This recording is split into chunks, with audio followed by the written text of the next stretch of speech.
poisoned? Lu Chongqing was caught off guard by the question. Mom is usually in poor health and takes a lot of medicine. The medicine she takes is personally handled by Dr. Tian in the mansion. Sister, are you saying that Mom is poisoned? What kind of poison is it? Can it be cured? Lu Chongqing looked anxious. I don't know yet. Yi Xinran looked at Leng Qingyu's face. Let's talk about it after I test the blood. You stay here with Mom first, and I'll come over later. Yi Xinran said, and walked out the door. Lu Chongqing wanted to follow him, but Xiao Huaiyan took a step forward to block the door. He had to stop. Yi Xinran came to another room and immediately entered the space, putting Madame Leng's blood on the instrument for testing. No matter what the poison is, she is not worried with Rian. She didn't want to check the composition of the poison in the blood, but wanted to verify whether Leng Qingyu is poisoned. According to her status, her husband is in a high position, and there are special doctors in the mansion to take care of him.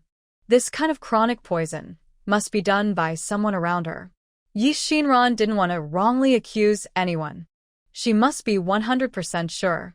The test results came out very quickly. Facts have proved that Yi Xinran's judgment was correct. Leng Qingyu was indeed poisoned, and it was a very difficult poison to solve. Ancient medical books say that there is a kind of poisonous insect in southern Xinjiang. It takes 3 years to hatch and 3 years to feather. Since birth, it has eaten a kind of poisonous fruit that is a local specialty. When the poisonous insect grows up, the toxins in its body can paralyze people's nerves.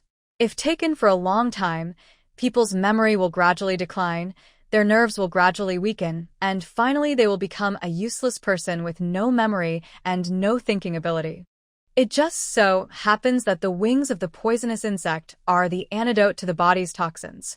So the whole insect was crushed into medicine, and after taking it, no signs of poisoning were found. Difficulty breathing, fainting, and coma are severe. Judging from Leng Qingyu's condition, she should have taken this medicine for a long time. Yi Xinran looked at the test results and fell into deep thought. Didn't they say that Leng Qingyu lived a good life in Beijing?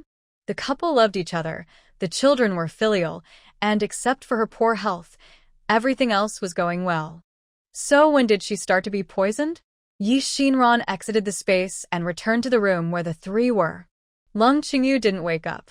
Lu Chongqing was still thinking about the word poisoning that Yi Xinran had just said and couldn't come back to his senses. Isn't Mother in poor health? Hasn't she been looking for famous doctors for treatment in recent years, and there has been some improvement? How could it be poisoning? Seeing Yi Xinran come in, he immediately stood up. Sister, have you checked? Is Mother really poisoned? Yi Xinran nodded. She took out a small porcelain bottle from her sleeve. It contained Rian. This is for Madame Lu. Tell her to take 1 pill a day after she goes back. It's better to bring all the medicines she is taking to me tomorrow. I need to check and know what the problem is. Okay, those medicines can't be taken until the problem is found. I will pack up all of my mother's medicines when I go back and bring them here tomorrow. Lu Chongqing said hurriedly. No. Xiao Huaiyan on the side suddenly spoke up. Yi Xinran and Lu Chongqing looked at him together. Xiao Huaiyan went on. Since the problem occurs with commonly used medicines, I suspect that there are also problems with the people around Madame Lu. If we check the medicines in such a high-profile manner, it may alert the enemy. Then what should we do? Yi Xinran didn't think so carefully. When Madame Lu wakes up, tell her about the current situation first. Let her take only Rian every day in the future and no other medicine. As for the matter of boiling medicine, it should be done according to the original habit. Just pack the residue and soup each time and bring them here. Brother-in-law is still thoughtful. After so long of contact, this is the first time that Lu Chongqing looks at Xiao Huaiyan with new eyes. No wonder his sister likes him. His calm demeanor in the face of danger can really give people a sense of security. Then, I will bring the medicine that Mother wants to take here every day in the future. And don't mention what happened today to others after you go back. Yi Xinran said. As they were talking, Leng Qingyu on the bed finally woke up.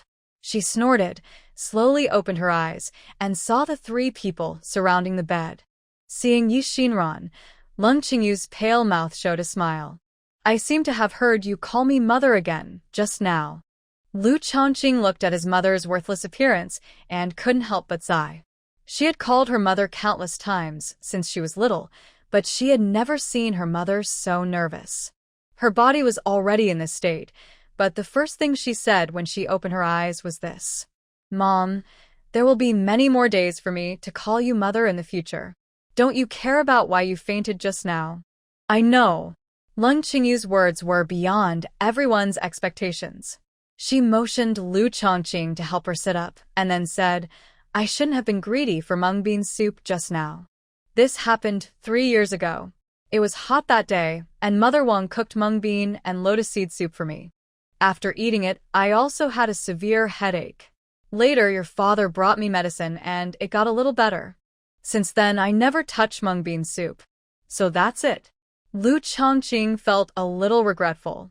In the past few years, because of the disagreement with his father, he often ate and lived in the academy and seldom went home.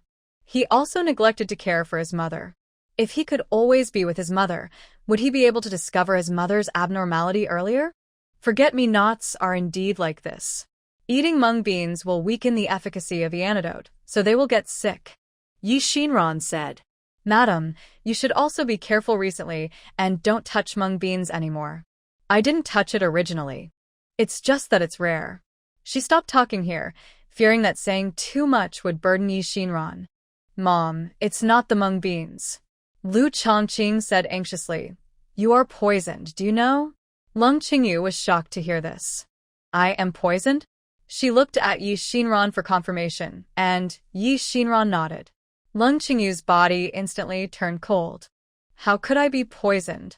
She murmured to herself. Is it because I have taken too many medicines in recent years, and the medicinal properties conflict with each other, so it has become toxic? No. Lu Chongqing was worried about why his mother was still not conscious. But Yi Xinran stopped him and said, We don't know which medicine has a problem yet. I just talked to Chongqing and asked him to bring the medicine you usually take to me. Only after testing them all, we can know where the problem lies. Okay, that's good. Leng Qingyu was at a loss for a moment. Mom, you have to remember that you can't tell anyone about this when you go back, including Dad and Lu Zi. Lu Chongqing reminded. Okay, I won't tell. Mrs. Lu agreed, but still asked, is it really not caused by the conflict of medicines? No. Yi Xinran answered simply. However, it is not ruled out that the doctor used the wrong medicine. I will tell you when I have the results here. Okay. Leng Qingyu nodded cautiously. This sudden situation surprised everyone. The originally warm atmosphere also became heavy. After resting for a while, Lu Chongqing accompanied Leng Qingyu to the carriage. On the way home, Leng Qingyu couldn't help asking Lu Chongqing, Chongqing, who do you think in this family will harm me? Is it the old lady? This is the most likely person Leng Qingyu thought of. When she first married into the Marquis mansion, the old lady disliked her very much. Because her family had no official background, she could not play any role in the Marquis' promotion. Fortunately, Leng Qingyu's family was rich, and she had a business mind. The shop she brought with her dowry was managed in an orderly manner by her, allowing the Marquis mansion to have a lot more money in terms of food, clothing, and other expenses. The old lady gradually changed her attitude. However, Lu Tinjin had not taken a concubine in these years, and the family had few children. The old lady began to complain openly and secretly, saying that it was because of her jealousy as the eldest lady that Lu Tinjin had never had another woman. In a wealthy family, this kind of mistress is simply not worthy of being in the upper class. The old lady is a possibility, but mother, besides her, what about the other people in the family? Lu Chongqing thought for a while and said, except for her? There are only your father and you 2 siblings left at home. The other uncles and brothers have long since separated and lived alone. Even if they wanted to, they would not have the chance to do anything. And Dr. Tian is an old man I brought from the Leng family. He would never harm me. Leng Qingyu analyzed slowly, seeming to be very distressed. Seeing that his mother would never suspect his father, Lu Chongqing did not say anything else. Over the years, the relationship between his father and mother has always been a good story in Beijing. If his sister had not said that his mother had been poisoned for several years, he would not dare to suspect his father. If it is really as he thought, his father has been caring for his mother on the surface for all these years, but poisoned and harmed her behind her back. This is too terrible. Mom, just remember, don't tell anyone about this matter when you go back. Just wait for the result from your sister before making a conclusion, okay? I know. I have promised Shinran I will do it. The two returned home. Leng Qingyu followed Shinran's instructions and only took Riri and every day. When other medicines were brought up, she asked the maid to put them somewhere and find a chance to drop them into the bamboo tube prepared by Lu Chongqing. Lu Chongqing would also collect the residue and juice every day and find time to secretly send them out. 3 days later, without drinking bowl after bowl of medicine, Leng Qingyu's spirits were much better. Even her sister Leng Qingxin would praise her when she saw her. Sister, you look good these 2 days. It seems that the feng shui of our Yuntong County is nourishing. Yes, I feel much better too. Leng Qingyu touched her cheek. Especially after using the shui yen cream you gave me, I feel that the skin on my face is also a lot smoother. Leng Qingxin said mysteriously. You don't know this yet. This shui yen cream was also made by Shinran. She is now using Yongeltang's medicine shop to sell the shui yen cream to the capital city. I think it won't be long before someone in the capital city will start using it. Was it Shinran who did it? Leng Qingyu was surprised. She was not in good spirits when she first came, so Leng Qingxin didn't tell her many things. Seeing that she was in better spirits today, she pulled her and said, I was wondering before, how could she, a little girl, be so good at business? Now I know, she is a child of our Leng family, and you are so capable, the child you give birth to will be good. Since Grandpa Leng, every generation of the Leng family has only one person who knows how to do business. In the generation of Leng Qingyu and Leng Qingxin, it was Leng Qingyu who inherited the family business. Seeing that Lu Chongqing and Wei Jingyi had no interest in business in the next generation, Leng Qingxin and Leng Qingyu placed their hopes on Lu Ziyi. Although Lu Ziyi was hardworking and willing to learn business, her intelligence was not as good as that of her mother. For this reason, the two sisters sighed together that Grandpa Leng's business would be ruined in this generation. Who would have thought that Shinran would come out now, and she seemed to have some talent in business. Having said that, Leng Qingxin asked, Sister, do you have any plans in mind? Is the Leng family's cloth shop business really going to be handed over to that girl Ziyi in the future? Leng Qingyu knew she couldn't avoid this question. After thinking for a while, she replied, Although our Leng family has a lot of businesses, only the cloth shop business is spread all over the country. We had no choice before, but now that Shinran is here and Chongqing's health is getting better, it's time for me to reconsider it. Leng Qingxin nodded. People's hearts are hidden, sister. You should think it over carefully. The two were chatting in the room. Lu Ziyi outside the window had heard most of the words. She tightened the handkerchief in her hand, and tears were already in her eyes. Mississippi Chuntao saw someone coming this way and hurriedly reminded Lu Ziyi. Lu Ziyi waved at her, and the two hurried to the other side. In the room, Leng Qingxin continued, Shinran used to come to see me often. Now that this relationship has been broken, she doesn't want to come back, and it's not easy for me to ask her to come. The doctor mentioned in the previous letter is her. I was thinking about when to ask her to check your health. I've seen it, Leng Qingyu replied. Leng Qingxin's face lit up with joy. Then what did she say? Is there anything wrong with your body? I think Shinran must have a way to help you recuperate. Yeah. Leng Qingyu remembered the poisoning again. But this matter cannot be said now. So he responded casually. She took my pulse and said that the condition is complicated and it will take some time to think of a good prescription. Anyway, I will have to stay for a while, so there is no rush for this. I don't even know if the jewelry I ordered in the city has been made, and I want to send it to Shinran as soon as possible. The weather is good today. If sister is in a hurry, I will accompany you to take a look. Leng Qingxin said, and asked the maid to arrange a carriage, and the two of them went to the city in one carriage. On the other side, Lu Chongqing did not go to school today. He took the medicine residue and medicine soup left over from yesterday and went to Yunbian village. This is already the last kind of medicine. The previous medicine sister said that there was no problem, and he didn't know if the problem was here. Lu Chongqing came to the village with a nervous mood. Unexpectedly, as soon as he entered the village, he got bad news. Yi Xinran and Xiao Huaiyan were taken away by the constables of the county government.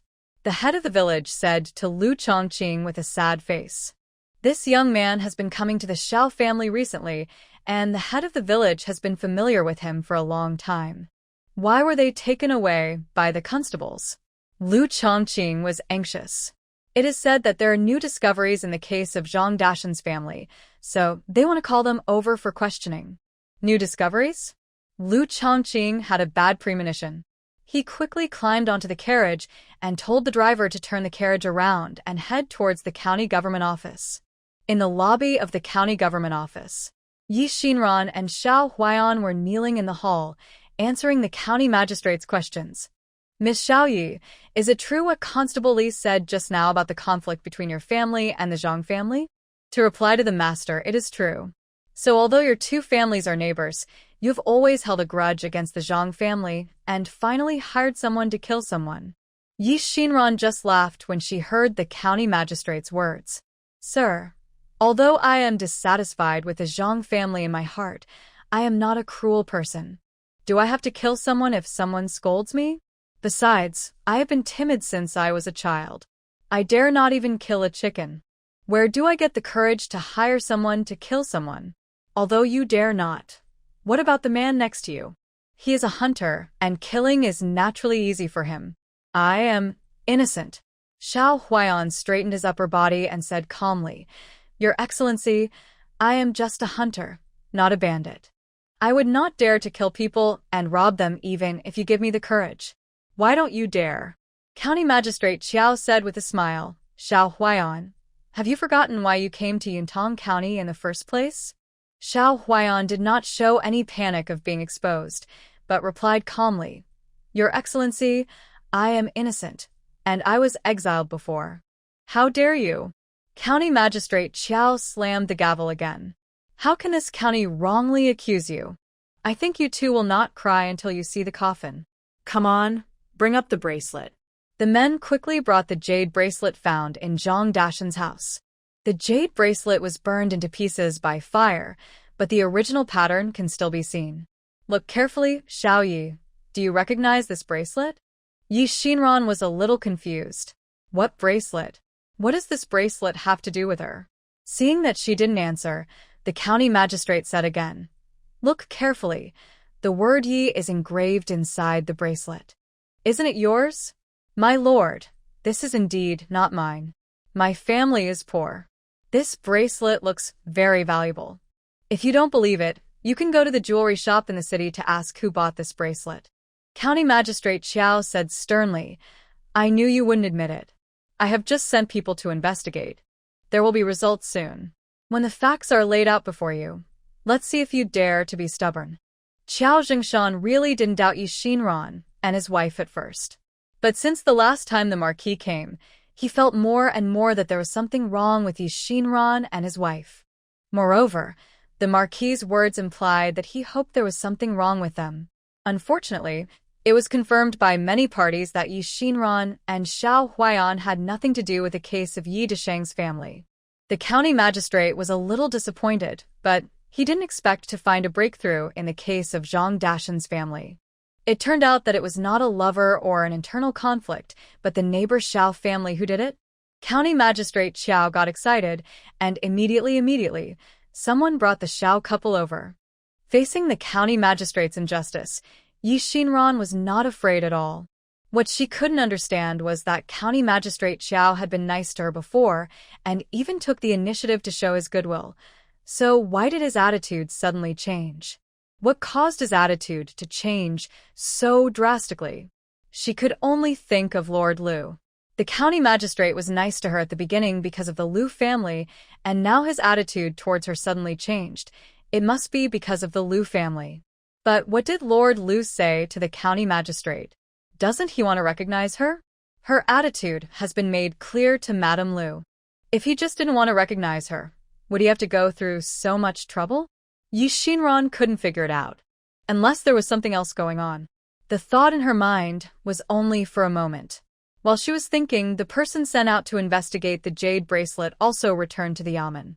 My lord, I have found out that this jade bracelet belongs to Miss Yi Xinyao of the Yi family.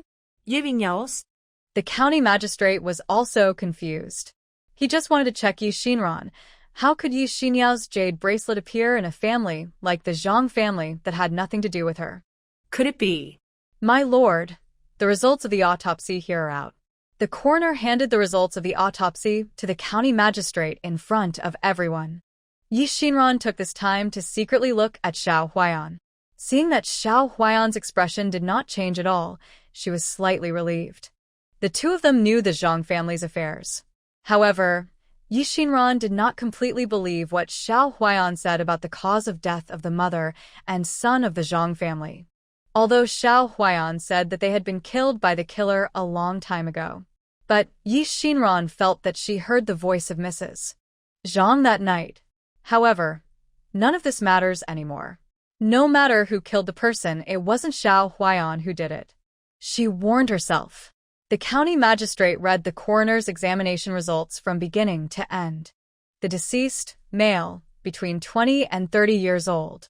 Although he had been burnt by the fire, judging from the direction of his meridians, he should be a martial artist. Such a person could never be linked to the claim of murder for love. Could it be? County Magistrate Xiao asked someone to bring up the Yi family's housekeeper to identify the bracelet. The housekeeper pointed at the bracelet and cried, "Yes, this is our young lady's favorite bracelet. She wears it all day long. What's going on? How could Yi Xinyao's bracelet appear in Zhang Dashan's house?" County Magistrate Xiao looked at the bracelet and talked to himself. Xiao Huayan said, "Sir, have you ever thought that the man suddenly appeared in the Zhang family, maybe for other purposes? My house is separated from the Zhang family by a wall, and my wife's surname is also Yi." After Xiao Huayan's reminder, County Magistrate Xiao seemed to have figured something out in a flash. Yes, this man is the murderer of the 3 members of the Yi family. He went to Yunbian village to kill Yi Xinran. But since he was able to kill 3 people from the Yi family, how could he die at the hands of the mother and son of the Zhang family?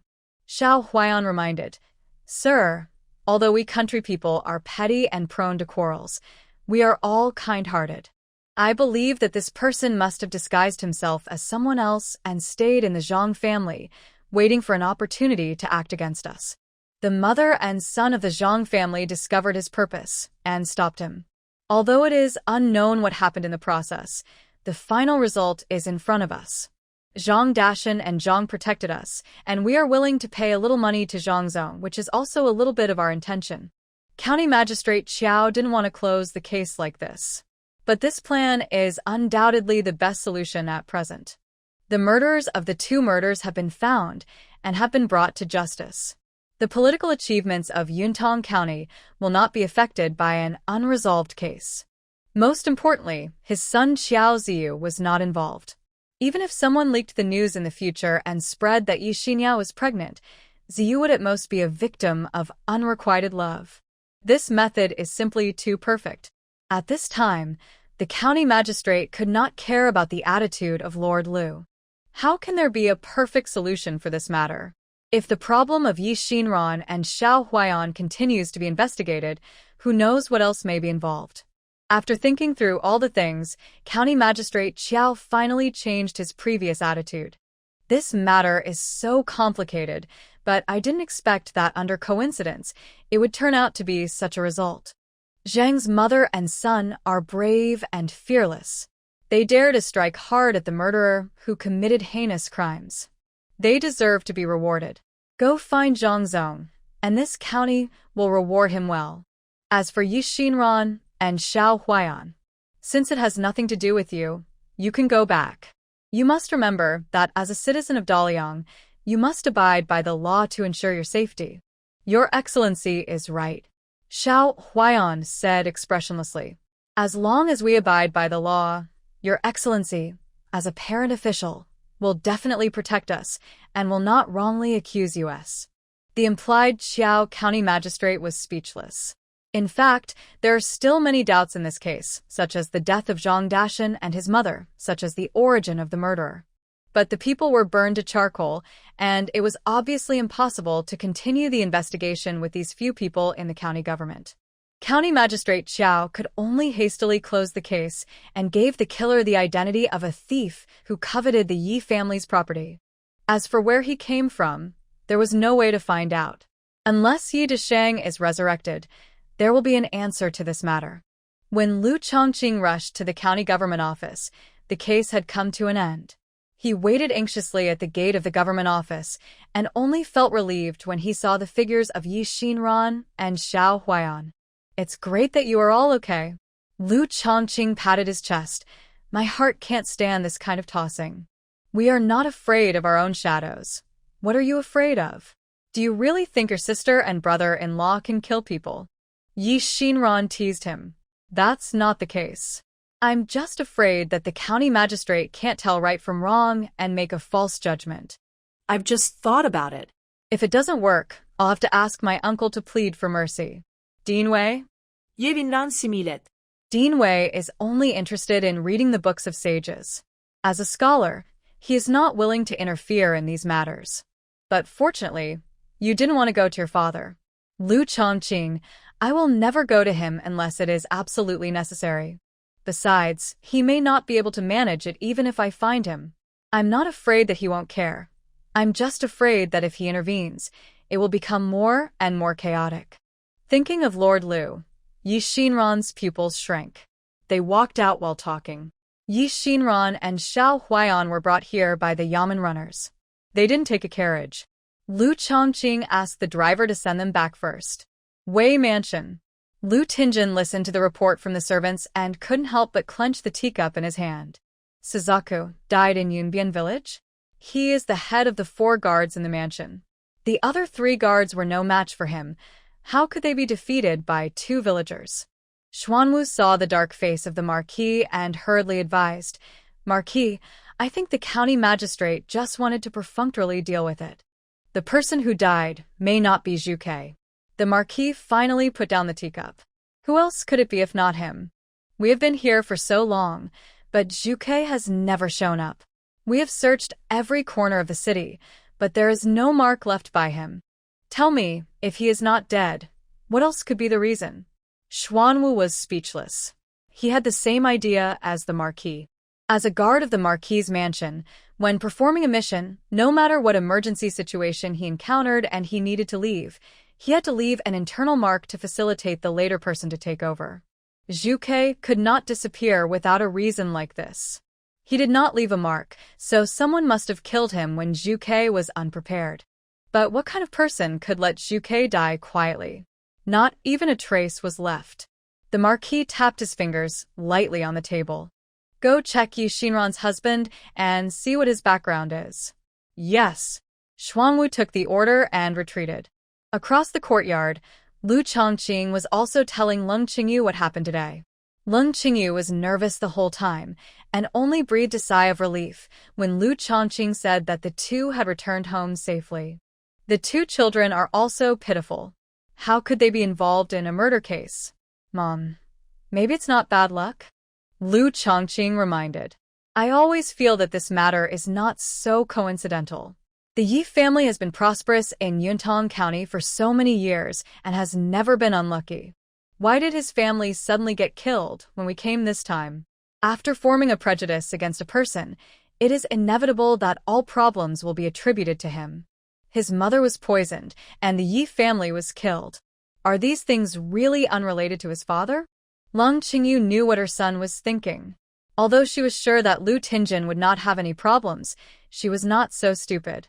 "I know you suspect your father, but you have to promise me that no matter what you do or say, don't let your father know," she reminded her son. "Mom."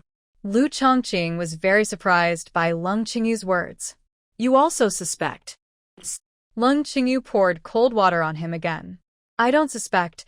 I just don't want you to have any barriers in your heart, so I won't stop you from finding out the so-called truth. However, I don't want you to let your father know and affect the relationship between you and your father." "I know, mother." Lu Chongqing left Leng Qingyu's room, feeling a little stuffy in his chest. He is a smart man, but his intelligence is limited to reading. No matter how obscure the text is, it is not difficult for him.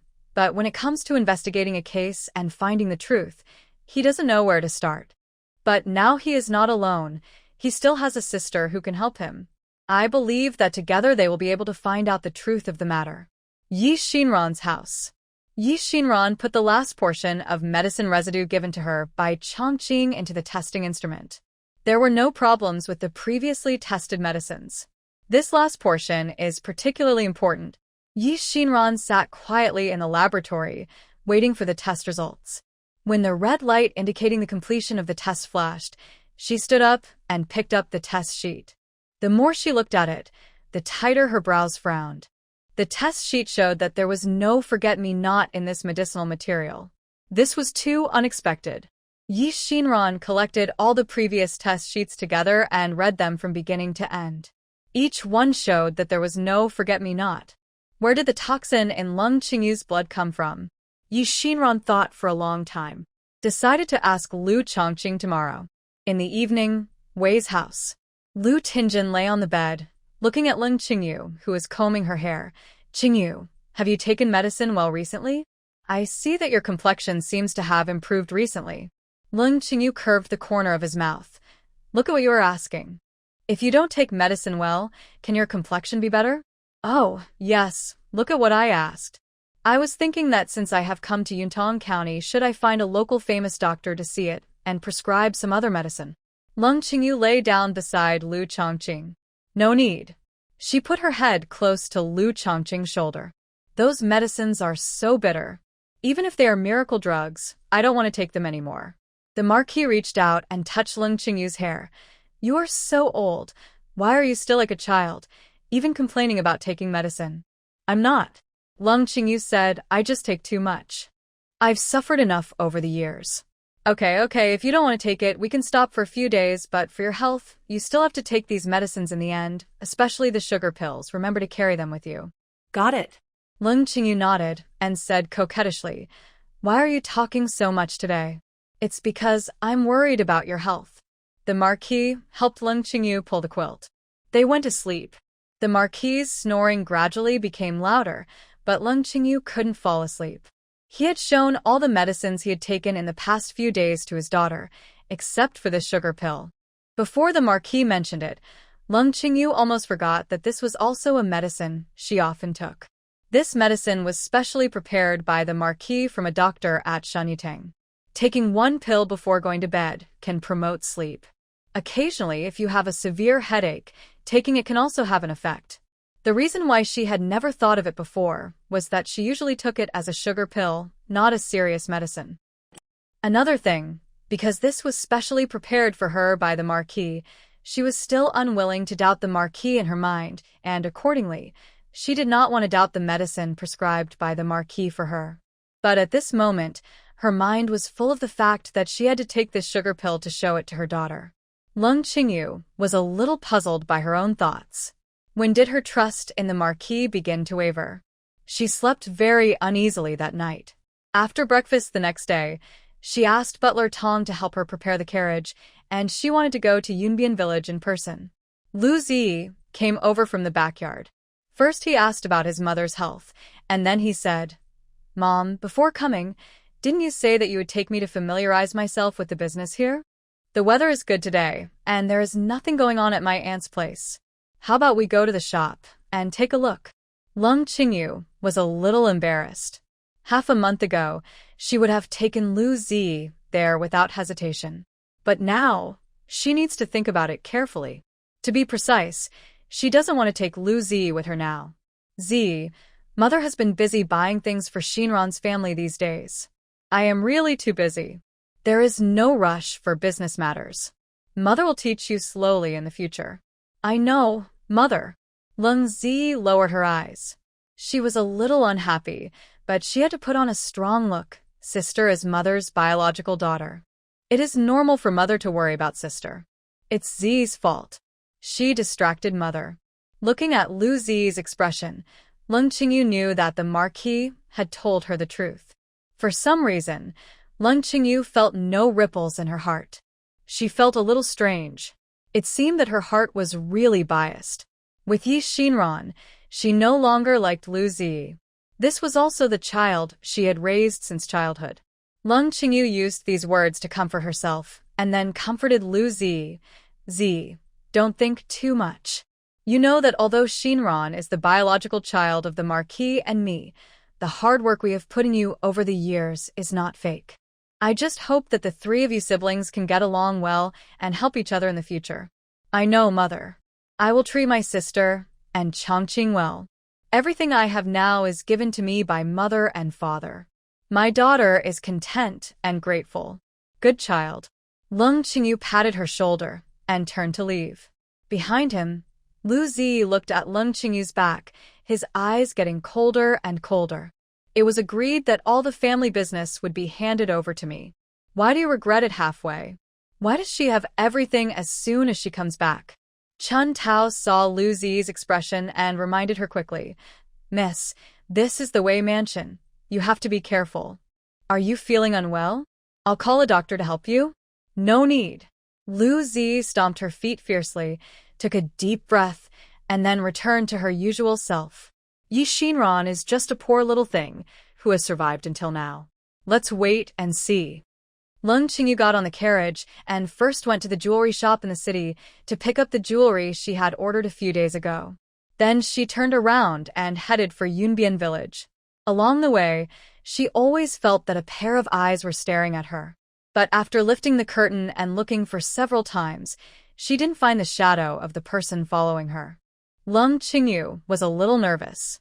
She didn't want to cause trouble to her daughter because of herself. So she let the carriage circle around the city for many times, until the 8th circle, she finally found the shadow of the person following her. Qing Su, why are you following me? Leng Qingyu saw a familiar figure suddenly turn around when she lifted the curtain of the car, so she called out to him. The person who was called out froze for a while, turned around stiffly, and bowed to Leng Qingyu. Madam, I am here to protect your safety on the orders of the Marquis. Please don't be offended. The Marquis asked you to protect me secretly? Did something happen? Leng Qingyu was puzzled. Qing Su replied respectfully, Madam, I don't know. I am only responsible for protecting your safety. Go back and tell the Marquis that I'm safe here. There is no need to send anyone to follow me. Leng Qingyu's voice was a little cold. The Marquis didn't say anything to her, but suddenly asked his men to follow her secretly. Was it for protection or for tracking? Leng Qingyu thought about it and shook her head. She must have thought too much. How could the Marquis not trust her? She looked back at Qing Su. Watching him stand there for a moment, it seemed that he was hesitating whether to continue to follow or leave. After a moment, he did not follow, but turned around and went in another direction. When Leng Qingyu arrived at Yunbian village, it was almost noon. Seeing her tired face, Yi Xinran was shocked. How far did Madame Lu come from? Leng Qingyu did not answer. He and Yi Xinran walked into the yard and said, It's not far, but someone followed me from behind. I got rid of him and came here. Who followed you? Yi Xinran instantly became alert. Leng Qingyu comforted. Don't worry, it's the guards around the Marquis. They said that the Marquis sent them to protect me. As she said that, she took out a jewelry box and pushed it in front of Yi Xinran. Open it quickly and have a look. This is the jewelry your mother bought for you. Do you like all these styles? Yi Xinran opened the box and saw the jewelry in various shapes and finely crafted. She was dazzled. Are these all for me? Of course it's for you. The craftsmanship of the masters here is average. When we return to the capital, I will ask the masters of Tianyi Pavilion to make you 2 sets of head ornaments. They will be considered as your dowry. Leng Qingyu said. Seeing her so attentive, Yi Xinran didn't know what to say for a moment. Is this the feeling of being pampered? The feeling of being loved even if you do nothing? She said a little unnaturally. These jewelry are so beautiful, but I don't usually use them. Leng Qingyu held down her hand that wanted to push the box back and begged in a kind voice. They are not expensive things. Just accept them. I will feel better if you accept some gifts. After that, regardless of whether Yi Xinran agreed or not, He put the box aside. He took out the medicine bottle containing sugar pills from his arms. Actually, I came here today because I wanted you to help me look at this. Yi Shinran looked at the porcelain bottle. What's in it? Leng Qingyu's eyes darkened. It's also a kind of medicine, but you don't take it every day. Have you been taking it for many years? Yes. Leng Qingyu nodded. For some reason, when Yi Shinran saw the porcelain bottle, she intuitively found what she was looking for. She reached out to take the porcelain bottle. But Leng Qingyu suddenly hesitated and did not let go. She was a little flustered. Seeing Yi Shinran's questioning eyes, she quickly let go of her hand. She found it funny that she was suddenly flustered. This is the medicine that the Marquis asked someone to make for her. How could there be a problem? Madame Lu, I asked my husband to make tea. You sit here for a while. I want to go into the house to check the medicine in this bottle. Okay.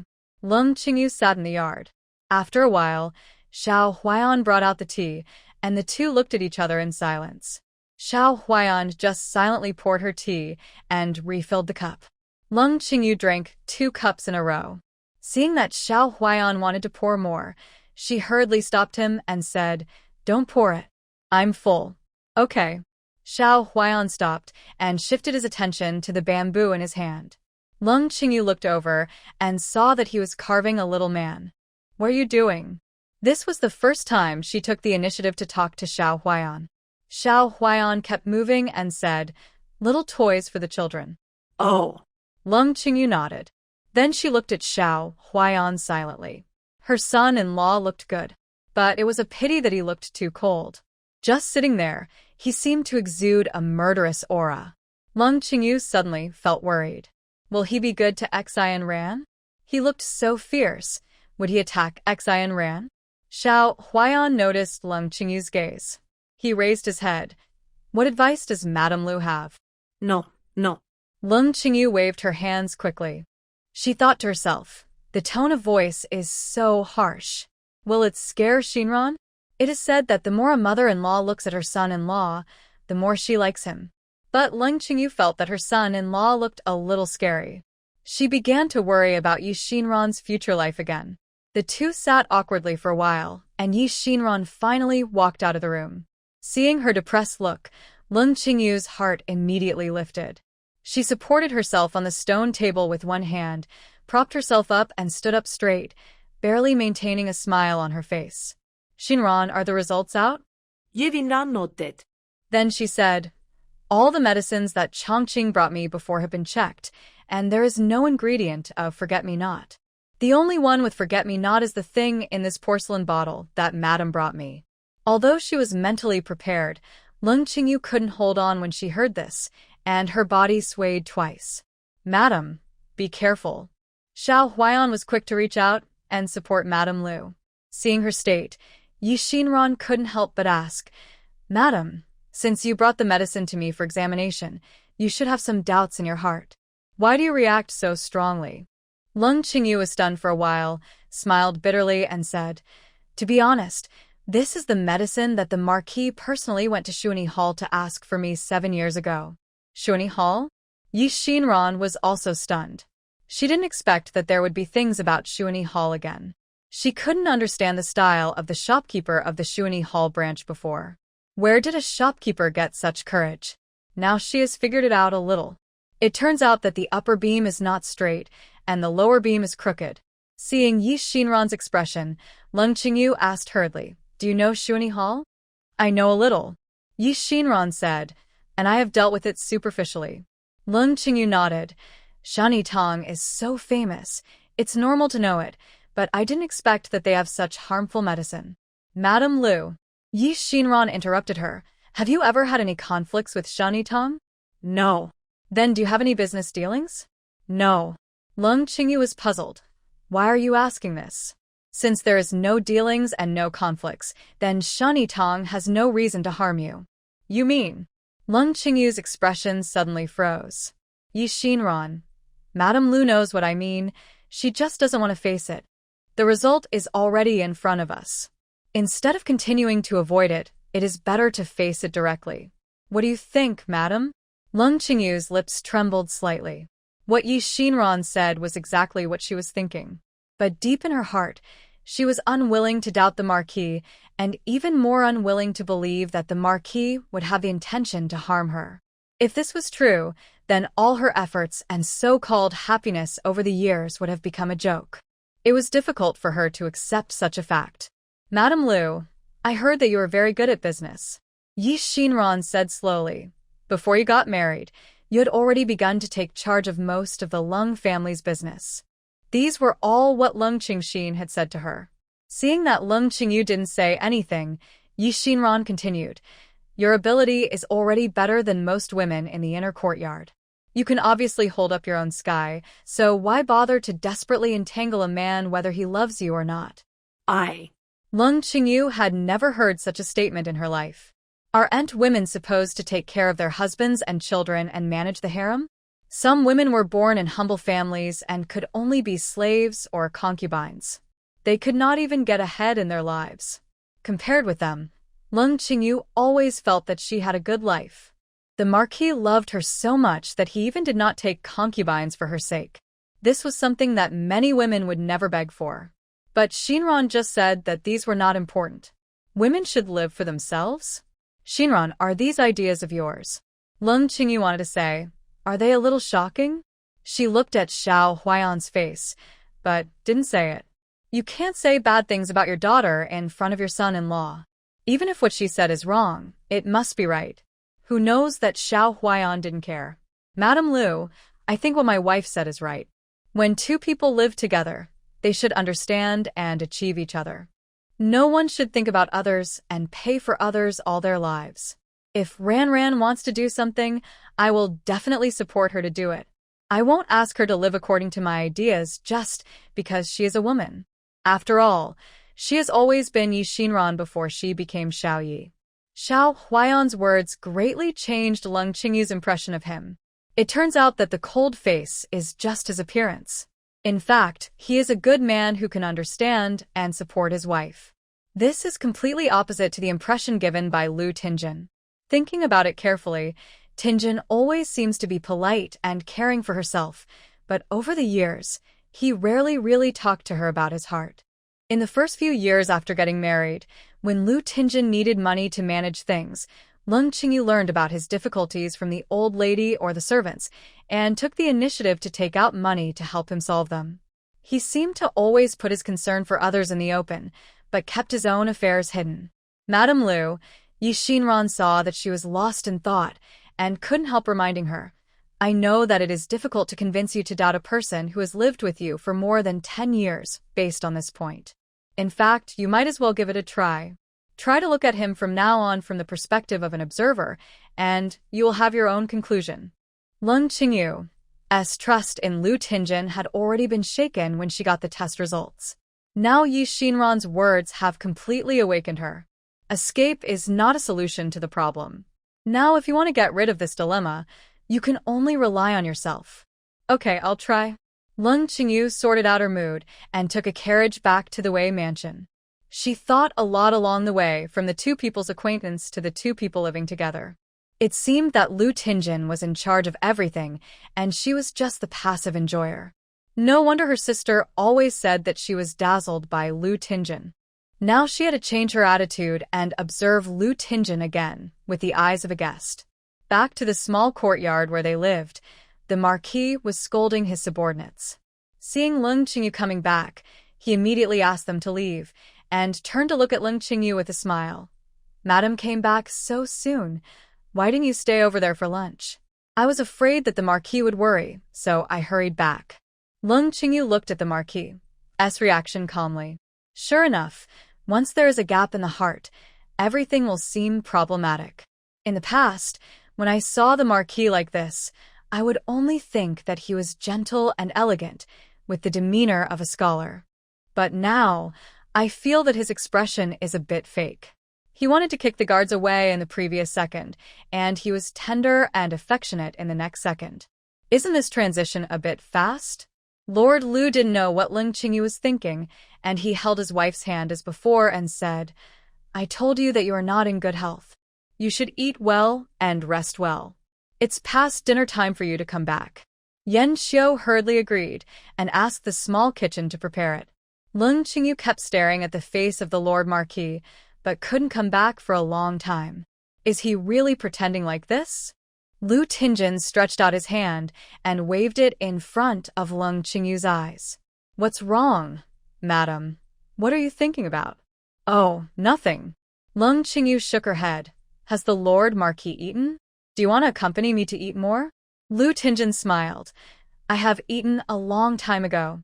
I ate with my daughter to help you coax her. Z? What's wrong with her? Leng Qingyu asked. You still asking? Lord Lu tapped her forehead. You are too partial. You go to see the other daughter so early in the morning. Z is young after all. Her mother likes the other daughter, but not her. It's understandable that she finds it hard to accept it for a while. Leng Qingyu felt a little aggrieved. How could I not like her? They are both my daughters. Knowing that Z is your daughter, you should be nicer to her in the future. Seeing Lord Lu's attitude, Leng Qingyu couldn't help asking, what about Shinran? Lord Marquis has never gone to see Shinran with me. Do you want to take some time to see our daughter? Lu Tinjin's face was a little embarrassed. I said before that I would go to see her with you, but you said you were afraid of scaring her and asked me to go later. Then Lord Marquis is willing to recognize this daughter? Leng Qingyu asked. Yes, as long as she is my daughter, I will definitely acknowledge her, but Lu Tinjin changed the subject and said, I need to confirm that she is my daughter first. Do you have to do a blood test? Leng Qingyu asked. The bloodline of my Lu family. How can anyone get in? Marquis Lu concealed his expression and said, Madam, don't mind. It's just taking a drop of blood. Okay. If it is confirmed that Shinran is our daughter, the Marquis should treat Shinran like he treats Z. Leng Qingyu said. Of course, she is my own daughter. How can I not love her? But Qingyu, there are people in this world who look very similar. I am afraid that you will be sad if it is found out that she is not our daughter in the end. I won't. Leng Qingyu said, I am not a philanthropic person.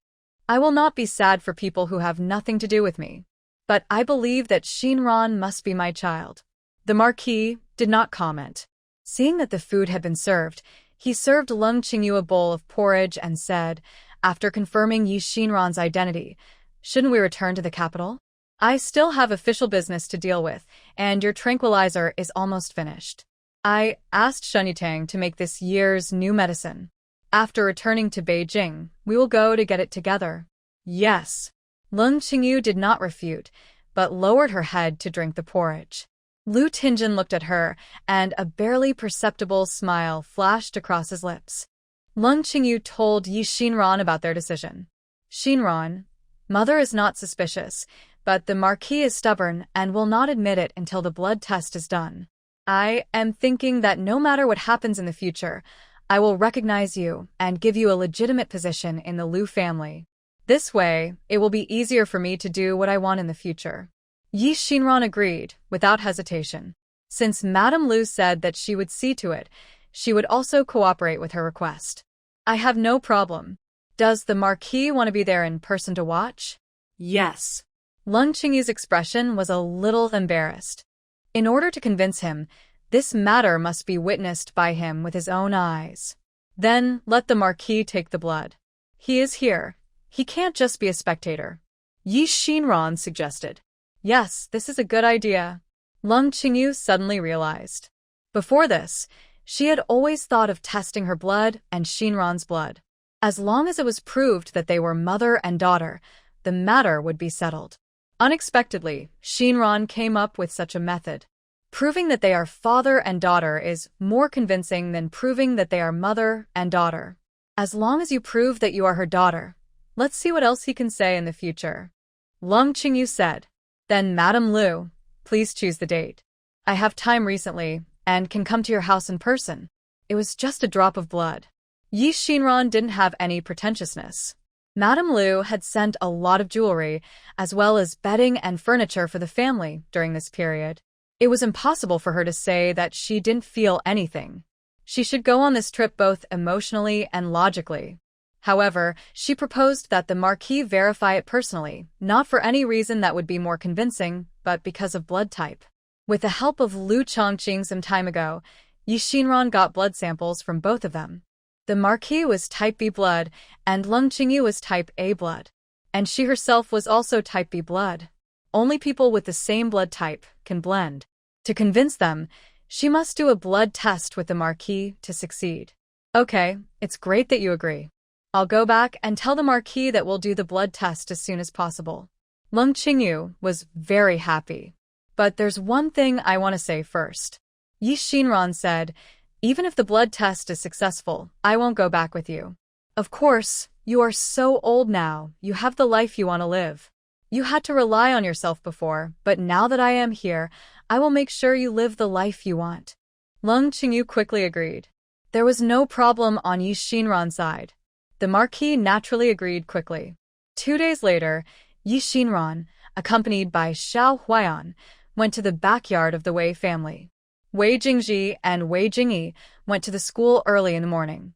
Lu Chongqing asked for leave and stayed at home, waiting for the result of the blood test. This was the first time Yi Xinran met Marquis Lu. He was tall and handsome, wearing a black wide-sleeved shirt embroidered with cloud patterns. Although he was old, his every move still showed the suaveness of his youth, and he was even more calm and steady than Lu Chongqing, who was standing next to him.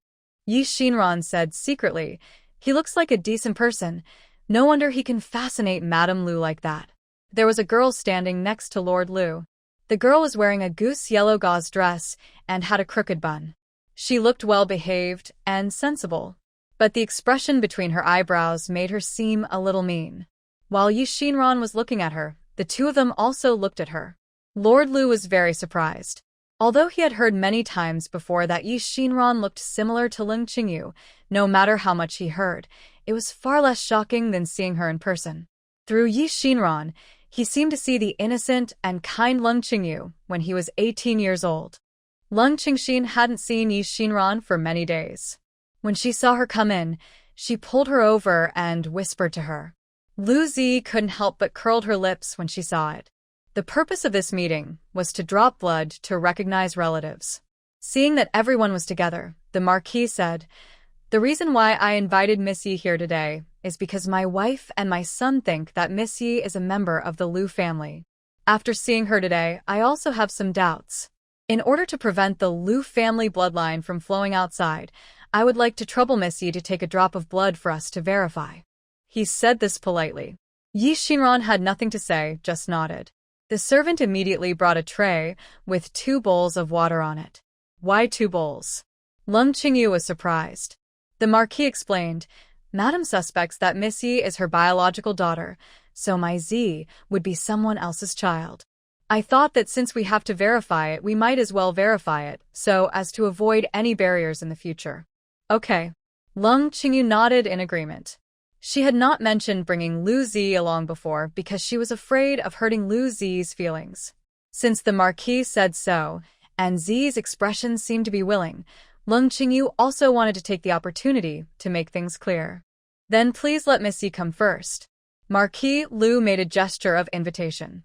Yi Xinran walked forward and saw 3 silver needles placed next to the water bowl. The Marquis had obviously told the 3 people about recognizing their relatives together a long time ago. Yi Xinran didn't understand what he was up to. She just picked up one of the silver needles, pierced her index finger, squeezed out the blood, and dripped it into one of the bowls. The blood dripped and slowly sank to the bottom of the water. Seeing this, Marquis Lu also walked up and imitated what Yi Xinran had just done, and also picked up a silver needle and pierced his index finger. A bigger drop of blood fell into the bowl. The onlookers were a little nervous. The servants stretched their necks to look into the bowl. Leng Qingxin was originally comforting her sister, telling her not to be nervous. Now that the blood was dripping into the bowl, she became nervous first. No, I want to go forward and see what the result is. Yi Xinran didn't care at all. She held up her finger, which was no longer bleeding, to show Leng Qingyu. It's okay. It's not bleeding anymore. Leng Qingyu had just felt relieved when Leng Qingxin questioned, Hey, how could this happen? What's wrong? Leng Qingyu's heart tightened. Sister, come and see. The 2 drops of blood didn't mix. How could that be? Not only Leng Qingyu was puzzled, but Yi Xinran was also puzzled. Lu Chongqing also shouted, "Impossible." Several people stepped forward together and gathered at the table. At the bottom of the snow-white bowl, the 2 drops of blood sank separately, with clear edges, and there was really no sign of mixing. What's going on? Leng Qingyu looked at Yi Xinran in disbelief. "You are obviously my daughter." "Mom, are you mistaken?" "She is definitely my sister." Lu Chongqing on the side couldn't help but speak. "The facts are in front of us. This blood recognition is a method passed down by our ancestors. How can it be wrong?" There was no trace of surprise on Marquis Lu's face. He looked at Yi Xinran and said slowly, "Miss Yi, I heard that your appearance was destroyed when you were a child. After you restored your appearance, you suddenly became like this. I don't know how you restored your appearance. Did you use any special means to grow up to look like my wife?" "My lord, you think too much." Yi Xinran was not moved at all. "I have always looked like this. How could I suddenly become like this? As for the method of restoring my appearance, I believe the Marquis will know it as soon as he asks. The snow face cream of Yonggoltang can remove scars and help people restore their appearance.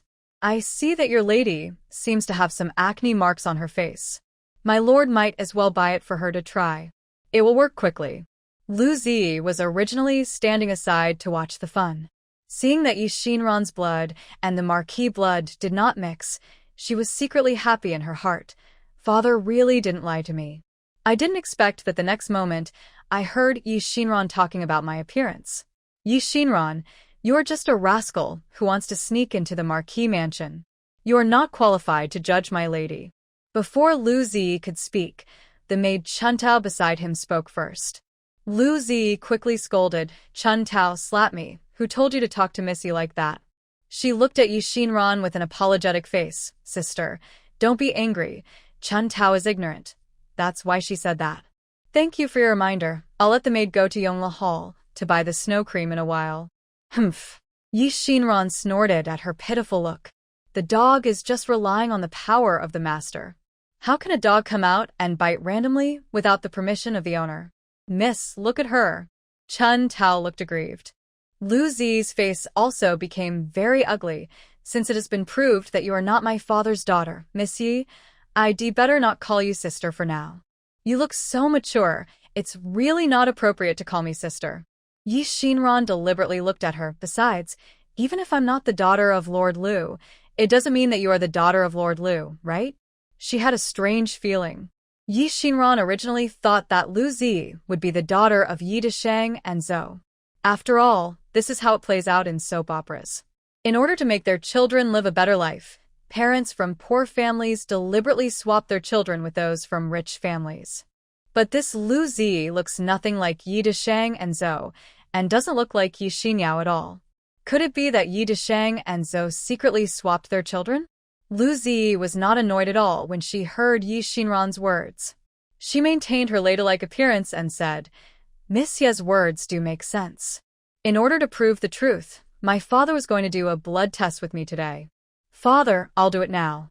Lu Zi said, rolled up her sleeves, walked to the water bowl, and picked up the last remaining silver needle. She pierced the silver needle into her finger, showing a slightly painful expression on her face, then bit her lower lip and dripped blood into a clean bowl. She put down the silver needle and said to Lu Tingjin, "Father, I have to trouble you again." Lu Tingjin didn't say anything. He looked at Leng Qingyu, walked forward helplessly, picked up the silver needle he had just used, and dripped a drop of blood into the bowl that Lu Zi had just dripped. Under the gaze of everyone, the 2 drops of blood quickly merged in the water and slowly merged into one. The servants and maids watching all let out an awe. "Our young lady is the real daughter. I didn't expect it.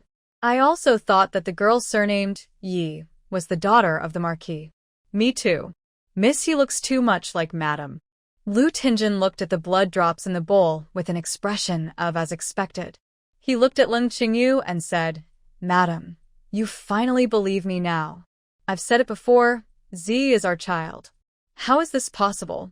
Leng Qingyu's lips trembled. Leng Qingxin immediately supported her. Lu Chongqing also looked incredible. Impossible, mother, this is impossible. Yi Xinran must be my sister. I can feel it. You rebellious son. Lord Lu changed his gentle and elegant appearance and suddenly yelled at Lu Chongqing. It was you who bewitched your mother with these words, making your mother think that Miss Yi is the daughter of our Lu family. Chongqing, from childhood to adulthood, how has your sister ever let you down? When you were a child, you were competitive and your sister would not give you anything you wanted. At that time, you dominated your mother all day long, and I knew you were crying in the room. So many years have passed. You don't know how to be grateful. You don't know how to repent, and you even want to use such means to alienate the relationship between your mother and your sister. Lord Lu spoke faster and faster. Chongqing, we only have you and your sister in our mansion. What on earth do you want to do? Lu Chongqing's face flushed. He and his sister are twins, and his feelings for his sister cannot be wrong. But why? Why did the blood test result in such a result? Facing his own father's questioning, he also shouted, Lord Lu, you say all day that I bully Lu Zi, but did you see when Lu Zi bullied me? She deliberately broke my favorite bamboo dragonfly and lost the 3-character classic I wrote. Did you speak up for me? Hearing this, Lu Zi quickly complained, Dad, I didn't mean it. I was careless at that time. I didn't expect Chongqing to remember it until now. Here we go again. Lu Chongqing saw Lu Zi like this and sneered contemptuously. It's this pretentious and disgusting look again. Lu Zi, don't you have any other means? Enough. Lu Tinjin shouted. Lu Chongqing, what sin have I committed to give birth to a son like you, who has no respect for the elders and doesn't know etiquette? Go back to the capital tomorrow and kneel in the ancestral hall for me for 2 months. Don't leave the house without my order. I won't. Lu Chongqing had had enough of this kind of grievance for a long time and said the word no for the first time. Seeing him talking back to his father, Leng Qingyu quickly advised him, Chongqing, you can't talk to your father like that. Lu Tinjin, on the other hand, had already raised his palm high. I think you are feeling better now, and your wings are stronger. As he said that, he slapped down with his raised palm. Seeing that the slap was about to fall on Lu Chongqing's face, it was stopped by a hand. The Marquis took a closer look and found that the one who stopped him was the man who came with Yi Xinran. The man was wearing a bamboo hat and hadn't said a word since he entered the door. When did he come to him? The Marquis changed his face. What do you want to do? Xiao Huaiyan said coldly. The Marquis has a good reputation. Would it be damaging to his reputation to use violence in front of outsiders? Leng Qingyu also pulled Lu Chongqing behind him. Chongqing is still young. How can he have so many thoughts? Marquis, you are overreacting. The scene was in chaos, and everyone seemed to have forgotten the main purpose of today. Yi Xinran had to remind her. Can we put aside irrelevant matters? We haven't completed the blood test yet. Xiao Huaiyan let go of her hand and retreated behind Yi Xinran again. Lu Zi walked in front of Yi Xinran. Although his voice was gentle, his expression was not so good. Miss Yi, I think you are wrong. The result just now has proved that I am the daughter of the Marquis, and you are just an outsider. We have done our best by not pursuing your intentions. What else do you want? Yi Xinran smiled lightly. I don't want anything. I didn't want to do the blood test in the first place. It was the Marquis' insistence that led to this situation today. But since I'm here, I must make this matter clear. Now, I suspect there is something wrong with these 2 bowls of water, so I have to find out. Is there something wrong with the water? The servants looked at each other. Aren't they all clear water? They all look the same. That's right. What's the difference in water? Leng Qingyu calmed down after hearing what Yi Xinran said. She glanced around and asked coldly, Who sent the water just now? Madam, it was Xia Zhu. Longji beside Leng Qingyu replied. Everyone looked at Xia Zhu. Xia Zhu trembled slightly and did not dare to look up. Xia Zhu. Leng Qingyu shouted. Xia Zhu knelt down with a thump and kowtowed twice in a row. Madam, the water I got was from the water tank in the kitchen. The 2 bowls of water are the same. There is absolutely no difference. Xinran, can you test the difference between the 2 bowls of water? Among the people present, only Yi Xinran was proficient in medical theory, so Leng Qingyu wanted Yi Xinran to distinguish them. But the Marquis disagreed. Miss Yi is the party involved in this matter. It may be unfair for her to judge. It is better to ask the doctor from Shunyatang to come and take a look. Only bystanders can the matter be fair.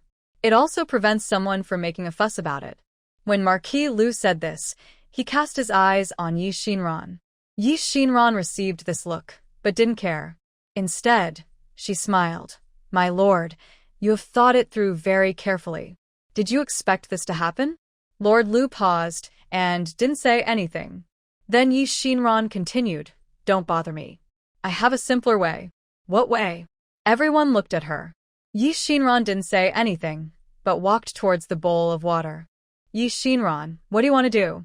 Lu Zi was very uneasy. He didn't know what tricks Yi Xinran was going to play, so he spoke out to stop her from taking the next step. Yi Xinran turned around, made a quiet gesture, and then said, I want to do anything to damage it. In fact, it's very simple to prove whether there is a problem with the water. In the bowl on the left, my blood and the Lord's blood cannot mix, but in the bowl on the right, Miss Lu and the Lord's blood have mixed. So, I'll drop another drop of blood into the bowl on the right. What do you think will happen? Of course they can't mix. As soon as Yi Xinran finished speaking, a servant said. Others looked at the mistress and the master as faces and said, If they can't mix, then they can't mix. It's the same in any bowl. Yes, the result is the same. Yi Xinran waved her hand and continued the topic. Logically speaking, it is true. But if my blood drips into the bowl on the right and mixes with their two bloods, what does that mean? Impossible? Yes. How is that possible? Yi Xinran smiled and said, Doesn't that prove that there is something wrong with the water? After saying that, she picked up the silver needle, poked the wound again, and dripped a drop of blood into the bowl on the right. Everyone's expression was more nervous than before. Leng Qingyu took the initiative to walk closer this time, staring at the bowl of water.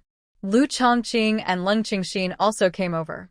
Watching Yi Xinran's drop of blood slowly seep into the two drops of blood that had just merged together. Soon they merged into one. It's melted. It's melted. It's really merged together. Oh my god. It turns out that there is something wrong with the water.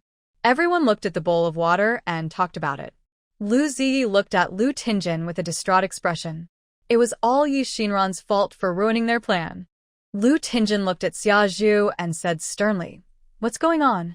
Xia Zhu knelt on the ground with a plop again. Please spare my life, master and madam. I really didn't do anything, nothing. Leng Qingyu kicked her angrily. The facts are all in front of us, and you still dare to say that you did nothing? You are so bold to do something like this. Lanji. Yes. Lanji responded and walked up. Take her away to sell her. Sell her far away so that she can never return to the capital. Leng Qingyu ordered. Yes. Lanji agreed. Xia Zhu kowtowed repeatedly, and her forehead was bleeding. Madam, I am really wronged. Please have mercy on me. Leng Qingyu waved her hand, and Xia Zhu paused the action of pulling her down, and then heard Leng Qingyu asked, I can let you go, then you tell me. Who instructed you to do this? No one instructed me, I really don't know. Xia Zhu's face was covered with blood, and she looked very hideous. Lord Lu said, Madam, don't be angry. Don't get hurt because of a servant. Leng Qingyu said in a cold tone, Such a traitor has appeared in my house. It's my fault for not managing my family well. Even if I'm angry to death, it's all my own fault. Marquis Lu. Leng Qingyu hadn't spoken to the Marquis like this for a long time. For a moment, Lu Tingjin didn't react to how to answer. He gently stroked Leng Qingyu's shoulder and then said, Madam, think about it carefully. The bowl of water was originally placed there. Miss Yi was the first to go up. She chose the bowl herself, and she also dripped the blood into it first. If someone really tampered with the water in advance, how did Miss Yi happen to choose the problematic bowl? Don't you think there is something wrong with this? Leng Qingyu thought carefully about what Lu Tingjin said. What he said did make sense. If only one bowl of water had a problem, how did Xinran choose the bowl of water with problems accurately? She turned her gaze to Yi Xinran. Yi Xinran bowed to her and said, "What the Marquis said is exactly what I was thinking. If Madam allows, I would like to go up and check the problem with the water." "Okay, go check it out," Leng Qingyu said. As Yi Xinran expected, in addition to a little bloody smell on the tip of the needle, there was also a little smell of datura. Smelling this smell, Yi Xinran showed a smile. It was just as she guessed. The juice of datura will prevent blood from mixing. I didn't expect that someone here actually understood this medical theory. After confirming the idea in her mind, Yi Xinran turned around and said, "Just now Lord Lu asked if there is a problem with the water in the bowl. How did I accurately choose the bowl with the problem? This is indeed a bit problematic." Yes. How could it be so coincidental? If there was something wrong with the water, what if the water dripped into another bowl first? Wouldn't it be counterproductive? Everyone also whispered. Yi Xinran continued, "Maybe the problem is not with the bowl of water? It's not with the bowl of water? Then where's the problem?" That's right. We were all watching just now, and no one did anything. One of your fingers was smeared with datura juice in advance. Now it seems that the wound is slightly blackened. Ah? Even though the identity of the Marquis was there, everyone couldn't help but exclaimed, "It was the Marquis who cheated? Lord Lu, can you stretch out your fingers for everyone to see?" Yi Xinran asked again. Lord Lu didn't say anything. Lu Zi stood up. "Yi Xinran, you are so bold that you dare to wrongly accuse father. Ever since you came into this courtyard, my father and I have always treated you with courtesy. Even if you have excessive demands, we didn't say anything. But now you dare to slander my father for cheating? What a joke. I think you are crazy about wanting to enter the Marquis's mansion." Yi Xinran was unmoved. "Since you are upright and do the right thing, it's just a finger. What's there to be afraid of? Could it be that the Marquis's fingers are made of snow, and they will melt if you look at them?" Lu Zi was so angry. "Yi Xinran, don't go too far. Come here. Beat this unruly man out." Lu Zi gave an order, and the servants immediately surrounded Yi Xinran. "Who dares?" Xiao Huaiyan stood beside Yi Xinran, raised his bamboo hat, and glanced at the few people. The servants felt a chill on their backs after being looked at, and a murderous aura rushed towards them. They all stood where they were and dared not move. They were not secret guards, and this person was not easy to mess with at first glance, and no one dared to go up and touch this bad luck. When they were in a dilemma, Leng Qingyu said, "Who dares to move?" Hearing the lady's voice, several people felt as if they were pardoned. "Great," the lady spoke, and they could finally withdraw with a clear conscience. The servants in the Marquis mansion all saw clearly that in the Marquis mansion, the people who could not be offended the most were the Marquis and the lady. The lady was the god of wealth in the Marquis mansion. If you offended the lady, you would not get any monthly salary in the future. Lu Zi saw Leng Qingyu send the servants away, and immediately stepped forward and took Leng Qingyu's arm. "Mom, are you angry?" She said timidly. "I don't want to target Miss Yi, but she was disrespectful to Dad, and I was so angry that..." "Z, you are usually sensible, and Mother doesn't want to say much. That's how it happened today. I hope that in the future, you will not make any decisions on my own for me or your father." Over the years, Leng Qingyu has never spoken to Lu Zi so bluntly. After hearing Leng Qingyu's words, Lu Zi's eyes suddenly turned red. "Mom, I know." She looked at Lord Lu, nodded reluctantly, and took 2 steps back. Leng Zi also looked at Lu Tingjin. "Lord Marquis, you also said that you wanted to make things clear today. It's just a matter of looking at fingers. You won't refuse, right?" Lu Tingjin's face changed. He looked at Leng Qingyu, his face full of disappointment.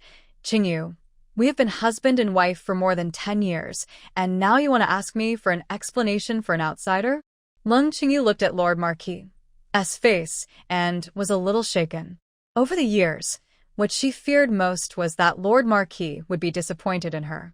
In the past, as long as Lord Marquis put on this look, Leng Qingyu would definitely lose. But now, facing the expression that she had been most afraid of seeing, Leng Qingyu still said firmly, "It's just a look at fingers." When did Lord Marquis become so stingy? Leng Qingxin rarely saw her sister being so tough to Lord Marquis.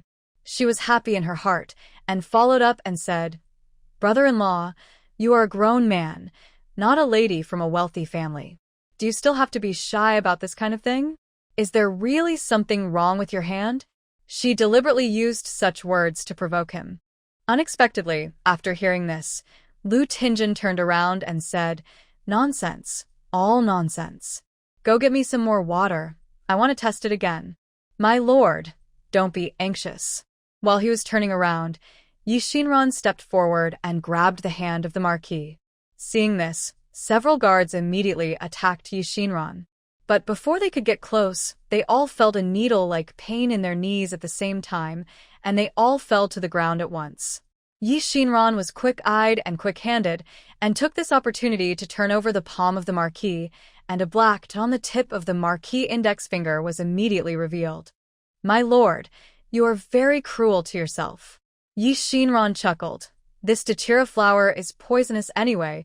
Be careful that the poison seeps into your blood, and it cannot be cured." Following Yi Xinran's actions, Leng Qingyu and Leng Qingxin also saw the black needle holes on Leng Qingyu's hands. Although he had doubts, Leng Qingyu staggered a step when he saw the truth. "My lord, was it really you who did this?" You. "Why did you do this?" Seeing that the truth was revealed, Leng Qingyu was no longer as nervous as before. He glanced around. Seeing this, the servants all retreated. Only 4 people from the Lu family were left present: Yi Xinran, Xiao Huaian, and Leng Qingxin. Leng Qingyu then slowly spoke. "Xinran, it's not that Dad doesn't want to recognize you. Dad also has difficulties that he has to overcome." Oh? "I didn't expect that."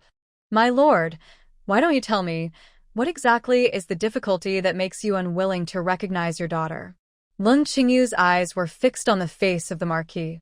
After being married for so long, it was the first time that she felt that she could not recognize the man in front of her. Is this really the Leng Qingyu who waited for 3 months in Ling'an Temple just to see her?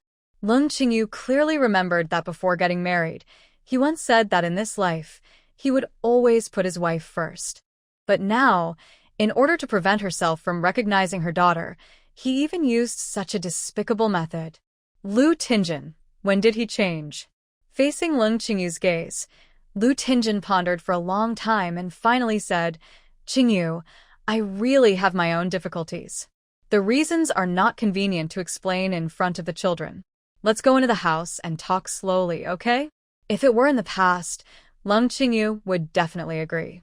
But at the moment, Leng Qingyu looked at the people present, hardened his heart, and said, "They are all family members. What can't be said?" "Mom," Lu Zi said softly, "Dad wants to talk to you alone. There must be something that is inconvenient for us to hear. Don't be angry. Come into the house and talk slowly with Dad." As she was about to hold Leng Zi's wrist, Lu Chongqing suddenly came up and pushed her aside. "Can you touch my mother's hand?" "Lu Zi, my sister has been found. Put yourself in a good position and get out of the Lu family as soon as possible." "Chongqing Yu." Lu Zi's eyes were red. She turned to look at Leng Qingyu and said pitifully, "Mom, what should I do?" Seeing her like this, Leng Qingyu's expression was indeed a little relaxed. After all, this is the child she has raised for 18 years. No matter how wrong the adults are, the child is innocent. However, no matter how wronged Lu Zi is, she has enjoyed the blessings of the Lu family for 18 years. The one who should really be wronged is Xinran. Leng Qingyu did not speak for Lu Zi, but looked at Leng Qingyu again. "You must give me an explanation today. Qingyu, if you really want to know, I will tell you," Lord Lu said as he tried to support Leng Qingyu's shoulders. Leng Qingyu shook him off in disgust and said coldly, "Don't touch me." "Qingyu." The Lord Lu looked grim. "We have lived together for more than 10 years. Don't you know what kind of person I am?" Leng Qingyu looked at him. "I didn't expect that after living together for more than 10 years. I didn't even see your true face." "Okay. Don't you want to know why I refuse to recognize Xinran? I'll tell you now."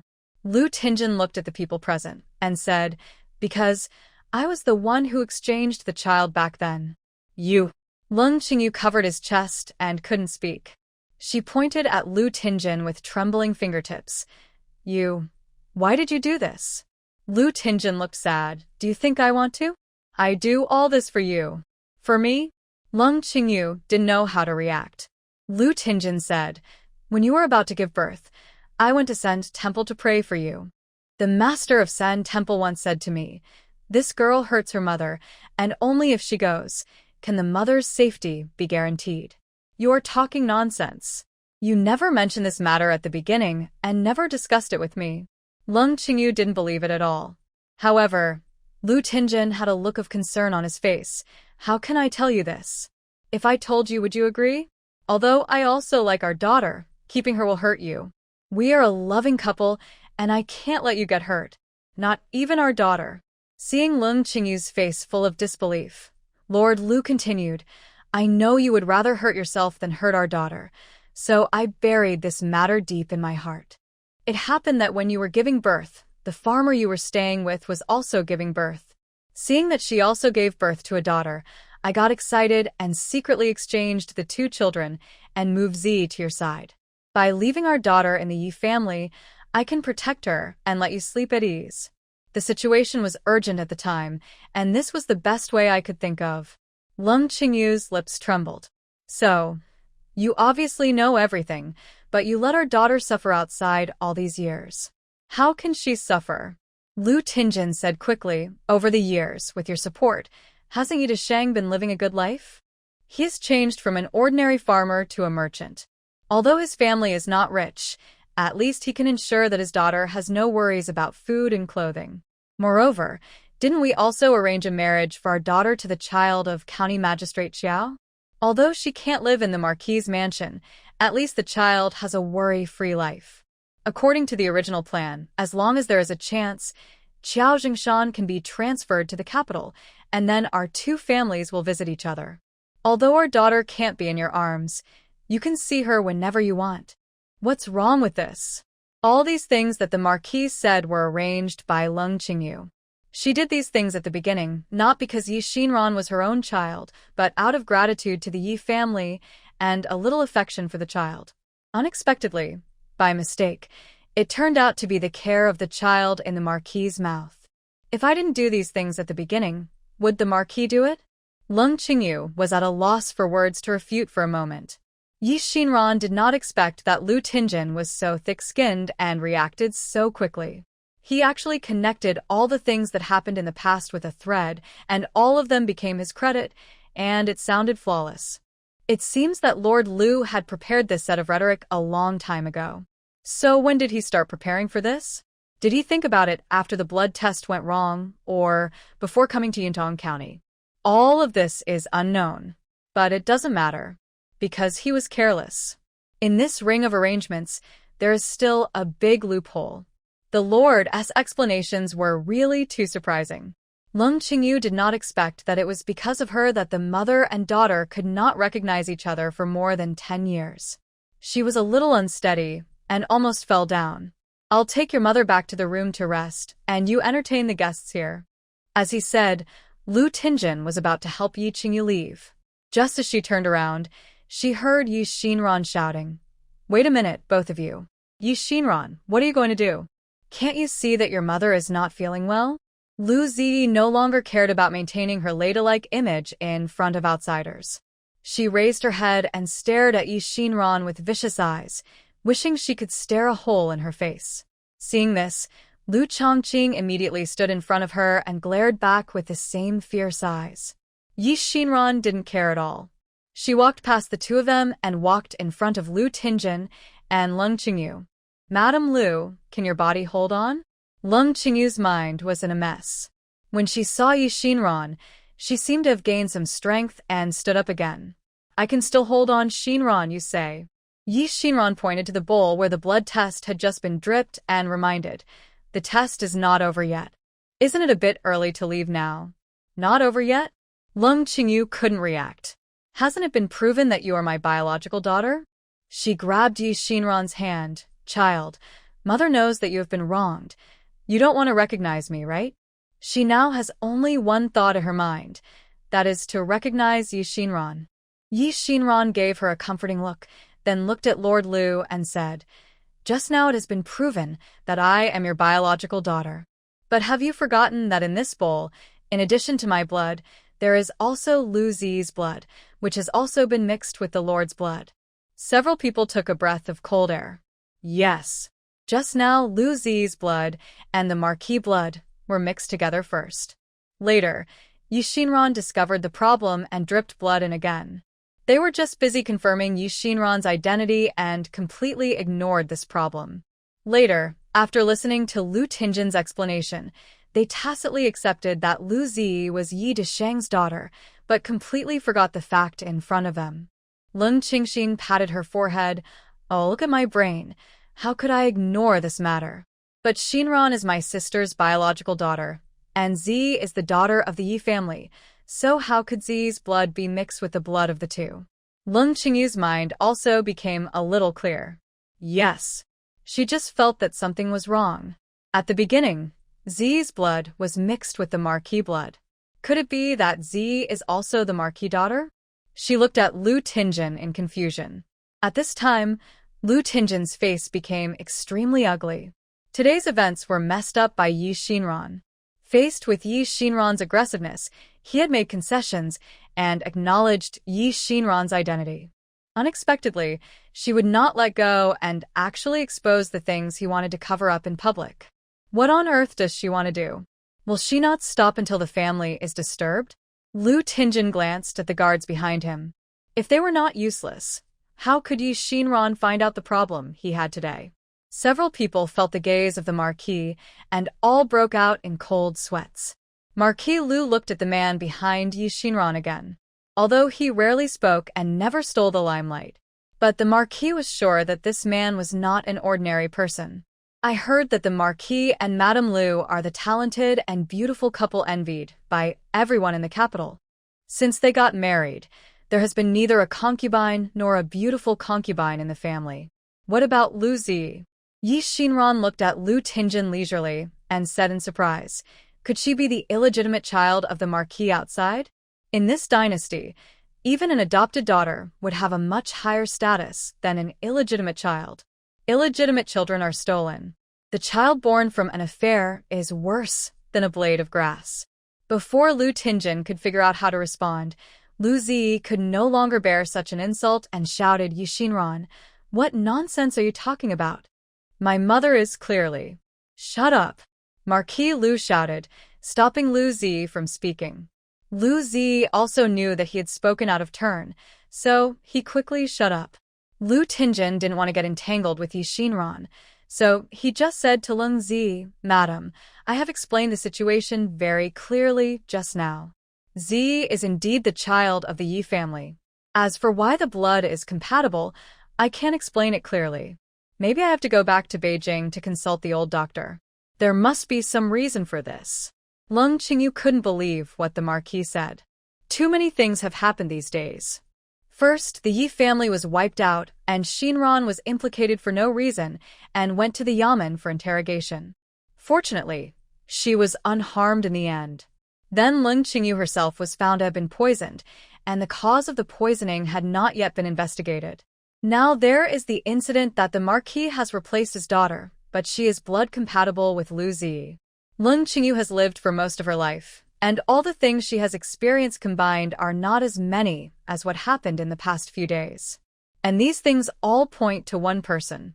A person who has been with her for more than 10 years, and they trust and love each other. Thinking about this now, Leng Qingyu feels like a dream. I need to think about it carefully. She pointed at Lu Tingjin and said, I'll stay here and think about what happened during this period. You take Zi back to Beijing. When I have a result here, I will go back to find you. Leng Qingyu ordered to expel him. Seeing that she was angry, Lu Tingjin wanted to go up to coax her, but Leng Qingyu slapped the Marquis in the face without hesitation. We have been married for so many years. I respect you, love you, and put you first in everything. But you stole my daughter and have no regrets. I slapped her on behalf of my daughter. Lu Tingjin covered his burning face, but he was not angry. Instead, he put his other face closer. Madam, if you want to vent your anger, just hit me. I just hope you don't get sick from anger. Yi Xinran saw Lu Tingjin's skills today. It's no wonder that Leng Qingyu still has hope for him. She looked back at Xiao Huaiyan. She wanted to share her feelings with Xiao Huaiyan. But Xiao Huaiyan misunderstood. What? Xinran felt that Madame Lu couldn't beat him, so she wanted to help? Xiao Huaiyan's expression darkened. He clenched the stone in his hand, aimed at the left face of the Marquis and hit him. Under the eyes of the public, everyone saw with their own eyes that the Marquis, who was still affectionate a moment ago, suddenly screamed and covered his face. When he put down his hand, the left side of his face had swollen like a bun. There was a purple patch on it. What was worse was that the Marquis spat out a mouthful of blood, and in that blood there was even a tooth that was knocked out. Who is it? There's an assassin. Because they had been driven out of sight before, the guards were too late to come to the rescue. Although they had been nearby, they didn't see who did it. Among the few people present, the only one who had this ability was Xiao Huaiyan. Catch him for me. The leader of the guards ordered several men. Leng Qingyu's face changed immediately when she saw that they were going to attack her son-in-law. Didn't you hear what the Marquis said just now? She said sternly. The Marquis told me to beat him until I vented my anger. Now the Marquis' face is swollen, and I'm venting my anger. Let's see who dares to do it again. Guards are different from servants. The guard's mission is to protect the Marquis. At this time, you should rush forward with your life. But they knew that the Marquis valued his wife the most. When his wife spoke, no one dared to move. Lu Tingjin was stunned. He never thought that Leng Qingyu would react like this when facing his injury. Before this, even if he had a headache, Leng Qingyu would be nervous for a long time and couldn't even eat. But now, her face was swollen and her teeth were knocked out. She just took a look and said that she was angry. Lu Tingjin suddenly felt a little uncomfortable. He felt that there was something very precious, which was secretly flowing away, and he couldn't catch it, nor could he save it. Ahem. He covered his mouth and coughed twice. Seeing that Leng Qingyu still didn't respond, he waved to the guards. Can't you hear what the lady said? The lady's calmness is more important than anything else. All of you retreat. The guards all retreated and hid their figures again. The maids and servants watched the movement here from a distance, and no one dared to move forward. Leng Qingyu seemed ruthless, but her heart was as painful as a needle. But she knew that she couldn't be soft-hearted. My lord, this is the Wei family's mansion. Starting today, I will move in with my daughter. You should pack up and return to Beijing as soon as possible. Leng Qingyu didn't want to face him now. More importantly, she didn't know how to deal with this matter. Lu Tingjin wanted to persuade her. He deliberately showed Leng Qingyu his injured half-face. Qingyu, do you really want me to leave like this? Because of the injury in his mouth, he couldn't speak clearly. He looked really miserable. Leng Qingyu couldn't help but feel distressed, but still looked away. You still have official business to deal with in Beijing, and you have to go back anyway, so take your daughter away quickly. Lu Zi understood. She was talking about your daughter, not our daughter. Lu Zi had been someone else's daughter for so many years. How could she accept that Leng Qingyu abandoned her so quickly? So she shouted, Mom, don't you like your daughter? Your daughter wants to stay with her forever. Lu Zi, are you shameless? Lu Chongqing stood in front of Leng Qingyu. This is my sister and my mother. Don't you have a mother yourself? Go find your own mother. Leng Qingyu saw Lu Zi's reaction just now. Facing this face, she couldn't say anything harsh after all, just said, You grew up with me since you were a child. If you know who your mother is, go back and find her. After that, Leng Qingyu no longer paid attention to them, took Yi Xinran's hand and walked out. She left the mess behind to her sister, knowing that her sister would definitely handle it. She avoided the father and daughter from a distance. She couldn't stay. She was afraid that she would believe Lu Tingjin's sweet words again and be deceived by his false feelings. Yi Xinran and Xiao Huaiyan separated Leng Qingyu from the crowd and walked all the way to the carriage. Xiao Huaiyan whipped the horse, and the mother and daughter sat in the carriage, looking at each other in silence.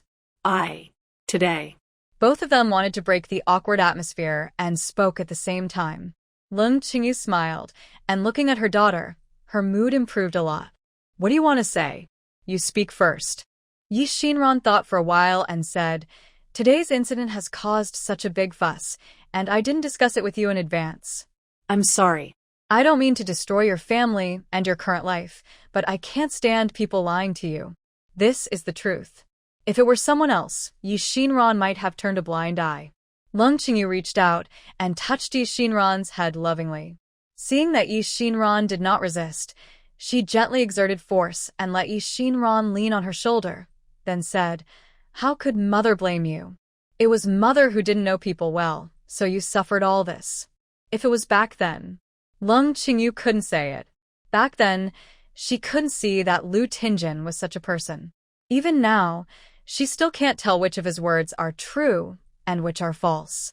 But your husband, Leng Qingyu pointed to the outside of the carriage. He is really a man of blood. I thought he was the kind of cold and lonely character and didn't take me seriously. Unexpectedly, he would stand up for me. Him. Yi Shinran was a little embarrassed. He is the kind of person who is cold on the outside but warm on the inside. Leng Qingyu went on to say, he seems to be quite skilled, but he is a bit reckless. You should persuade him not to act rashly. Okay. Yi Shinran quickly agreed, but felt even more embarrassed in her heart. Xiao Huaiyan had misunderstood just now, thinking that he was asking him to help. Fortunately, nothing serious happened. Xiao Huaiyan was outside the carriage, listening to the conversation between the two. Thinking of Yi Shinran's embarrassed expression at the moment, the corners of his mouth couldn't help but curl. Lu Tingjin, he had wanted to beat him for a long time. What he hated most in his life was this kind of person who was treacherous and said one thing to his family members and another behind their backs. It was a pity that he couldn't do it in public today.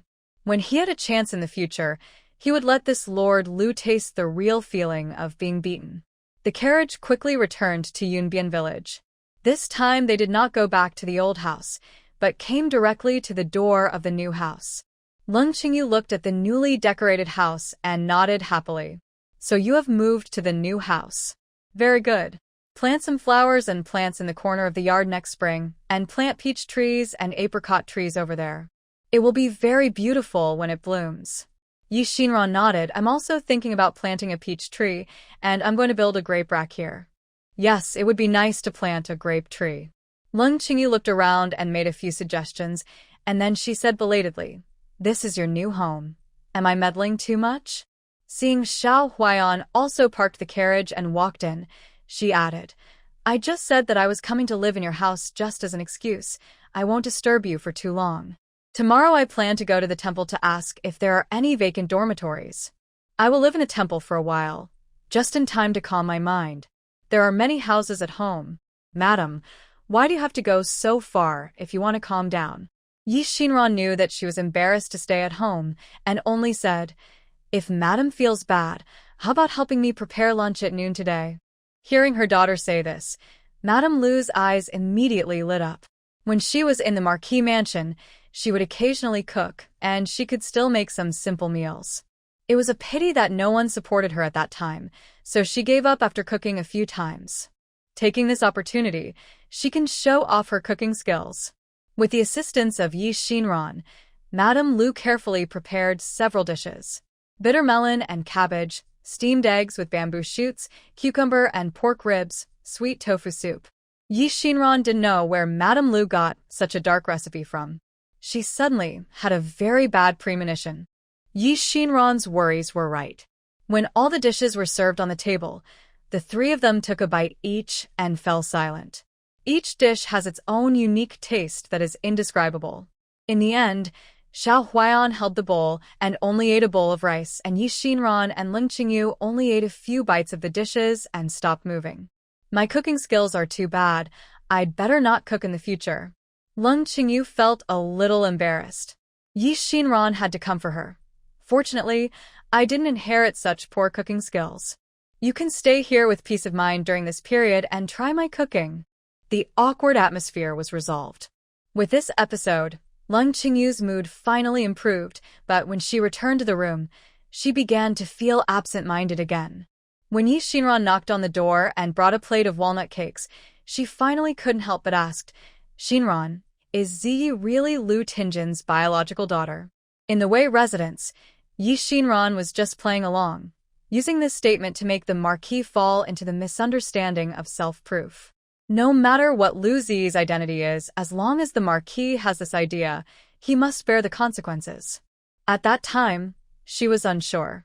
After all, people with the same blood type can be compatible, and maybe this was just a trap they set.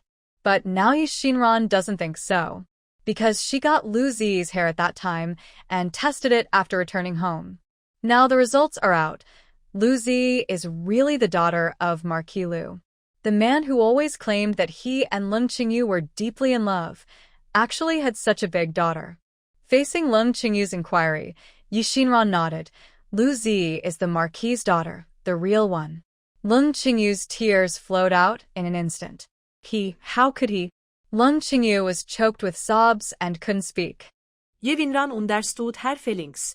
After all, they've been married for so many years, and the rascal pretended so well.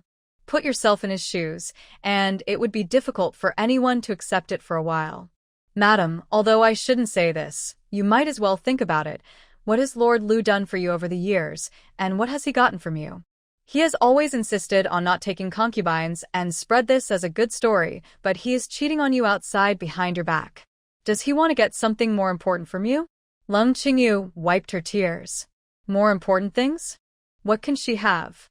If you exclude appearance and feelings, then all she has is money. In terms of family background, she can't compare with those wealthy families. The only thing she can show off is the profitable shops and the Yi family's trading network throughout Daliang. After so many years of marriage, he has taken a lot of money from me. Leng Qingyu recalled slowly, but every sum of money was forced upon him by me and asked him to spend it. What was the money used for? Yi Xinran asked. Leng Qingyu smiled bitterly. You don't know the difficulties of being a head of the family until you are in charge. As a marquis, he has a lot of things to take care of, and in this branch of the Lu family besides him, there are 2 younger brothers. The 2 younger brothers did not inherit the title and are not motivated, and the old lady is always nagging in my ears, so I give them 1,000 taels of resettlement fees every month on a regular basis. So, you not only support the Marquis's mansion, but also the 2 younger brothers of the Marquis? Yi Xinran couldn't understand. Leng Qingyu explained. After all, they are all family. They always made trouble for the Marquis, because of money before. Now that they have money, the family has become much quieter, and the Marquis can also concentrate on government affairs. As the mistress of the house, this is what I should do. Now that you put it that way, I probably know why the Marquis has not taken concubines or maids for so many years. Yi Xinran said. Why? Je Winran sikhet. She didn't expect that her own mother was still a love-brained person. Of course he doesn't dare. Don't dare? Leng Qingyu was puzzled. With concubines and maids in the family, there will inevitably be friction with you. If you are hurt and distracted by these things and no longer take care of their family, what should he do? Yi Xinran said slowly, instead of taking this risk, it is better to keep 2 mistresses outside. You can enjoy the happiness of having 2 wives, avoid a lot of trouble, and have a good reputation. Did he think so? Leng Qingyu murmured to himself. I actually asked him and took the initiative to arrange a maid for him, but the Marquis refused and was very angry. Since then, the 2 of us have never mentioned this matter again. Has there ever been such a thing? Yi Xinran couldn't figure it out. What did the Marquis do for? Was it for fame? But what's the point of this false reputation of love? Back in the room, Yi Xinran told Xiao Huaiyan about her doubts. After moving to the new house, there were several more rooms in the house, but the 2 of them had a tacit understanding and no one mentioned sleeping separately. After Yi Xinran said what he was thinking, he asked Xiao Huaiyan, if you were Lu Tinjin, why would you refuse to take a concubine? Xiao Huaiyan was angry. He actually compared him to someone like Lu Tinjin. But he still answered, I won't take a concubine because I don't like having many wives and concubines. I only have one heart, so of course I can only love one person. After a pause, he said, as for why Lu Tinjin is unwilling to bring a concubine home, I seem to know the reason a little bit. Hearing Xiao Huaiyan say that he knew, Yi Xinran immediately became interested. What's the reason? Xiao Huaiyan thought for a while and said, I have heard a saying before that the old man of the Yi family once said that their family heirloom would be passed on to his daughter. As for who to pass it on to, it is not based on which daughter is more filial, but which daughter lives a better life. Loving husband and wife, filial children, and loving parents-in-law are all within his consideration. The reason why Lu Tingjin is like this must be related to this rumor. Old Master Lu is really cunning. 예빈란 eklemet. You actually used this little trick to control the two sons-in-law. Let's not talk about what the heirloom is. Just looking at the old man's request, at least he can guarantee the smooth life of his two daughters during his lifetime. And after he dies, the children of the two daughters will have grown up. Even if there is any change in the sons-in-law, at least the children can protect their mother. As long as the old man is alive, this so-called heirloom is like the carrot tied in front of the donkey. Let him covet it forever, but never get it. Parents who love their children will plan for them in the long run. Yi Xinran was impressed by the old man's good intentions. But soon she thought of another thing. She looked at Xiao Huaiyan and asked puzzledly, How do you know so much about the Yi family? Xiao Huaiyan suddenly realized that he seemed to have said a little too much. But it doesn't matter. Some things will be known to Xinran sooner or later. He hesitated for a moment, then said, In fact, it's not that I know the Yi family, but I learned about these things when I investigated the Lu family. Yi Xinran was stunned. You investigated the Lu family? Is there any problem with the Lu family? Yes. Xiao Huaiyan said affirmatively. The problem is more complicated, and it is difficult to explain it for the time being. You just need to remember that Lu Tingjin is not a kind person, nor is he someone who can be trusted. Yi Xinran thought. Isn't it the same as my understanding? Anyway, he is not a good person. Don't worry, since Madame Lu is here, I will definitely let her see the true face of Lu Tingjin. Yi Xinran was full of confidence. In the evening, Changbing and Chang'an returned home from school. Seeing that there were guests at home, the two children were a little excited. Aunt, who is this beautiful lady? Changxing leaned against Yi Xinran's legs and asked with sparkling eyes. This is my aunt's mother, your Yi Xinran was still thinking about how to address her, but Leng Qingyu rushed to answer. I am your grandmother. Hello, Grandma. Grandma is so beautiful. She looks as beautiful as my aunt. The two children said one sentence after another, without any hesitation in praising each other. Leng Qingyu felt much better and smiled at the two little kids. Xinran, your children are really well raised. They are beautiful and sensible. Yi Xinran also looked at the two children. After raising them for a few months, the two children have gained some weight now. Especially Chang'an, who looks white and tender, wearing a long gown that goes below the knees, looks like a New Year picture doll. She also smiled. The children are really sensible. Leng Qingyu thought of her youth. At that time, Chongqing and Zi were always crying and making trouble because of competing for favor. Leng Qingyu, a new mother, was exhausted by their troubles. She had never felt that the children were cute like now. I am really old. Leng Qingyu thought. Grandma, are you here to see Aunt? Will Grandma live with us in the future? Chongping is older and has more thoughts. Leng Qingyu then remembered that she had not prepared a gift for the child.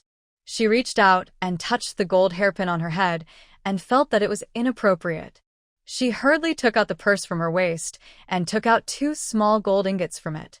She handed the gold to the child and said, My dear, Grandma didn't prepare a gift for you. Take this to buy fruit.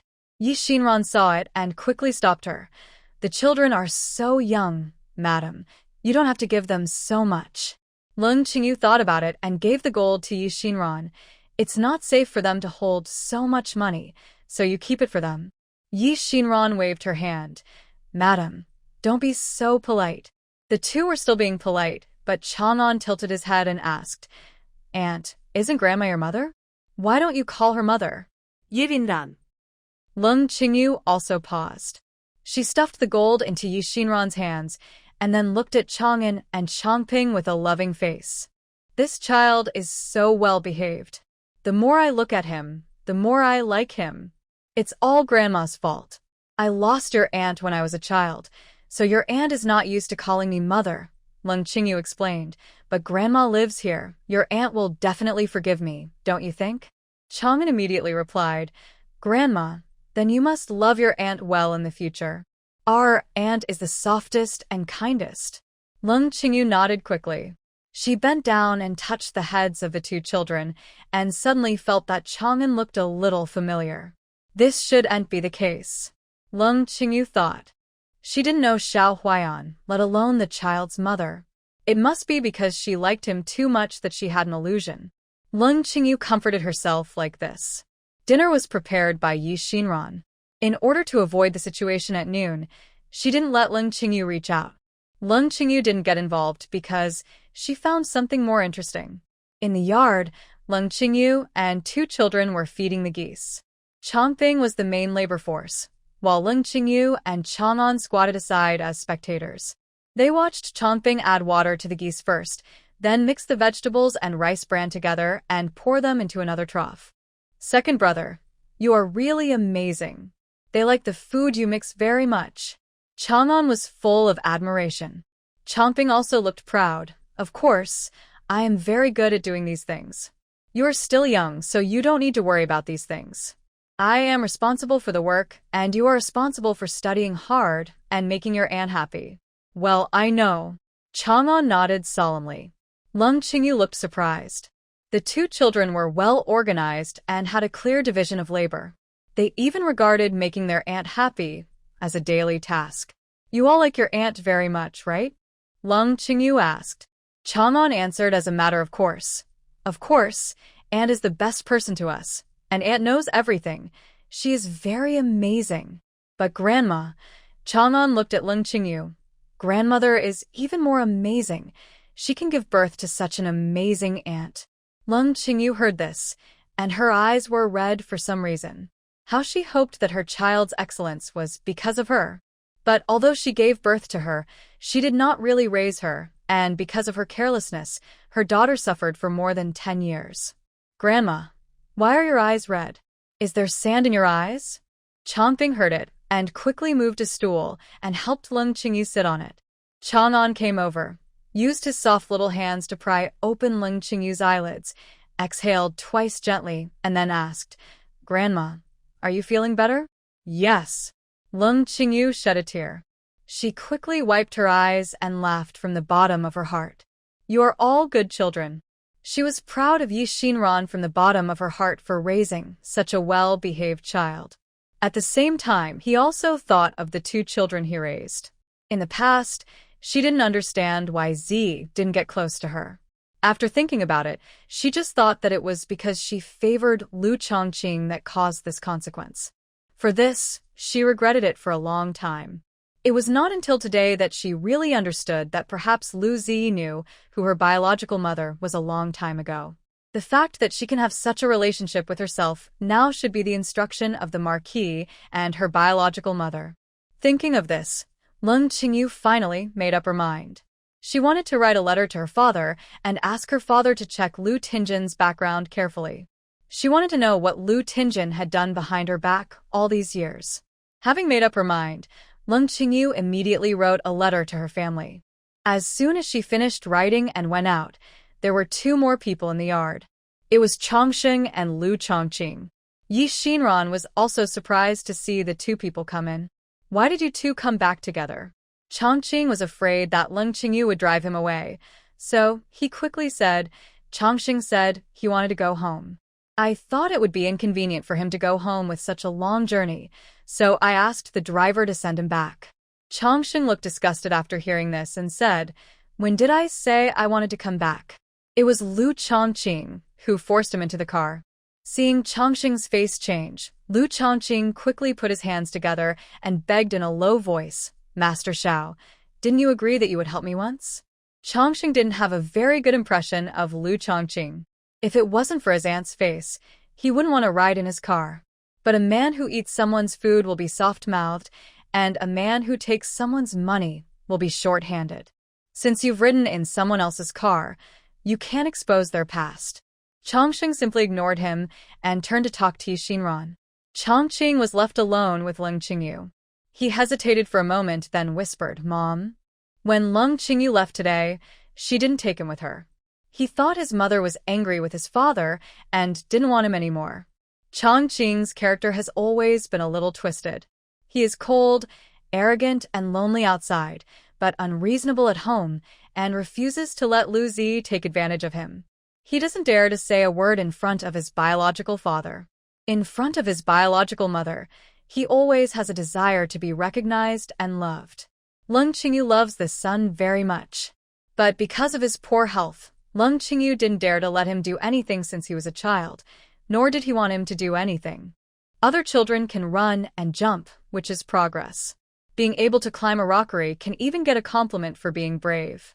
But for him, no matter what he does, Leng Qingyu will always tell him no. Leng Qingyu did not dare to have any expectations for him. The only expectation was that he could live well. Lu Chongqing was good at studying since he was a child. He could play chess and draw, but he never received praise from his mother. Leng Qingyu always said, "Don't work so hard, as long as you are happy." In Lu Chongqing's view, his mother had no expectations of him, which meant that she did not need him. She could abandon him at any time. "Mom, I came to see you. Are you in a better mood now?"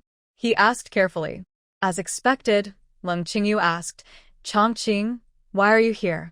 Just stay at your aunt's house and have a good rest. You don't need to worry about your mother." The smile on Lu Chongqing's face froze instantly. He thought about it and said, "Mom, I just came to tell you that Dad has taken Lu Zi away." "Yeah." Leng Qingyu nodded. Lu Chongqing continued, "Mom, I have talked to my aunt, and I also want to stay with my sister and live with you. You live with me too? What about your studies?" Leng Qingyu asked. "I gave the coachman money and asked him to pick us up to go to school every morning and send us back in the evening." Lu Chongqing said, "Anyway, there is still time. I can get up a little earlier in the morning and recite my lessons on the way." Seeing that he had made all the arrangements, Leng Qingyu had to agree. "We all live here. I hope it won't cause trouble to your sister." Leng Qingyu still felt a little guilty when facing Yi Xinran. She wanted to help Yi Xinran with something, but she found that Yi Xinran's house was tidy and the children had clear division of labor, so she didn't know where to intervene. Yi Xinran saw her discomfort, and when she was working, she would intentionally or unintentionally ask Leng Qingyu to help her. Slowly, Leng Qingyu gradually adapted and felt a lot more comfortable. Chongqing was not so lucky. He originally planned to go to and from school with Chongsheng, and the two of them could be considered companions. Who knew that Chongsheng was devoted to studying, and he must participate in the spring examination next year. He often studied until midnight and couldn't afford to go back and forth. Lu Chongqing had to come back alone with a thick face. Fortunately, Yi Xinran also found him something to do recently, which made Chongqing feel a lot better. What Yi Xinran asked him to do was to draw blueprints. "Today, I saw that many families in the village have not finished threshing their rice. I have been thinking about making a thresher before, but I never had the time. Now I finally have time, but I can't draw. Can you help me draw it?" Yi Xinran asked. Lu Chongqing readily agreed. Yi Xinran thought about it and began to describe, "The thresher I want is a round drum in the middle, and the blacksmith will nail curved iron nails on the drum. There are axles and fan blades on the left and right sides, and the axles and pedals are connected by leather belts." "So complicated?" Lu Chongqing was a little confused. "Yes." Yi Xinran recalled the appearance of the simplest thresher she had seen in a book before and continued, "Note that there is an air inlet on the left. When the rice passes through the air duct through the bucket valve, the plump grains will fall directly into the grain outlet. The shriveled grains and debris can float out with the air duct." "Sister, have you seen a thresher before?" Lu Chongqing felt it was a bit abstract. Therefore, he judged that Yi Xinran could describe it in such detail, and she must have seen the real thing. "See, I have seen it." Yi Xinran was a little embarrassed. The farthest place the original owner had been to was only the county town, and she really couldn't make up such a lie that she had seen it somewhere else. "I thought about how to make this thing every day, so I saw it in my dream." Hearing the reason that he had seen it in a dream, Chongqing did not refute, but obediently drew the thresher bit by bit according to Yi Xinran's description and his own imagination. 2 days later, after many revisions by the two siblings, the thresher finally became what Yi Xinran had in mind. That's almost it. Yi Xinran was very happy. You are so amazing. You drew it as soon as I said it. Lu Chongqing was embarrassed by the praise, and just when he was about to be humble, he heard Yi Xinran say, I have to find someone to make this thing. Sister, I know where the largest blacksmith shop and carpenter shop in the city are. I'll find someone to do it. Chongqing was very happy to be praised for being awesome, and he wanted to make himself even better. Do you have time? Yi Xinran knew that he had to go to school during the day, and time was already very tight. Chongqing waved his hand nonchalantly. Time. You can find it if you squeeze it. I used to think that I couldn't do anything except study, but now I think there are many things I can do. So, sister, leave it to me, I know what you want. This was the first time that Yi Xinran saw Lu Chongqing so confident. Okay, then I'll give you half a month. Within half a month, you can see if you can make it. Don't worry. Lu Chongqing agreed happily. The matter of the thresher was handed over to Chongqing. Yi Xinran put all her energy into treating Leng Qingyu. Leng Qingyu's spirits were really not lifted these days. Yi Xinran knew that the poison in her body was well controlled and would not affect her. The only thing that could make her fall into her current state was her mood. Madam Lu, this is a beautiful feather that Chang'an found, and she asked me to give it to you. Yi Xinran handed Leng Qingyu a shuttlecock made of beautiful feathers. Madam Leng looked at the feather in the middle. Wasn't it the feather on the tail of the red rooster at home? A few days ago, Leng Qingyu praised the beauty of the feathers, but she didn't expect that today she would praise the shuttlecock. Leng Qingyu smiled, feeling a little weak. This kid is really something. How come he remembers such a small thing? Yi Xinran sat down on the stool beside the bed. Chang'an likes his grandmother, so of course he will take her words to heart. She said, I know you are still sad about Lord Lu's affairs, but we can't stop what has happened, and we can't change a person with ulterior motives. Instead of wasting time on him, it is better to spend all your time on the person you like. Leng Qingyu looked at his daughter. He didn't expect her to be so insightful at such a young age, so he also said, I understand the truth, but when I think about my sincerity for more than 10 years has been betrayed, I feel that my past is not worth it. Since you know it's not worth it, then look forward. There is a saying called stop loss in time. You have to think, fortunately, you have only wasted more than 10 years, and in the next 10, or even dozens of years, you don't have to be deceived by evil people. Isn't that good? Good. Leng Qingyu's expression was still lazy. Yi Xinran knew that heart disease needs to be treated with heart medicine. Leng Qingyu can only get out of the current predicament by himself. However, she still suggested, if you feel that your more than 10 years are not worth it, then we will hold those who wasted your time accountable. The Marquis has let you down, so let him pay the corresponding price. But Yi Xinran's words touched Leng Qingyu's heart. The reason why she was so depressed was that after going through all the things from beginning to end, she found that she could do nothing. Even if it was proved that the Marquis had a concubine outside, what would happen? The Marquis's reputation for doting on his wife was gone, and she would become a jealous woman in people's mouths. If she wasn't jealous, how could the family not accommodate other women? In Daliang, it was never a problem for a man to have 3 wives and 4 concubines. But if a woman is jealous, people will poke her spine and talk about her behind her back, and even affect her children's marriage. Leng Qingyu thought of this level, so she was so negative. Madam, you take your reputation too seriously. Leng Qingyu frowned after listening to her explanation. Leng Qingyu's life looked bright and beautiful, but she seemed to have locked herself up. Locking herself in a cage, unable to escape, unable to break free. Over the years, the Marquis' mansion has been relying on your income to maintain their current life. If you are annoyed, the Marquis will lose more than just a reputation of doting on his wife. He will lose a lot, so much that he will regret it. Really? Leng Qingyu's eyes lit up. Of course. Yi Xinran smiled and poured her a glass of water. Why not? You cut off the income of his brother's family first and see how they react. Having found her future goal, Leng Qingyu seemed to be refreshed all of a sudden. 2 days later, she returned to her original state. There was no reply from Jingzhong yet. Leng Qingyu started with the shop in Yuntong County and began to take stock of the accounts for the past year. In the past year, she has handed over many things to Lu Zi to do. Now it is time to take back her rights. Leng Qingyu counts the accounts every day, while Lu Chongqing is busy making a thresher. Occasionally, when he returns home early, he can help Leng Qingyu look at the account book. After so many years, Leng Qingyu also realized for the first time that her son had grown up.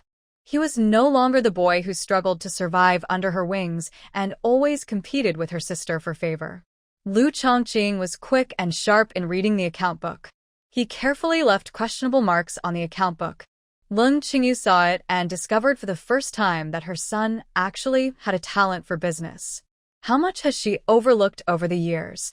10 days later, the prototype of the thresher was made. Lu Chongqing took a day off and took Yi Xinran to try out the machine. The thresher was made exactly as shown in the drawing. Every rivet was carefully polished. At first glance, it was carefully made. The guys let them use the machine.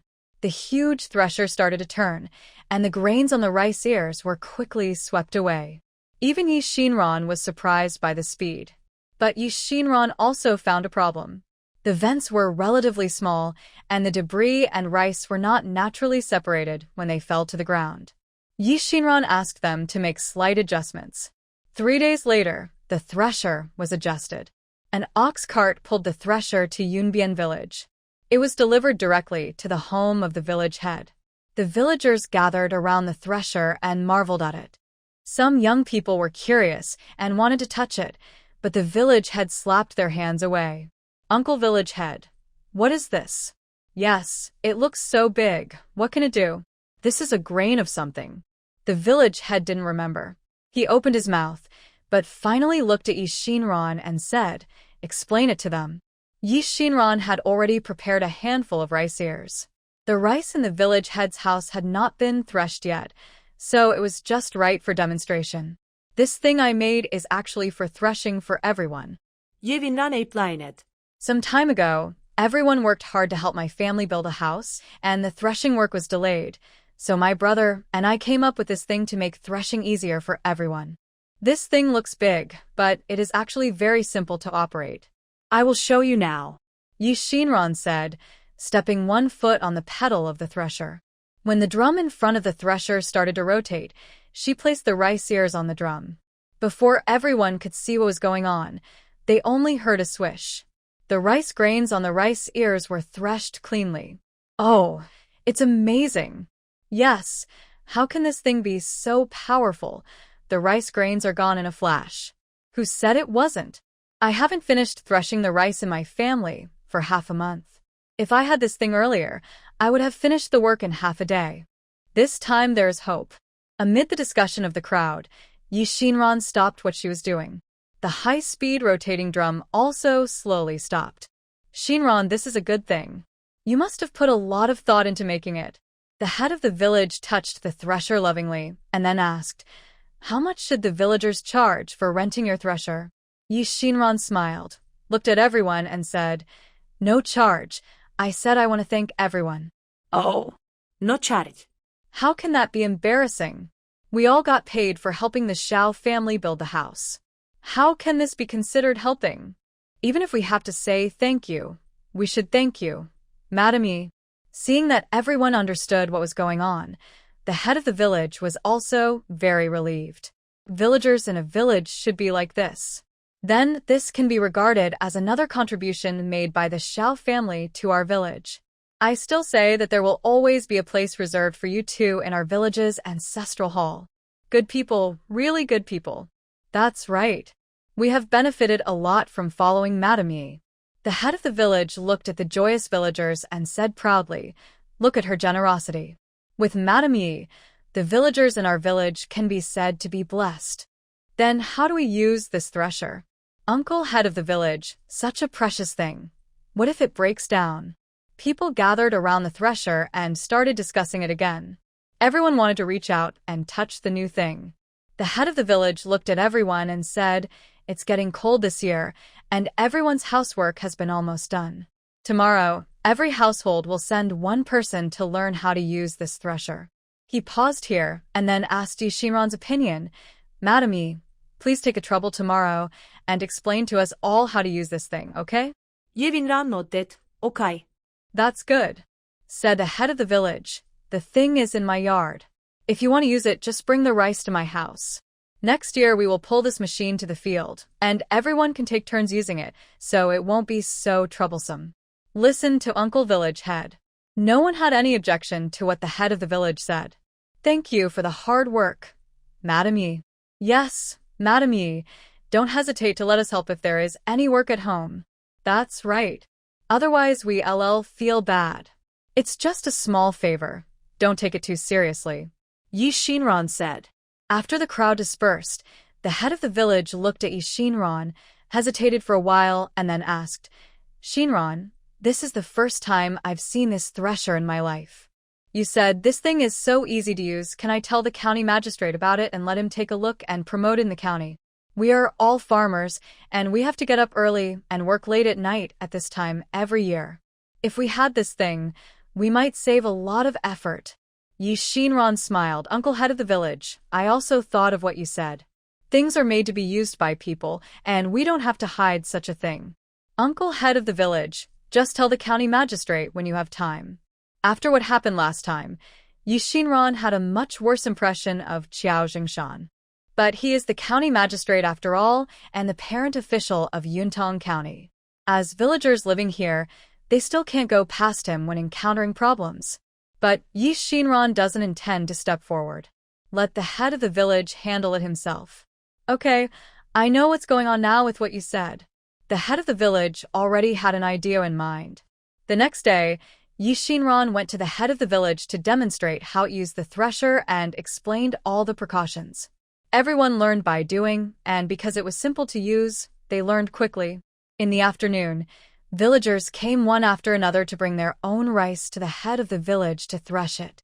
The work that was originally planned to be completed before winter was done in less than an afternoon with this machine. The thresher also separates the rice grains and empty rice husks directly, saving them a lot of trouble. Everyone felt that this thing was more and more useful. It was said that Yi Shinran's brother had someone do it for them. When Lu Chongqing came back in the evening, everyone took the initiative to greet him for the first time. Mr. Lu is back from school. Mr. Lu came back early today. Lu Chongqing was flattered. He responded to everyone's enthusiasm in a daze. After arriving home, he immediately reported to Yi Shinran, Sister, what's the matter with those villagers? Why did they all take the initiative to talk to me today? Did you say something to them? No way. Yi Shinran was arranging the dishes at that time. She urged him to wash his hands and said, The villagers are the most simple and honest. They will be good to whoever is good to them. They are thanking you for making the thresher for them. But sister, wasn't that your idea? Lu Chongqing didn't dare to take credit for it. Yi Shinran said seriously, You drew the drawings and you hired someone to make the machine. How can it be considered my credit? At most, I gave you an idea. Lu Chongqing wanted to argue, but Yi Shinran said, Besides, I don't want any fame. If there is anything I need to deal with in the future, I will leave it all to you. Lu Chongqing knew that her sister didn't like this kind of limelight, so she had to agree. This thing is simple, and they can communicate with each other about how to use it. I guess there is nothing that requires us to show up. He thought simply. But the head of the village thought further. The next day, the head of the village went to the county government office to report the matter of the thresher to Magistrate Qiao. Magistrate Qiao was not good at solving cases, but he was still very concerned about the people's livelihood. Especially this matter may be related to his future political achievements. After listening to what the head of the village said, he immediately became interested. What does the thresher look like? Did you bring it today? The head of the village shook his head. It's very heavy, and I can't carry it. The county magistrate was helpless. I didn't bring it, and you couldn't explain what it looked like, so you came to tell me? Seeing the innocent expression on the head of the village, he had to say, Forget it. I'll send someone to your village to get it tomorrow. The head of the village quickly refused when he heard it. That won't do. Why? The county magistrate was puzzled. People in our village are using that thresher these days. If it is moved to the county government office, the work over there will be cut off. Xiao Zhengshan slammed the table in anger. You old fox, you can't do this or that. Do you just want me to go to your village for a walk? The head of the village lowered his head and whispered, I didn't dare to disturb the master to make this trip. If you are not in a hurry, you can come later. Xiao Zhengshan knew Zhang Yasuo's character. He governed more than a dozen villages and more than a dozen headmen, more than half of whom were old acquaintances. Everyone was respectful to him, but only Zhang Yasuo dared to borrow money from him on credit and even asked him to go to their village. Don't look at his face like this. He must be holding back something bad. The county magistrate thought to himself. But there was no way who made him interested in that thresher. When county magistrate Xiao arrived at Yunbian village, it was already the afternoon of the next day. Most of the villagers had never seen the county magistrate. When they heard that the county magistrate was coming, they hurriedly threw away their work and ran to the headman's house to watch the excitement. The county magistrate was watching the thresher at the headman's house. The people were lying on the wall of the headman's house to watch the county magistrate. Everyone's eyes were full of curiosity and expectation, and they stretched their necks to see the style of the county magistrate. In the yard, county magistrate Xiao looked serious, with the unique majesty of an official. He carefully observed the structure of the thresher and even stepped on it himself to feel the speed of the thresher. It's a good thing, it's really a good thing. Xiao Zhengshan praised. Who developed this thresher? Where is the structural diagram? He asked. The head of the village was not in a hurry to answer, but asked, Sir, do you think our thresher can be promoted in Yuntong County? Xiao County Magistrate had this idea in mind and nodded. Not only in Yuntong County, I will report it to the provincial government and let the prefect take a look at our thresher. Oh, that's great. The head of the village shouted outside the courtyard wall. Did everyone hear it?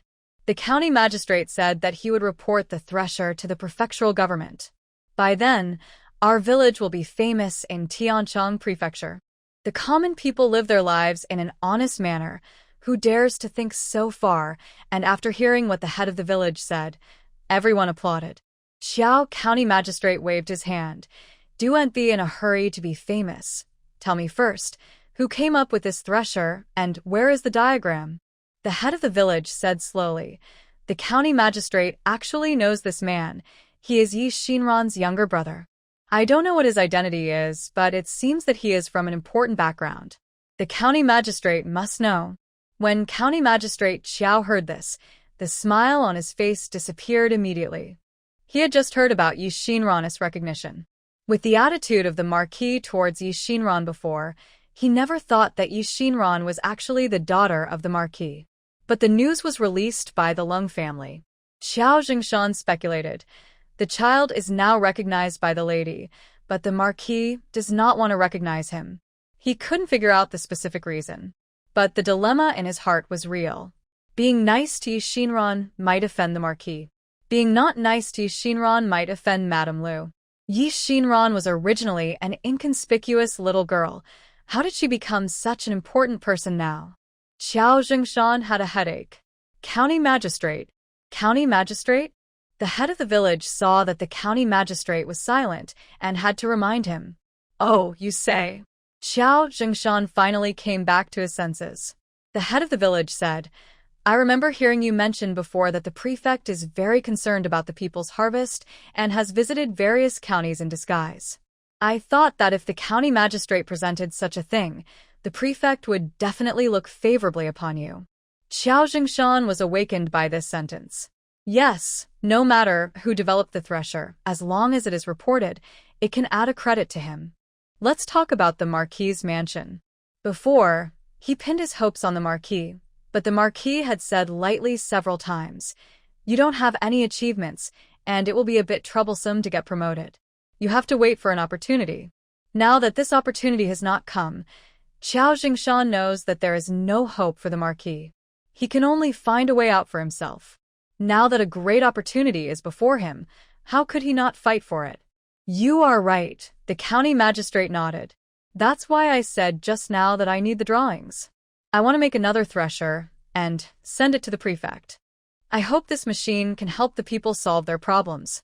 The head of the village smiled like an old fox. Okay, I'll take the county magistrate to the Xiao family right away. Looking at his expression, Qiao Jingshan suddenly thought of something.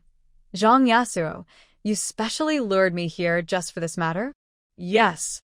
The head of the village answered as a matter of course. Qiao Jingshan, as long as you take the thresher to the county government office, I will definitely report it to the prefect. Why bother with that? The head of the village waved his hand and said with a smile, Sir, can it be the same? He pointed to the villagers outside the door. I took the thresher to the county government office, and no one can tell what we said and decided in the middle. But now everyone has seen it. The county magistrate has worked hard for the people's livelihood and has come to our village specially. When this matter gets out in the future, everyone will be able to sing praises for the county magistrate.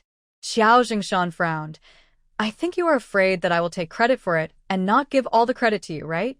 If this matter gets out today, everyone knows that the thresher was produced by your village. If you don't get a share of the reward in the future, I'm afraid my reputation will be ruined. How can that be? The head of the village quickly bowed to the county magistrate, then bent down and made a gesture of invitation. Sir, I don't have so many thoughts. Let us go to the Xiao family now. The county magistrate no longer cared about him and walked outside. When the villagers saw the county magistrate coming out of the yard, they all knelt on the ground. Sir, Your Excellency cares about the people, which is a blessing for the people. Get up quickly. You don't have to perform such a big ceremony to see me. County Magistrate Xiao called on everyone to stand up. In the crowd, 67-year-old Mrs. Zhang stood up, took a few small steps to the front of the county magistrate, opened her turbid eyes and looked at Qiao Jingshan, her hands shaking constantly. My old lady has not lived in vain in this life. I actually saw the living county magistrate. The villagers felt that Mrs. Zhang could not speak and were afraid that she would anger the county magistrate, so they explained for her. County magistrate, she is happy. We never dreamed that we could be so close to the county magistrate. Everyone, don't be too reserved. I'm the county magistrate of this county, and it's my duty to care about everyone's life. Qiao Jingshan had a warm face. Just like Zhang Yasuo said just now, he had done everything he could to do this matter, and leaving a good reputation was more important than anything else. The two went to Xiao Huayan's house. County Magistrate Xiao was also surprised when he saw the spacious courtyard of the Xiao family. The Xiao family's house can be regarded as the best in the village. The tall gate, the yard paved with stone slabs, and even the materials used to build the house are blue bricks instead of mud bricks. The conditions of the Xiao family are quite good, the county magistrate said casually. The head of the village immediately explained, this house was just built. Madam, you know some medical skills, so she made some money from selling medicine to build this house. Qiao Jingshan knew about Yi Xinran's previous sale of snow face cream. Only by looking at the yard did he really feel Yi Xinran's ability. It seems that he really underestimated her. The head of the village greeted Yi Xinran first before bringing the county magistrate in. Yi Xinran took out the best tea and snacks in the house to greet the county magistrate, but kept saying that he didn't know much about the thresher. The anxious county magistrate drank 2 more cups of tea to cool down. It was not until Lu Chongqing returned home that the matter began to make sense. Lu Chongqing was the son of a marquis, and he was not from Yuntong County, so he had no feelings about the identity of County Magistrate Xiao. When he heard that the county magistrate wanted to see the thresher drawings, he first looked at Yi Xinran. After Yi Xinran agreed, he went to the study and took out the drawings. This drawing has been improved based on the machine that was made. It is lighter than the one they made at the beginning. Lu Chongqing is clear and very quickly explained the principle to County Magistrate Xiao. Qiao Jingshan nodded as he listened. After listening, he looked at Lu Chongqing, who was talking eloquently, and couldn't help but think of his son again. Xiao Ziyu has been in low spirits since the incident at the Yi family. Recently, he has been having nightmares at night, shouting that Yi Xinyao is coming to take him away. Looking at her increasingly haggard son, Mrs. Qiao shed tears every day. Qiao Jingshan felt very uncomfortable, thinking that he had worked so hard for so many years, and when he was old, he might not even be able to rely on his son. Qiao Jingshan felt sad again. If only the engagement had not been broken off. If the engagement had not been broken off, the smart and capable Yi Xinran would be his daughter-in-law. This knowledgeable and talented Mr. Liu would also call him uncle. Qiao Jingshan thought. After understanding all the drawings, the county magistrate stood up and said goodbye. Yi Xinran politely invited him and Li Zheng to have dinner at her home. At the dinner table, Qiao Jingshan met Madame Liu again after many years. Madame Liu's appearance has not changed, but her aura as the mistress of the house has become stronger and stronger. I heard that you called Xinran and Huayan to the county government to inquire about the case, and wanted to push the neighbor's murder case onto them. Madame Liu asked a very serious question as soon as she picked up the chopsticks. Qiao Jingshan almost couldn't hold the chopsticks when he heard this question and quickly replied, "It's just to ask a few questions, the normal process of handling cases." "Didn't the Marquis ask you to do it?"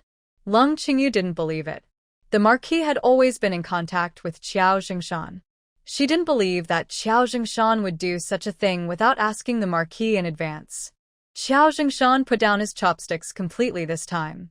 "This is not a dinner invitation. This is a hongmen banquet." She didn't dare to hesitate for a moment and quickly replied, "Madam, what are you talking about? How could the Marquis let me do such a thing?" He didn't know what the Liu family was like now. However, such words that destroy the relationship between husband and wife must not come out of his mouth. Seeing that he refused to admit it, Leng Qingyu stopped asking but just said, "Xinran is my Yi family's child. No matter what mistakes she makes or what she does in the future, my Yi family will bear the responsibility. Children are ignorant. I hope that County Magistrate Qiao, as a parent official, can give more advice to my daughter and son-in-law." "Yes, yes, yes." Qiao Jingshan quickly agreed. The financial strength of the Leng family is very famous in Daliang. No matter what the current situation of the Marquis and Madame Liu is, the Yi family is not someone he can afford to offend. Qiao Jingshan quickly flattered him. Mr. Liu is talented, and the thresher he made will definitely be appreciated by his superiors. I will report the matter and ask for a reward for Mr. Liu. Leng Qingyu knew Qiao Jingshan's attitude and said with a smile, "Then I'll have to trouble County Magistrate Qiao." Leng Qingyu didn't care about a small reward. Chongqing is the eldest son of the Liu family, and the title will definitely be inherited by Chongqing in the future.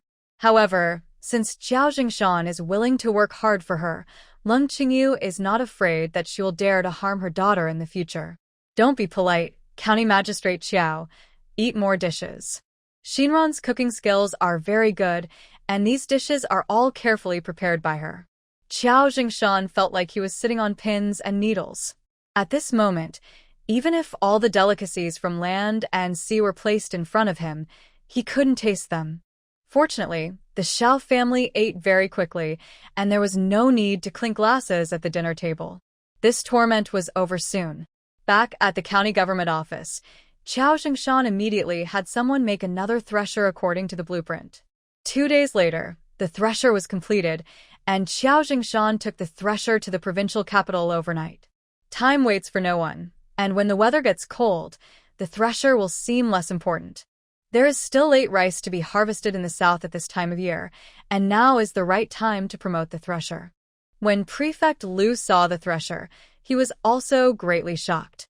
"County Magistrate Qiao, there has been no movement in Yuntong County in these years. It turns out that they are researching this thresher." Lu Fenglin teased.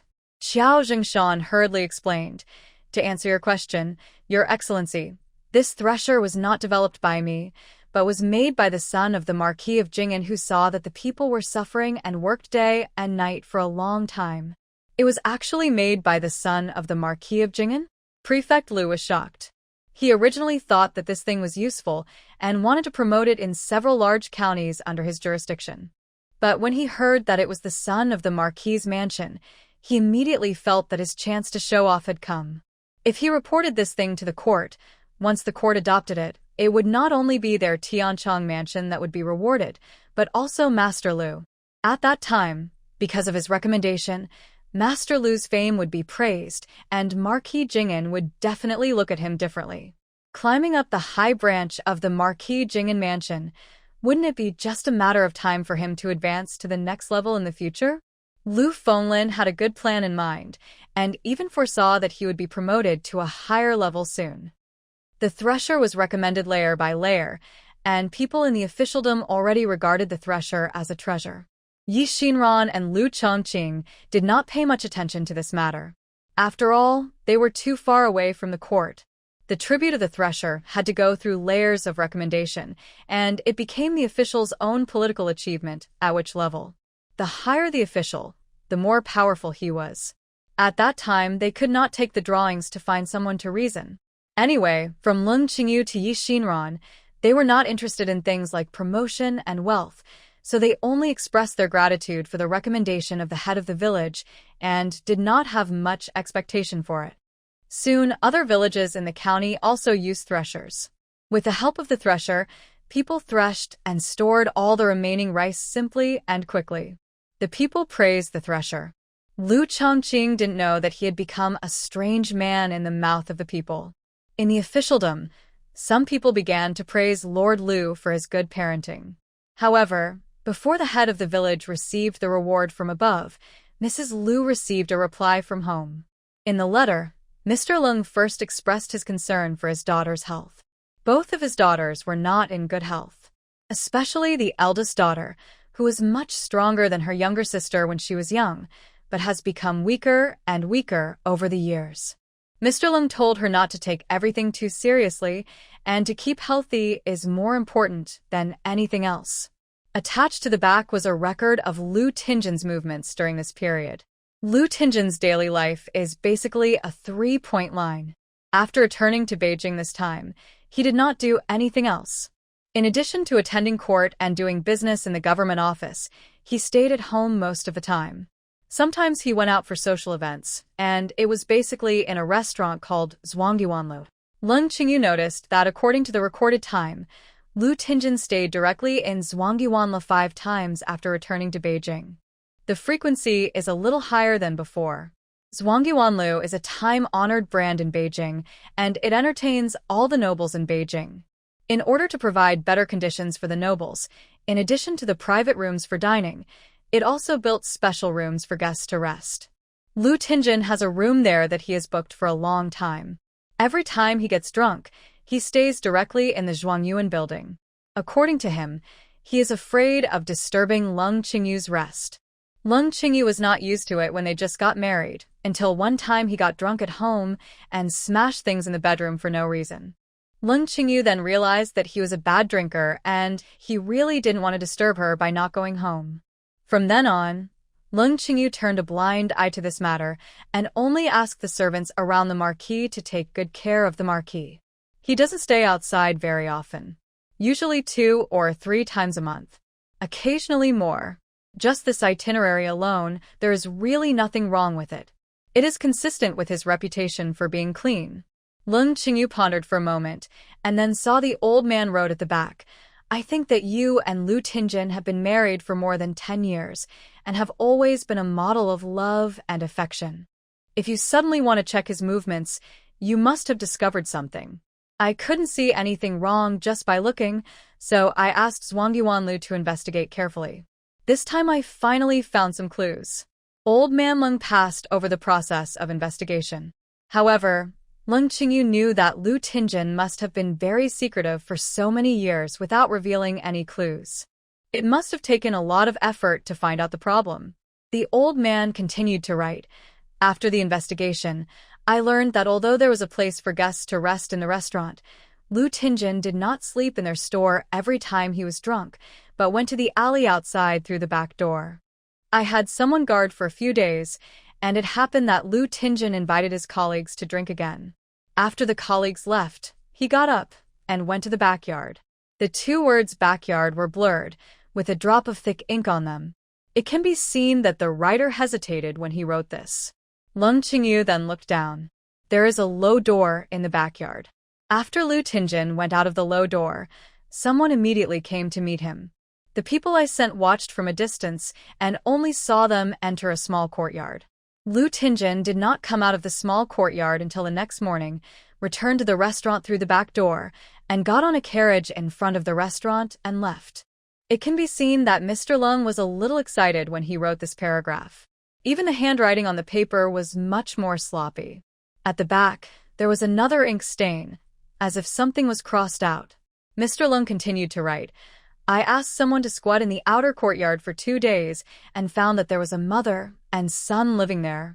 The son is already 13 or 14 years old and is studying at Foaming Academy in Beijing. The letter stopped here. I think Mr. Leng has understood something, but he doesn't want to put pressure on his daughter because of his speculation. So, after explaining the matter clearly, he let his daughter make the rest of the judgment. Leng Qingyu looked at the thick family letter, and she didn't feel the heaviness she had imagined. Instead, she felt a sense of relief. Leng Qingyu didn't expect that in such a short time, she actually looked down on Lu Tinjin's keeping a mistress outside. She didn't dare to think how sad she would be after knowing this with her original character. She curled the corners of her mouth and sneered. It was really hard for Lu Tinjin to keep a mistress so carefully. Leng Qingyu picked up the pen and wrote another letter to her father. In the letter, Leng Qingyu first reported that she was safe. Then he talked about recognizing his daughter. Shinran is a superb doctor. Under her conditioning, my daughter's health is fine. Please rest assured, father. When the time is right, I will take Shinran to visit you, and you will definitely like her. Leng Qingyu carefully described Yi Shinran's 10 advantages. As for the fact that her daughter was replaced, she just brushed it off, saying that it was a mistake, and the family who stole the daughter had received the punishment they deserved. She didn't even mention a word about her poisoning, because she knew that if she told him, with Mr. Leng's character, he would definitely go to the Marquis mansion to kill him. Although the Yi family is rich and powerful, they are still inferior to the Marquis mansion. She didn't want her father to take risks for her. She couldn't let Lu Tinjin get hold of the Leng family's handle and retaliate against them because of her. I already know about Lu Tinjin's affairs. You don't have to worry about the rest. I will handle it myself when I return to the capital. It's best to let them bite each other, which will make people happy. During dinner, Leng Qingyu told Yi Shinran and Lu Chongqing the contents of Mr. Leng's letter. It has now been confirmed that Lu Tinjin had a concubine. The old man only found out that the concubine had a son, but I guess that Lu Zi should also be born to this concubine. Mom, my sister was exchanged to the Yi family, and the daughter of the Yi family was taken away. If Lu Zi was born to a concubine, then where did the child of the Yi family go? Lu Chongqing discovered something terrible, although he had already guessed it when he asked this question. But he was still shocked by Lu Tinjin's cruel behavior. The concubine has no daughter. The children of the Yi family were either sold by him or have long been dead. Leng Qingyu looked stern. She didn't expect Lu Tinjin to be so scheming and so good at stealing and replacing the original. Now that she thinks about it, she was forced to stay in Yuntang County to give birth to a child, which might have been within Lu Tinjin's calculations. Mom, why don't we go back now and destroy his concubine's nest and make Lu Tinjin lose face? Let's see if he will pretend in the future. Lu Chongqing couldn't help it. Lu Chongqing and Lu Tinjin were not close to begin with. Before, because he was his father, Lu Chongqing respected and feared him. But so many things have happened these days. Especially Lu Tinjin's fraud and unwillingness to recognize Yi Shinran completely shattered Lu Chongqing's admiration for his father. As a man, he absolutely cannot tolerate those who harmed his mother and sister.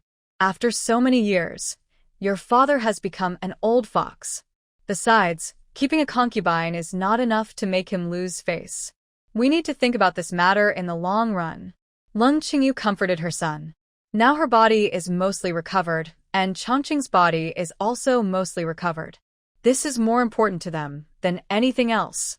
As the saying goes, if you keep the Green Mountains, you will not be afraid of running out of firewood. If they want Lu Tinjin to get retribution, they have to live longer than the other party.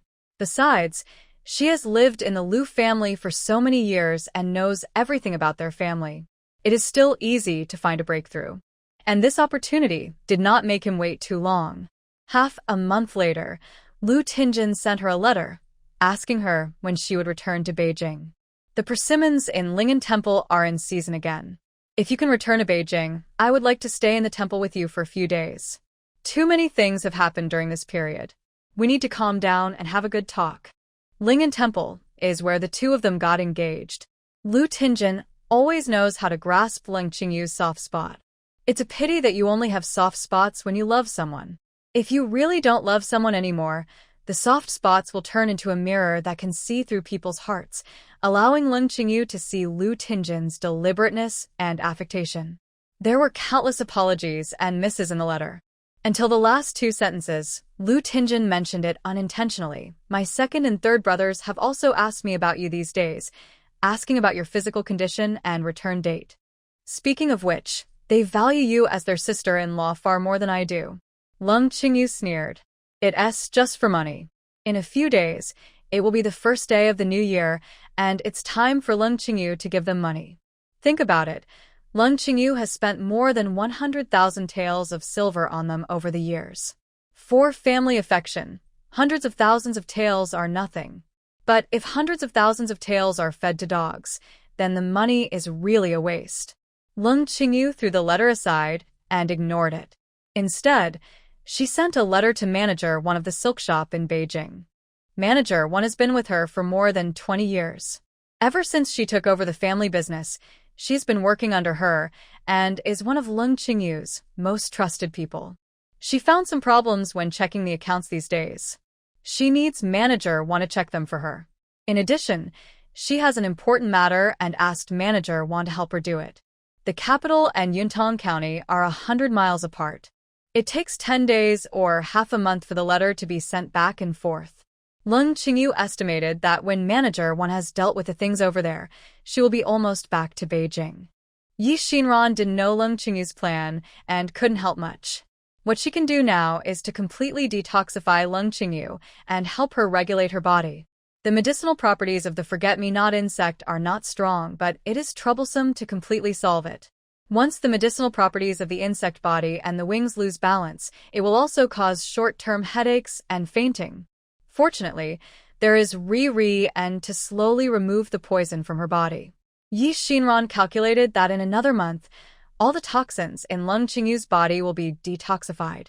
Madam, are you in a hurry to return to Beijing?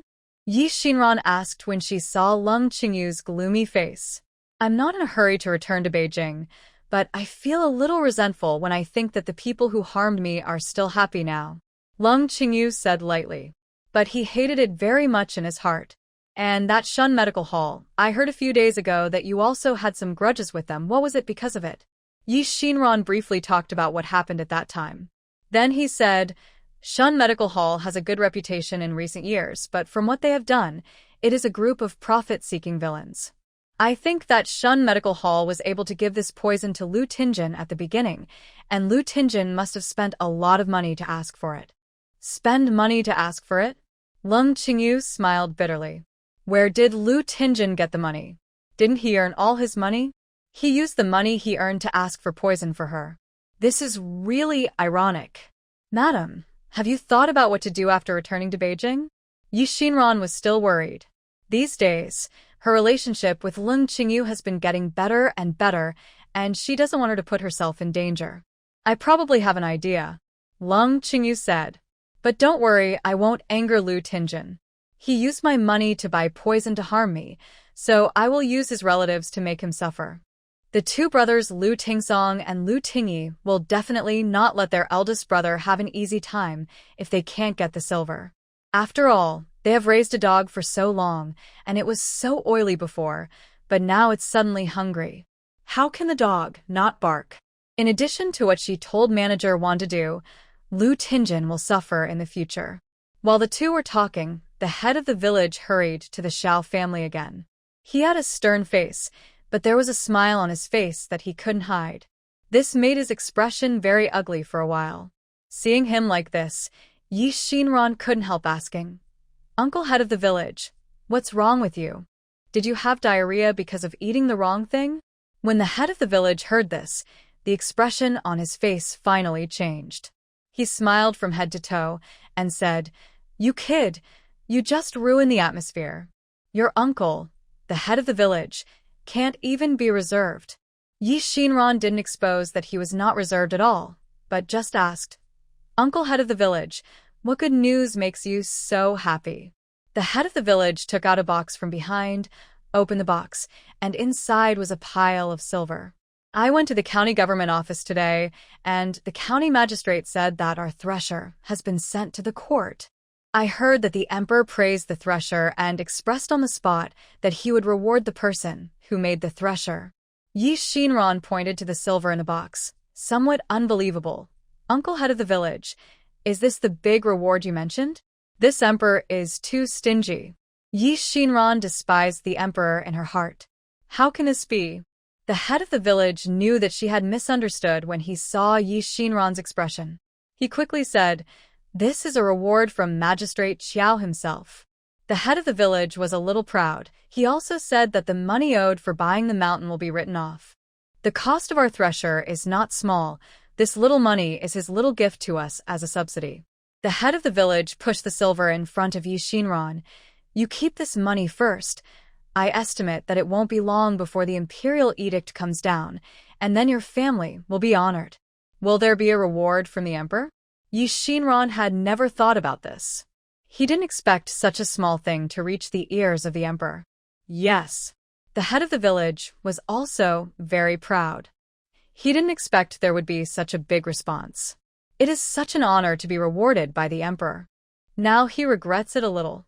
Xiao Huaiyan and Yi Shinran were not included in the village family tree earlier. If these two people could be included in the village family tree, the ancestral tombs of the ancestors in the family would all be filled with smoke. I wonder what the emperor will reward? The emperor's reward must be very extraordinary, and Yi Shinran began to look forward to it. The news that the Xiao family was rewarded by the county magistrate spread like wildfire. People in the village came to congratulate. "Madam Yi, this is great. Even the emperor knows about our thresher. If he rewards you with a title, you will be nobles." Oh. I am so old, and my legs tremble when I hear the word emperor. If the emperor rewards, he must give a lot, right? Is it brown rice or white rice? Should I give 100 buckets? Old Mrs. Zhang hesitated for a moment and plucked up the courage to say the highest number. Everyone laughed at her for being ignorant. "Auntie, that's the emperor. I heard that the pillows the emperor sleeps on are made of gold. The emperor is so rich. Can he just reward some rice? He must at least reward some gold and silver treasures. 100 taels. At least 100 taels." Erden's mother said a bigger number. Zhang Fengkai, who often worked outside, sneered at what they said. "Come on. I've heard from storytellers before that the emperor's rewards are thousands of acres of fertile land and tens of thousands of taels of gold and silver. If he is happy, he'll grant another piece of land and become a princess. Tens of thousands of taels of gold and silver?" The villagers opened their mouths wide. How much does it have to be? Yes, how big a house should be to hold it? Fortunately, the Xiao family's yard is big now, but the gold and silver can't be piled up in the yard. Everyone's words were getting more and more outrageous, and the head of the village finally couldn't stand it anymore. "You people really have never seen the world. If the emperor wants to reward you, it must be something good that can't be bought with money. Besides, does the gold and silver have to be piled up in the yard? Once it is deposited in a bank or exchanged for silver bills, others cannot see it even if they want to." After hearing what the head of the village said, everyone sighed for a while. A celebrity appeared in the village, and everyone was happy. Seeing that more and more people came to congratulate, Yi Shinran took out melon seeds and candies from home to entertain everyone, so that everyone could share in the joy. These things were moved out of Yi Deshang's warehouse. The fresh fruits and vegetables had been eaten, leaving only some dried fruits and candies, which were unexpectedly put to use at this time. After the fun, everyone slowly dispersed. Seeing that there was no one else around, Chen took Yi Shinran to her home. She looked mysterious. Yi Shinran asked her what she was going to do, but she kept smiling and refused to say. Until she opened a large basin, revealing the crowded eels inside. She said, "This is what your brother Zhang caught with the children. People say that eels are the most nutritious. These are specially reserved for you. Yi Xinran waved her hand when she heard it. It's not easy for Brother Zhang to catch fish. Keep them for yourself. When Mrs. Chen saw that Yi Xinran refused to accept it, she felt a little embarrassed. Although it's not a valuable thing, it's fresh. I'll give it to you to try. Just take it and don't be polite with me. Seeing Chen's expectant look, Yi Xinran had to say, then I'll accept it. Thank you so much. Hey, what are you thanking me for? Mrs. Chen seemed relieved. She smiled and said, during this period, our family has benefited so much from you. You pay the child's father every time he goes to the mountain to plant herbs. In the past 2 months, we have received a lot of money from your family. And after taking the medicine you gave me, I feel much better. Now I can take on some work of making clothes and help the family. Thanks to you too, we have the life we have now. That's good. Yi Xinran was a little embarrassed by the compliment. She looked at the Zhang family's yard and changed the subject. Where are the 3 children? Why aren't they at home? They all went to school. Mrs. Chen said this with great pride. The child's father said that now there is Mr. Xie is here, and the tuition is cheap. If we don't study now, when will we wait? Although Taohua and Xiaohua are girls, if girls read more books, they can read and count. In the future, they will know more and have more confidence in their husband's family. Mrs. Chen said here, looking at Yi Xinran, and said embarrassedly, in fact, we didn't understand these things before. It was only after seeing how great you are that we thought of letting the children go to school. We don't ask for wealth and honor, as long as the children can live better than us. Yi Xinran was surprised at the vision of Zhang Dali and his wife. Families like theirs used to not have enough food to eat, and even had to sell their children. But now they have some money in their hands, and they can send all the children to school. It's really rare. It's good to let the children read more books. When my processing plant is opened in the future, I will also hire people to help. The children can read and help count when the time comes. When Mrs. Chen heard this, she was even happier and quickly agreed, hey, that's great. When that processing plant opens, we will all come to help. Chun took all the fish out of the basin while talking. Afraid that Yi Xinran wouldn't know how to do it, she cleaned it up neatly and handed it to Yi Xinran. Go home and cook some soup or something. It's very nutritious. Let your head of the family drink more. Yi Xinran nodded and accepted it. Suddenly, she realized something was wrong. She looked up at Chen with confusion in her eyes. Chen smiled slightly and gave her a look that said, you know. Yi Xinran had to say oh in a daze. What does she mean? What does she mean? Yi Xinran thought while walking home. Because she was too engrossed in her thoughts, she didn't see the person coming towards her, and she bumped into Xiao Huaiyan. Before Yi Xinran came to her senses, Xiao Huaiyan reached out and supported her. Why don't you look at the road when you walk? So careless? Yi Xinran steadied herself and complained first. You looked at the road. But why did you let me bump into you? Can't you avoid it? Xiao Huaiyan found her angry look cute and reached out to touch her head. What if I dodge and you hit the wall? Yevinran. Then, next time something like this happens, just remind me. Xiao Huaiyan reached out and took the straw basket in her hand. If I reminded you, you wouldn't have hit me. Yevinran. She looked up at Xiao Huaiyan, who looked no different from usual. Facing her inquiring eyes, Xiao Huaiyan raised the straw basket in his hand a little higher and asked, Is it a gift from Brother Zhang's family? Yevinran nodded. Thinking of what Chen said just now, she smiled deliberately and said, Mrs. Zhang said it was for your body. I'll stew it for you when I get home. To nourish me? Am I not in good health? Xiao Huaiyan was stunned. Yi Xinran, I don't know. Maybe they can see that you are not good enough. I am not good enough. Xiao Huaiyan's face changed when he heard this. He lowered his voice and said anxiously in Yi Xinran's ear, Don't you know whether I can do it or not? Yi Xinran deliberately blinked. Should I know? How should I know? You. Xiao Huaiyan was so angry that he couldn't speak. These days, things happened one after another. After moving into the new house, Yi Xinran shared a room with him at first. After Leng Qingyu and Lu Chongqing came, she moved in with Leng Qingyu. It was said that it was to take care of Mrs. Lu's illness. Poor him, he had been planning how to make up for their wedding night. Seeing that Xiao Huaiyan was speechless, Yi Xinran stopped teasing her. Instead, she said, Brother Zhang's family is not easy. I will cut 2 pounds of pork in the kitchen and send it to her later. It will be considered as a return gift. Okay. Xiao Huaiyan had no objection to this. When it was time for dinner, there was indeed a large pot of eel soup and a plate of braised eel slices on the table. The eel soup was boiled into a milky white color. It was dotted with red dates and chopped green onions. Yi Xinran seemed to do it on purpose. When serving the soup, she served a large bowl to Xiao Huaiyan. Xiao Huaiyan's face looked a little bad. Lu Chongqing saw it from the side and was very dissatisfied with his brother-in-law's performance at the moment. He said directly, Brother-in-law, my sister is already very tired from cooking, and now she has served you soup. Why are you still frowning?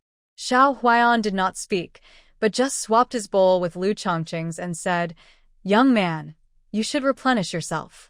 This big bowl is for you to drink. Lu Chongqing did not expect Xiao Huaiyan to react like this. He accused him of having problems, and he asked him to replenish his body.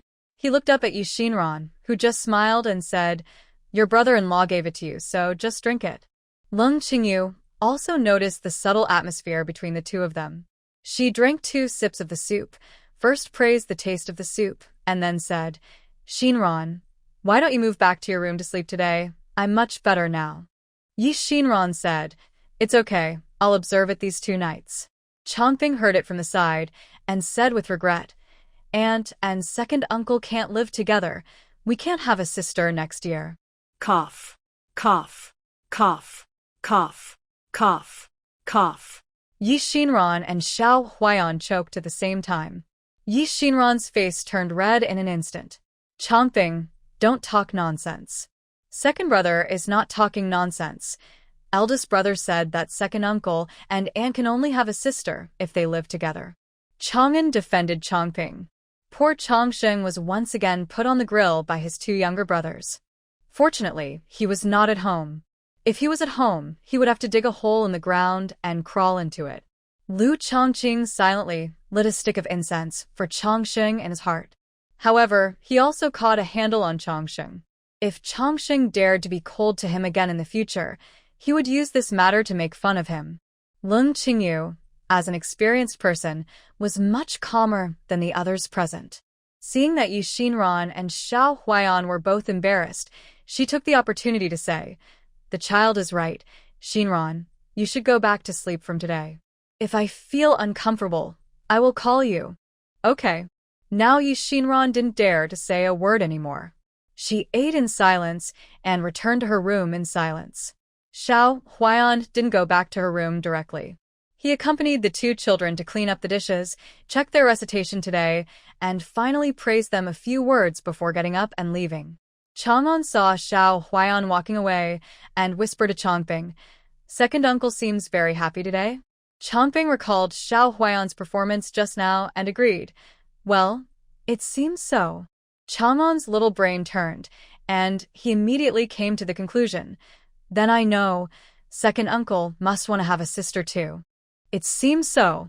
Chongping felt that Chang'an was really smart, and he could always think faster than himself. The 2 children were not in a hurry to go to bed. Chang'an explained to Chongping the parts that he did not understand during the day.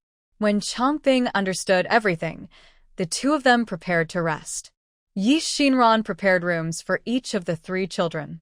But Chang'an was timid and insisted on sleeping with his second brother. Chongping let him sleep in his own bed, saying that he could protect him. The 2 brothers helped each other, and their relationship became better and better.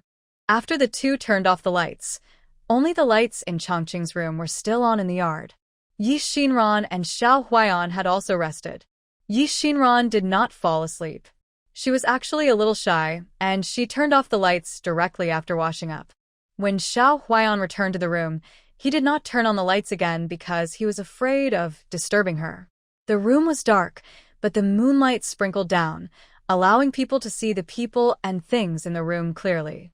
Xiao Huaiyan looked at Yi Xinran curled up in a small ball and sleeping inside, and his heart surged again. He lay down beside Yi Xinran. He moved closer to her little by little.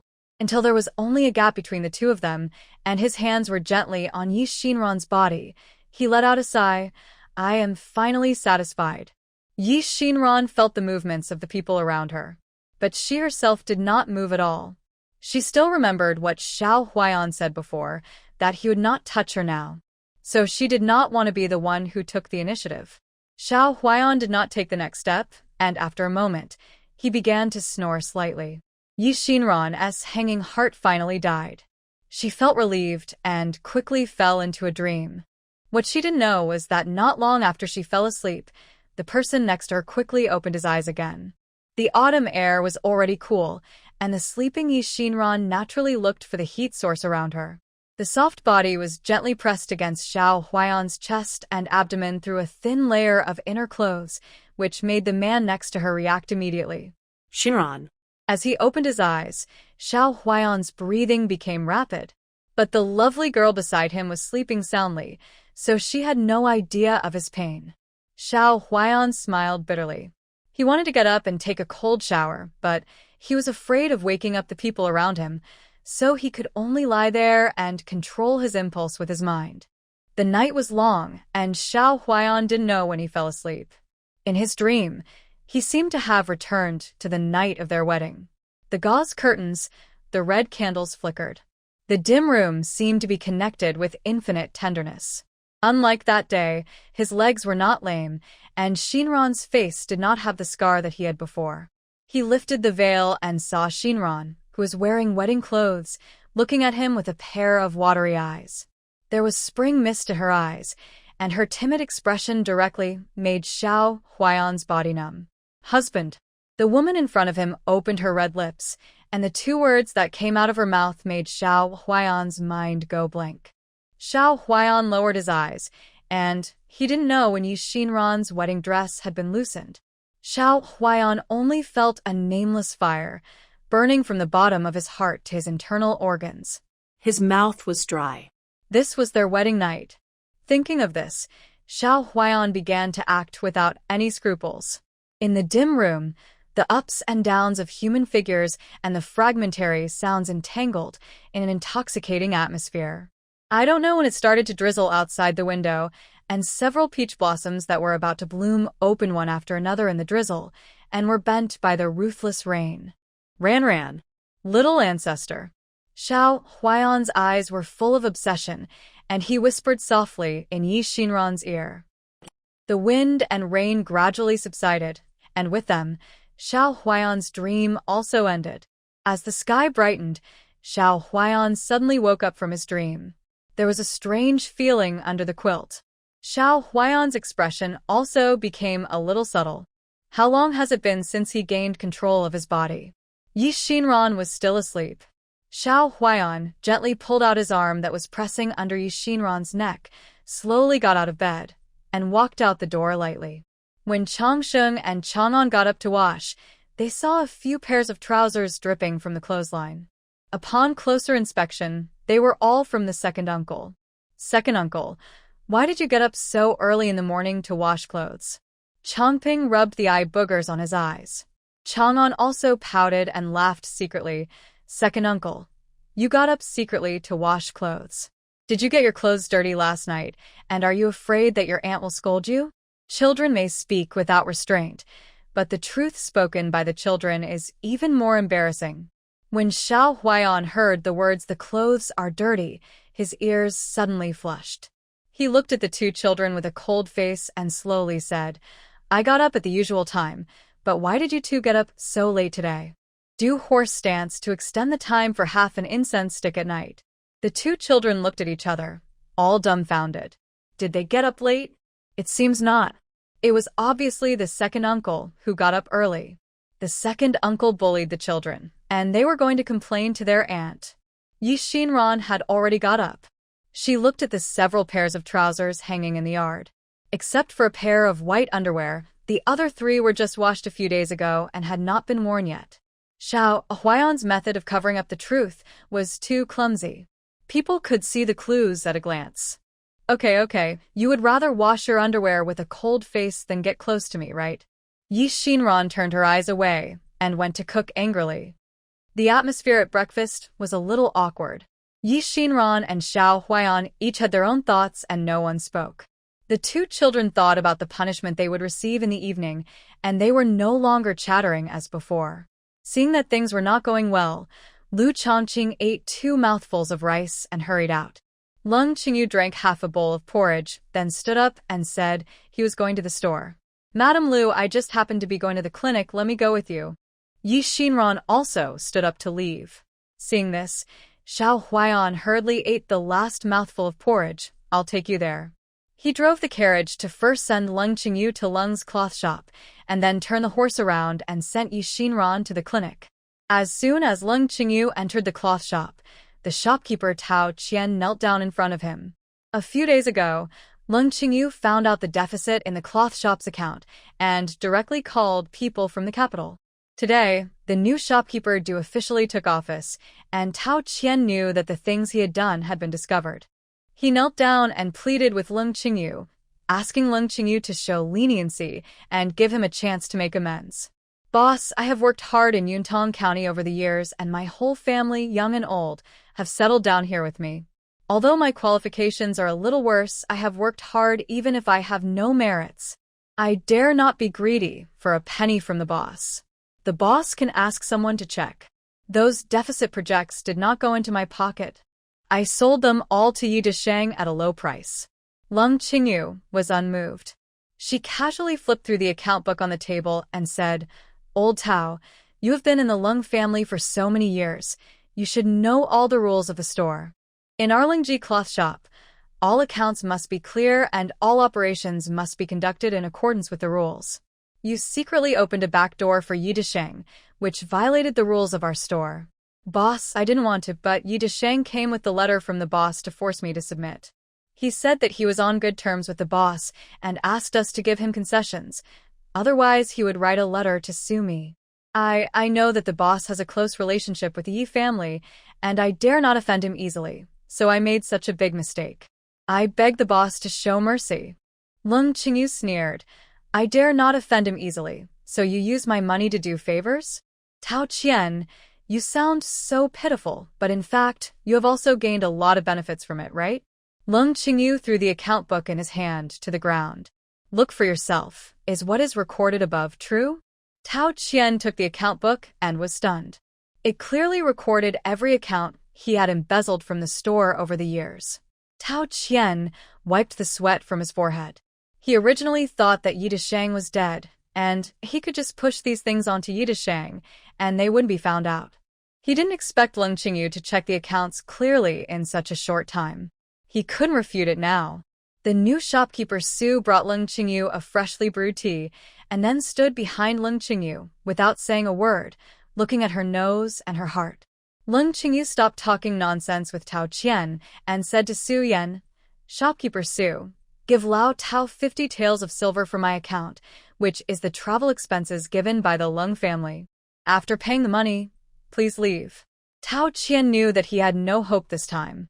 The rules of the Leng family have always been one word and one mind. He regretted it now.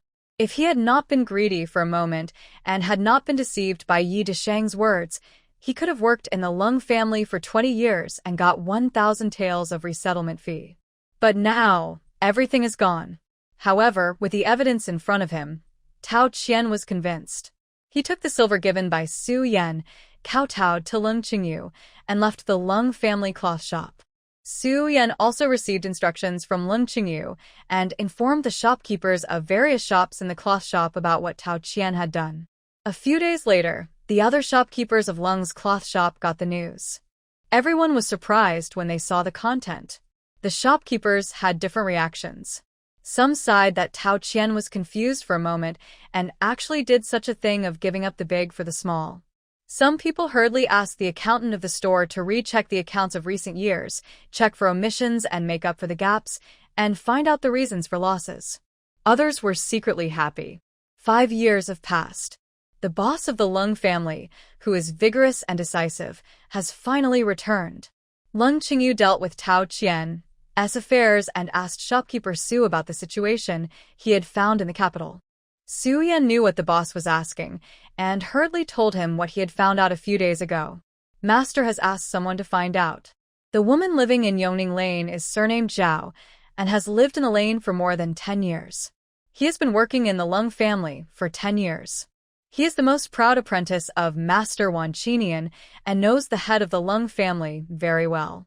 More than 10 years ago, the friendship between the Dong family and the Marquis was at its strongest. No one would have thought that Marquis Lu, who was deeply in love with the Dong family, had already had a mistress at that time. He carefully looked at Leng Qingyu's face, and when he saw that she had no special expression, he continued, "This Madame Zhao has a son, who is 14 years old this year. He passed the examination for a scholar 2 years ago and is said to be highly valued in Fengming Academy.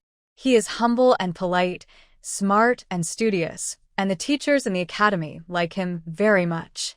This year, he is also preparing to get the top 3 in the autumn exam.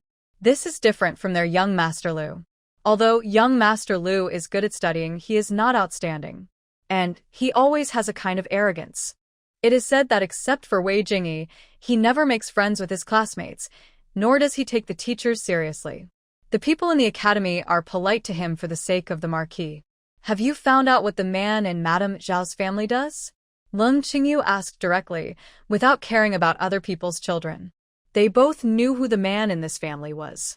Su Yan replied, "I asked the neighbors around, and they all said that the man's surname is Lu. He does business outside and doesn't come back many times a year. They have been neighbors for so many years, but they have never seen the man. More than 10 years ago, when Mrs. Zhao gave birth, she was not here. She said she went to the south to find her man. She came back more than a year later. When she came back, there was a baby beside her." Leng Qingyu chuckled. It's hard for these two people to hide so deeply with the surname Lu. Su Yan continued, "The person investigating this matter didn't know the whole story. After getting the news, the master also gave him silver and sent him away directly. So please rest assured, boss, except for the master and me, no one in Lingji cloth shop knows about this." Leng Qingyu heard that Su Yan was defending herself. If the news that the man in the family went out to cheat was spread, her face would definitely be damaged. But Leng Qingyu didn't care about this now. The one who cheated was Lu Tingjin, and he should be the one to lose face. As a wife, she behaved properly and sat upright. Why should she feel ashamed for him? She had more important things to do. "What's going on with Lu Tingsong and Lu Tingyi?" she continued to ask. Su Yan smiled and continued, "Just as you expected, the boss, there was a commotion at the Lu family on the first day of this month. I heard that the second and third branches of the Lu family were arguing that they couldn't make ends meet, and they wanted to ask Marquis Lu for money. Our people are familiar with the maids in the mansion. It is said that the second and third branches don't do anything excessive. They just bring their family of more than a dozen people to the Marquis's mansion for dinner every day at mealtime. The old lady of the Marquis's mansion loves her 2 sons. Although she is angry, she will let the servants treat them well. After a few days, perhaps because the boss didn't reply to the letter, the Marquis took something out of the warehouse for them, and then it quieted down." "Took something from the warehouse?" Leng Qingyu narrowed his eyes. "There are 2 private warehouses in the Marquis's mansion. One is the old lady's, and the other is Leng Qingyu's. Leng Qingyu's private storehouse is full of her dowry. The old lady's storehouse is guarded tightly, and only she has the key. Leng Qingyu has 2 keys to her storehouse, one of which is in the hands of the Marquis. The only storehouse that the Marquis can open is hers. If it were in the past, if the Marquis took the initiative to ask her for something, Leng Qingyu might have given it to him without saying a word. But now, Leng Qingyu chuckled, and she would go back to take a good inventory of the storehouse to see what was missing. "Has Lu Tingyi been to Bao's Heifang recently?" Leng Qingyu asked again. Bao's Heifang is the largest gambling house in the capital. Lu Tingyi likes to gamble. In the past, he used most of his family's assets to gamble, and he also owed a huge debt outside. If Leng Qingyu hadn't helped, Lu Tingyi's family would have fallen apart. Later, the old lady threatened to die, and Lu Tingyi finally stopped. But how could a gambler's heart really stop? The last letter from manager Wan said that Lu Tingyi seemed to have gone to gamble again recently.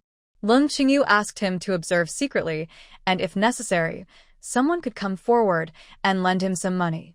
This time Leng Qingyu did not intend to help him pay off his debts, but only wanted to be his creditor.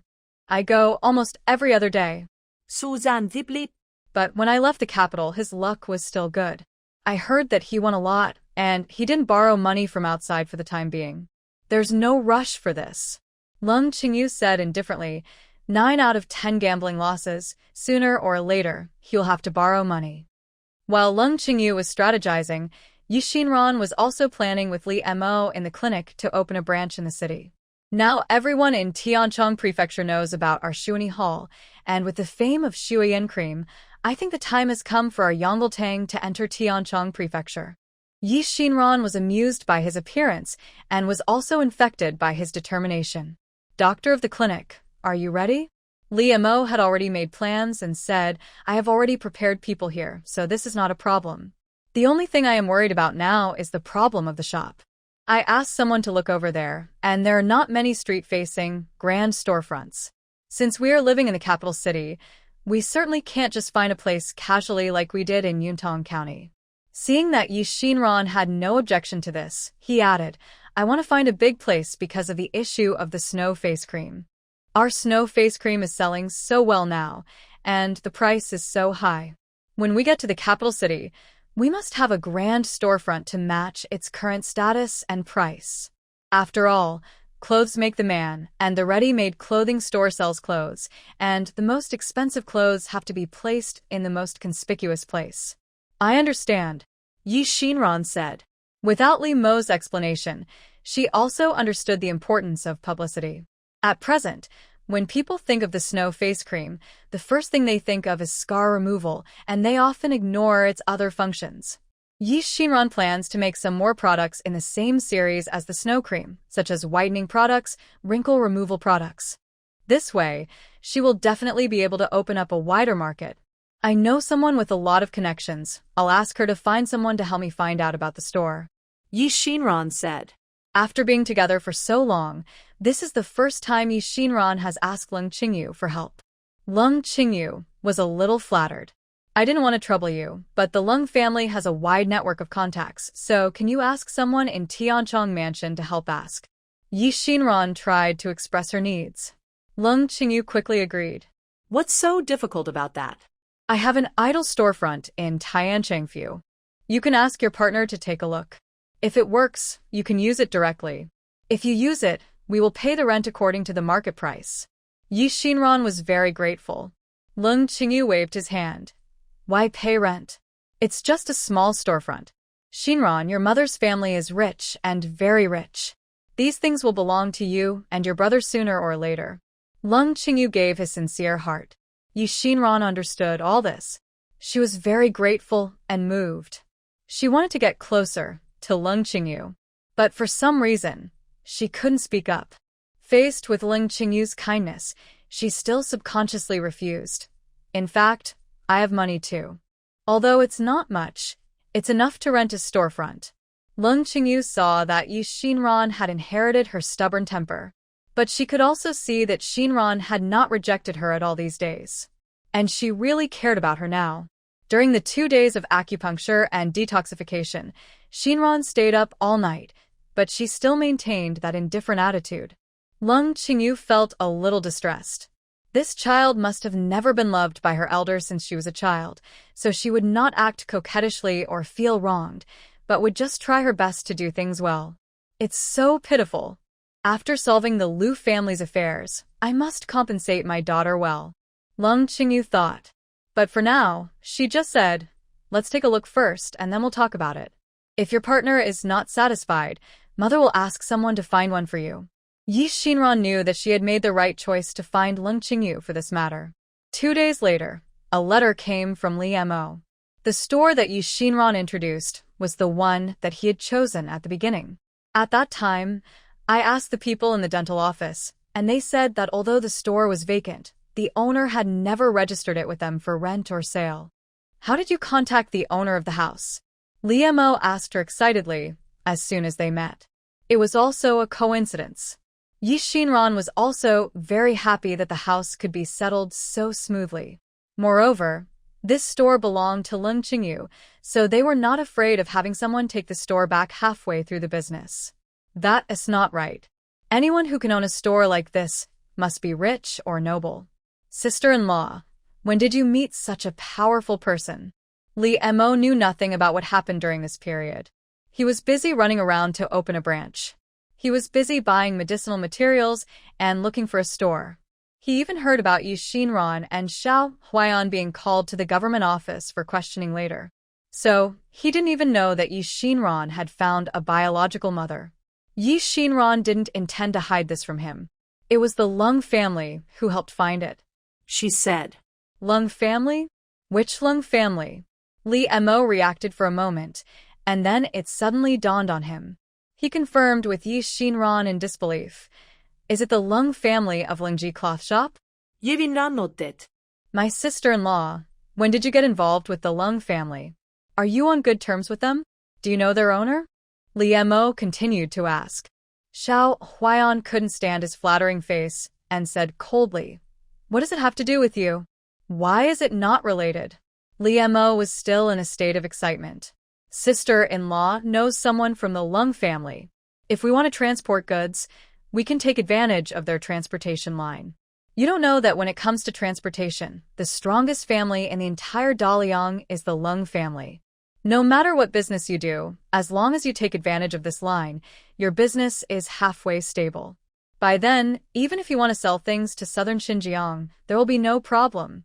This was the first time Yi Xinran heard someone talk about the Leng family's business. She only knew that the Leng family was rich and good at doing business. Unexpectedly, their transportation line has become so developed. If there's a need, I can ask. Yi Xinran said easily. Now Li Mo is even more curious. Sister-in-law, just tell me, what is your relationship with the Leng family? There's nothing I can't tell you, Yi Xinran said. The owner of Leng's cloth shop, Leng Qingyu, is my mother. Oh my God. Li Mo opened his mouth so wide that his back teeth could be seen. Huaiyan, is this true? He looked at Xiao Huaiyan for confirmation. Xiao Huaiyan nodded. Li Mo's expression suddenly became a little strange. Surprise is surprise, Yi Xinran thought. But when he looked at Xiao Huaiyan, there always seemed to be something else hidden in his eyes. Something she couldn't understand. In fact, Yi Xinran's feeling was right. Although Li Mo was happy to get involved in the Leng family's business, but he was a little wary of Yi Xinran's identity. That's Lu Tinjin's daughter. In business, they can talk business. But as relatives, Leng Qingyu's husband is Lu Tinjin, one of the enemies of the Xiao family. After Yi Xinran's attention was attracted by the customers in the store, Li Mo looked at Xiao Huaiyan again. He confirmed with him mysteriously, Is what sister-in-law said true? Xiao Huaiyan replied lightly, Yes. Why didn't you tell me about this earlier? Li Montag was anxios. What's the use of telling you? Xiao Huaiyan glanced at him and then said, You are a doctor who cures diseases and saves lives. Let me tell you, do you want to poison him? No, I won't poison him. At least I have to be mentally prepared in front of my sister-in-law. What should I do now? That's my sister-in-law's living father. Are you going to avenge your hatred? Xiao Huaiyan suddenly laughed. The laughter was as clear as the wind, bright as the moon, and as beautiful as pearls. Li Mo couldn't understand it, and just felt that he was pretending. What are you laughing at? He complained. Xiao Huaiyan restrained his smile, looked at Yi Xinran's back and said seriously, I laugh. God has treated me well after all, so that I don't have to be estranged from my family because of a bad guy. What do you mean? Li Mo asked halfway and suddenly reacted, You mean, my sister-in-law won't object to you seeking revenge on her biological father? Not only won't, she will support it. Xiao Huaiyan nodded. Because our enemies are the same. Li Mo couldn't understand it after all. You mean, sister-in-law has a grudge against her biological father? Lu Tinjin has done so many bad things that he even didn't let go of his own daughter. Even if he hadn't done those things to the Xiao family, I wouldn't let him go. Xiao Huaiyan's tone became cold. Li Mo was petrified on the spot. He didn't understand the ins and outs of the matter. But when he thought about the first time he met Yi Xinran, she was the eldest daughter of a wealthy family who was drugged and sent to the countryside by her family. He also had a rough guess in his mind. Lu Tingjun must have deliberately left his daughter here. The place where the two were formed a barrier of their own. Seeing that no one was paying attention to this place, Li Mo asked in a low voice, "Huaiyan, I don't want to pry into anything, but your leg is healed now, and your revenge." Li Mo knew that Xiao Huaiyan would definitely not resign himself to it. He could hold on until now, one for the sake of the children, and the other for the revenge of his entire family being wiped out. The third prince and the third prince's wings, the Lu family and the Qin family. When Xiao Huaiyan was in the most painful time, he held on with a belly full of hatred. At that time, Xiao Huaiyan's brows were full of gloom. Li Mo was afraid that he would be too tense and break the string in his head. But now looking at it again, Xiao Huaiyan has restrained his original edge and become incomprehensible. Li Mo is not encouraging him to take revenge. As long as Xiao Huaiyan says that he has let go of his hatred, of course, he also hopes to see him live a plain and happy life. But can he let it go? The third prince is now in the limelight, and I still need an opportunity. There were undercurrents in Xiao Huaiyan's eyes. He couldn't act rashly, because he was not alone and could not gamble with his life. He had 3 children by his side before, and now, in addition to the children, there was Xian Ran. He couldn't bring danger to them because of his careless move. Okay. What I meant is that we should take a long-term view. Li Mo was happy to hear what Xiao Huaiyan said. In the past, he was always afraid that Xiao Huaiyan would be impulsive. Now it seems that he can let Lu Tingan leave Yuntang County alive without doing anything to him, which means that Xiao Huaiyan should have really thought it through. Huaiyan, it's great that you can think it through. Let's take it step by step. One day in the future, you will definitely be avenged, Li Mo said. After Yi Xinran finished entertaining the customers, she saw the two of them talking very close to each other, so she came over and asked, "What are you talking about?" Li Mo quickly covered up, "Nothing. I'm telling Brother Xiao about our plan to open a store in the future." But Xiao Huaiyan secretly and gently took Yi Xinran's hand and said, "He is telling me to cherish my current life and live a good life with you." Li Montag. Although his final meaning was similar to this. But I always feel that Xiao Huaiyan is taking the opportunity to show off his love. What's the matter? By the way, Yi Xinran heard this and remembered other things, Li Mo. The new store is about to open. Won't your wife come to congratulate you? I heard that you ran away after you got married. Why, are you afraid of your wife? Li Mo didn't expect Yi Xinran to mention this. He looked at Xiao Huaiyan with resentment. It was all his fault for mentioning things like living a good life. If the tigress and his family had been as considerate as a sister-in-law, he wouldn't have dared to go home for so long. She's just a woman. What should I be afraid of? Li Mo said stubbornly. She just relies on her father being the king of Rue to be violent and domineering. I can't afford to provoke her, but can't I hide from her? Yi Xinran didn't know about the dispute between the two, so she looked at Xiao Huaiyan and asked. Xiao Huaiyan shook his head, indicating that he didn't know much either. Those things he knew were all said by Li Mo. Hearing only one side of the story is always biased.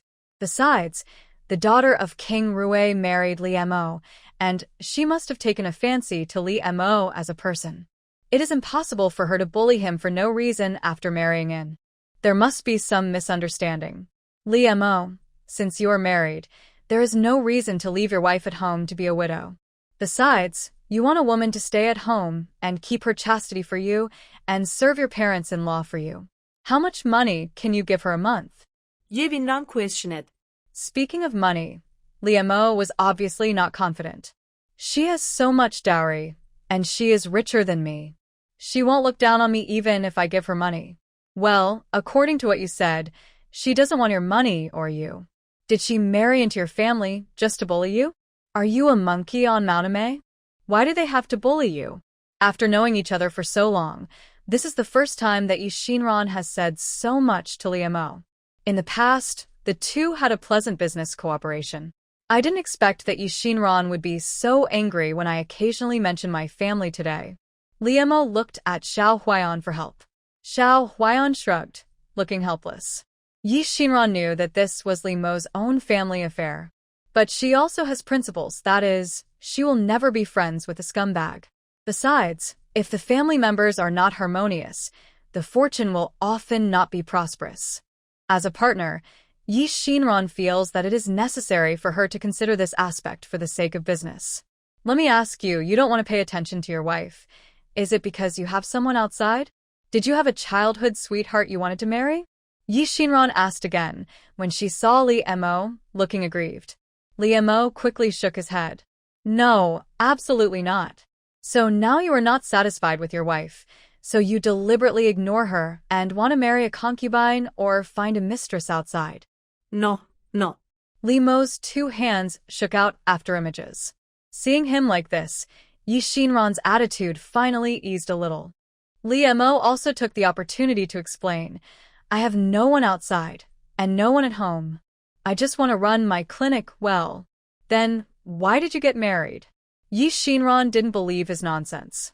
Before I got married, I didn't know what kind of personality Yu Ting had. Liemo reluctantly explained for himself. Shinran didn't continue to ask.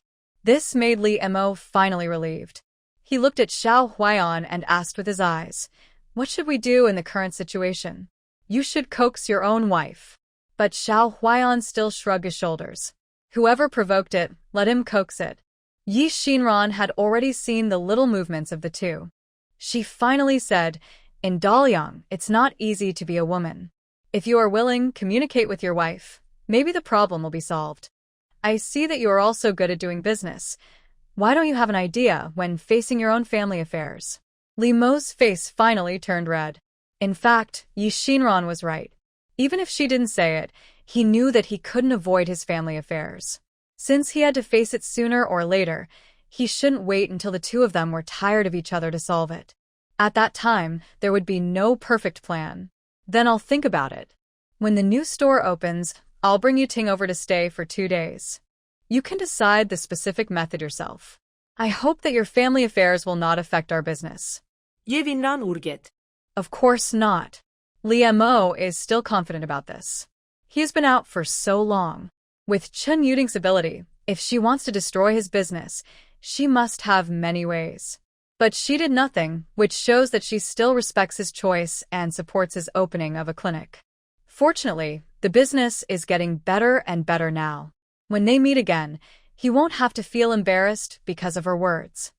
After Shinran and Xiao Huaiyan finished dealing with the affairs in the store, Xiao Huaiyan drove the carriage to Lingji cloth shop to pick up Leng Qingyu.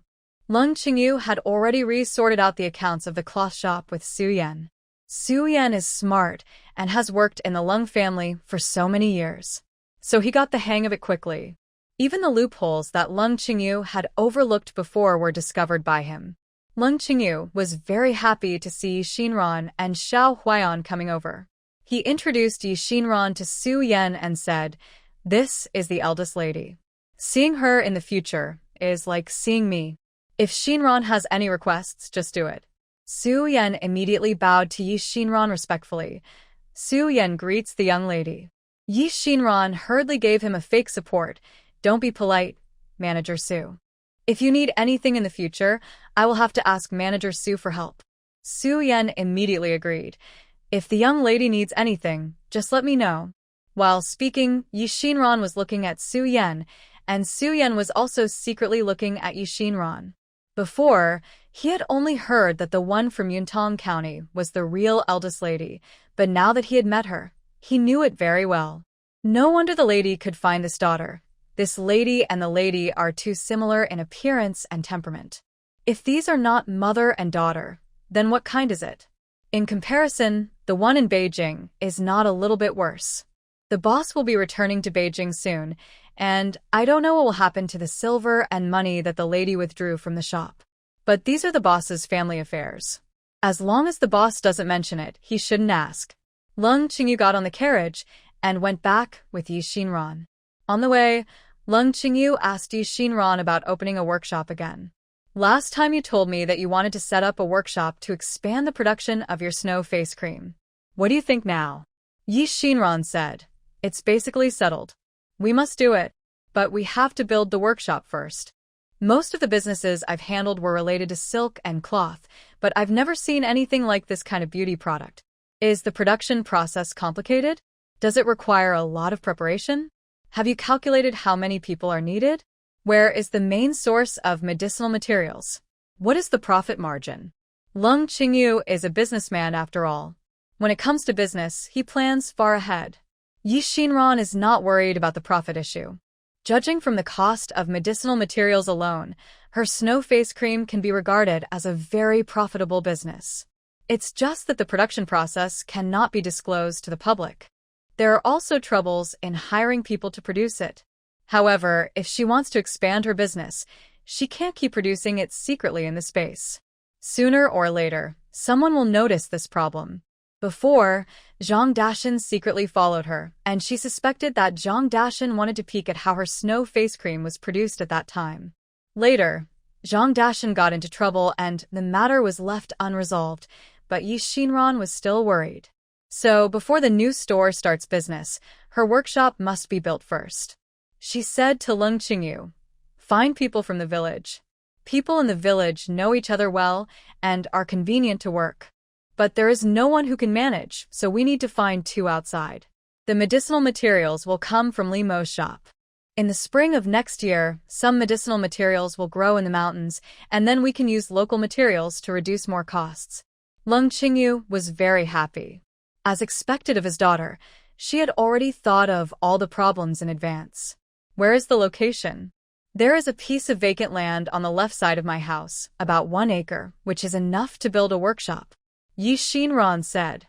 I discussed it with the head of the village last time. That piece of land is closest to my house, and it is not a farmland, so it is just right for building a workshop. That's good. Leng Qingyu nodded. There are still some blue bricks and floor tiles left from the last purchase. I will order some more from the owner of the stone shop in the city. The weather is cooler now, and everyone has time. If we call more people, we can build the workshop in about 10 days or half a month. Speaking of building a house, Leng Qingyu felt that his money had a place to use again. Do you have enough money? Didn't you just build a house? Do you want your mother to help you pay for it? Yi Shinran still refused. The land was sold to me by the head of the village at a discount. In addition, Uncle Lijing has not given me the dividends from Milla Mountain before, so he said that this piece of land can be used as collateral for me, and I don't have to spend any money. And Yi Shinran changed the subject and continued, I really have money in my hands. Seeing her like this, Leng Qingyu remembered that he had told her that he was rich in the same tone before, and couldn't help laughing. It's good to have money, so I can rest assured. You're much better than your brother now. Your brother still has to spend my money now, and the money you earn is enough to support your family. Lu Chongqing in the academy suddenly felt an itch in his nose and couldn't help sneezing loudly. Why did the weather change again? He rubbed his nose and couldn't help looking around. After Yi Shinran got home, she went to find the head of the village again. The head of the village was very surprised after listening to her plan. What? You're going to build a house again so soon? In their village, there has never been an example of building 2 houses within a year. What's more, it is such a big house, and it will take several acres of land at once. Yes. Yi Shinran reminded Uncle Lijing, have you forgotten? Didn't I mention it to you a few days ago? It's the piece of land next to my house. I did mention it, but I thought you said it would take a long time, at least after the new year. Lijing said. Yi Shinran, it's a little too late after the new year. It's the slack season now, and everyone has time. I also want to catch up and make all the preparations before winter.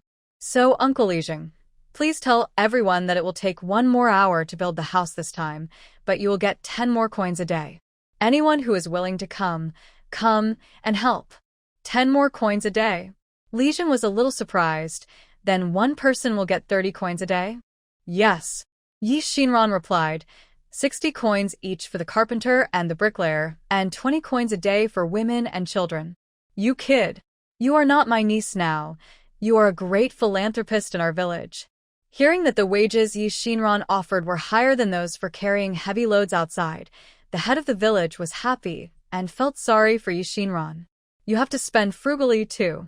Although the county magistrate rewarded your family with 100 taels of silver last time, you have to live a steady life and can't spend all your money all at once. Don't you agree? I know this well. Yi Shinran said, I'm not building a house blindly. I built this workshop to make money. When the workshop is open, I will need everyone to come to my side to help me. Okay, as long as you make money, everyone in our village can benefit from it. You can do it boldly and leave small things like finding people to do the work to me. Your uncle, the head of the village, has been in the village for so many years, and I know all of them. Just tell me what kind of person you want, and leave the rest to me. The head of the village's big responsibilities was exactly what Yi Shinran wanted. She hurriedly thanked him. Thank you, uncle, the head of the village. As the saying goes, every profession has its own expertise. In terms of hiring people to do the work, the head of the village did help me a lot. It was also thanks to the head of the village that he was such a person. If I had met a head of the village like Zhao Fuxing in Donggo village, it would probably not have been so smooth to do these things. Now that everything was settled, Yi Shinran returned home and began to draw the blueprint of the workshop. One of her workshops is used to process medicinal materials, and the other is mainly used to produce soap. Yi Shinran has studied it carefully. The machines in the laboratory are mainly used to produce snow face cream. As far as she knows, soap has the simplest process and is the easiest to operate. With the foundation of snow face cream, her soap can also be made as delicate as possible and sold at a higher price. Yi Shinran's current painting skills have not improved much. She roughly drew the scope and marked it. For the rest, she would wait for Lu Chongqing to come back to help her improve it. Seeing that Yi Shinran was busy, Xiao Huaiyan went to the kitchen silently to prepare meals. Leng Qingyu was very pleased to see this. Huaiyan, do you want me to help you? The taste of my cooking is average, but I know how to cook. Xiao Huaiyan was washing rice and putting it in the pot. He followed the method Yi Shinran taught him and measured the height of the rice and water very carefully. After measuring, he stood up and replied, Madam Lu, the taste of my cooking is also average, but Shinran once taught me 2 dishes, and I can cook them pretty well. Really? Shinran taught you? Then teach me again. Leng Qingyu would feel guilty when facing Yi Shinran, but he would be much more comfortable in front of Xiao Huaiyan. Some requests could also be made. Also, Huaiyan, although Shinran calls me Madam Lu, you also know that she is my precious daughter. You are my son-in-law. You two always call each other Madam Lu, which sounds very strange to me. Besides, I have a headache when I hear the word Lu now. Otherwise, why don't you call me Mother? This. Xiao Huaiyan has never encountered such a difficult problem. Shinran did not call her mother. She must have her own considerations. But the person in front of him is indeed his mother-in-law. If he refuses, will his mother-in-law bear a grudge? If he calls her, will Shinran be unhappy? After hesitating for a long time, Xiao Huaiyan still called out firmly, Mom. Hey. Leng Qingyu was happy and immediately responded, Good boy. Your calling Mother really touched my heart. If you have any difficulties in the future, just tell Mother. This is what I should call. Xiao Huaiyan blushed rarely. Since the deadlock was broken, Leng Qingyu began to care about Xiao Huaiyan's family problems. I haven't heard Shinran mention it before. Where is your hometown? Who else is in your family? How many brothers and sisters do you have? Leng Qingyu once inquired indirectly, and only knew that Xiao Huaiyan was exiled here, and didn't know any other details. My hometown is in Mabe. Xiao Huaiyan told the truth. So far. Leng Qingyu exclaimed. There's not many people at home. Xiao Huaiyan couldn't hide the loneliness on his face. It's just me and a few kids from my eldest brother's family. Leng Qingyu panicked. She thought Xiao Huaiyan was exiled here and was just separated from his family. Unexpectedly, all his family members were gone. I'm sorry, E. She didn't know how to comfort her son-in-law. At this awkward moment, the 2 little ones just came back from school. Grandma, second uncle, we're back. The 2 children called for help as soon as they entered the door. then ran to the study, put down the book box, and went to the backyard to feed the chickens, ducks, and geese. Leng Qingyu felt indescribable emotions when she saw how sensible the children were. They were all children with miserable lives, and she would have to love their whole family well in the future. When Lu Chongqing came back, it was already dark. Xiao Huaiyan had prepared the meal long ago. Everyone sat together to eat, and none of the dishes were made by Leng Qingyu. After dinner, they were called into the room by Yi Xinran to draw drawings. The two little ones cleaned up the dishes, but went to the backyard with a stern face to squat in horse stance. Leng Qingyu was used to walking around the yard after dinner. This was the first time she saw the two little guys coming over to do horse stance after dinner, and she hurriedly asked, "It's so late. Why don't you go to study?" Chang'an felt aggrieved, but still answered seriously, "Second uncle punished us to do horse stance, and we have to finish it before we can go back to study." "What did you do wrong?" "I saw that you were doing well since you came in." Leng Qingyu was puzzled. Changping explained, "Grandma, we didn't make the mistake at night, but in the morning. We got up late in the morning, and our second uncle washed the pants before we got up, so our second uncle punished us. We didn't get up late." Chang'an was still unconvinced. "It's all because my second uncle got up too early." He still doesn't admit it. Chang'an was young after all, and his body was shaking after standing for a while. Seeing this, Changping moved back half a step, put his legs behind Chang'an's legs, and helped him stabilize his body. Chang'an felt a lot more relaxed. He turned his head and smiled at Changping. Changping also smiled at Chang'an. "Don't worry, no matter what time, your second brother will always be behind you to protect you," Changping said. "Yeah." Chang'an's little face flushed, but he still tried to do the horse stance as standard as possible. "After we finish the horse stance, let's go to the study to recite." "Okay." Although Changping didn't like reading, he nodded and agreed. What a good child. It would be great if this was his own grandson. Leng Qingyu looked at him with a loving face, and she suddenly thought, "Yes, Xinran and Huaiyan have been married for so long. How come there is no movement? When will they give birth to a grandson for him to take care of?" Yi Xinran and Lu Chongqing discussed the workshop. It was not until very late that the final plan was decided. When packing up the drawings, Yi Xinran was still a little embarrassed. "Did it delay your study time?" Chongqing didn't care. Studying requires accumulation over time, not just a short time. "Sister, building a workshop is not difficult, but where did you get the formula for the soap? Have you tried it yourself? Is it really easy to use?" Lu Chongqing was a little worried, but his words also gave Yi Xinran some hints. "What did you use to wash your face when you were in the academy?" Yi Xinran asked suddenly. Use clean water." Lu Chongqing was stunned by the question and immediately added, "It seems that some people also use bath beans." Speaking of this, Chongqing's worries became even greater. "Sister, what you're going to do is not something like bath beans, right? I tell you, that thing is useless." A classmate of mine had acne on his face and wanted to use bath beans to clean it, but it got worse and worse. Finally, he had no choice but to go to the clinic to get some medicine and boiled it for wet compress every day, and it got a little better. But the smell of the medicine was particularly stinky, and we endured it for a long time. Every day in class was like squatting in the toilet. Puff. Yi Xinran laughed at his description. "Are the acnes you're talking about small pimples with white tips on them?" "It seems so." Lu Chongqing exclaimed, "Sister, you don't have to describe it in such detail." The details reminded him of the stench again. Yi Xinran immediately said, "Then wait until I make this soap and give it to your classmate to try first to see if it can wash away some of the acne." "The classmate I'm talking about is in Beijing," Lu Chongqing said quickly. "Besides, she's almost recovered."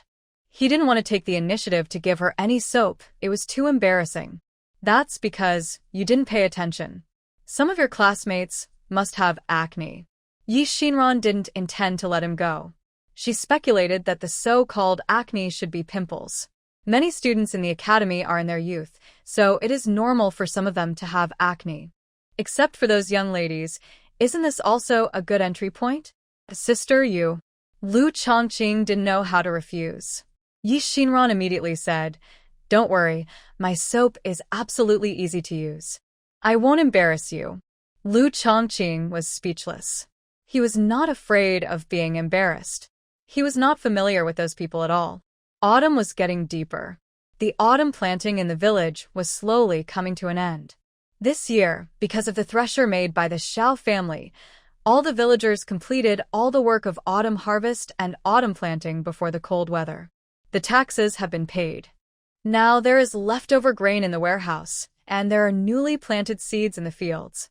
Everyone's heart is much more at ease than in previous years. What needs to be done now is to repair farm tools, mend the roof, prepare more firewood and dried vegetables while the weather is good, and prepare winter clothes. If there is any spare energy, start to find a way to find some work outside to supplement the family expenses. When the head of the village told everyone about the Xiao family's plan to build a workshop, everyone became excited. Uncle head of the village, I'll sign up. And me. Our whole family can do it, Xuanzi's mother and I, the three of us. Everyone was vying to sign up, and soon more than 40 men, more than 10 women, and 6 children signed up.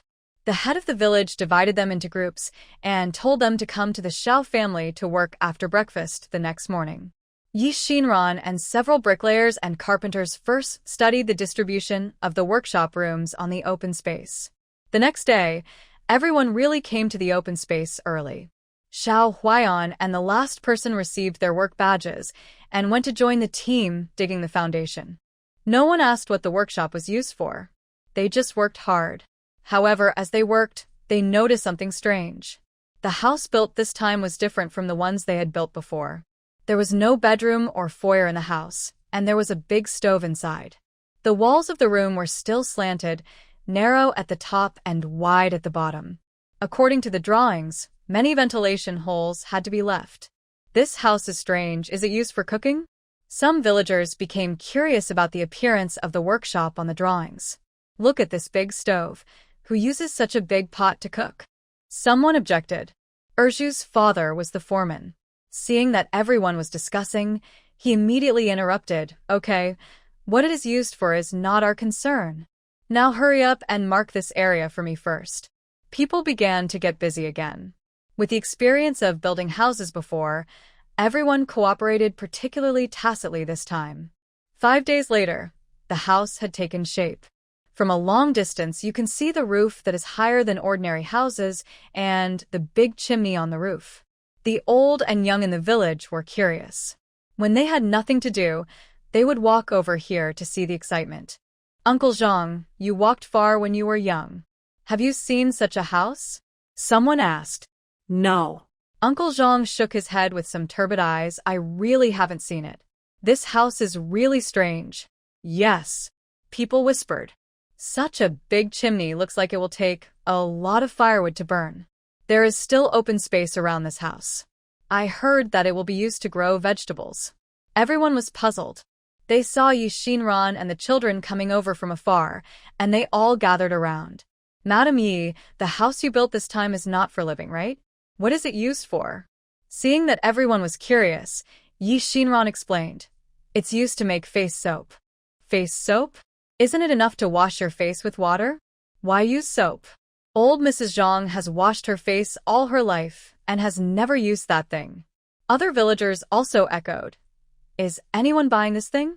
We spent so much money to build the house, don't lose it. That's right. Everyone felt sorry for Yi Xinran.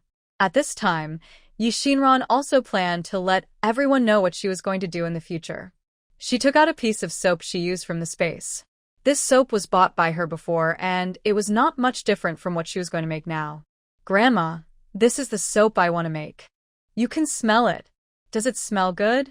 Old Mrs. Zhang looked at the pink and smooth soap in front of her and didn't dare to stretch out her hand. She just smelled it from Yi Xinran's hand and nodded immediately. It smells good. It smells good. What flower's fragrance is this?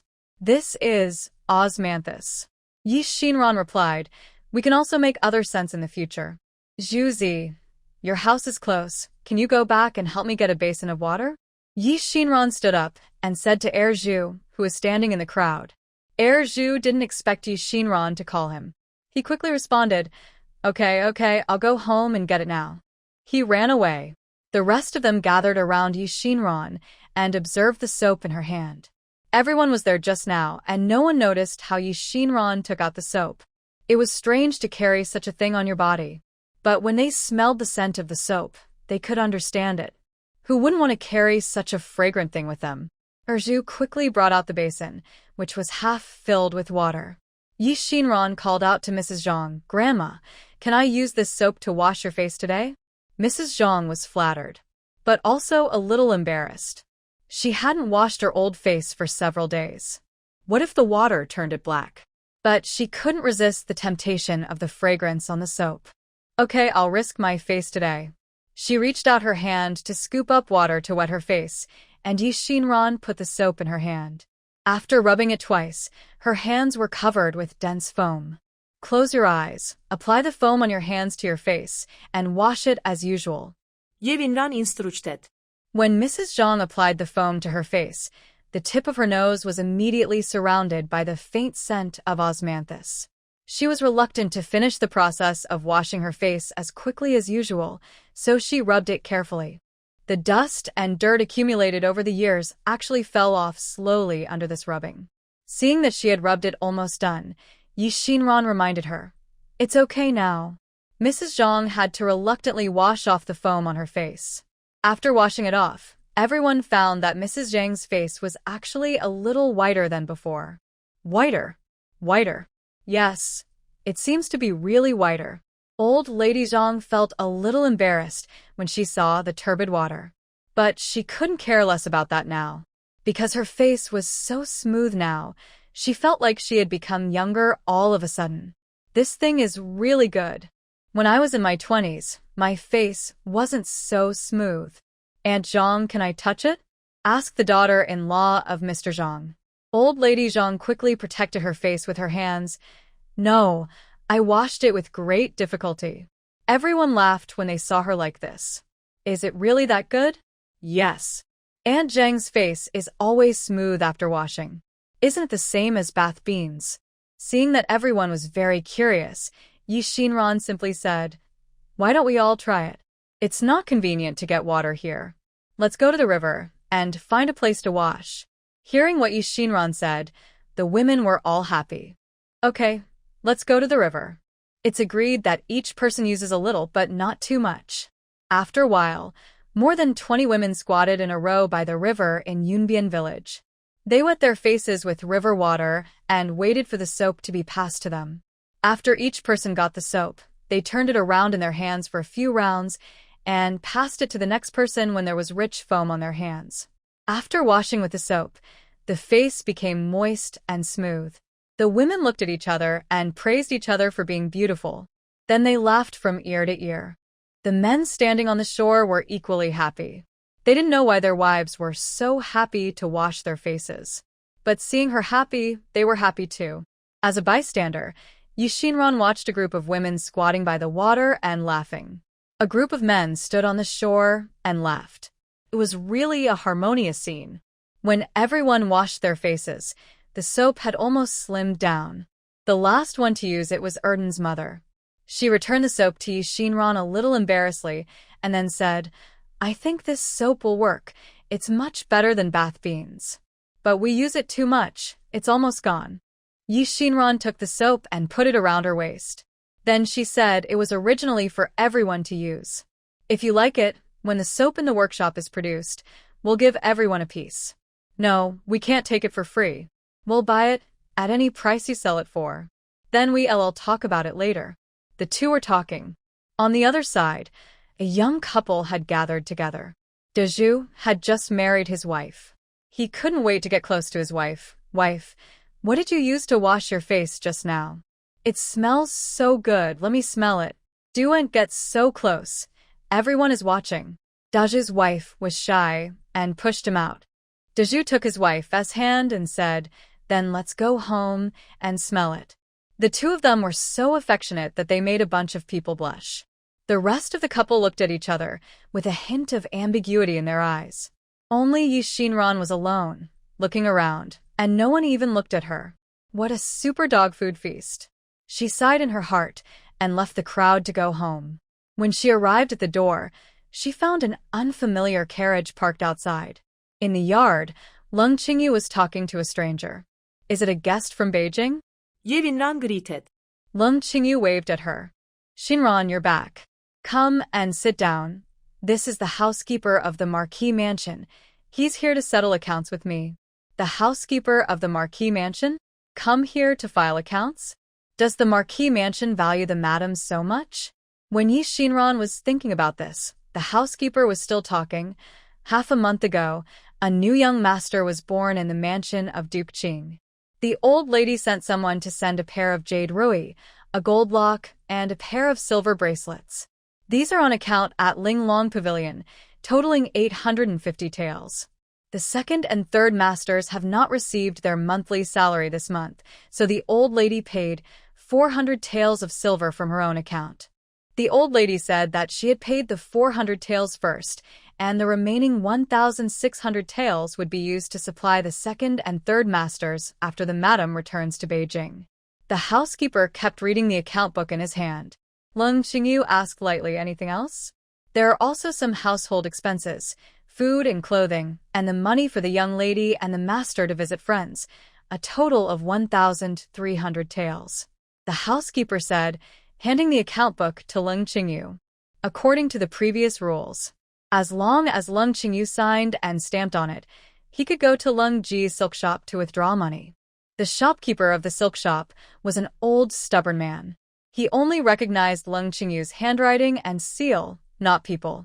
The housekeeper waited quietly. Leng Qingyu did not move. He just said, I just wanted to ask you, are my expenses included here? The housekeeper was stunned. The lady's own expenses? Is there any difference between the expenses of the Marquis mansion and the lady's expenses? Aren't they all managed by the lady? Seeing that the housekeeper didn't speak, Leng Qingyu pushed the account book back to him. I haven't been in the Marquis mansion this month. The old lady is in charge of the mansion. If they want to give gifts, eat, and drink, just pay from Zhonggong's account. The monthly salary of the Marquis is paid to Zhonggong's account, and the old lady will make the decision. This. The housekeeper was stunned, but heard Leng Qingyu continue. There are also the monthly wages for the second and third rooms. I didn't understand it before. I had to give them money to help them even though we had separated. But recently I figured it out. In this village, even teenagers know how to work to supplement their family income, so why can't they do it? People say that spoiling a child is like killing him. As the eldest sister-in-law, I am harming them by giving them money to support them. It's time for them to learn to be independent. The housekeeper opened his mouth wide, and all the words he wanted to say were stuck in his throat, and he couldn't say a word. Madam, are you going to be a hands-off boss? How come Madam has changed so much in just 1 month? Madam, the old lady has already seen the accounts for this month. It was the old lady who asked me to come all the way here to show you the account book. The old lady said that you have been in charge of the accounts of the Marquis mansion for so many years, and she has long been unfamiliar with these. Strange? Leng Qingyu sneered. At the beginning, the old lady asked her to be the housekeeper, but she didn't even give her the key to the warehouse of the Duke Zhong. It was she who, in order to prove herself, relied on her own family background to support the entire Marquis mansion. At the beginning, her idea was that since the old lady did not approve of this marriage, she would rely on her own efforts to make the old lady look at her with new eyes. But now looking back, everything seems like a joke. The old lady knew all the dirty things Lu Tingjin did, but she still pretended to be confused, spending her own money, while saying that she was spoiled and arrogant. This mother and son are really better actors than each other. Butler Lu had no idea what Leng Qingyu was thinking. Seeing Leng Qingyu's ugly face, he thought she was just angry for a while and blamed the Marquis for not coming in person, so he explained for his own Marquis, Madam, the Marquis has been busy with official duties these days and really can't get away, but the Marquis still misses you very much in his heart. Butler Lu, just report what I said to the old lady verbatim. I don't have anything to do here, so I won't keep you any longer. Leng Qingyu didn't want to listen to his nonsense and drove him away directly. But madam, the butler didn't complete the task and looked anxious. But Yi Shinran stood up. Butler Lu, didn't you hear my mother's words clearly? Do you still want to stay in my house? When Lu Cheng saw Yi Xinran's attitude, he didn't let her say a word. But if he goes back empty-handed, he won't be able to explain to the old lady. Comparing the two, the madam is more lenient to the servants. So he advised again, Madam, it's okay for me to go back like this, but if the old lady blames me, I'm afraid she will vent her anger on you.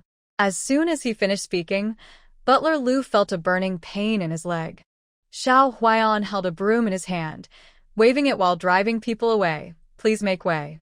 You've made my ground dirty.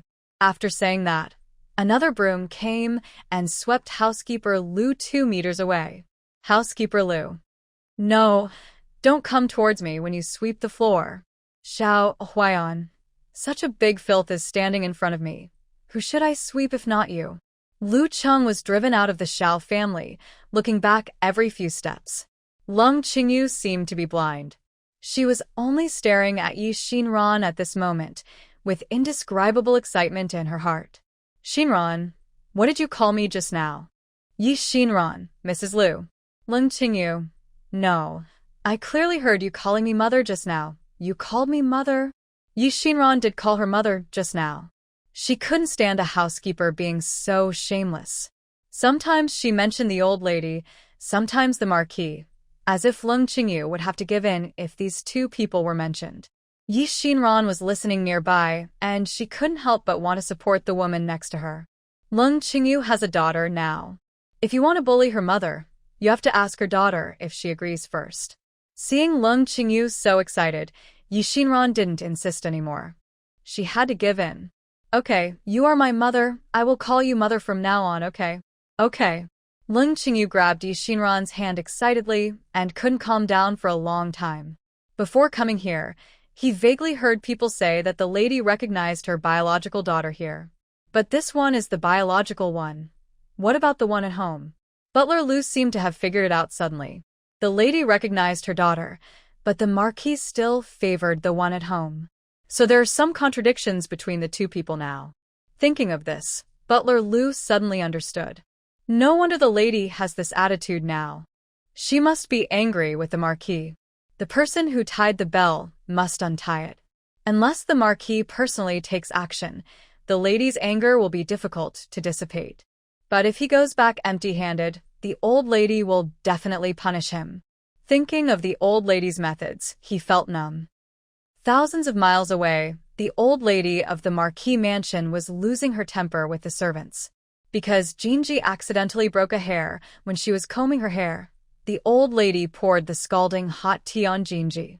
Jinji was trembling all over from the burns, but she didn't dare to cry out in pain. She just knelt on the ground and kowtowed to admit her mistake. Madam, please calm down. It was my clumsy hands that hurt you. Please don't get hurt by this. Jinji has been with the old lady for more than 10 years. When the maids saw that Jinji was punished by the old lady, they didn't dare to say a word. They all knelt on the ground. Madame Lu let out a sigh of relief, relaxed her expression, and said to Jinji, Go away, change your clothes, and come back to serve. Yes. Jinji retreated in response. After returning to the house, she found a series of blisters on the burned side of her waist. It hurt like a needle. She rubbed some ointment on the wound casually, gritted her teeth, changed her clothes, and returned to the old lady. At this time, the old lady was resting with her eyes closed. When she heard Jinji come in, she asked, Are you feeling better? Jinji quickly replied, Thank you for your concern, old lady. It's nothing serious. Don't think that I will be lenient to you because I have kept you in the mansion for so many years. People are lazy. Once they are treated well, they will not know who they are. The old lady closed her eyes and said, just like that woman, she thought that she had spent so many years in the Marquis mansion, her position was stable? She dared to stay outside for so long without my permission. I want to let her know that even if she never comes back, she is to give me the food and drink of this Marquis mansion. Mrs. Lu was still dreaming here. Meanwhile, in Yunbian village, Yi Xinran's soap workshop was progressing in an orderly manner. Half a month later, the workshop was fully built. There were a total of 10 rooms. One was a warehouse, used to store various raw materials and medicinal materials. 8 were soap workshops. The innermost one was the Snow Face Cream Workshop. The Snow Face Cream Workshop had only one key and was not open to the public. The other 8 rooms, however, could be entered and exited at will. The basic materials used for soap are lard and wood ash. The first 3 rooms were used to boil lard and burn wood ash. The boiling of lard basically takes from morning to night. The burnt wood ash can be used to make alkaline water. The 4th room was used to boil alkaline water and filter it. When the lard and alkaline water are all qualified, they will be moved into the 5th room for fusion processing. This is the most complicated and important part of the entire processing process. The ratio of lard and alkaline water must be correct. And there are also mysterious ingredients specially prepared by Yi Xinran. In addition, spices must be added during the fusion processing. Yi Xinran currently has 3 scents prepared: osmanthus scent, orange scent, and wood scent. After a period of time, adjustments can be made based on everyone's feedback. After the boiling is completed, the liquid soap will be moved to the 6th room. This room is used for mold forming. The template that Yi Xinran asked someone to make has not been completed yet. After the production is completed, pour the liquid soap into the mold and place it in the shade to dry. The 7th room is where the formed soap is packaged. Common bath beads on the market usually have no packaging. In order to improve the grade, Yi Xinran asked the carpenter shop to customize a wooden box of the right size. There are patterns on the wooden box and the name of the soap. After the packaging is completed, the 8th room is the warehouse for storing soap. Yi Xinran took everyone to come one by one. A brief introduction was given to each process. By the way, the configuration of each workshop was also checked. Basically, this is the process I mentioned. During the initial production, we need 20 people. If you are interested, please go to the village head and sign up, and he will help me check. When the business gets going, I may need more people to help me. I'll sign up. I sign up too. As soon as they heard that there was work to do, and that the work didn't look tiring, men, women, old and young were all interested. The head of the village happened to be there too, so they gathered around him. Uncle head of the village, You've said before that you'll consider employment arrangements based on performance. I've been performing well recently, so I should get a share this time, said villager Zhang Song. And me. Daju also said, I think it should be my turn this time. The head of the village took out a notebook from his pocket. While flipping through it, he said, Don't worry. I've recorded who does a good job and who doesn't in my notebook. As they saw the head of the village take out the notebook, they all came forward. Am I on it? Am I on it? But after getting closer, everyone looked at each other and then stepped back. It wasn't because they were humble. It was because they were all illiterate. None of them could understand the densely drawn things on the headman's notebook. Niece, how many women and how many men do you want among these 20 people? After reading the notebook, the headman asked Yi Xinran. Yi Xinran thought about it. Chopping wood, splitting wood, boiling oil, filtering, all these require stronger men. But when it comes to pressing and packaging, women are more suitable. Then let's arrange 14 men and 6 women first. Yi Xinran said. Okay. The head of the village looked at the book and called out the names of 20 people. Among them were Daju and Zhang Song, who had just been asked. Although those who were not selected were a little disappointed, they felt a little convinced when they looked at those who were selected. They were indeed more capable than themselves. Moreover, they had also contributed a lot of effort when building the house before. No one said anything. They could only hope that it would be their turn next time there was work. There was no Zhang Dashan and Erju on the list this time. Both of them understood it in their hearts. The head of the village did this for fairness. In the past 6 months, they have earned several taels of silver from the Xiao family by growing herbs and building houses. Now that there's work to make money again, the head of the village must give others a chance. But in the evening, Yi Xinran found Zhang Dali's house again. Sister-in-law, I want to discuss something with you. Yi Xinran went straight to the point. What's the matter? Chun was washing clothes. Seeing Yi Xinran come in, she quickly wiped her hands. Didn't you tell me last time that Taohua and Xiaohua went to the academy to study? How are they doing? Seeing that Yi Shinran was concerned about this, Chen felt a little embarrassed. I just learned to recognize a few words, but I can't say how well you read. My soap workshop is about to open, Yi Shinran said, and I need 2 accountants in the warehouse. If Tao Hua and Xiao Hua are willing, they can come and help me. Oh, can they do it? Chen couldn't believe it. What they have learned is not good enough, right? It's okay to just know how to read. Yi Shinran said, as for the rest, I can teach them slowly. Yi Shinran thought about this matter for a long time before deciding. After the things in the warehouse come in, someone must be in charge. She herself does not have so much time. Naturally, other people in the family cannot do it either. She was worried about hiring people from outside without knowing their background. It happened that Mrs. Zhang had said before that she would send her 2 children to study in the academy. These days, girls cannot take the imperial examinations, and the best way out for graduates is to be able to keep accounts in a shop. So, Yi Shinran thought, just let the 2 of them come to her house to help. Learning while doing, she is also familiar with the 2 children and is relatively relieved. Chen quickly agreed, if you don't mind, I will let the 2 of them come to help you tomorrow. You don't have to pay them, just let them learn some skills. Yi Shinran smiled. How can this be?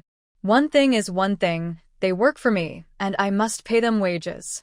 But it won't be too much at the beginning, just like other female workers, 600 coins a month. When they are all skilled and are really suitable for this, I will increase their wages. What? 600 coins? Chen thought she had heard it wrong and asked Yi Shinran again for confirmation. Did I hear it right? Yes.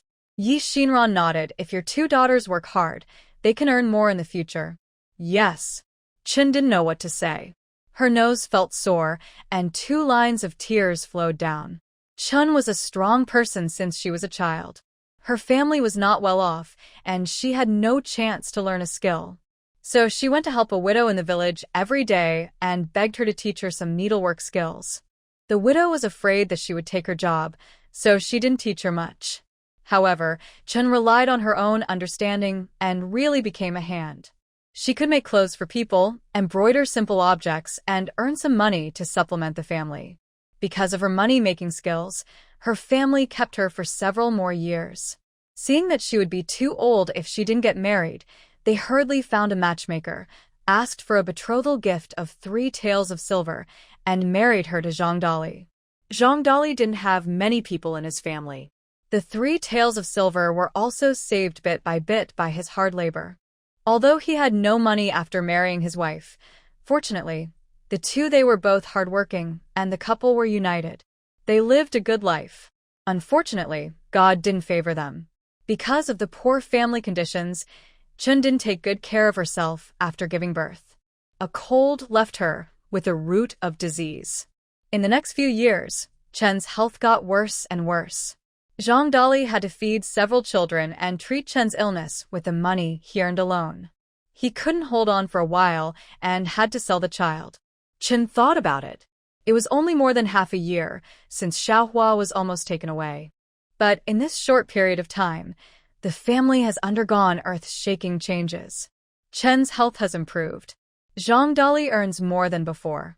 Even the 2 daughters can make money. Chen was afraid that this was fake and she was dreaming. She cried for a while, and considering that Yi Shinran was still in front of her, she quickly wiped her tears.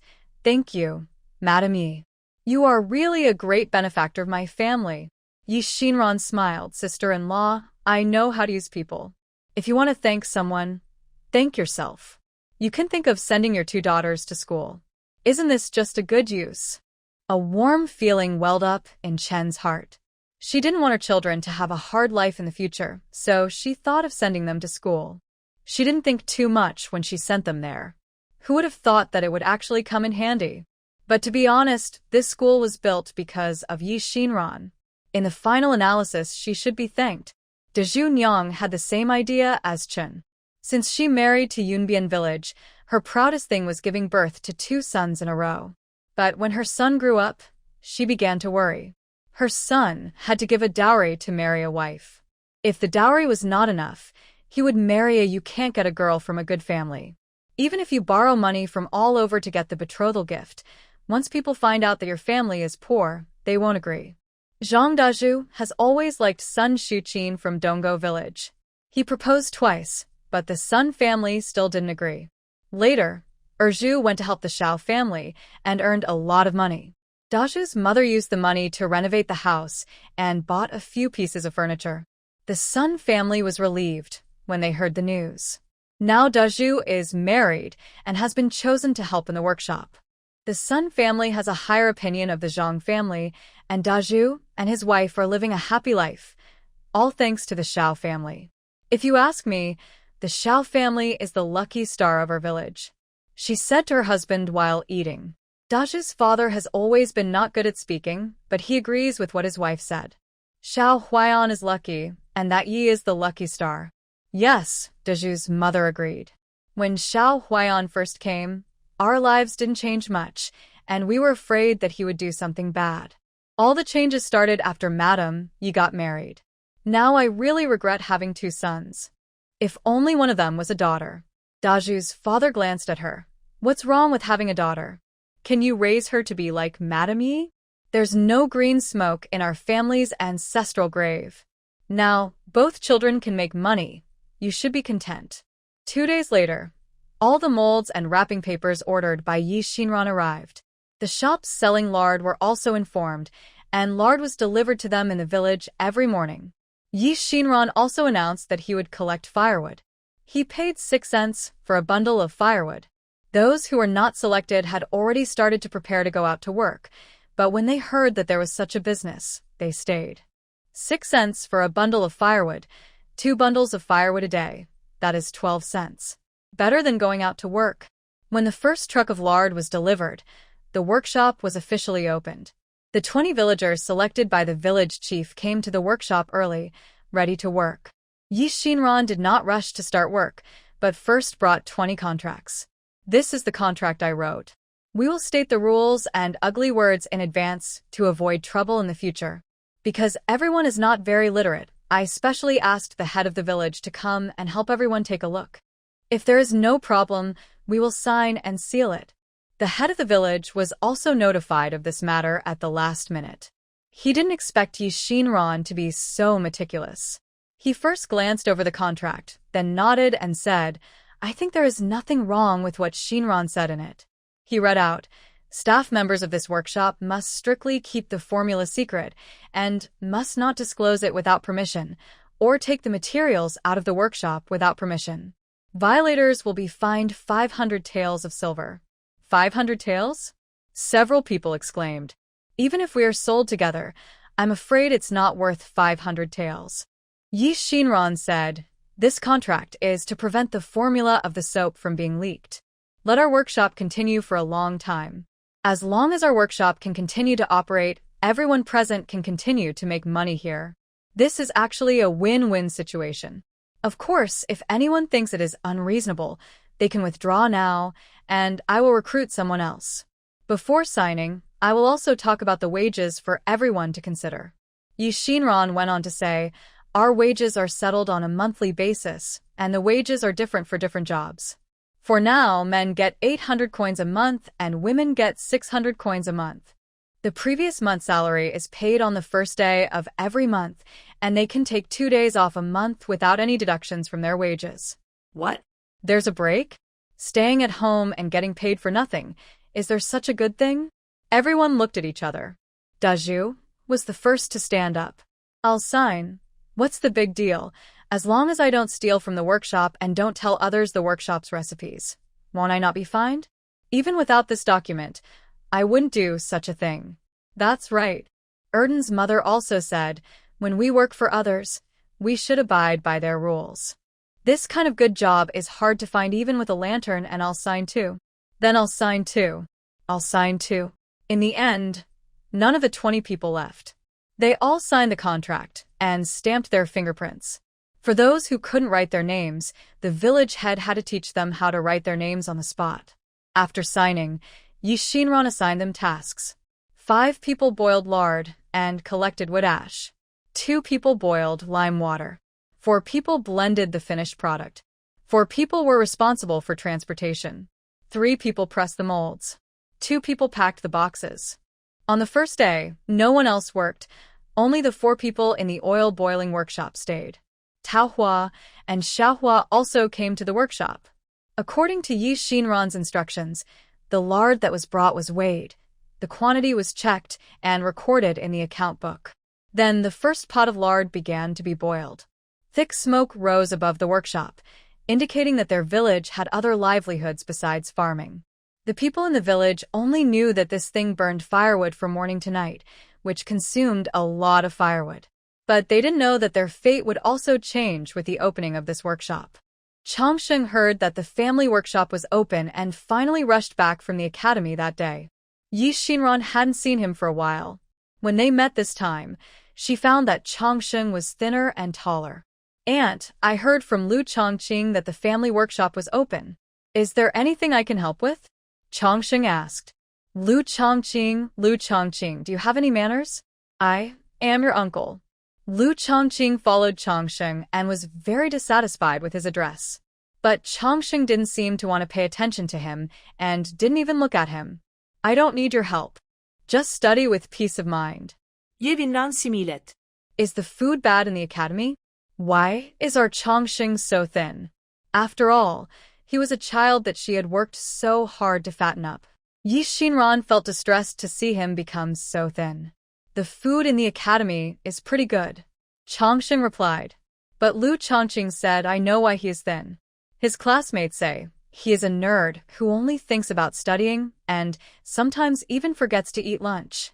Yi Xinran felt even more distressed when she heard this. "Changsheng, you can't do this. Is the pocket money your aunt gives you enough? I can't spend it all. How about this? Let Chongqing keep an eye on you and remind you to eat lunch every day." Changsheng looked at Lu Chongqing. He refused. "No, I will remember to eat, aunt." But Chongqing agreed at once. "Okay, I'll take this job. Remember, kid, I will find you for lunch in the future, and you can't ignore me."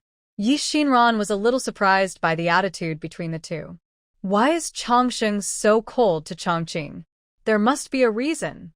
After Changsheng returned to the room, Yi Xinran asked Lu Chongqing directly. Lu Chongqing was reluctant to answer at first. Later, seeing that Yi Xinran kept asking, he had to answer. Maybe he resented me for always secretly following him at that time and wanted to know about you through him. This kid has a bad temper. It has been a long time since this happened and you have recognized me as your brother, but he is still angry. Lu Chongqing talked to himself, without noticing Yi Xinran's eyes at all. Have you done this before? Yi Xinran was a little surprised. Lu Chongqing replied, "At that time, when we met, I felt that you were different from others, but I didn't want my aunt and others to know, so I did some weird things." Yi Xinran, it's good that you know it's weird. Our Chongsheng has a good temper. If he doesn't like it, it must be your fault.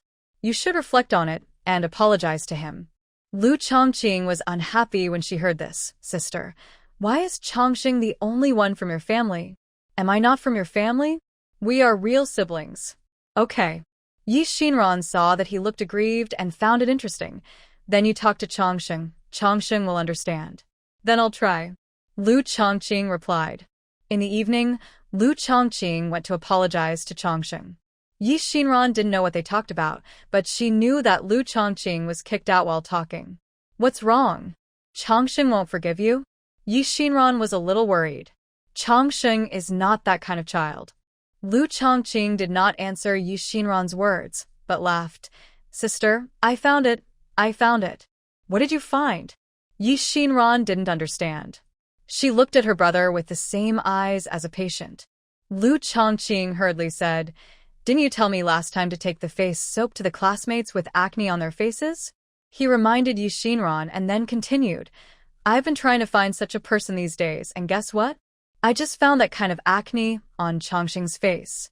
Sister, when the soap is made, give a piece to Chongsheng and let him wash his face for everyone to see." "That won't do. Chongsheng is very face-conscious." Yi Xinran refused. "Sister, he wants face, so why shouldn't I?" The two siblings were still in a tug-of-war. Chongsheng walked out of the house, and, "I agree." "What did you agree to?" Yi Xinran looked up at him. Chongsheng said seriously, "I agree to use soap and let everyone see the effect of soap." But Yi Shinran looked at his face, and there were indeed a few pimples on his forehead. Actually, you don't have to. Yi Shinran knew that Changsheng was not the kind of extroverted person who was eloquent. If this matter was placed on Chang'an, there would definitely be no problem at all. If it was placed on Changsheng, she would be a little worried. For so long, I have been studying in the academy and can't help with things at home. Changsheng said. Now I finally have the opportunity to do something for the family, and I will try my best to do it well. Lu Chongqing looked at Changsheng with some admiration. His previous thoughts were the same as Yi Shinran's. He thought that Changsheng would definitely not agree. Even if he agreed, it would definitely be very reluctant. Unexpectedly, he would take the initiative to take charge of this matter. Okay, then you try, but don't force it, Yi Shinran said. 5 days later, the first batch of soaps was finally successfully produced. The mold of the soap was engraved with a pattern of auspicious clouds. There were also 2 of the same auspicious clouds on the packaging box. This soap smells so good. Yeah, I stay here all day, and I feel like I'm fragrant. Erden's mother and the others couldn't put the soaps they made down. Although Taohua and Xiaohua were also curious about the soaps, they restrained their curiosity and didn't open them casually. Instead, they stared at the number of packages packed by the workers, counted them one by one, and put all the finished products into the warehouse. Yi Shinran believed in them, so they had to help Yi Shinran keep the house. They had to see every bottle and can in the warehouse clearly. In the evening, Yi Shinran took 2 bars of each of the 3 flavors of soap back and gave one to Leng Qingyu. Mom, this is the soap we just made, try it. Naturally, Leng Qingyu was very happy that her daughter gave her something. She smelled the soap and said, "This soap is good. Much better than the bath beans I use. Who are the other pieces in your hand for?" There were no other women in the house except them, mother and daughter. Leng Qingyu didn't know who Yi Shinran prepared this for. This is for Changsheng. Let Changqing take it to the academy for him tomorrow. Boys also have to use this to wash their faces. Leng Qingyu was a little surprised. Men actually love beauty as much as women. Yi Shinran smiled, especially these scholars. Leng Qingyu thought about it. There are 2 scholars in his family, and they seem to love beauty. Although they don't put on makeup, they pay special attention to their daily clothing and appearance. I'm used to it, so I don't think there is any problem. Now that I think about it, men also have pursuits in love with beauty. The Marquis is even better than Changqing. Then do you want Changqing and Changsheng to go to the academy to recommend this soap to their classmates? Leng Qingyu asked. Yi Shinran said, I do have this plan. Let's try it.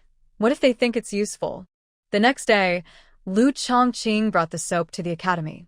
I thought they would bring good news soon, but 3 days later, there was still no movement. Yi Shinran gave up hope temporarily. I still overestimated them. I thought they could recommend 2 people even if they had to bite the bullet. As long as someone uses it, there will be a response. Now it seems that both of them are talented, so we have to think long-term. Then we can start from Yongle Hall, which will be faster. When Yi Shinran brought the soap to Yongle Hall, it caused quite a stir. Now Yongle Hall is more like the birthplace of new things than a medical clinic. Everyone comes to ask every now and then, is there anything new today? The weather is getting cold, and we've had enough cool drinks. Isn't it time for something new? Not only the common people, but also some young ladies from aristocratic families who have used the snow face cream and drunk the refreshing drink have asked their servants to pay attention to the movements in Yongle Hall. As soon as there is something new, they will buy it to try it out. So Yi Shinran had just brought the soap to Yongle Hall and hadn't introduced it yet, and someone immediately jumped out to buy it. No matter whether it is good or not, give me one first. The servant of the eldest lady of the Li family jumped out first. Don't be anxious, you buy it before you know what it is used for? Yi Shinran said. No matter what it is used for, I'll buy it first. Just tell me how much it costs. Seeing that he was so impatient, Yi Shinran took out 3 boxes of soap and gave it to him. These 3 boxes are all soaps, but with different scents. Using a little when washing your face can help us remove oil and dust from our face and keep our face moisturized without feeling uncomfortable. Ordinary soaps will make people's faces tight and uncomfortable. When she was making soap, one of the ingredients was the essence extracted from seaweed. The essence can remain on the face and keep the face moist for a period of time. Even if you don't apply anything else, you won't feel uncomfortable. In this way, its audience can be expanded. How much is it per piece? Hearing that this thing is so easy to use, others were also tempted. It's not expensive. 2 taels of silver per piece. Yi Shinran said. 2 taels of silver? Isn't it a bit expensive? Some people backed off when they heard the price. This small soap doesn't look as big as the bath beans. It is estimated that it can only be used for a month. 2 taels of silver per piece is indeed a bit luxurious. Those of you who think it's too expensive, please move back. I'll buy it first. The servants of the Li family have already taken out the silver. The young lady said that no matter what new things Yongle Hall has produced, she should buy them back to have a look. He just needs to buy them back as soon as possible. As for whether they are expensive or not, that is not something he should consider at all. Yi Shinran brought him 3 boxes and collected 6 taels of silver, which was considered an opening. However, such customers are a minority after all, and most people are still waiting and watching. Seeing that more and more people are gathering in Yongle Hall, Yi Shinran asked the waiter to fetch a basin of water. Words are not enough. I am just talking. Even if I talk a lot, you still don't know what is going on. Is there anyone curious? Come up and help me try the effect of this face washing soap. Sanyang, go and try it. Someone in the crowd said. I won't try. The rouge on my face has just been applied. It will be a waste if I wash it off.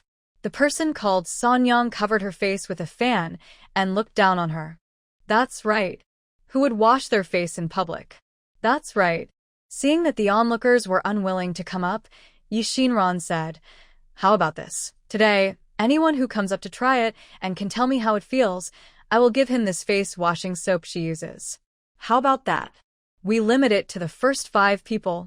When they heard that there was something to give away, and the face-washing soap was 2 taels of silver each, the onlookers were all excited. I'll do it! I'll do it! Everyone swarmed forward. Seeing this, the waiter in the store had to form a circle and surround Yi Shinran. Yi Shinran picked out 5 people from the crowd. The first one was the third lady, who just said that she had applied rouge. My face-washing soap washes very cleanly. After using it, this lady may really have to go back and apply rouge again. Yi Shinran said. The third lady was very arrogant. The rouge I applied is the best rouge in the Lu family shop. Even if it rains, it will not fall off easily. In my opinion, your face-washing soap may not be able to wash my rouge clean. I'm not after your soap. I just want to help my sisters try it out to see if this soap is good or not. Hearing her say that, Yi Shinran smiled. Then please let the third lady try it. The third lady squeezed through the crowd and came forward. She was wearing very bright clothes. A pink double-breasted jacket, a light green long skirt, a dazzling array of hairpins and beads on her head, and a thick makeup on her face. It was obvious that she had applied thick rouge. She walked up with her slender waist, first folded the handkerchief in her hand and put it in her sleeve, then stretched out her slender jade fingers, dipped some water, and slowly applied it on her face.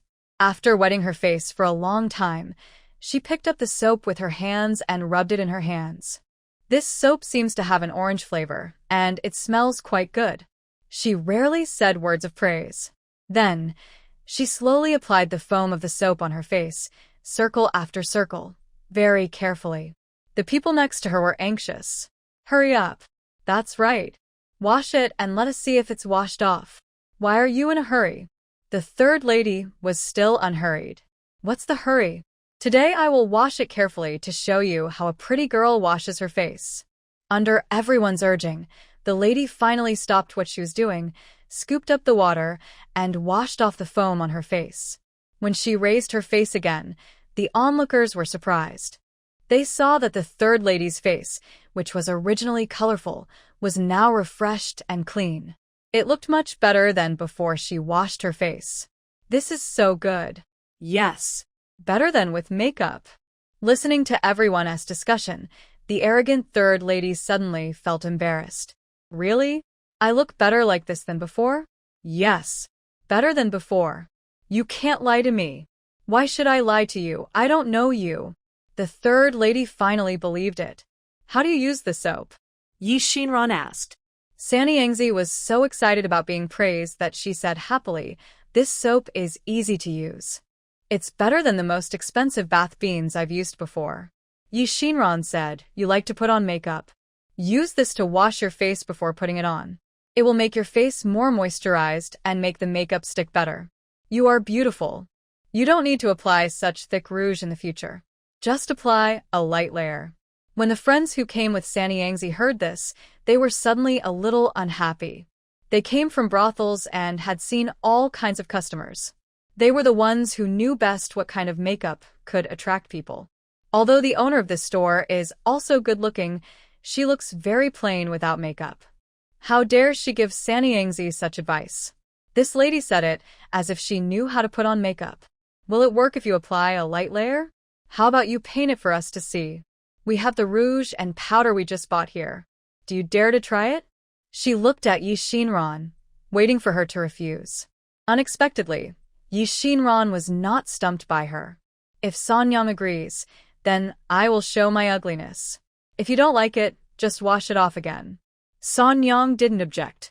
Yi Shinran looked at her eyebrows and eyes, pondered for a while, and used the rouge and powder they bought to make her a flying cloud makeup. A slight blush appeared on her fair face, which further set off her red lips, white teeth, and lively eyes. This makeup looks good. Is this an Oran costume? Sanyang's sisters were also stunned. So, you really know how to put on makeup. This makeup brought out all of Sanyang's advantages. 7 points less worldly, 3 points more charming, and 4 points more pure. I only know a little. I can't compare with you. Yi Shinran said modestly. Sanyang looked at herself in the mirror and liked her more and more. She kept saying to her sisters, buy this soap, it's really easy to use. After saying that, she turned to look at Yi Shinran. If I buy this soap here in the future, can the boss often put on makeup for me? Yi Shinran shook her head. I don't have time, but I can teach you. Okay. It's a deal. Sanyang was very happy. She and her sisters each bought 3 bars of soap. Before leaving, she said that she would let all the sisters in the store come to buy it after she returned. After sending these people away with great difficulty, the 4 people behind finally tried the soap. Everyone liked it very much after trying it. Except for one person who only took the free soap and did not buy anything else, the rest of the people who tried it bought soap, saying that they would go back and give it to their relatives at home. Seeing how enthusiastic the people who tried it were, some people began to be tempted. I'll buy one for my wife. She likes this kind of fragrant thing the most. Then I'll buy one too. Later, your wife will tell my wife that if I don't buy anything, she will make a fuss with me. Then let's do it together.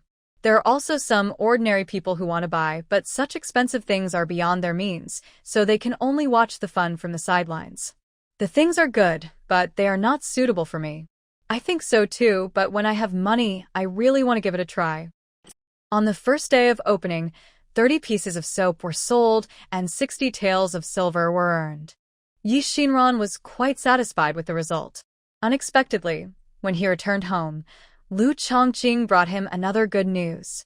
He was also successful in selling in the academy, and more than a dozen classmates had already ordered soaps from them. 8 osmanthus-scented ones, 10 wood-scented ones, and 2 orange ones. Lu Chongqing looked at his notebook and reported to Yi Shinran. Yi Shinran didn't expect them to sell much, and was quite surprised by the number. How did you convince your classmates? You didn't persuade them one by one? No. Lu Chongqing replied. Chongshen washes his face with soap every day. Others first noticed the fragrance on his body. After asking, they learned that he used soap to remove acne on his face. Everyone stared at his face. After watching for 3 days, they found that his face really became smooth, and they became interested in this soap. Word spread from one person to another, and everyone in the academy knew about it. Sister, you also know that for us scholars, face is still very important. So, everyone thought about buying it back to try. After they use it well, more people will want to buy it in the future. Okay. Yi Shinran felt that her goal had been achieved, so she said, I'll get you 20 yuan first. Tell them that this soap is sold in Yonghua Hall. If anyone wants to buy it in the future, they can go to Yonghua Hall to buy it. I know, Sister. Lu Chongqing looked at Yixinran counting the soaps out of the box and couldn't help asking, Sister, in fact, your thing is so easy to use. Are you really not considering selling it in Beijing? Mother has many shops in the capital. Let me give you one. I sell soap. I'm sure many people will want to buy it. I do have this plan. Yixinran said, but the capital is far away, and I'm unfamiliar with the place. I dare not leave rashly. It was understandable that you left rashly before, but now, with Mother and I here, that place is half your home. How can you say it was rash? You just returned to where you should go. Lu Chongqing said as a matter of course. Back to where I should go? When Yixinran heard this, she couldn't help but look back at Xiao Huaiyan. Xiao Huaiyan hadn't spoken. When he saw Yixinran looking at him for some reason, his eyes suddenly became evasive. This was the first time Yixinran saw Xiao Huaiyan's evasive eyes since they met. A bad feeling arose spontaneously. Did something happen to him? Or was it related to herself? Yixinran didn't bother to instruct Lu Chongqing. After sending the man away with a few words, he looked at Xiao Huaiyan again. Are you in trouble? Yixinran asked. Xiao Huaiyan shook his head. Have you done something to let me down? Yixinran asked again. Xiao Huaiyan hurriedly said, No.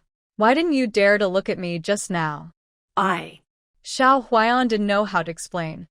He didn't expect that just a look just now would make Yixinran realize something was wrong. He didn't expect that he couldn't hide any secrets in front of Yixinran. Xiao Huaiyan didn't want to say it so early. But since Yixinran asked, he didn't want to hide it anymore. But how to start? He hesitated for a long time and finally said, I may have to leave here. Leave here? Yixinran thought of many possibilities, but she didn't expect it to be like this. She asked anxiously, Aren't you exiled here? I remember hearing from the uncle of the village head that because you were exiled to the local area, you couldn't leave without the emperor's summons, so he wanted us two to be included in the Zhang family's genealogy. How can you leave suddenly? Does the emperor have a new decree? Yixinran had no idea about the emperor, but she knew that in such a dynasty, no one could refute what the emperor said, and no one could change the decision he made at will. Yes, Xiao Huaiyan said. But I haven't decided yet. Why? Yixinran asked. If she can leave here, won't she be free in the future? She can go wherever she wants, do whatever she wants, and don't have to stick to this place. What does Xiao Huaiyan need to consider? Xiao Huaiyan saw her expression and knew that she was wrong, and explained, The emperor did not set me free. It was the military situation in Mabe that was urgent, and someone was needed to lead the troops to fight. My former deputy general wrote a letter to the emperor, asking me to return to the barracks. Did the dog emperor agree? Yixinran's face immediately turned ugly. Yeah. Xiao Huaiyan nodded. He did not correct Yixinran's disrespect for the emperor. Can't go, Yixinran said, without thinking. What was he thinking when he exiled you? Now that there is a war, he thinks of you again. Did all the people in Daliang who could fight die? Yixinran was a little excited, and Xiao Huaiyan was stunned. He had not told Yixinran what happened in his family. If Yixinran knew that her whole family was executed, leaving only him and a few children, she would definitely be even angrier. Seeing Yixinran feel sorry for him and angry for him, Xiao Huaiyan felt warm in his heart. However, he knew that he had no choice. The undecided statement just now was just an excuse. Actually, I have no other choice, Xiao Huaiyan said. The emperor has promised me that if this battle can be won, he will thoroughly investigate our Xiao family's case. This matter is also a good opportunity for me. An opportunity to regain military power and hold his destiny in his hands again. What Yixinran said just now was also an angry remark. She knew that as long as the emperor told him to go, he had to go. He had no right to say no. Then when are you leaving? Yixinran asked. After saying the unspeakable things in his heart, Xiao Huaiyan finally had the courage to face this problem. The specific date has not been decided yet. I'm just worried. He looked at Yi Xinran, his eyes revealing reluctance and worry. Are you worried that I won't be a widow, or that I can't take care of the children? Yi really didn't expect that after traveling through time, she would become a left-behind woman with children. And her husband didn't go out to work, but to fight. He didn't know whether he would live or die, and his return date was uncertain. I have arranged people to come and protect you. You don't have to worry.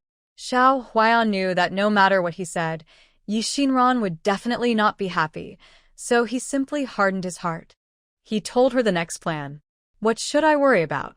We are usually kind to others, and we don't have any enemies. We should be safe. Yi Xinran didn't want to be disappointed or angry, but she just couldn't control her temper. She had clearly agreed that if she didn't have a man in her heart, making money would be natural. But she didn't know when she put this man in her heart. She thought that the two of them should make more money while they were young, and then retire to the mountains to retire. Raise fish, plant flowers. But Xiao Huaiyan was secretly planning to leave behind her. Since he had already arranged for someone to come, it means that this matter was not just decided today. He knew that he was leaving a long time ago, but he didn't tell her anything. If you didn't get married, you would leave too, right? Have you thought about what to do with the 3 children? Yi Xinran asked. Xiao Huaiyan thought about it and answered with difficulty, I arranged people to protect you, and I originally wanted them to help me take care of the 3 children. Oh, it turns out that it was planned a long time ago, and I was the only accident. Yi Xinran said angry words. But she knew in her heart that no matter what she said, it would not change this matter. Forget it, I shouldn't be so angry. Yi Xinran thought of the business and her 3 obedient and sensible children. Even without Xiao Huaiyan, she would still live like this. I know you won't stay here forever, but I didn't expect this day to come so soon. If you are assured to leave the 3 children to me, then I will take good care of them, let them study hard, and wait for you to come back. Of course I am assured. Xiao Huaiyan said quickly. He didn't expect this day to come so soon and in this way. He originally thought that when he left Yunbian village, everything would be ready. What about you? Will you wait for me to come back, right? He asked the question that he was most worried about. Yi Xinran didn't answer but asked, What about you? You will definitely come back, right? I will definitely come back. If it were in the past, Xiao Huaiyan might not have been so obsessed with coming back. But now, he knows that he must come back. The children have grown up and have their own lives. But Xinran, since she is married to him, he must be responsible for her. Moreover, she is obsessed with making money and needs someone to take care of her. He wants to come back and give Xinran a better life. As long as you come back, I will wait for you. Yi Xinran finally said this calmly. There was no heart-moving guarantee, no gorgeous language. Just a simple sentence, as long as you come back, I will wait for you, finally stabilized Xiao Huaiyan's uneasy heart.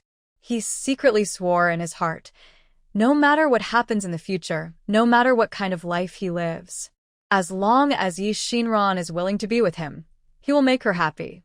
Chang'an will take the exam next year. Will you wait for him to finish the exam before leaving? Yi Xinran asked tentatively again. Xiao Huaiyan never said when he would leave. But Yi Xinran really wanted to know how long this man would stay in Yunbian village. No. Xiao Huaiyan answered. I will leave here as soon as the people who are going to protect you arrive. Then I will need your help. My help? Yi Xinran was puzzled. How can I help? In order to keep it secret, I can't just leave. I can only fake my death to hide it from others. Xiao Huaiyan said. Fake death? Yi Xinran didn't expect this matter to be so complicated. You mean you want to fake your death so that no one will find out that you left here? Yeah. Xiao Huaiyan nodded. What about the 3 children? Have you told them? Yi Xinran asked. Xiao Huaiyan immediately began to hesitate when he heard this. I don't plan to tell them for the time being. Changxing is fine, but Chang'an and Changping are too young. They can't keep such a secret. But if you feel embarrassed, I will tell the 3 of them about this. Xiao Huaiyan knew that he had embarrassed Yi Xinran. The children depend on him for survival. If something suddenly happened to him, they would be very sad and even cause other trouble. He just left, But Yi Xinran had to face the emotions of the three children. Thinking of this, he felt even more that what he did was not right. Yi Xinran looked at his face, knowing that the man in front of him also felt that he had gone too far, so he said, "Then don't tell them yet. I'll tell them the truth when there is a suitable time in the future. After all, this matter concerns Xiao Huayan's life and property." She was not willing to gamble. After all, living people have a chance for everything. If they are dead, there will be no chance at all. If the three of them dare not listen to you, I will definitely deal with them after I come back. These words sounded like he was coaxing Yi Xinran, but they also sounded like a promise to Yi Xinran. A promise that he would definitely come back. Okay, then you keep your word. After the two of them finalized the matter, Yi Xinran never paid any attention to Xiao Huayan again. Even though she understood everything in her heart, she was also prepared for his imminent departure.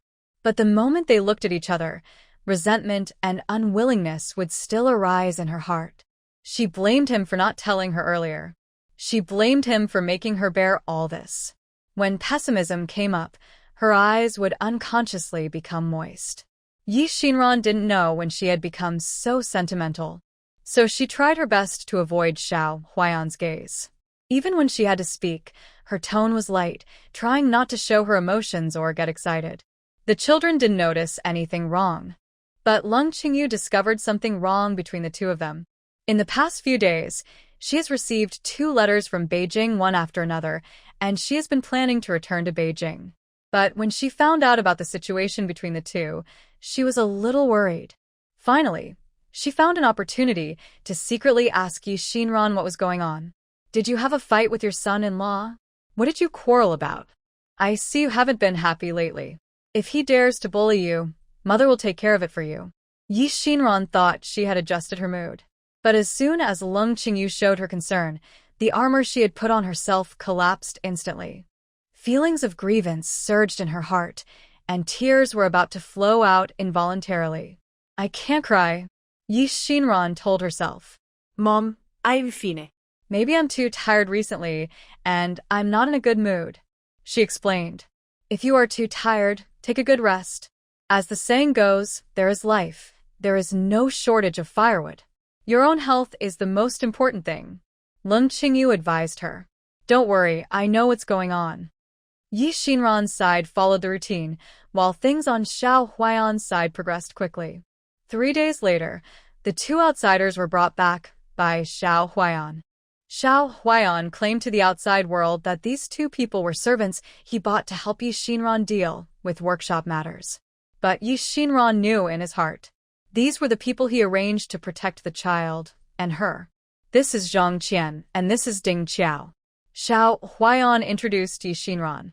The 2 people looked at Yi Xinran, bowed, and called out respectfully, "Master." Yi Xinran was startled. "You don't have to call me master, just call me Madam Yi," Yi Xinran said unnaturally. Zhang Qian and Ding Qiao agreed on the surface, but still replied, "Yes, master." Xiao Huayan waved his hand to let the 2 retreat first. He explained to Yi Xinran, "Their identity is bought servants. You don't need to feel uncomfortable. Just let them call you master. These 2 are trustworthy people. In the future, if there is any important matter in the workshop, just let them do it." Yi Xinran agreed. He sent the 2 to the workshop and asked Taohua and Xiaohua to take them to familiarize themselves with the operating procedures of the soap. At the same time, he handed them the key to the old house and let them live there temporarily. It was the first time in the village that someone kept servants. Everyone was a little curious. When they found out that the so-called servants actually did the same work as them, they didn't care so much. But Yi Xinran knew that when these 2 people arrived, it would not be long before Xiao Huayan left. In the following days, there seemed to be several more strange figures on the East Mountain behind the yard. They had never shown their faces. But Xiao Huayan would bring food from home. 2 days later, Yi Xinran found that there were a lot of chopped firewood on the mountain road of East Mountain. The firewood was neatly stacked, but also very hidden. If Yi Xinran was not familiar with every tree and grass in the back mountain, she would not have found it at all. In addition to firewood, Yi Xinran also found that Xiao Huaiyan had bought new bamboo baskets and new carriage accessories for the family. Even the various seasonings in the kitchen were all filled. There were also many more hot water bottles, beddings, and clothes in the cabinet. It was as if Xiao Huaiyan wanted to arrange everything in the house before he left. Don't add anything to the house anymore. Yi Xinran couldn't stand it and finally took the initiative to talk to Xiao Huaiyan. You buy 10 pieces of clothes and 10 pairs of shoes for each of the 3 children. How long will they wear them? Xiao Huaiyan felt guilty. I just wanted to prepare more before I left. But have you ever thought that the child's body will grow? Xiao Huaiyan realized the problem at this time. I didn't think so much. Fortunately, he looked at Yi Xinran. You should not grow anymore. You can wear the clothes I prepared for you, right? But I don't like the clothes you bought for me. Xiao Huaiyan was a little at a loss. He led troops to fight, and could command thousands of troops. Even the most powerful enemies did not make him afraid, but now even if he racked his brains, he didn't know how to make his wife calm down. When I come back victorious, I will buy a ready-made clothing store for you, okay? Whatever clothes you want, you can ask the tailor in the store to make them for you. Xiao Huaiyan discussed with Yi Xinran. I can buy this myself. And I can buy it now, no need to wait for you to come back. Xiao Huaiyan's heart tightened. Yi Xinran was right.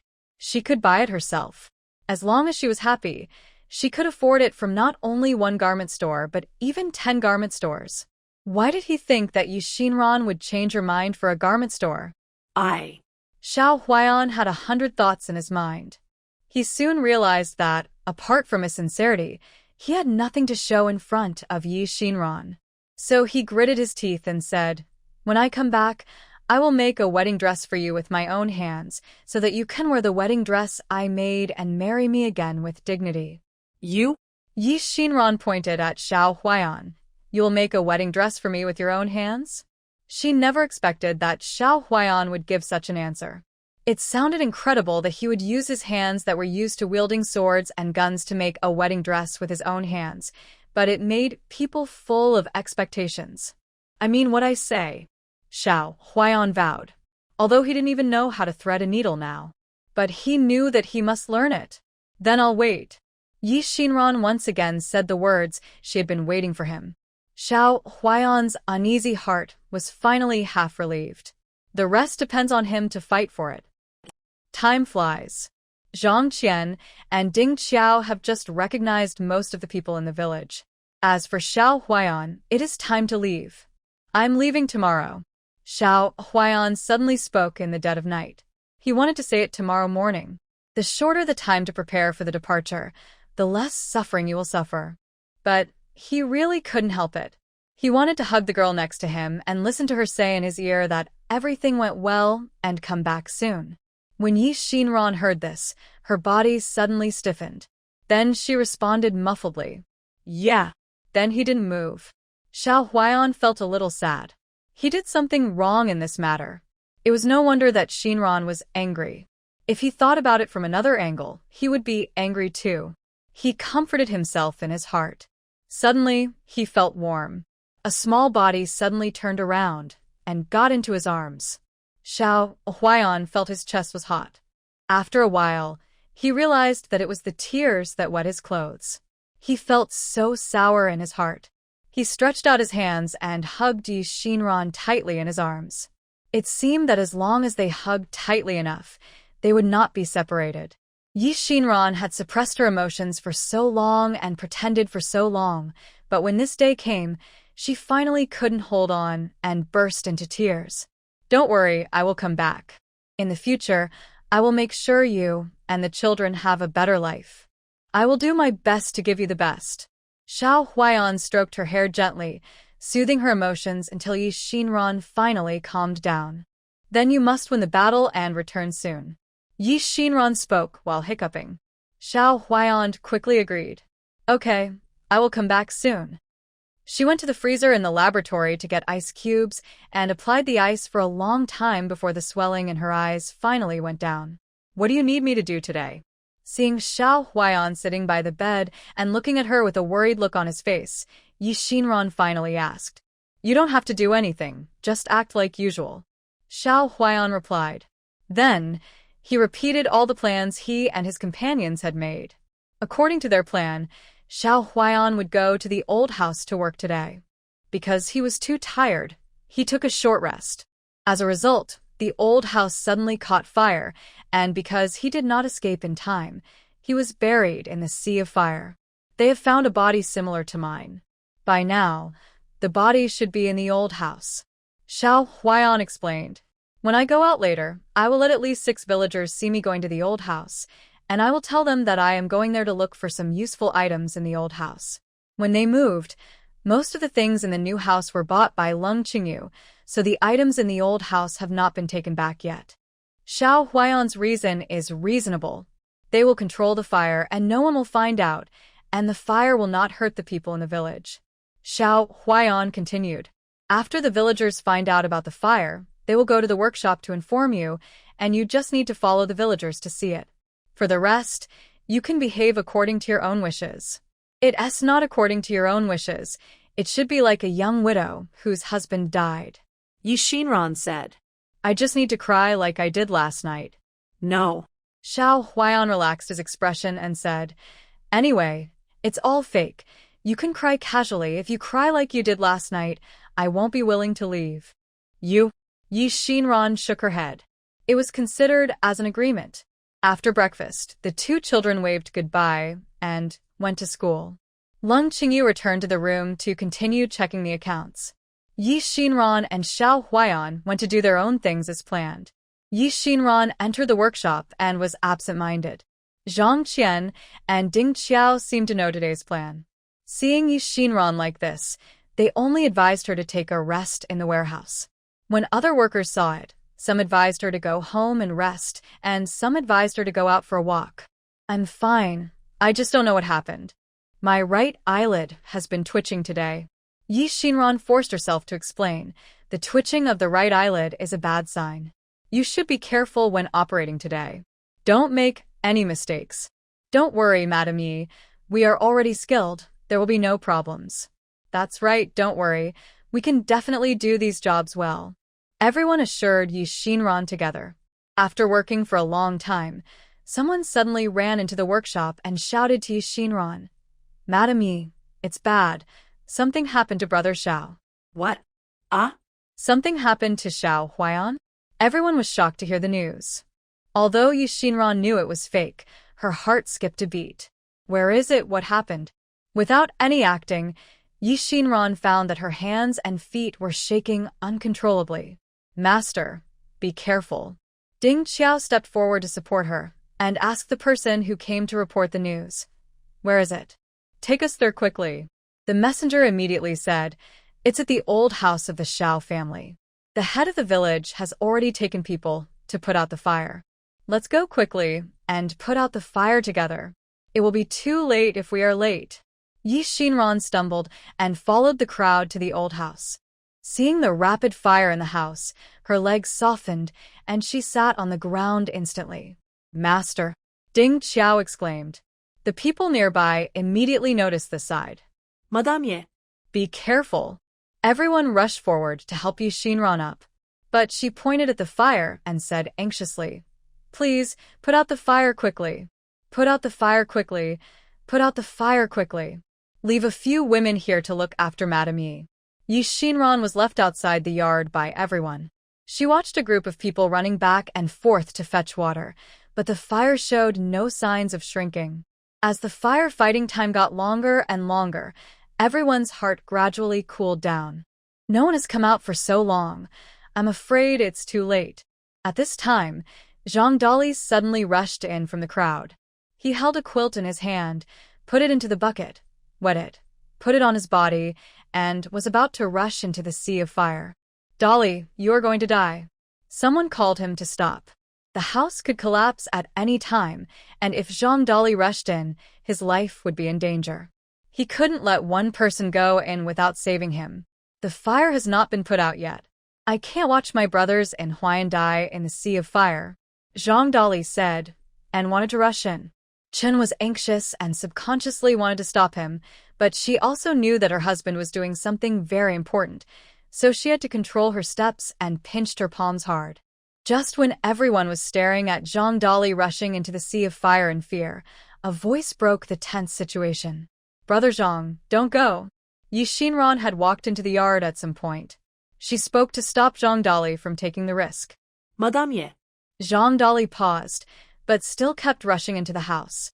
Yi Xinran walked over, pulled off his quilt, and said angrily, "Brother Zhang, you have a sick wife and 3 children at home. What will happen to them if something happens to you?" Zhang Dali looked at the fire in front of him and said anxiously, "But Brother Huayan is still inside. If I go in to save him, there may be a glimmer of hope." Yi Xinran knew that Xiao Huayan was fine, and she couldn't watch others take risks because of this matter. But if she insisted on not letting others in, she was afraid that someone with ulterior motives would find out. Thinking of this, Yi Xinran gritted her teeth. "This is my own husband. I will save him myself." This action was too sudden, and the people around did not react. By the time they reacted, Yi Xinran had already rushed to the door. Madame Ye. "You." Xinran. The official was so scared that he was incoherent, and the others were also scared pale. When Yi Xinran felt the burning of the fire, she realized that she was just pretending. Why was she running so fast? She should run slower. Why hasn't anyone come up to catch her? As soon as the thought came to her mind, there was a sudden snap above her head. The burnt door frame suddenly collapsed and smashed towards Yi Xinran. Yi Xinran couldn't dodge in time and was knocked to the ground by the door frame. The originally chaotic scene became even more chaotic. Madame Ye. "Call someone quickly. Go find a doctor." When Xiao Huayan learned the news, he immediately stopped and wanted to go back. "Master." The guard knelt on the ground. "Madam is fine. She just hit her head. She had already woken up when I came." "Is she really awake? Is she okay?" Xiao Huayan was still worried. "My lord, I dare not say anything nonsense. It's really just a minor injury." The guard hurriedly explained, fearing that Xiao Huayan would really go back and be discovered. Who was the person arranged there? Xiao Huayan's face sank. "It's Xiao Ba." The guard quickly replied, and at the same time, he was worried about his brother. Wait for him to come back and let him take the punishment himself. Yes. The guard agreed. The last time he saw the master get angry was a few years ago. After not seeing him for 3 years, the master's punishment was much less severe than before. He had heard people mention before that the master was now henpecked. Could this be true? The guard's mind was in a mess, but he knew very well that Xiaoba did not deserve to be punished for this matter. Yunbian Village. When Yi Xinran woke up, a group of people gathered around the bed. Seeing Yi Xinran slowly open her eyes, someone immediately shouted, Uncle Head, Madam Yi is awake." The head walked in from outside immediately. Seeing Yi Xinran, the head lost his voice. "It's good that you're awake. It's good that you're awake. Uncle Head, is the fire out? Huayan?" Yi Xinran knew that it was time to test her acting skills. She had tears in her eyes and a look of urgency. The anxious look made the head turn his face away and wipe his eyes with his hands.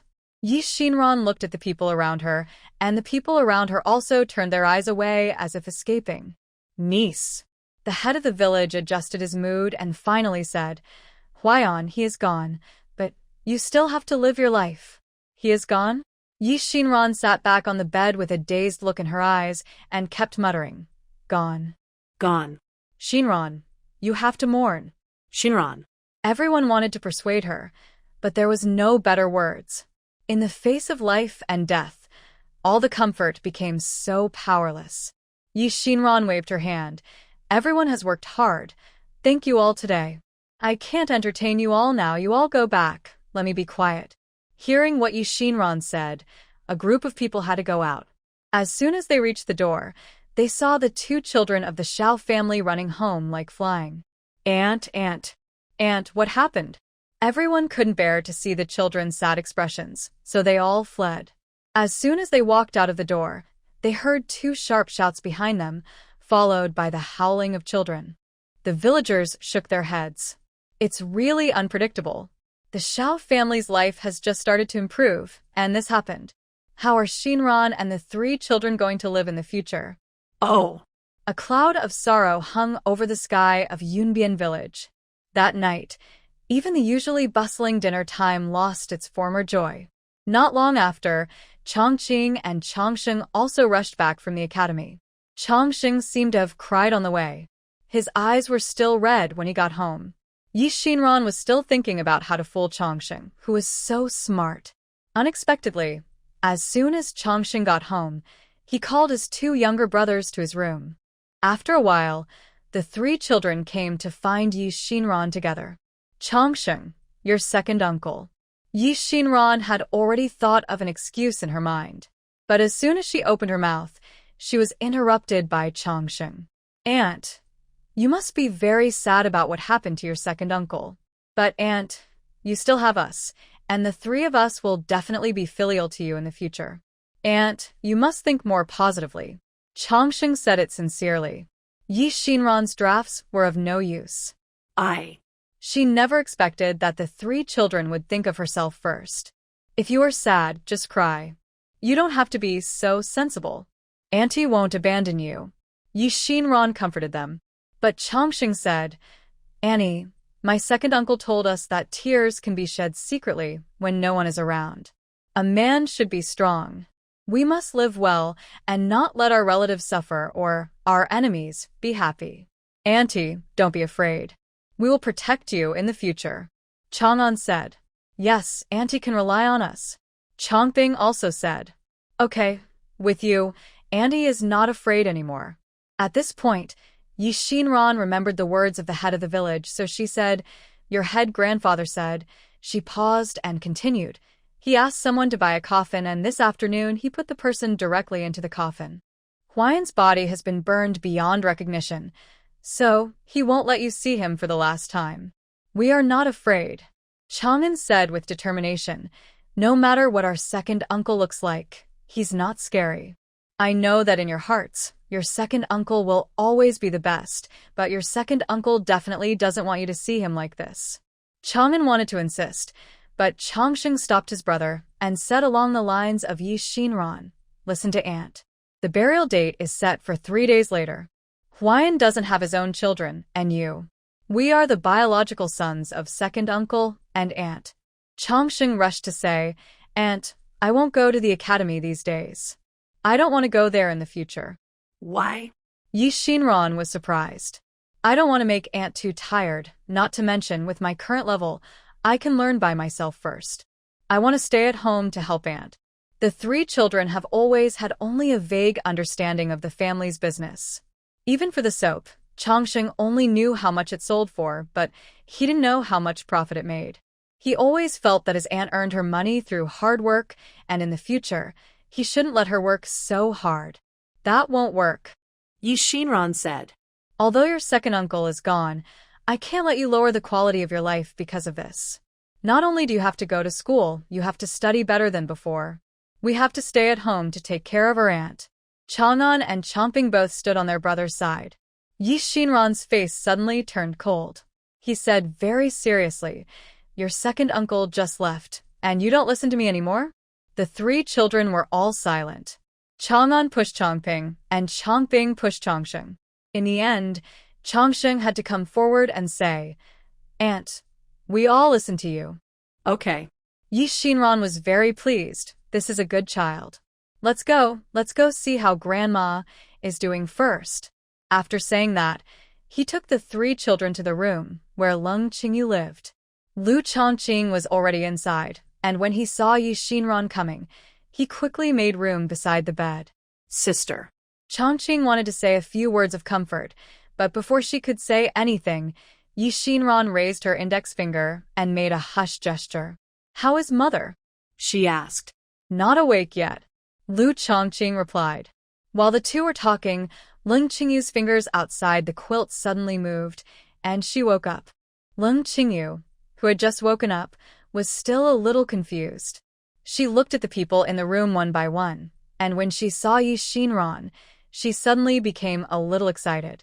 She sat up all of a sudden and held Yi Shinran's hand. Shinran, you're okay. I'm so glad you're okay. Mother thought I was going to do something stupid? Yi Xinran asked. Leng Qingyu nodded. Mom, I won't. The children all know that they can't make their loved ones sad and their enemies happy, so how could I do such a stupid thing? Yevinran lohoret hareebros. That's good, that's good, Leng Qingyu said as he patted his chest. It turned out that Leng Qingyu heard about Xiao Huayan's situation at home and hurried to the location of the old house. Before he reached the place, he heard that Yi Xinran wanted to rush into the sea of fire to save people, but was knocked down by broken wood. Now seeing that Yi Xinran was safe and sound, the taut string in her mind finally loosened. Mom was really scared just now. I was afraid that you would not be able to get over it. I won't do anything stupid, Yi Xinran said again. Seeing Yi Xinran's calm expression, Leng Qingyu became more and more worried.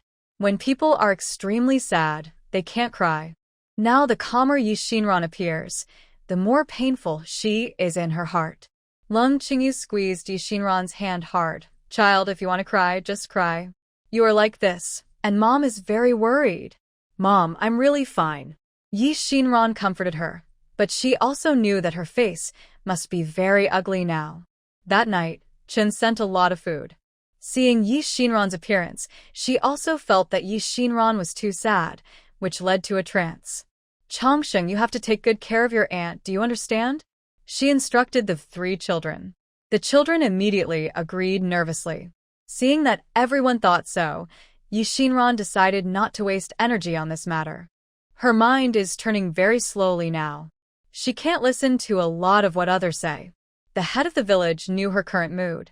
She had to discuss with Leng Qingyu and find someone to look at the cemetery and calculate the time of burial. 3 days later, the people who were found by the head of the village to help came to the house early. Without the master's instructions, the head of the village had already arranged everything. Yi Xinran followed the funeral procession in a daze. Looking at the 3 children standing in front of the team, wearing mourning clothes and waving paper money. Until Yi Xinran finally came back to her senses when the shovelfuls of dirt were thrown on the dark coffin, making a clattering sound. Her eyes suddenly became blurry. Although she knew it was fake, she couldn't help but feel bitter. Her mind was full of scenes with Xiao Huayan. From acquaintance to understanding, from the initial disdain to the later attraction to each other. It is easy to fall in love, but difficult to stay together. Once this man left, not only did he not return, but he didn't even know if he would come back. Maybe this hill is the last thing he left for her. After filling the last handful of dirt, Yi Xinran turned around and thanked everyone. Thank you all today, everyone has worked hard. Madam Yi, you have to mourn. Mrs. Yi, you have to look forward to things. There are children at home who need you to take care of them. You must not be upset. I will. Let's go back first. I have something else to say to Huayan, Yi Xinran said. When the crowd dispersed, Leng Qingyu and Lu Chongqing stood aside with their 3 children. They knew that Yi Xinran must have a lot to say to Xiao Huayan. Yi Xinran looked at the lonely grave, and her heart was filled with infinite sorrow. You must come back. I haven't slept with you once, and you left like this. I'm so disappointed. As soon as the first sentence came out, it was nasal. Tears flowed uncontrollably. Yi Xinran took out a handkerchief from her arms, blew her nose hard, and continued, I said that there was no man in my heart, and I don't know how I got myself trapped. We must have been together for too long, which made me hallucinate. It's good to leave so I can have some time to relax. I have to think about it carefully, whether I really like you. There are so many good men in the world. I must have seen too few of them. So, I am so useless. Xiao Ba was hiding in the bushes nearby. He felt a chill on his back when he heard these words. Because of Yi Xinran's injury, he had anticipated that his life would not be easy after he returned. He originally wanted to eavesdrop on a few nice words from the lady so that he could take them back to cheer up his master. Now that's good. If he dared to tell his master what he overheard, the master would be so angry that he might not even want to see him. Xiao Ba lamented his miserable life in his heart. He prayed that Yi Xinran could say a few words of missing. Unexpectedly, Yi Xinran continued, When we just got married, you said you were not good enough. At that time, you must have despised me. I thought you were a good person. It's over, it's over. What did I hear? Master is not good enough? If the master finds out that I know the secret, I will definitely not live past tomorrow. I shouldn't have stayed to eavesdrop. Xiao Ba lay in the grass, full of regret. He wanted to leave immediately, but Yi Xinran kept muttering to herself for a long time, until the tears on her face were dried by the wind. She remembered that her mother and children were still waiting for her. She rubbed her face twice, then turned around, found a few people to meet up, and went down the mountain. 2 days after Xiao Huaiyan was buried, some strangers came to the village. On the surface, they said that they wanted to buy some food from the villagers at a high price. Behind the scenes, they secretly asked the villagers about the fire in the Xiao family's house and the death of Xiao Huaiyan. When Yi Xinran went up the mountain to burn paper on the 7th day, she found that the grave had also been tampered with. There were some traces of new soil on it. She did not say anything, but only asked Zhang Qian and Ding Qiao to pay attention to the movements of these people. The head of the village also soon discovered that these people had impure intentions. He informed everyone that if there were strangers asking about their village, they would all say that they didn't know. Let them all come to find him. A few days later, the mysterious group of people suddenly disappeared again. I don't know if they left because they couldn't find anything, or because they found what they wanted. Yi Xinran could only pray secretly, hoping that they didn't discover the secret of Xiao Huaiyan's fake death. Although people are gone, life must go on. 10 days later, Leng Qingyu saw that his daughter was in a bad mood, so he proposed to take her to the capital. Xinran, Huaiyan has been gone for so long, and the dead cannot be resurrected. You should take care of your body, Leng Qingyu advised her. Yi Xinran knew her situation well. She was like this now, half because she was really sad, and the other half was pretending. But she couldn't say it. Mom, don't worry. I know it in my heart. I can live well without him. You're just saying it. Huaiyan left so suddenly. How can you not be sad? I was thinking that you might as well go to the capital with me and leave this sad place. Even going out to relax is good. Mom, I really don't need to relax. Yi Xinran refused. But have you decided to go back? Leng Qingyu nodded. For some things, escape is not a solution. I have to go back and face them. I have thought a lot and learn a lot these days. Mom has figured it out. Live your own life first, and then think about other things. Mom. Yi Xinran was relieved. Have you really let go of Lu Tingjin? Let it go. Leng Qingyu sneered. I will never be fooled by his sweet words again. Some men are better off dead than alive. A two-faced man like Lu Tingjin, he will only be honest on the day his tablet is placed in the ancestral hall. Yi Xinran smiled when she heard it. I am a little worried about you going back alone. Why don't you take Chongqing back with you? Leng Qingyu said, Chongqing has been spoiled these years. Although he is sensible, his mind is too simple. I'm afraid he'll be fooled by Lu Tingjin again when he goes back. I originally wanted to take you back to relax. If you don't want to go with me, then I will go back alone. There are Leng shops and people in the Leng family in the capital. Lu Tingjin dare not really do anything to me. Okay. Yi Xinran nodded. Then you must be careful. Well. Leng Qingyu agreed. The mother and daughter talked about personal matters for a long time, and when they went to bed, it was almost midnight. Yi Xinran simply washed up and fell on the bed. She thought she would sleep until dawn, but she didn't expect that she would have nightmares all night. One moment, she dreamed that Xiao Huaiyan was really buried in a sea of fire, and the next moment, she dreamed that Leng Qingyu had blood on her face and hands, asking her for help. Yi Xinran was sweating all over, shouting no, and sat up suddenly. There were stars outside the window, and the bright moonlight poured in, illuminating the room in half light and half dark. Yi Xinran was breathing rapidly. She reached out to wipe the sweat off her face, took a few deep breaths, and then let her heartbeat slowly calm down. The scene in the dream was still fresh in her memory. If something really happened to the most important person in her life, she would be as heartbroken as she was in the dream just now. She couldn't do nothing. It was impossible to sleep. Yi Xinran leaned against the head of the bed, thinking about her worries. When the first ray of sunlight pierced the sky in the early morning, she finally made up her mind. She would go to the capital. She could do nothing about the things on the battlefield, but she could help Leng Qingyu. At least, she had superb medical skills and storage space, which might be a life-saving straw when encountering danger. Since she had made up her mind, she had to arrange everything before going to the capital. The most difficult thing to solve when she was leaving was the problem of the 3 children. It was okay for Chongqing to study in the academy, but what about Chongsheng and Chongping? The village was not safe. Yi Xinran thought about it and finally thought of a suitable place. The place she thought of was the Wei Mansion. Although they had not met many times, Yi Xinran always felt that Leng Qingxin was a very kind person. The Wei Mansion had a simple population, and Wei Jingji was the dean of the academy, so he could arrange for the children to study. It was really the best choice. After breakfast, Yi Xinran did not rush to the workshop.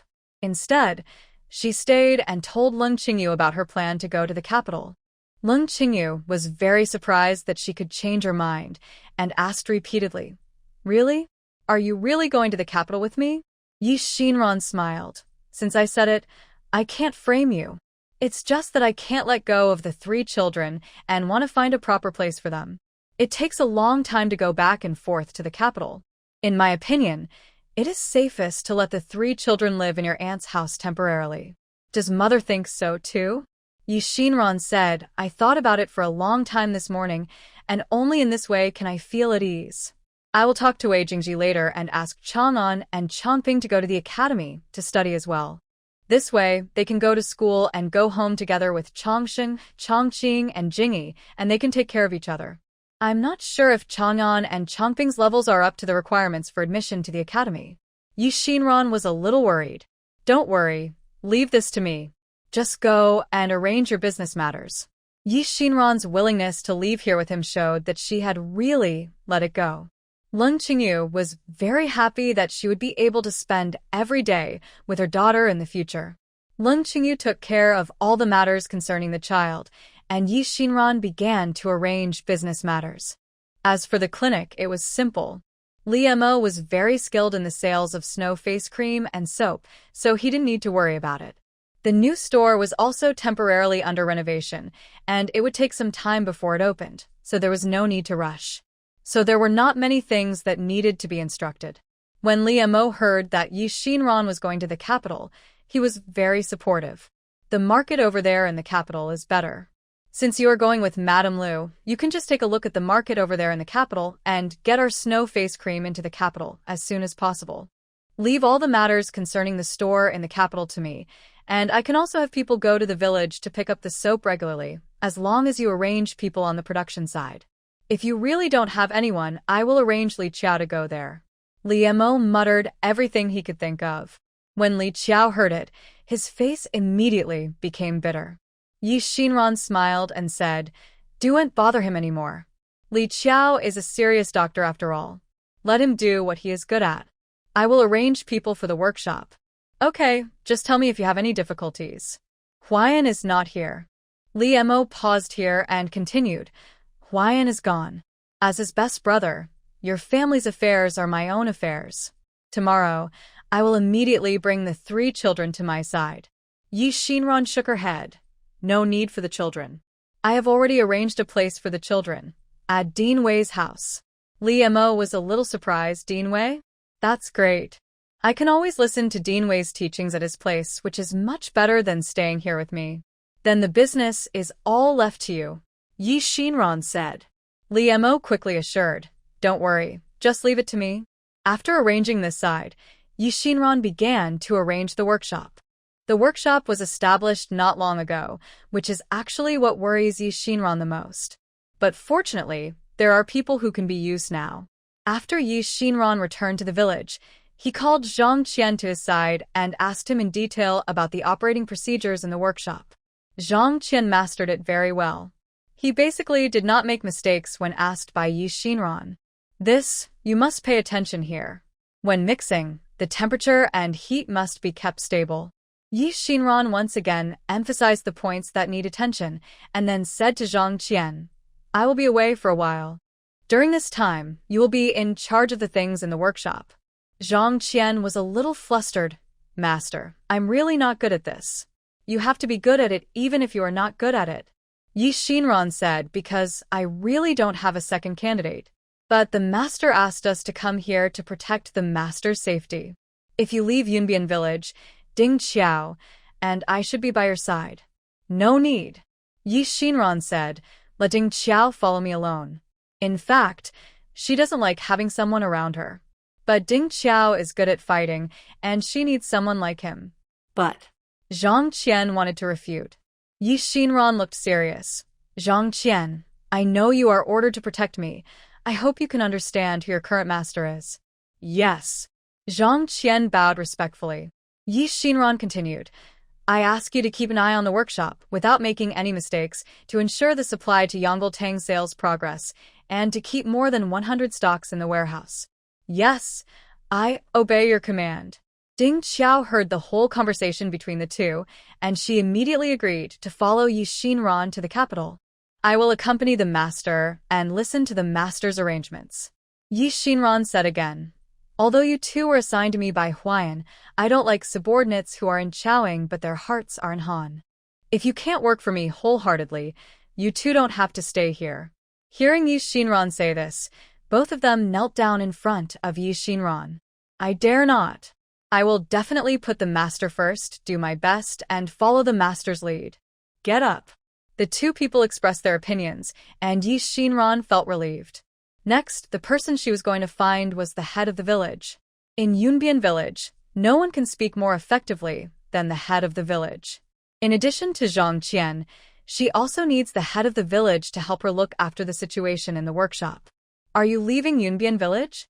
The head of the village was also surprised when he heard Yi Xinran's purpose. Just leaving temporarily. Yi Xinran showed a forced smile.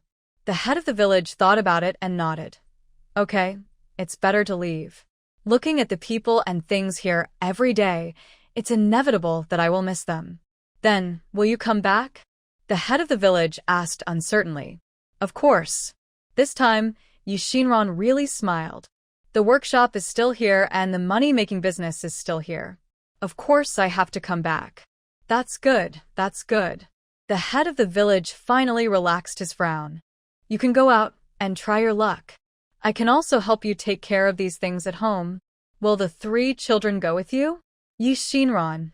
No, I have already arranged a place for them. Yi Xinran prepared everything she could. Even the snow face cream was produced in an expedited manner to produce 100 bottles. Everything was going according to plan. Unexpectedly, just before leaving, Leng Qingyu had another problem. When Yi Xinran and Leng Qingyu talked about the progress on their side, the color of Leng Qingyu's face changed slightly. Xinran, Jingji, and I have already discussed the academy, and the 2 children have passed the assessment, but they... Leng Qingyu hesitated to speak. Yi Xinran noticed something was wrong and asked hurriedly, What's wrong?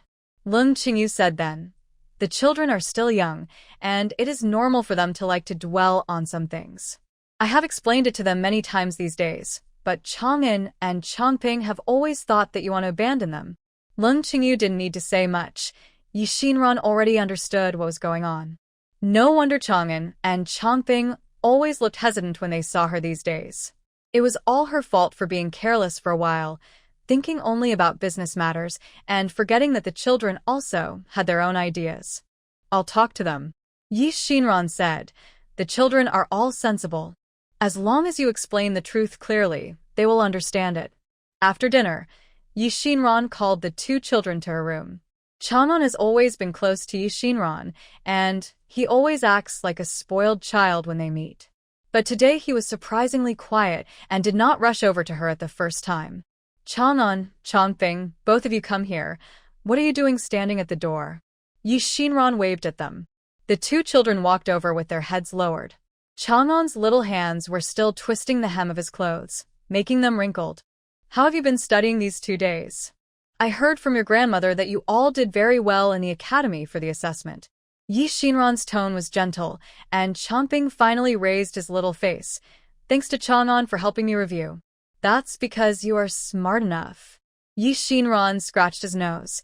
then took out 2 candies from her arms and handed them to them. Here, you study so well. Your aunt will reward you with candy. Chang'an looked at the candy in his hand, which was the same kind that Yi Xinran gave him when they first met. Chang'an couldn't hold it back any longer and burst into tears. Wow. Aunt, please don't leave us, okay? Chang'an will be good. Chang'an doesn't eat candy and will leave all the candy to Aunt. Changping couldn't hold back his tears when he saw his brother like this. Aunt, we too will be obedient. Changping hasn't been filial to Aunt yet and doesn't want to be separated from Aunt. Seeing that the 2 little guys were no longer holding back, Yi Xinran also breathed a sigh of relief. Who told you that Aunt is going to abandon you? Didn't we agree on this before? Aunt should make money well, and you should study hard. Although your second uncle is gone, we have to live better than before. But Chang'an was incredulous, but they all said that Aunt is leaving the village. Yes, Yi Xinran said. Chang'an and Changping looked at each other, as if to say, it is true. I am going to leave the village for a while, but leaving does not mean I will not come back. Yi Xinran continued, although you are still young, you should also know that the world outside is vast. How can we be confined to a piece of land like Yunbian village? Chang'an tilted his head and asked, Aunt wants to go out and take a look, and then come back. Aunt still wants us, right? yes. Yi Xinran touched the 2 people's heads. It's Aunt's fault for not telling you clearly in advance, so that you worry in vain. We are not afraid of worrying in vain, Changping said. As long as Aunt still wants us, we are not afraid of anything. Yes. Chang'an finally stuck to Yi Xinran at this moment. As long as Aunt still wants us, we can do anything. Yi Xinran told the 2 children about her plan. Chang'an blinked and asked, Aunt is saying that you want to protect your grandmother? Almost. Yi Xinran said. Although your grandmother is also very powerful, as a daughter, I want to protect her safety. As children, we also want to protect our aunt's safety. Chang'an followed suit. Yi Xinran smiled, and is going to be a wealthy woman in Daliang in the future. You have to be more powerful to protect me. Yeah. The 2 children nodded in unison.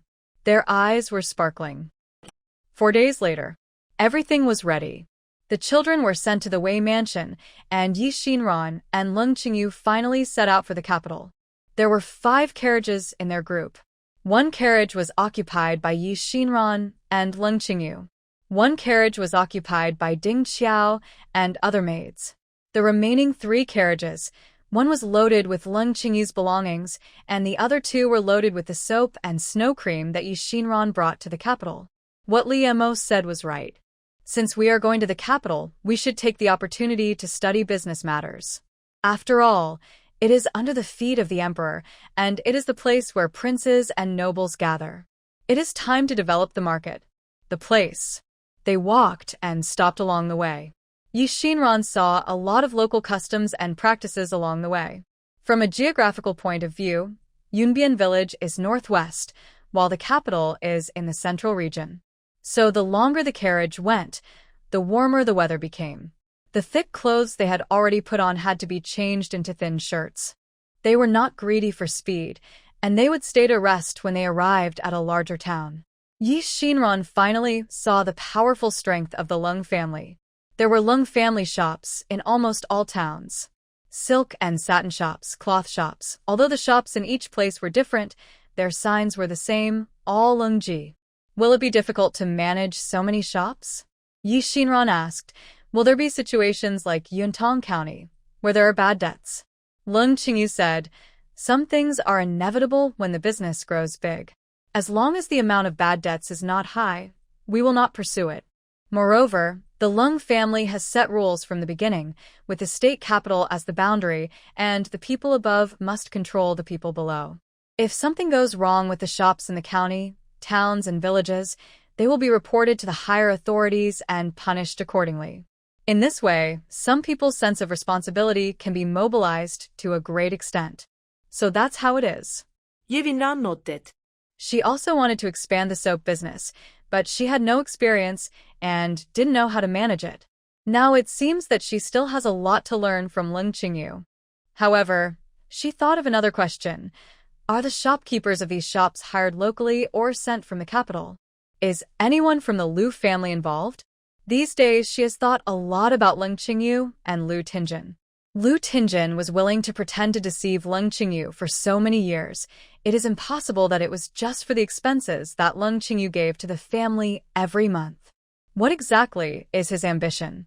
What has he done over the years to achieve this ambition? After hearing Yi Xinran's question, Leng Qingyu frowned and thought for a while, then said, "Although the Liu family has been spending my Leng family's money, they are from a marquis mansion and look down on these businesses that require serving others, so over the years, they have not intervened in the business." Only Zi. Speaking of Liu Zi, Leng Qingyu's mood began to become complicated. After all, she is the child she raised. Although they are not very close at ordinary times, they have been in love for more than 10 years. She hopes from the bottom of her heart that Liu Zi is just a child who knows nothing. But after so many years, does she really not know her origins? How could she know nothing? Thinking of this, Leng Qingyu said, "Zi did get involved in the cloth shop business before, but she was slow to get started, and she hasn't fully learned it until now, so I haven't let go." "That's good," Yi Xinran said.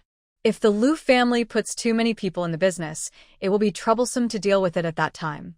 Leng Qingyu comforted her. "Manager Wan is an old man for decades. He can always help me think of places that I can't take care of.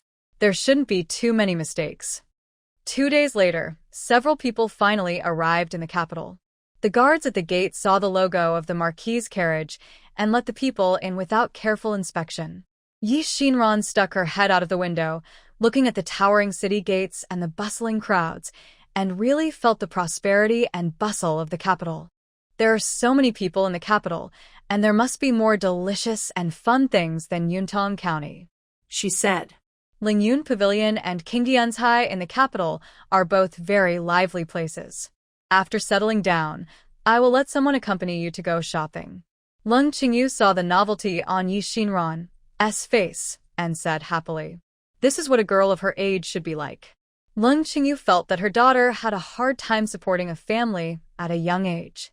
But Yi Xinran only thought about making money. "Mom, let's take a look at the shop first after we settle down. I brought some soap to see if people in Beijing are used to it." "Okay." Leng Qingyu smiled. This daughter is really like herself. The first thing she thought of was making money. The two of them first went to the silk shop and put all the goods brought by Yi Xinran into the warehouse of the silk shop. Then Leng Qingyu took Yi Xinran back to the Marquis mansion. The two of them discussed this matter on the way. Leng Qingyu meant to arrange Yi Xinran to live in the Leng family's manor. The Leng family has a lot of real estate in Beijing, and the conditions of any one of them are not much worse. But Yi Xinran insisted on going back to the Marquis mansion with Leng Qingyu. The main reason she came this time was to accompany Leng Qingyu and protect her. If she lived outside, it would be too late if something really happened. As for Leng Qingyu's concern that she would be wronged, Yi Xinran was not worried. She had never taken the Marquis mansion seriously, and she had never expected that the people in the Marquis mansion would treat her as a young lady. The main point was that as long as I didn't care, no one could hurt me. So Leng Qingyu's worries were unfounded.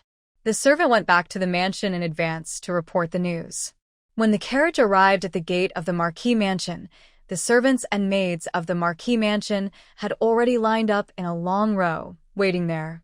Leng Qingyu got off the carriage, and the maids and servants all knelt on the ground, shouting, "Greetings to the madam, madam, longevity and health." "Get up," Leng Qingyu said indifferently. Yi Xinran then got off the carriage and saw her mother's graceful and lofty image of the mistress of the house. After Leng Qingyu finished speaking, he turned around and took Yi Xinran and slowly walked into the yard. The servants were very curious about this girl who suddenly appeared and looked 7 points like the madam. They secretly glanced at Yi Xinran, combining the rumors they had heard before with the girl in front of them. It turned out that this was the eldest daughter of the Marquis' mansion, who was living outside. Yi Xinran ignored the looks of those people and followed Leng Qingyu's example, straightening her back, looking straight ahead, and walking straight into the yard. After entering the room and closing the door, she finally relaxed. "Hey, so tired?" Leng Qingyu found her like this interesting and asked, "What makes you so tired?" Yi Xinran shook her head and said, "There are so many rules in the mansion, and even the posture of walking must be paid special attention. Fortunately, I will not live here for a long time. You are used to freedom and have a wild temperament. It is normal that you don't like it." Leng Qingyu smiled and looked at his daughter. After a pause, he said, "In fact, I was not used to it at the beginning, but after a long time, those rules and etiquette have been engraved in my bones and cannot be changed." The mother and the two were talking in private in the room, and suddenly a maid came to the door to pass on a message. "Madam, the old lady heard that you are back and asked you to come over to talk." Leng Qingyu responded, "I have been traveling all the way. I will go to pay my respects to the old lady after I change my clothes." The maid outside said again, "The old lady heard that you brought back a girl and asked you to bring this girl with you." Got it. Leng Qingyu looked at Yi Xinran. Seeing that she did not object, she felt relieved. Yi Xinran was the eldest daughter of the Lu family after all, and she must meet the old lady. It's just that the old lady Lu has a strange temper and usually dotes on Lu Zi. Leng Qingyu is a little worried that Xinran will be wronged. Just agree to whatever the old lady says. If you don't know how to answer some questions, your mother will help you answer them. Don't be nervous. I'm not nervous. 예빈란 similet. It's not a leader's assessment, nor an interview with a sponsor. She is not nervous for a greedy and selfish old man. After they washed up and changed into new clothes, Leng Qingyu took Yi Xinran to the backyard. The backyard was where Madame Lu rested. In addition to the main room, there was a small Buddhist temple next to the yard, which was used by the old lady for her daily practice. Yi Xinran followed Leng Qingyu into the inner room and saw a lady with luxurious clothes and gray hair sitting at the top drinking tea. Leng Qingyu bowed to the old lady as soon as she entered the door. "Is your mother in good health? I have been away from home for many days, and I am sorry that you are worried about her."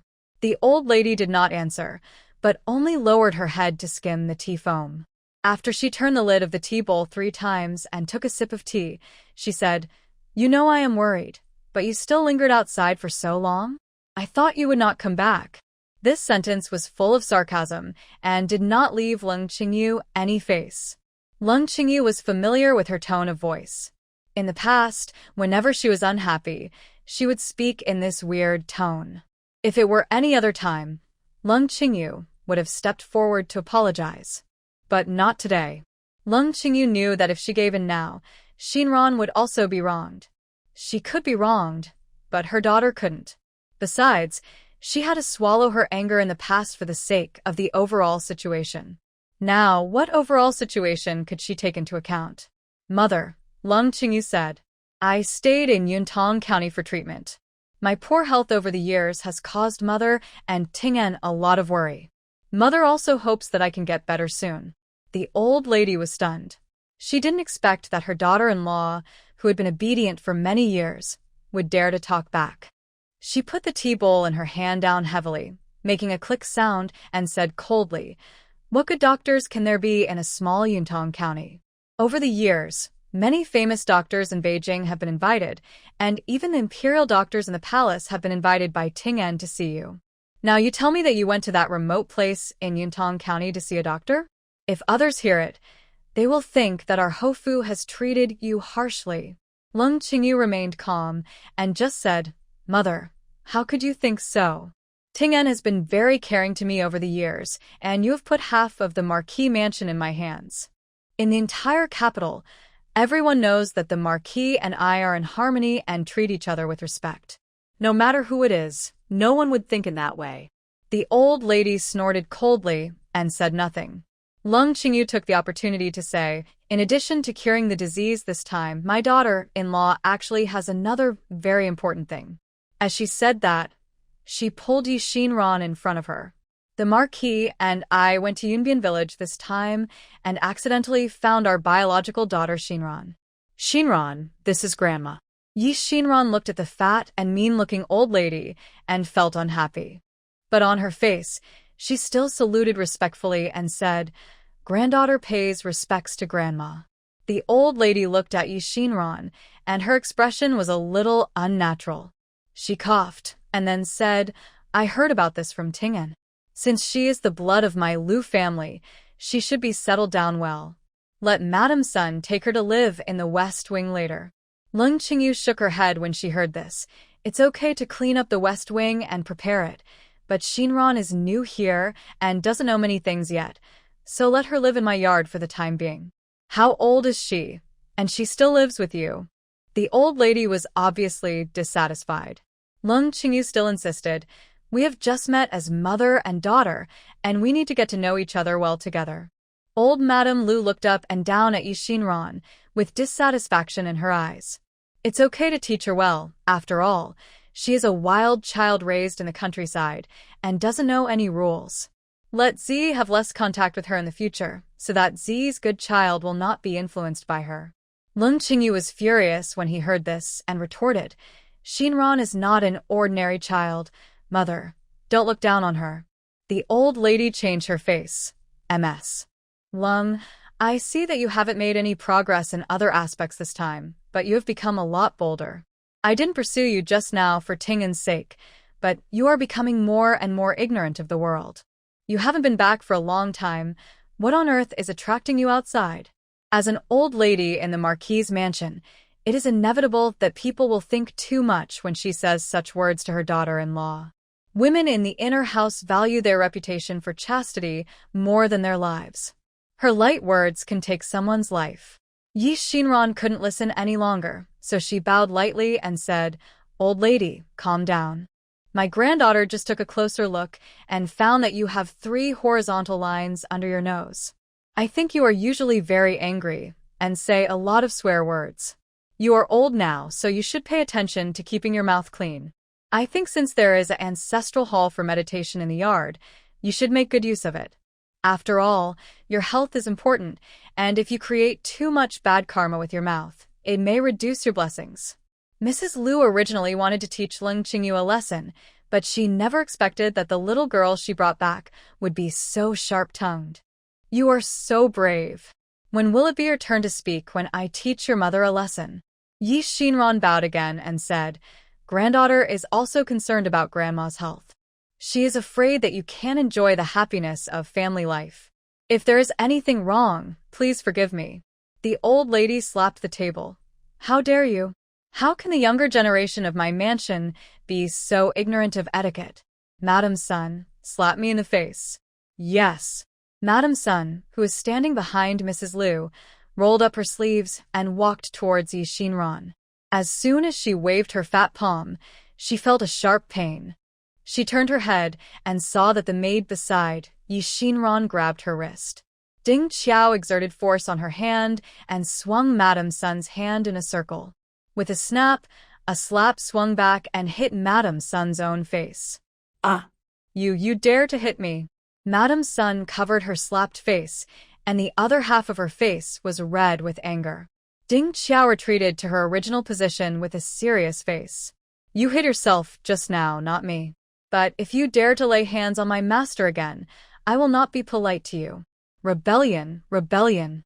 Old Madame Lu slammed the table and stood up. Half of the tea on the table was shaken out. Leng, you dare to bring people of unknown origin into the Marquis mansion. What are you thinking? Do you want to beat your mother-in-law again? Facing the accusations of old Madame Lu, Leng Qingyu was not panicked at all. She explained calmly, Mother, Ding Qiao is Shinran's personal maid, not a person of unknown origin. Although Madam Sun is an old person beside you, she is a servant after all. It is disrespectful for a servant to dare to lay hands on the master. Ding Qiao was not wrong to stop her. Okay, I think you don't take me, your mother-in-law, seriously. Come, take these 2 new girls away. I want to check them myself to see if they are from the Lu family. Mother. Leng Qingyu stopped the old lady. The Marquis has personally verified this in Yuntong County. Don't you believe it? Old Madame Lu sneered. Tingen is so kind. What if he was deceived by you? I think this is your conspiracy. After that, she yelled at the servants. What are you all standing there for? Go and catch them. Ding Qiao immediately protected Yi Shinran. Let me see who'll do it. The 2 sides were on the verge of a fight, as if they were going to fight to the death in the next moment. At this moment, Marquis Lu walked in from outside. Qingyu, you're back. Mother, what are you doing? Stop it. All of you retreat. Marquis Lu shouted to the servants to leave. He came over and grabbed Leng Qingyu's hand as soon as possible. Why didn't you send someone to notify me in advance when you came back so that I could pick you up at the city gate? He looked at Leng Qingyu with deep affection, his eyes full of guilt, longing, and surprise. If it were in the past, Leng Qingyu would be unspeakably soft in her heart when she saw him look like this. But now, she only felt that the expression on the Marquis's face was not from the heart, but a habit engraved in his bones, which could be used at any time. After all, there is another person living in Yongning Alley. I don't know if you will also show this expression when facing that person. Seeing that Leng Qingyu didn't speak, Lu Tingjin continued. Why are you so angry when you come back? Go back to your room and rest first, and let me take care of the mother's affairs. After saying that, he pushed Leng Qingyu out the door. Seeing her son like this, Mrs. Lu began to scold again. As the mistress of the house, instead of putting the family business first, you only know how to coax men to make decisions for you. What else can this be, if not a foxy woman? Lu Tingjin turned around and said helplessly, Mother, just say less. Yi Xinran also turned around. Grandma, are you praising Mother? She is indeed beautiful and good at making money. She is not like some people who are old and poor. No wonder some people are jealous. You. Cough, cough, cough. Madame Lu was so angry that she couldn't speak. Lu Tingjin turned his head and stopped Yi Xinran with an ugly face. You should also say less. It has to be said that Lu Tingjin's face is really good-looking. After getting older, he has the calmness and temperament unique to old men. It's a pity that he is a scumbag. Yi Xinran glared at him, but shut up and didn't say anything. Now is not the time to tear each other apart, so let the mother and son be happy for the time being. Yi Xinran helped Leng Qingyu back to the yard. Lu Tingjin wanted to follow, but was rejected by Leng Qingyu on the grounds of fatigue. I have been on the road all day, and I am tired. My lord, go and comfort your mother. Lu Tingjin paused and saw that Leng Qingyu's tired face did not seem to be fake. He wanted to say some affectionate words, but saw Yi Xinran staring at him hungrily, so Lord Lu had to say, Okay, then you have a good rest first, and I will come to have dinner with you later. After Lu Tingjin left, the three of them quickly returned to their own courtyard. As soon as the door was closed, Leng Qingyu immediately pulled Yi Xinran over and asked with concern, Were you scared just now? Yi Xinran bowed. I'm not that timid, as long as Mother doesn't mind me making decisions on my own and offending that old woman. Ding Qiao also hurriedly bowed and admitted her mistake. I acted without hearing the order just now. Please punish me, madam. Leng Qingyu helped the two up one by one, with an undisguised smile on his face. How can I bear to blame or punish you? I'm happy in my heart. After marrying into the mansion for so many years, this is the first time I see the old lady being humiliated. Her face has turned the color of pig liver just now. Seeing Leng Qingyu's attitude, Yi Xinran and Ding Qiao smiled at each other. One of them came from the modern times, and the other was born in the military camp. They didn't take the rules of the backyard seriously. Since Leng Qingyu now has the same attitude as them, it seems that she can be more relaxed in the future. Your maid is the best. She knows martial arts and is loyal to her master. I feel relieved to have her by your side. Leng Qingyu looked at Ding Qiao and said to Yi Xinran. Ding Qiao immediately saluted. The master is Ding Qiao's sky. Now that the master asked me to protect the lady, Ding Qiao will definitely serve the lady as the master. How can you take care of so many things by yourself? You just need to protect Xinran. Leng Qingyu reminded. Yi Xinran smiled and suggested, Then we will be inseparable. You take a step, and I will follow so that Ding Qiao can take care of it. Hearing this, Leng Qingyu smiled and tapped her forehead. You are the most capable of doing this. Here, the three people were laughing and talking, but the atmosphere in the backyard of the Marquis's mansion was solemn. Lu Tingjin sat opposite to old Madame Lu, accompanying her carefully. Mother, your own health is important. Don't get angry for irrelevant people. Old Madame Lu was still angry and said with a cold face, "If I don't care anymore, they won't know who is in charge of this family. A wild girl who just came here dares to speak disrespectfully to me, and it's the Leng family who condones it behind the scenes. Mother, these young girls have always been respectful and filial to you. She is not such a person." Old Madame Lu slammed the table. "At this time, you are still speaking for her. Have you really lost your mind because of her?" Don't forget, Xiao Yushi. Lu Tingjin's eyes suddenly widened when he heard the name, and he quickly stopped the old lady from saying the following words. "Mother, be careful with your words." Ha! The old lady snorted. Upon seeing this, Nanny Sun hurriedly drove out all the maids and servants in the room, closed the door herself, and stood guard at the door. Old Madame Lu then went on to say, "If you hadn't coveted the Leng family's wealth back then, Xiu wouldn't have had to suffer with you for so many years. So many years have passed. Have you done what you agreed to do back then? At my age, do I have to live by other people's faces?" Lu Tingjin's face changed when he heard this. "Mother, was I the only one who coveted the Leng family's wealth back then? Didn't you say that for the sake of the Lu family, you could wrong Xiu? Why do you say now that it's all my fault?" Old Madame Lu had just been angered by Leng Qingyu and the others, and now her own son had brought up the past again. She couldn't hold her old face anymore, and she lowered her eyes and shed tears. I knew it. No matter how much I worry about you and how much effort I put in the end, all the benefits are yours and all the mistakes are mine."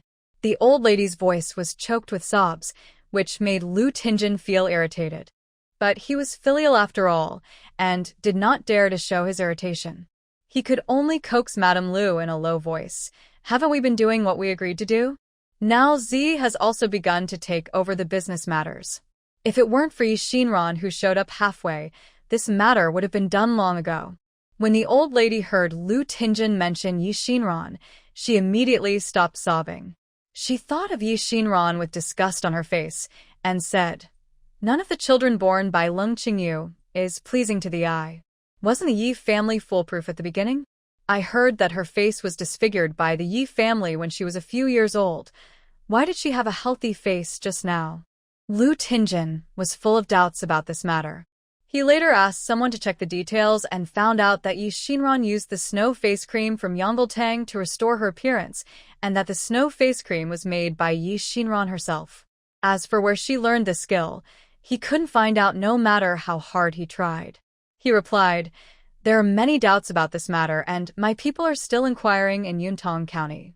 But mother, now that Qingyu has returned to the capital, we will continue according to the original plan. Don't let Qingyu become suspicious because of your momentary temper. That Yi Xinran is not an easy person to deal with either. Don't mention Xiuyu's matter again in the future, lest you fail." The old lady finally listened to her son's words. "Then I will tolerate her for a while. Anyway, I don't have to tolerate it for long. But before she dies, we must get the power of the Leng family business." Lu Tingjin nodded. "Isn't this what we planned? We can't lose our composure because of some accidents in the middle. During this period, you and Z should treat them mother and daughter better. You must remember that a little impatience will ruin a great plan." For dinner, Leng Qingyu ate in her own courtyard, as usual. Lu Tingjin specifically ordered the kitchen to make Leng Qingyu's favorite blanched prawns and sweet and sour carp. However, Leng Qingyu was listless and didn't move his chopsticks much. Lu Tingjin took a plate, carefully peeled 7 or 8 shrimps and put them in the plate, and pushed it in front of Leng Qingyu. "These shrimps are your favorite. You should eat at least 2. I haven't been around to look after you during your meals, and you have lost weight." Yi Xinran almost spit out the shrimp in her mouth when she heard this. This man is really talking nonsense. He thought that saying someone is thin is caring about them? My mother was in Yunbian village, and she is obviously fatter than before. How can he tell that she has lost weight? Leng Qingyu was much calmer than her. She picked up the shrimp peeled by the Marquis, thanked her, and put it in her mouth and chewed it slowly. After swallowing, she wiped her mouth with a silk handkerchief, and then said, "Marquis, Xinran is new here and is not familiar with everything. Let her sleep with me for a while." Lu Tingjin stopped what he was doing when he heard this, and said in disbelief, "Madam, Shinran is already married. Why does she still need to sleep with you?" Leng Qingyu smiled. "When we were in Yunbian village, she accompanied me to sleep every night, and I was used to it. Now we are suddenly separated, and I am afraid I can't sleep." Lord Lu's face darkened. He thought of the cup of deer blood he had just drunk in the kitchen, and suddenly felt very irritated. He had originally planned to use the intimacy in bed to coax Leng Qingyu to forget the conflict between them. It seems that she had expected it, so she deliberately avoided him. Lu Tingjin did not intend to force it, so he decided to slow down for the time being. So he responded, "That's good. Shinran just came back and doesn't know anything. You can take her to get familiar with the affairs of the mansion." Leng Qingyu immediately asked, "Since Shinran is back, when can we hold a banquet so that Shinran's identity can be announced to the public?" Lu Tingjin changed his face again. "This matter can't be rushed. I have discussed it with you before. Z is still here. If we recognize Shinran, I am afraid it will hurt Z's heart. Lord, you are only worried about whether Z is sad. Don't you worry that what you say will make Shinran sad?" Hearing this, Yi Shinran immediately lowered her head and wiped her eyes with her hands. Lu Tingjin knew that he couldn't avoid this matter, so he had to say, "I have discussed it with my mother before, and there is really no perfect plan for this matter. Why don't we tell the public that we gave birth to 3 children that year, and one of the daughters was secretly taken away by the midwife, and she was only found now? Do you think this is okay?" Leng Qingyu sneered. Lu Tingjin was determined to protect Lu Zi's identity. She looked up at Lu Tingjin's eyes and replied, "Sure, as long as the Marquis doesn't think this is absurd, I have no objection. The Marquis is right. Z is also our daughter. This is the best solution." Seeing Leng Qingyu agree, Lu Tingjin finally breathed a sigh of relief. This was a solution he came up with after thinking about it for several days and nights. Z still has a lot of things to do in the future, and her status as the legitimate daughter of the Lu family must be guaranteed. It's just that Shinran has been wronged. Lu Tingjin said to Yi Shinran hypocritically, "Dad will compensate you well in the future. When will the family tree be revised?" Leng Qingyu asked anxiously, without waiting for Yi Shinran to reply. Lu Tingjin did not show any surprise when he heard it, as if he had thought about it a long time ago, and said, "Tomorrow I will ask Tingsong and Tingyi to come over and ask Master Huiming of Lingen Temple to personally add Shinran's name to the family tree." "Okay." Leng Qingyu nodded in agreement. This branch of the Lu family is not prosperous, and there are no other elders except Madame Lu. Therefore, Lu Tingjin can make the decision on the modification of the family tree. This matter is a matter of both of them taking a step back. She agreed to Lu Zi's status as the legitimate daughter, and Lu Tingjin let Yi Shinran really step into the Lu family. For the first time, Leng Qingyu felt that the relationship between the two was full of calculations and compromises. But the compromise is only temporary, Leng Qingyu thought. Since Lu Tingjin is after the Yi family's wealth, then she will take the Lu family's reputation. Although Lu Tingjin is shrewd, she also has her own plans, and it is still unknown who will win in the end. As usual, Lu Zi had dinner with the old lady in the backyard. After dinner, she came to the front yard to pay her respects to Leng Qingyu. "Mom, why did you come back just now? Your daughter missed you so much." She leaned against Leng Qingyu and acted coquettishly. Leng Qingyu moved away calmly and said, "How old are you? Why do you still like to act coquettishly? Now that your sister is back, you can learn from her calmness." Lu Zi was a little unhappy, but she recovered quickly and said to Yi Shinran, "When your sister was in the countryside, she didn't have the love of her parents. She might not be used to being close to her mother. Why don't you learn from me and act coquettishly with mother more in the future? Then mother will be happy." Yi Shinran smiled. "If mother likes me, she will be happy just by looking at me, and I don't have to work hard to coax her. Similarly, if mother doesn't like you, even if you break your neck, she won't even look at you. Why bother yourself? Mom, look at your sister." Lu Zi's face turned red and white after what Yi Shinran said. She didn't know how to refute, so she just looked at Leng Qingyu and let Leng Qingyu make the decision for her. Unexpectedly, Leng Qingyu didn't speak for her, but just said lightly, "Your sister and I are tired today. We should rest early later. You should also go to bed early. We have to ask for the family tree tomorrow. Everyone has to get up early." Lu Zi was stunned. She didn't expect Leng Qingyu to be so perfunctory to her. "I know, mother. You and sister should rest early. Then I will go back to the room." She stood up and said goodbye, turned around and walked out of the room quickly. When she walked outside, Chuntao immediately handed her a shawl and wrapped it around Lu Zi. "Miss, walk slowly. Be careful of the slippery road." Chuntao reminded, "Miss, you don't look good. Did you get angry in the room just now?" Lu Zi had been holding back her anger, and when she saw Chuntao asking, she stopped, turned around and said, "Mom used to say that she would love and protect me all my life, but now that Yi Xinran is here, her attitude has changed immediately. So she still favors her biological child, right?"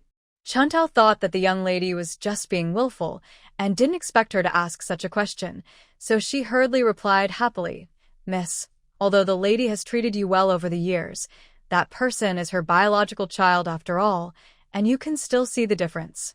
Hearing Chuntao say this, Lu Zi's expression turned cold. "I sometimes feel guilty, but now it seems that those guilts are just a joke." Chuntao responded, "Miss, Madame Yu is the one who really treats you well." "I get it." Lu Zi turned around and looked at the light in Leng Qingyu's yard and the two intimate figures, then turned around and left without looking back. After washing up, Leng Qingyu and Yi Xinran slept on the same bed.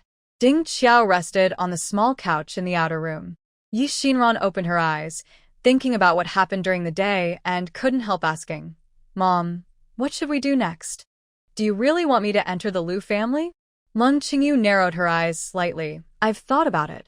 The person who poisoned can't be found out for a while, so let's put it aside for now. Now let the Lu family recognize your identity and make this matter public. In this way, you will be a famous lady in Beijing. With this identity, it will be much more convenient to act in Beijing. His Lu family has nothing to gain. The only thing that can be used is an identity. Since Lu Tingjin dared to plot against me, I want him to spit out everything he ate. Then what do I need to do?" Yi Xinran also wanted to help. "You don't need to worry about your family. After revising the family tree tomorrow, I will take you around and choose a suitable shop for you." "Okay." Yi Xinran agreed. The next day, Leng Qingyu got up at daybreak. Originally, he wanted to let Yi Xinran sleep a little longer, but there were people coming and going in the room. Yi Xinran also knew that today's matter was very important, so she got up early as well. Unlike at home, maids serve all matters in the Marquis mansion. As soon as Yi Xinran moved to the bed, a maid squatted down to put on her shoes. Not long after she got off the bed, a maid brought water for washing her face and brushing her teeth, and asked her to wash up. After washing up, a maid brought a hot breakfast. After the meal, another maid came to dress up the two of them. In the countryside, Yi Xinran usually simply tied a bun and pinned it with a hairpin. But today she didn't have to do it herself. The maid combing her hair was very skillful. In just a few strokes, she combed her hair into a flying cloud bun and then inserted 2 hairpins for simple embellishment, which made her look delicate and lovely. Her skin was very white, and a little light powder made her skin look even more delicate. There was a plum blossom between her eyebrows, which made her bright eyes sparkle. After she finished dressing, a maid brought a box of clothes. In the box were the clothes that Leng Qingyu prepared specially for her. The cherry-red phoenix tail skirt tied her waist very thin, and she was covered with a brocade blouse of the same color. She looked like a bright flower that had just bloomed, bright and flamboyant. She had the freshness and brightness of a young girl and the seductiveness of a young woman. Even the maid combing her hair couldn't help but exclaimed, "Miss is really a beauty." Yi Xinran was also a little surprised when she looked at herself in the mirror and couldn't help saying, "It's all because of my sister's skillful hands." Leng Qingyu was wearing a chestnut green casual dress. When she turned around and saw Yi Xinran, who had finished dressing up, she also showed a look of surprise. "You are worthy of being my daughter. No matter how you dress up, you will be more beautiful than anyone else." Mom, How can you say that? Yi Xinran was even more embarrassed. The time had come, and the carriage outside was ready. Leng Qingyu took Yi Xinran on the carriage, and the group headed for Lingen Temple. Madame Lu was a Buddhist, so no matter how big or small the family matters were, she liked to ask the Buddha for his opinion first. For things like changing the family tree, the Lu family also hoped that after the hands of Master Huiming, the new member of the Lu family would bring good luck to the Lu family. When Master Huiming saw Yi Xinran, he was startled by the bright girl in front of him. Isn't this just the younger version of Madame Lu, who instantly outshined Lu Zi in a goose yellow dress? But Marquis Lu didn't seem to like it. Master Huiming did not show any joy on his face for this daughter he had just recognized. It seemed that he had been forced to recognize this daughter. This was a bit strange. Monks did not care about worldly affairs, and Master Huiming always did things for money. He took the genealogy presented by the Lu family, read a passage from the Diamond Sutra, and then wrote down Lu Xinran's name on the genealogy. The name was agreed upon by them. Only the surname was changed, not the given name. Lu Tingjin did not want to go through the trouble of renaming his daughter, and Yi Xinran did not want him to name her either. The two sides hit it off, and the matter was settled. Things went very smoothly, and at noon, the whole process had been completed. Old Madame Lu didn't want to see the mother and daughter any longer, so she said she was tired and asked for a dormitory in the temple to rest temporarily. Lu Zi immediately stepped forward to accompany her. Lu Tingjin had something to say to Master Minghui, so Yi Xinran took Xinran to the main hall in front. There were many women burning incense and worshipping Buddha in the main hall. Leng Qingyu walked in, took a stick of incense from the novice monk, lit it respectfully, and knelt down. Yi Xinran also knelt down like her mother. She didn't believe in gods and Buddhas at first, but looking at the towering statues, she had a desire for the first time, hoping that the Buddha could really hear the voices of the pilgrims. Hope it can bless Xiao Huaiyan to win the first battle and be safe and healthy. After the two burned incense, Leng Qingyu went to the front to draw a lot, and Yi Xinran accompanied him, looking around. As she looked, she suddenly noticed a pair of eyes looking in their direction. At first, Yi Xinran thought it was an illusion and didn't pay attention. But not long after, that pair of eyes looked over again. Yi Xinran pretended to look back casually and saw a woman in a lake blue gauze skirt, who suddenly turned her head and avoided Yi Xinran's gaze. Yi Xinran immediately became alert. She motioned Ding Qiao to pay attention to the woman, and at the same time, after Leng Qingyu finished drawing the lot, she quietly told her about it. "Mom, there is a woman over there who has been looking at us. Do you know her?" Leng Qingyu pretended to turn around to look for someone and looked at the woman. After a careful identification, he found that he had never seen this person before. "Maybe because you look beautiful today, he looked at you a few more times." Leng Qingyu comforted. Banksia, the maid beside her, found something wrong.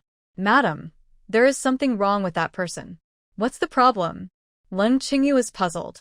Banksia didn't care about hiding and pointed to the jade hairpin on the woman's head and said, "Madam, look at that jade hairpin. Is it the one that Master Zhong gave you?" After hearing this, Leng Qingyu quickly raised her eyes and looked at the woman's head. Ning Yuer saw that several people had discovered her and hurriedly turned around to leave. Ding Qiao was quick-witted and stopped her as she just stepped out of the palace gate. "Sorry, I bumped into you. Are you hurt anywhere?" Ding Qiao apologized while reaching out to hold her arm. On the surface, he was checking whether she was injured, but in fact he was controlling her and not letting her leave. "I'm fine, let go." Ning Yuer was a little flustered. She wanted to break free from Ding Qiao's hand, but couldn't. At this time, Leng Qingyu and Yi Xinran also came up. Leng Qingyu looked at the hairpin on her head and recognized it as hers at a glance.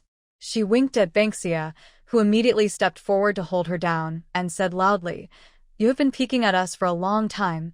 Why are you in such a hurry to run?" Ning Yuer saw that she couldn't break free, so she simply stopped running.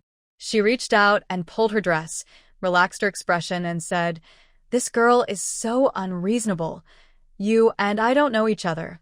I came here to burn incense and worship Buddha. Why should I peek at you?" You still dare to quibble. You were clearly peeking at my wife and young lady just now. Banksia said. Banksia's voice was not small. When she said this, the people around who were preparing to burn incense stopped entering the hall and stood outside the hall to watch the excitement. Ningyu wanted to refute back, but when she saw more people looking this way, her eyes suddenly turned red and she said, "Don't go too far.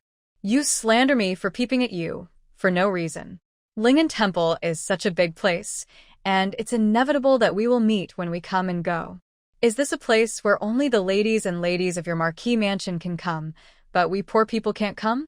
She said these words very aggrievedly, and tears accidentally fell from her eyes after she finished speaking. She was petite to begin with, and now she looked even more pitiful in this way. The women who came to burn incense around her felt pity when they saw her. Buddhism is a quiet place, and in the eyes of the Buddha, there is no distinction between rich and poor. It's okay for you rich families to show off your power at ordinary times, but now you want to bully people in front of this hall? That's right, you think you're great just because you're rich. Whose family is this? It's so embarrassing to make a scene in a place like this. It seems to be from the Marquis of Jing'an Mansion. Someone in the crowd recognized Leng Qingyu. Really? How could the wife of the Marquis of Jing'an Mansion do such a thing? Seeing that the discussions around her were unfavorable to her own wife, Banksia became even more angry. What nonsense are you talking about? Who bullied you? Banksia. Leng Qingyu stopped the maid. Staring at Ningyuer's face, he asked, "Do you know us?" Ningyuer saw Leng Qingyu talking to her, and her noble and elegant appearance aroused all the jealousy and hatred in her heart. Her eyes were red, and she tried her best to suppress her emotions and whispered, "I've already said it just now. Madam and I don't know each other. Madam, I just happened to pass by here. Please let me go. I have young children at home." "Since you don't know me, how could you tell that we were from the Marquis mansion just now?" Before Ningyuer finished speaking, Leng Qingyu asked. Ningyuer then remembered that she was so excited just now that she blurted out the word Marquis mansion. The onlookers also reacted. Yes, it was this lady who first recognized that the person opposite was from the Marquis mansion, right? How did she recognize him? Can you tell where he comes from just by his clothes? How is that possible? How can you recognize him just by his clothes? Then she said she didn't know him just now, but she actually knows him, right? Everyone turned their eyes to Ningyue again. Ningyue was nervous, biting her lip, and about to cry. "I just said it casually just now. Who knows whether you are from the Marquis mansion or the Prince's mansion? After all, you're different from us ordinary people." Looking at her pitiful appearance, Leng Qingyu actually had a strange feeling in her heart. Could this be the mistress that Lu Tingjin kept outside? She had just returned to the capital and had not had time to go to the Yongning Alley to see people, but she ran into her like this? Sweat broke out in her palms and her body trembled slightly. Yi Shinran noticed her mother's abnormality and hurriedly reached out to support her. Leng Qingyu recovered a little and said to Ningyue, "You keep saying that you don't know me, then why are you wearing my dowry hairpin on your head?" Ningyue was shocked when she heard Leng Qingyu's words. She subconsciously wanted to touch the hairpin on her head, but Ding Qiao was quick and had pulled the hairpin off her head. Ningyue's eyes really turned red this time. She reached out to grab the hairpin, but Ding Qiao dodged it. Ding Qiao handed the hairpin to Leng Qingyu, and Ningyue immediately shouted, "This hairpin was clearly given to me by my husband." Banksia was almost amused by her, and could not help but retort, "Your token of love? When your husband gave it to you, did he tell you that my wife's name was engraved on this hairpin?" "Your wife's name?" Now it was Ningyue's turn to be shocked. She was stunned for a moment and immediately said, "Impossible, there is no name on it at all. Why am I confused?" Someone in the crowd said, "Are there any words? If there is a name on it, then this woman is too good at pretending." Leng Qingyu handed the hairpin to Banksia, motioning her to show it to everyone. Banksia took the hairpin from its owner, twisted her fingers gently on the head of the hairpin, and it suddenly opened up, like a small plum blossom in full bloom. There was a word engraved in the heart of the plum blossom. You. Everyone took a breath when they saw it. There really are words. There really are words. That woman is lying. She has been crying from the beginning. It turns out she is just pretending to be pitiful. She actually lied in front of the Buddha. She will be struck by lightning. Before everyone finished talking, Leng Qingyu asked, "What else do you have to say?" The facts were in front of her, and Ningyu was really speechless. Leng Qingyu continued, "Since it was your husband who gave it to you, please ask your husband to come out. I want to ask, where did your husband get the things in my warehouse?" Ningyu stammered, "My husband is doing business in other places. He is not in the capital at all." "That doesn't matter," Leng Qingyu said. "In fact, it doesn't matter whether he shows up or not. I now suspect that you stole things from my warehouse, and I am going to report it to the police now. If you have anything to say, go and tell the government. I didn't steal it. This was not stolen by me." Ningyu explained it quickly. "If you didn't steal it, then your man stole it. It's all the same." Banksia pulled her and said, "I don't know either. I don't know what's going on." Ningyu was completely confused now. Wasn't this bought by Tenen for her? Why was Leng Qingyu's name on it? "I really didn't steal it. I don't know what's going on. Everyone give me some advice." She looked around in panic, praying for everyone's support. The few people who had just spoken for her seemed to be avoiding the plague god. When she looked at them, they all spat on the ground and said, "Bad luck. I thought she was really bullied. Turns out it was a thief." Someone murmured, "She was almost used by a thief. What a bad luck." Fortunately, I didn't say too much just now. Otherwise, we would all be in trouble if the Marquis mansion blamed us. That's right. I heard that Marquis Liu is very powerful. I've also heard that Madame Liu is deeply loved by the Marquis. For her, the Marquis doesn't even have a concubine at home. To be valued by the Marquis so much, Madame Liu must be kind and virtuous. How could she do something to bully civilians? That's right. The owner has produced evidence. Her name is written on it, but she still refuses to admit it. I think this woman is full of evil intentions. She stole Madame Liu's things and then turned around to slander her. Bad seed. Ningyu felt ashamed of being accused by everyone. She secretly looked at Leng Qingyu. The woman's dignified manner and condescending attitude were really dazzling. She got things that should not have belonged to her, and all the glory they talked about should belong to her. Ningyu. Why? Why did she, Leng Qingyu, do nothing? She could stay with Ting and forever, and get the respect and praise of others. But she was like a stray dog, being treated as a thief because of a hairpin. The Marquis is not. She wanted to tell everyone that the person the Marquis liked was not Leng Qingyu at all. As soon as the words came out of her mouth, she woke up immediately. She couldn't say it. She couldn't say anything yet. Banksia caught the words in her words and immediately changed her face. "You dare to bite our Marquis? I think you are tired of living." Banksia grabbed her hair and started to fight with her. Ningyu's hair was torn apart by Banksia, and her clothes became messy. More and more people gathered around to watch the excitement, all pointing at the two people. Leng Qingyu was about to ask Banksia to stop when she heard someone outside the crowd say, "Qingyu, why are you here? What's going on?"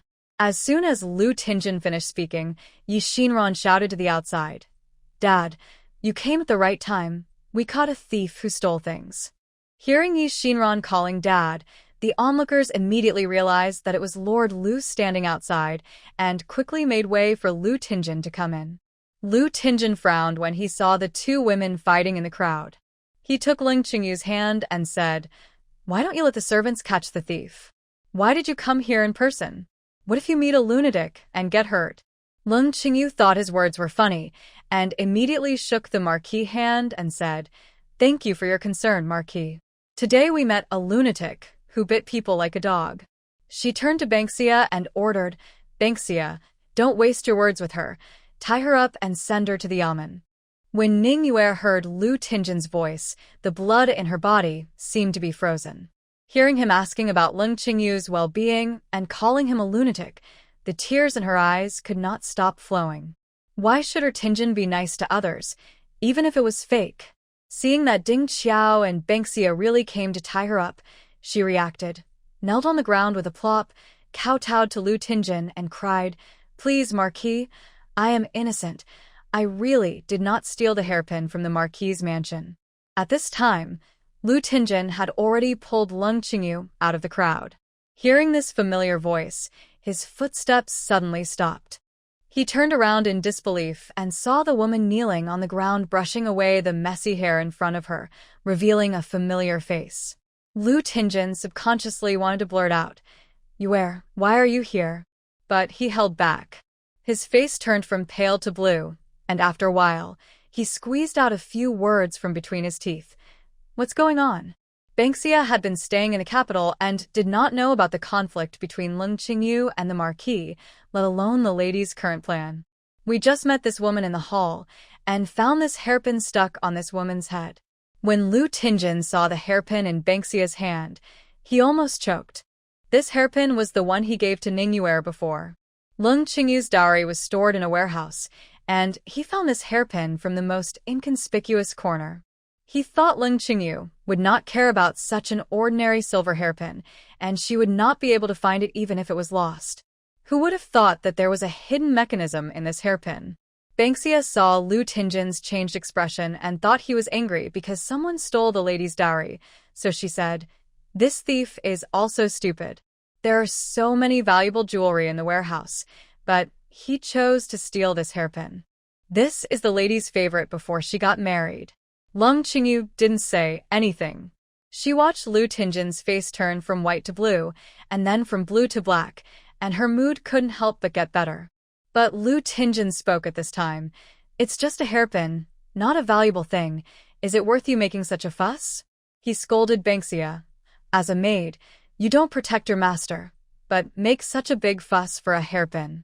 This hairpin is lost, and my mansion can afford to buy thousands of them. If the madam is injured, your life will not be enough to pay for it." The onlookers gasped. This Marquis, Lu really cares about his madam, and he got so angry about such a small matter. Banksia didn't expect the Marquis to be so angry. She was at a loss for a moment, and immediately knelt down to admit her mistake. "I was wrong, and I won't dare to do it again next time. Since the hairpin has been taken back, let the woman go." Lu Tingjun said to Leng Qingyu, "Today is the big day for our daughter to be included in the family tree. Don't let such a small thing spoil the fun." Leng Qingyu was not impatient. He looked at Ningyue, who was still kneeling on the ground, and said seriously, "Marquis, I have always been merciful when I can, but this woman can't leave." Why? Lord Lu looked solemn. Leng Qingyu held the hand of the Lord and said softly, "Lord, think about it. I have never worn this hairpin in these years. It has been locked in the storehouse. How did it get into the hands of this woman?" This. Lu Tingjun could not answer. Leng Qingyu continued, "The family's wealth has been lost outside. There must be a thief in the family. I now suspect that not only a hairpin is missing from the storehouse, but also other things. A hairpin is nothing. But if those valuable antiques and calligraphy and paintings in the storehouse are lost, wouldn't we suffer a great loss? That's why I said that this woman can't leave. If she slips away now, it will be difficult to find her in the vast sea of people in the future." "What does madam mean?" Lu Tingjun asked. Leng Qingyu said, "I mean, first take this woman to the yamen, and let the yamen be responsible for interrogation. Then let someone go back to the mansion to take inventory of the storehouse and compare it with the dowry list of that year to see what is missing. Even if she didn't steal these things, they are related to her to a certain extent.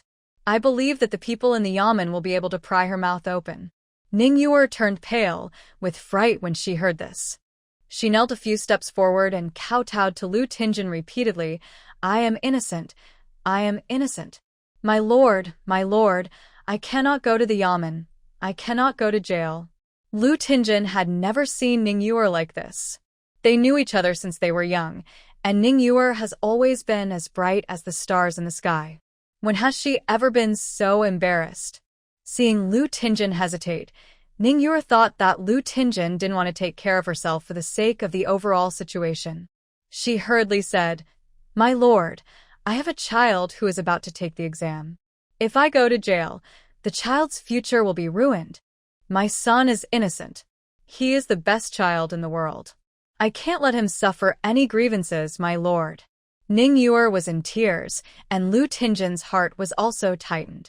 He turned to look at Leng Qingyu, his face unable to hide the resentment. It's just for a hairpin. Why are you so aggressive?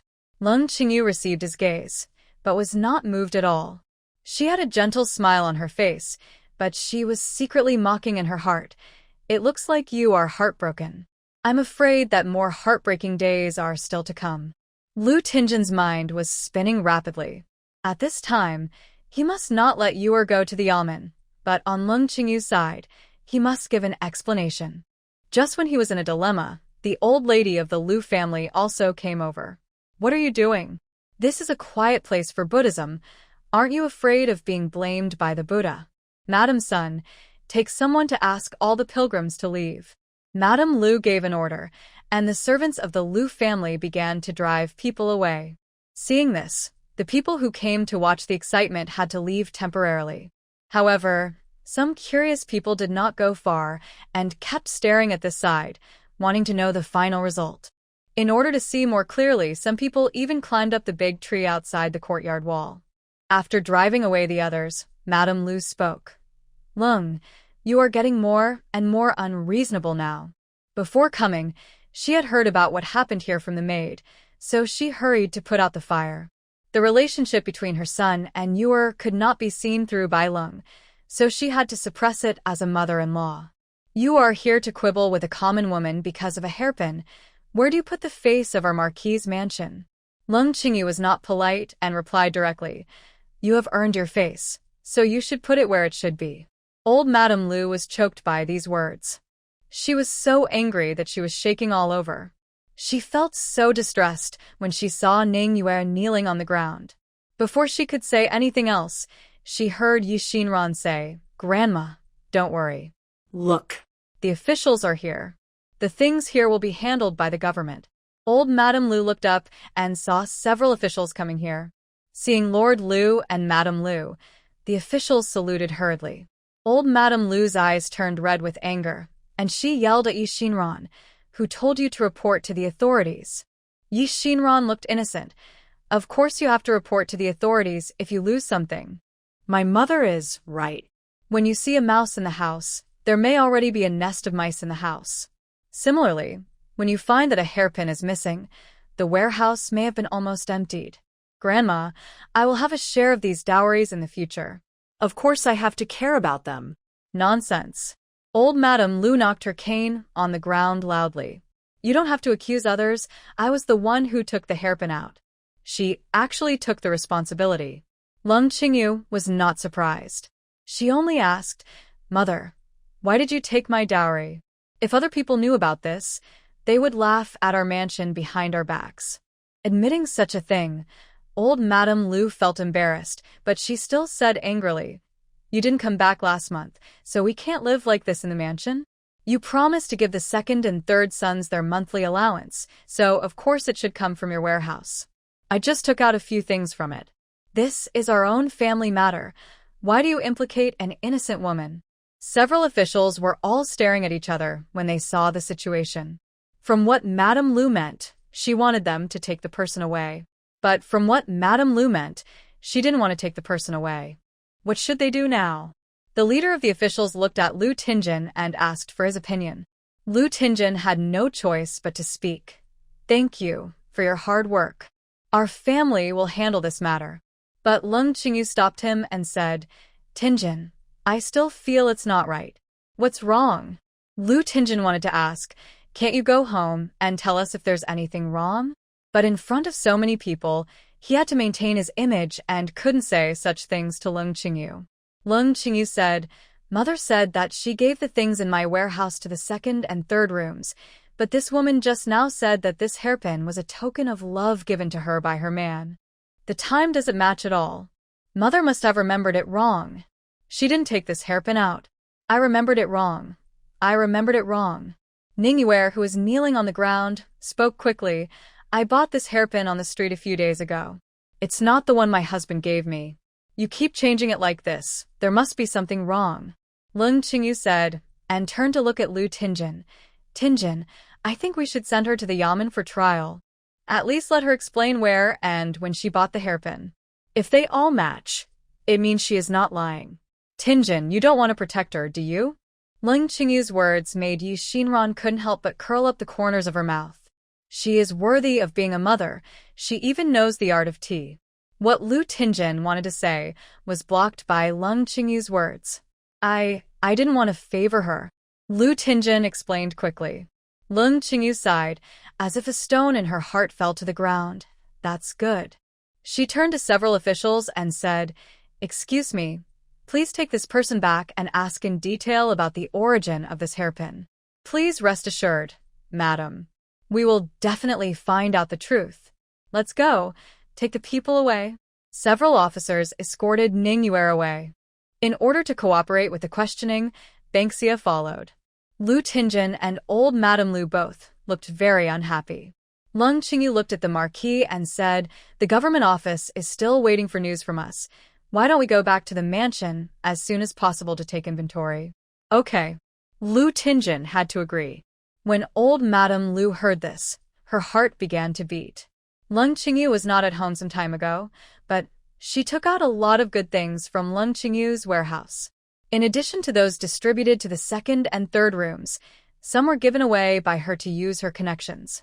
Now that Leng Qingyu is counting the warehouse, wouldn't it be found out at once?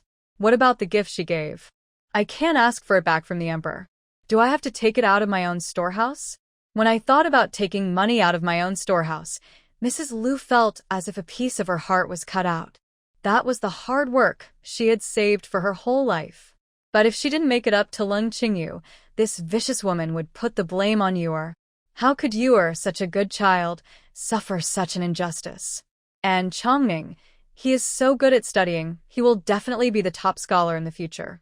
How can such an excellent child have a tainted mother? Thinking of this, Mrs. Lu had to make up her mind. Let Leng Qingyu be happy for the time being. Anyway, her things will belong to the Lu family sooner or later. Not only her, but also the children she gave birth to, can't expect anything. Her dowry is Ziyi's. The title of the Marquis mansion belongs to Chongning. After Leng Qingyu's death, her children can't even think of taking a penny from the Lu family. Thinking of this, Mrs. Lu's mood finally improved a little. After returning to the mansion, Leng Qingyu immediately asked the maid to take out the dowry list of that year and began to count the things in the storehouse. Over the years, Lu Tinjin also secretly took away a lot of good things from her storehouse. Leng Qingyu has always turned a blind eye. Even when she found out that Lu Tinjin took money from her, she felt a little happy. She was glad that the Marquis finally stopped being so distant. Thinking back now, Leng Qingyu felt that she was stupid and pitiful. Fortunately, God treated her well after all. Not only did he let her find her daughter, but he also let her see this. The man's face. Leng Qingyu and the maids began to count the storehouse, and Lu Tinjin began to become restless. He stole a lot of things from the storehouse for Ningyue. If Leng Qingyu found out and sent someone to Yuer's house to check, it would be all over. He suddenly had a bad premonition. The originally planned things were developing in an unpredictable direction. Lu Tinjin hesitated for a long time and finally went to the backyard to find his mother. When the old lady saw her son coming, she just glanced at him with squinted eyes and then asked the maid to count the things. Lu Tinjin was a little surprised. Why is mother also counting the storehouse? Old lady Lu turned the Buddhist beads in her hand. You are a marquis, but you can't even manage the affairs of the inner house. In the end, don't you have to let me, your mother, clean up the mess for you? Her Leng family's dowry is so much less. I think she is unwilling to give up today. Now I can only take things from me to make up for her temporarily, and the rest will be dealt with later. Hearing his mother say this, Lu Tinjin was grateful. His mother has always been very tight-lipped about these belongings, and now she is willing to take them out to help him out of his urgent need, which is really great. Thank you, mother.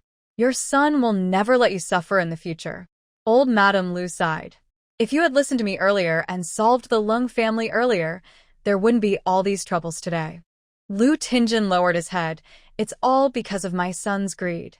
If it weren't for the treasure map in the hands of the old man of the Leng family, I wouldn't. Forget it. The old lady knew that her son had his own difficulties in doing things in the court. She only said, "Wait until the current troubles are solved before worrying about other things." Okay. Leng Qingyu blushed. Leng Qingyu had married in such splendor. The carriage carrying the dowry alone took up an entire street. It was time-consuming and laborious to count them now.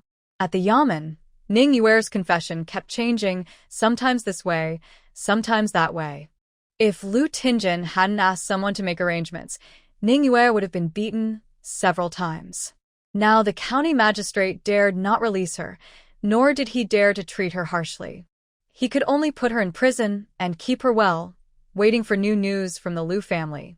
3 days later, Leng Qingyu finally finished the inventory. In addition to the expenses recorded in the accounts over the years, there were also some small and inconspicuous things. The total amount of property lost from the warehouse was more than 30,000 taels. Mother, you said you gave things to the second and third rooms at Lingen Temple before. I came back and asked, and the second and third rooms only said they got a few hundred taels of silver. Where did the rest go? Could it have been stolen by that woman? The old lady's face was extremely ugly.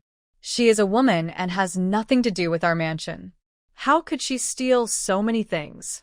Your Leng family is also one of the richest businessmen? Why are you so ignorant of the importance of such a small amount of silver? Leng Qingyu was so angry that she laughed. Mother, although my family is rich, my family's money is not blown by the wind. But how can Mother become so generous that she doesn't even care about 30,000 taels of silver? Since Mother is so rich, why should the second and third rooms make the mansion in turmoil because they can't have food to eat? The old lady fiddled with the Buddhist beads in her hand, and the string of the Buddhist beads was almost broken by her. After calming down, Mrs. Liu finally said, "I'm not generous, but my Buddha is merciful, and all beings are equal. I can't bear to let an innocent woman be implicated in the family affairs of my Liu family. The things lost in your warehouse were actually taken away by those two good-for-nothings from the second and third rooms. We are all family and they didn't take much, so let's just forget about it." Leng Qingyu acted surprised. So it was my second and third brothers who did it? I give them 1,000 taels of silver as household allowance every month, and they actually came to steal things from me. Old Madame Liu slapped the table. We are all family. How can it be considered stealing? It's taking. Taking without asking is stealing. Doesn't Mother know this? Leng Qingyu did not give in. As relatives of the Marquis' mansion, they actually did such a thing. I'm afraid they will become the laughingstock of the capital. It's our own family's business. If you don't say it and I don't say it, how can people in the capital know about it? The old lady said. Leng Qingyu's eyes were red. I don't want to say it, but my father always asks me to take good care of my dowry. If he asks, I have to tell him. If I tell him, with my father's temper, he will definitely make it known to everyone. Leng Qingyu brought up her father. The only hope that Mrs. Liu had left was shattered. It seemed that she had to make up for the money. Otherwise, with the ability of the old man of the Leng family, the fact that the relatives of the Marquis privately used Leng Qingyu's dowry would spread to everyone. Although the Liu family is not a royal family, their shops are all over Daliang. By then, the Liu mansion will not only be a joke in the entire capital, but also a joke in the entire Daliang. I'll make it up for you. The old lady gritted her teeth and finally said this. No matter how much you are missing, I will make it up for you. Banksia, bring the inventory list. Leng Qingyu ordered. Banksia immediately brought the list they had written down. The old lady took a look and saw that it was written on it. A pair of red agate jade bracelets, 2 white jade and gold earrings, 7 silver lotus tables. The old lady's eyelids twitched when she saw it. These things are very valuable. How much silver will it take to pay it back? The things can't be found. You give me a discount and I will make it up to you. The old lady said stiffly. Leng Qingyu said, My daughter-in-law has already calculated it. The total is 37,800 taels. Since it is a family matter, then the 820 taels of silver is not needed. Mother, just give me 37,000 taels of silver. 37,000 taels. Old Madame Liu was horrified when she heard it. When she was young, she lived frugally, and in recent years, She relied on some oil and water from Leng Qingyu and finally saved up 30,000 taels of property. When was the 37,000 taels taken out? How much did Ningyu get from Lu Tinjin? Mother thinks it's too much? Leng Qingyu asked. I also think that my second and third brothers can't take away so many things. They must have been stolen. Otherwise, we should report to the police. No need, old Madame Lu said quickly. Speaking of reporting to the police, old Madame Lu didn't dare to feel bad at all. She didn't have enough silver in her treasury, but she still had a few farms to sell. She had to collect the money no matter what. It would all come back anyway. She comforted herself. 2 days later, old Madame Lu sold the farm at a loss and finally collected the silver. Leng Qingyu took the banknote with a smile on her face. I'm sorry for making mother spend money. The second and third brothers are too ignorant. They actually spent so much silver secretly. When I was in Yunbian village, I thought about it. I won't give them 1,000 taels of silver a month in the future. They have to find ways to make money by themselves. What? Old Madame Lu couldn't believe that Leng Qingyu actually used a trick to cut off the source of funds at this time. You have given this silver for so many years, and suddenly you don't give it. Where can the second and third brothers make money? She blamed. They are all brothers. Why do you make things so ugly? Mother, Leng Qingyu advised kindly. Second brother and third brother have been married for so long. They can't always rely on us for a living. Besides, business has not been good in the past 2 years. What if the Leng family is out of money one day? The people in the Marquis mansion will not starve with them, right? Old Madame Lu understood the meaning of Leng Qingyu's words, implying that their Marquis mansion was supported by the Leng family. She was so angry that she almost choked. Our Marquis mansion has a title bestowed by the emperor. When did we have to rely on a small merchant like you to make a living? Leng, do you think too highly of yourself? Do forget, it is your Leng family who is marrying up to our Marquis mansion. Even if your Leng family goes bankrupt one day, our Lu family can still be prosperous. That's good, that's good. Leng Qingyu patted his chest. I said that the Marquis is still reliable. Looking at her like this, Madame Lu felt a growing headache. She held onto Nanny Sun's arm and turned back to the backyard. After entering the house, Nanny Sun immediately had someone bring her some heat-clearing tea and advised, Madam, the Leng family is just a group of villains who have succeeded. They won't be arrogant for a few days. Don't get yourself hurt by getting angry. Madame Lu picked up the tea bowl, and the tea sipped, scalding the blisters in her mouth. She threw the tea bowl to the ground. Nanny's son hurriedly shouted, Madam, be careful. Looking at the shattered tea bowl on the ground, Madame Lu remembered that this was the only Jingdezhen covered bowl in their house. Now that it was broken, she couldn't afford to buy a better one. It's all that vicious woman's fault. Madame Lu gritted her teeth in hatred. When she spoke, she even touched the blisters in her mouth, which made her grimace in pain.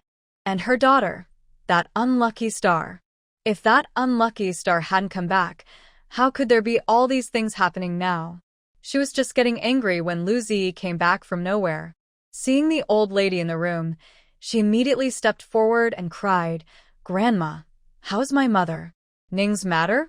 She has been in poor health and can't stand the suffering of prison. Old Lady Lu felt sorry for her granddaughter.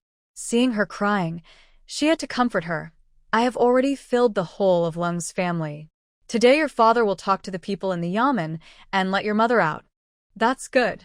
After hearing what Old Lady Lu said, Lu Zi finally stopped crying. Old Lady Lu asked again, You have also been to your mother. Did she tell you how much of the family property your father took? I have filled this hole now, but I have lost all my capital. Lu Zi's heart skipped a beat when she heard what the old lady said. Could it be that Grandma wants to take back the family property in her mother's hands? But Mother said that those things were her dowry. Thinking of this, Lu Zi hurriedly said, Mother didn't mention it to me, but every time I went there, I saw that Mother and Xiao Ning were eating simple meals, and they didn't have much money. Mrs. Lu pondered for a moment after hearing this. Where did the money go? Could it be that your father took it all to pay tribute to the higher-ups? She hadn't had time to ask Lu Tinjin about this, but now it didn't matter. Grandmother, did Mother really take all the money in your hands? Lu Zi asked. Mrs. Lu's face turned cold after hearing this. Humph, she not only took my money, she also cut off the monthly salary of your second uncle and third uncle. This is a good thing. I don't need to do anything. The second and third rooms will also make her suffer. Nanny's son, you should send someone to the second and third rooms now and tell them exactly what Leng said. Yes, Nanny's son replied. In the Lu family, except for Lu Tingjun, who has some success, Lu Tingsong and Lu Tingyi are both uneducated and lazy. The old Marquis of the Lu family was born in a humble family and was conferred the title of Marquis for his military exploits. He spent his whole life in the military, but he was reluctant to let his descendants suffer this hardship again, so he set a rule that the sons of the Lu family can only follow the civil and not the military. The second and third sons did not like to study since they were born. Seeing that there was no hope for teaching, the old Marquis Lu simply gave up on them and only hoped that Lu Tingjun could make a name for himself. However, he was injured on the battlefield and passed away before Lu Tingjun could do anything. After the death of Mr. Lu, Lu Tingsong and Lu Tingyi had no more scruples. They believed that Lu Tingjun inherited the title and took all the benefits of the Marquis' mansion, so he should support the two brothers. Mrs. Lu doted on her two younger sons and hoped that Lu Tingjun could always lend them a hand. So over the years, the second and third houses have become accustomed to asking for things from the Marquis' mansion. Now, when they heard Nanny's son say that Leng Shi wanted to cut off the monthly salary of 1,000 taels for both families, Gao Minglan, the second daughter-in-law, and Zhao Wani, the third daughter-in-law, were immediately furious. She is just a merchant's daughter. Now she occupies the position of the Marquis' wife. Shouldn't she be in charge of the affairs of the whole family? Why did she cut off our monthly salary? Gao Minglan was furious. Zhao Wani advised from the side. Second sister-in-law, don't be angry first. Otherwise, let's go ask the eldest sister-in-law to see what's going on. What else could it be? Gao Minglan shook off Zhao Wani's hand. She is just bullying others by taking advantage of her power. She refused to come back last month. She must be avoiding us and didn't want to pay. She just wanted us to live in poverty so that she could laugh at us. Now that she is back, I want to ask her face to face what she wants to do. Zhao Wani saw Gao Minglan's excitement and slightly curled the corners of her lips. I don't think my sister-in-law is such a person. Her Leng family is so rich that they won't take the 2,000 taels of silver seriously. You are stupid, Gao Minglan said with a sense of disappointment. She doesn't care about the 2,000 taels of silver. She just wants to embarrass us. Since she doesn't let us live well, she won't live well either. Let's go, let's question her face to face. Gao Minglan pulled Zhao Wani and went to the Marquis mansion. The two got off the carriage, and Gao Minglan rushed to Leng Qingyu angrily. Unexpectedly, Leng Qingyu seemed to know that they were coming, and he greeted them politely, saying, I guess you two will come today. I have prepared some snacks. Come and try them. This is the new longan and lotus seed cake from Baofeng's. It tastes very good. Zhao Wani bowed and thanked her, but Gao Minglan looked impatient. Sister-in-law, stop pretending to be a good person. You must know why we are here. I know a little. Leng Qingyu sat down, poured herself a cup of tea, and then said, It should be for the 1,000 taels of silver every month. Gao Minglan didn't expect her to say it so readily and asked, Since you know we are coming, what are you going to do? When my eldest brother inherited the title and our second and third rooms were separated, we didn't have any family property at all. Mother also promised us that although the family was separated, my eldest brother would take care of our lives. Our two families are not doing business like you. If you cut off our money, how will we live in the future? Leng Qingyu ate half a piece of longan cake slowly, drank a sip of tea, and then slowly said, I don't agree with what you said. When the family was divided, you were the ones who complained that our eldest branch inherited the title, and you didn't get any benefits. So didn't all the shops in the family be divided among you? I remember that the 3 shops in the south of the city were given to the second branch, and the 2 shops and a farm in the east of the city were given to the third branch. Didn't you agree to all these? Gao Minglan didn't expect Leng Qingyu to be so convincing when he brought up the past, and for a moment, she couldn't find the right words to refute. Seeing how stupid she was, Zhao Wani said quickly, "Sister-in-law is right. We divided the family property in the beginning. We shouldn't have troubled you again, but the shop is a dead thing after all, and we don't know how to run it. We haven't made any money over the years, but have suffered some losses, making you laugh at us." Gao Mingtian suddenly realized after hearing this, and then said, "Shops are dead, but people are alive. Big Brother has done a good job in the court over the years. I don't know how many acres of fertile land he has been rewarded by the emperor. Why is sister-in-law still thinking about our shops now? Those rewards from your big brother." Leng Qingyu shook his head and laughed when he heard this. "Only the fields can be rented out, and some rent can be collected every year. Who dares to touch other things? They are all kept in the ancestral hall. You all understand this. The rent alone is not small." Gao Minglan said quickly, "That was the reward from the emperor to the Marquis mansion. We are also members of the Marquis mansion. You can't put all the money into your pocket, right? What's wrong if you give us a little from between your fingers to spend?" "Sister-in-law, you're joking." Leng Qingyu was not angry at all, but said, "Even if we don't leak it, it won't delay your spending, right?" Gao Minglan's face changed immediately. "What do you mean?" Leng Qingyu said with an expression that you and I understand. "This time when we took inventory of the warehouse, more than 30,000 taels of silver were missing. I wanted to report to the police, but was stopped by my mother. My mother said that we are brothers from the same family, so don't make things too ugly." Gao Minglan and Zhao Wani were not aware of this matter. After hearing what Leng Qingyu said, they were all surprised. "More than 30,000 taels? What? Don't the two brothers and sisters know about it? You don't have to pretend with me. You said we are a family. Anyway, I won't report it to the police." "What family? Explain clearly." Gao Minglan was anxious. "We didn't take anything from your storehouse." Leng Qingyu waved his hand generously. "If you don't want to admit it, forget it. I don't intend to pursue it. I don't like someone taking my money and taking things from me. That's why I discussed with Mother to cut off your monthly salary." Unexpectedly, Mother agreed immediately and notified you. "It seems that Mother also thinks that you have gone too far in this matter."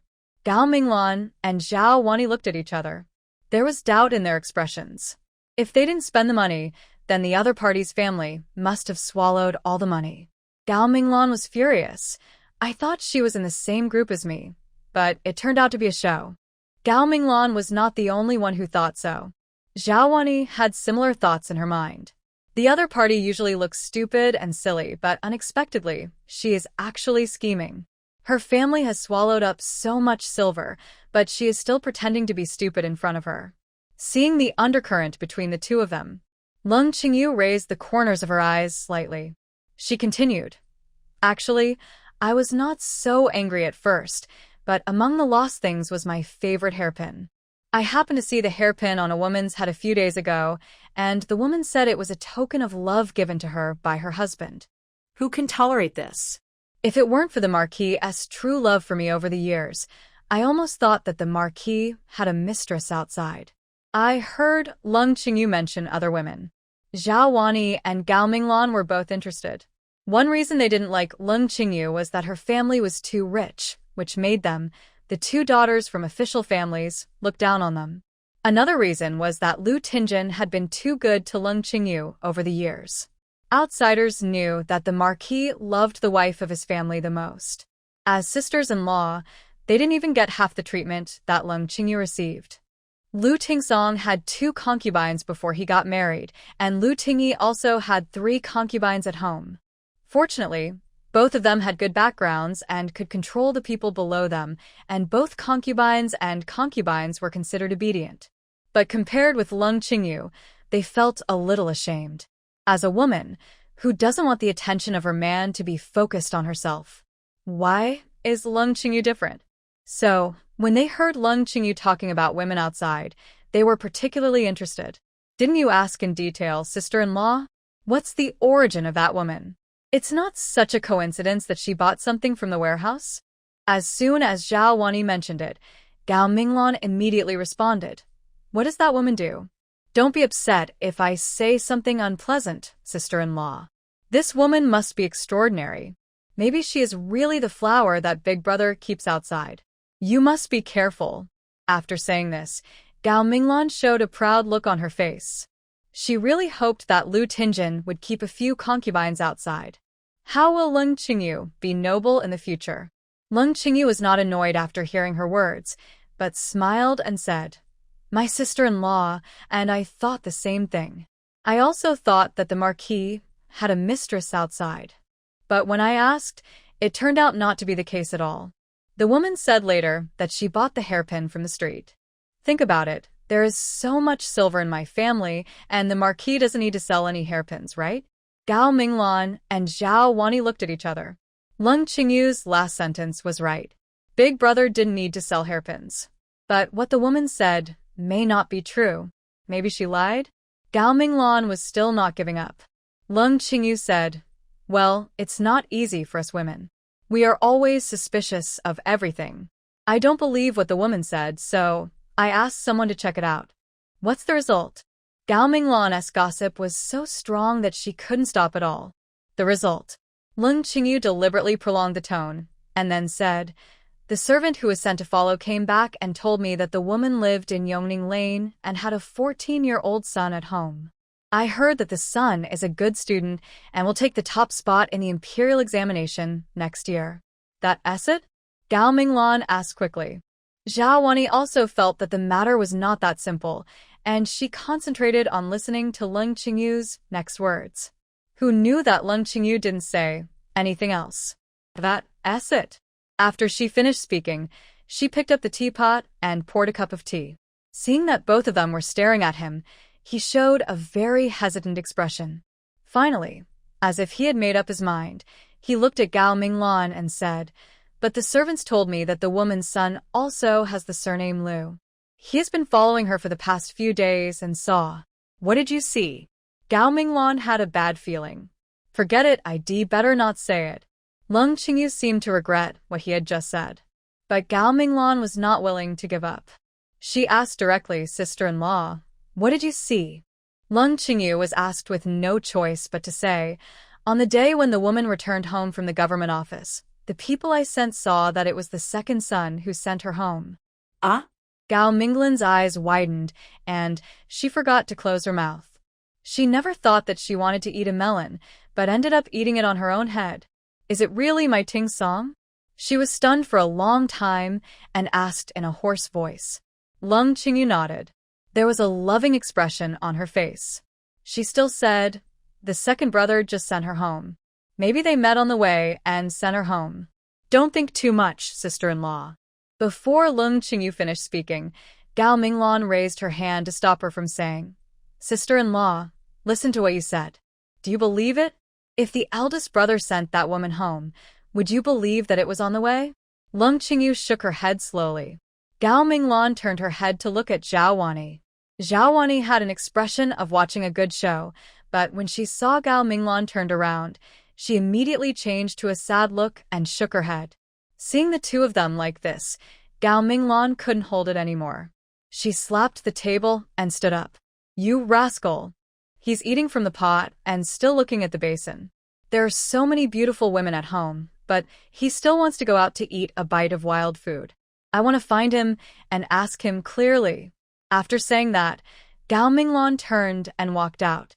Leng Qingyu didn't stop her. Seeing this, Zhao Wani quickly stood up. Sister-in-law has a hot temper. I'll go and try to persuade her." After saying that, she followed. When she caught up with Gao Minglan had almost reached the gate of the Marquis mansion. The little maid beside her couldn't walk fast, and she had to run and stumble to barely keep up. "Sister-in-law, slow down." Zhao Wani called Gao Minglan. "Why are you stopping me? Were you very proud just now, ready to laugh at me?" Gao Minglan was full of anger and took it out on everyone she met. But Zhao Wani was not angry and said, "Sister-in-law, the matter has not been clarified yet. It's useless to go back and ask now." Gao Minglan, "Why is it useless?" Zhao Wani, "Think about it. If this is true, then your question will alert the enemy. If this is false, You will go home and get angry without any reason, and in the end you will offend people. Zhao Minglan felt that what Zhao Wani said made sense. Since marrying into the Lu family, she has been helped by Zhao Wani from time to time. She was too impulsive just now. This matter still needs Wani's advice. Then, what do you say we should do?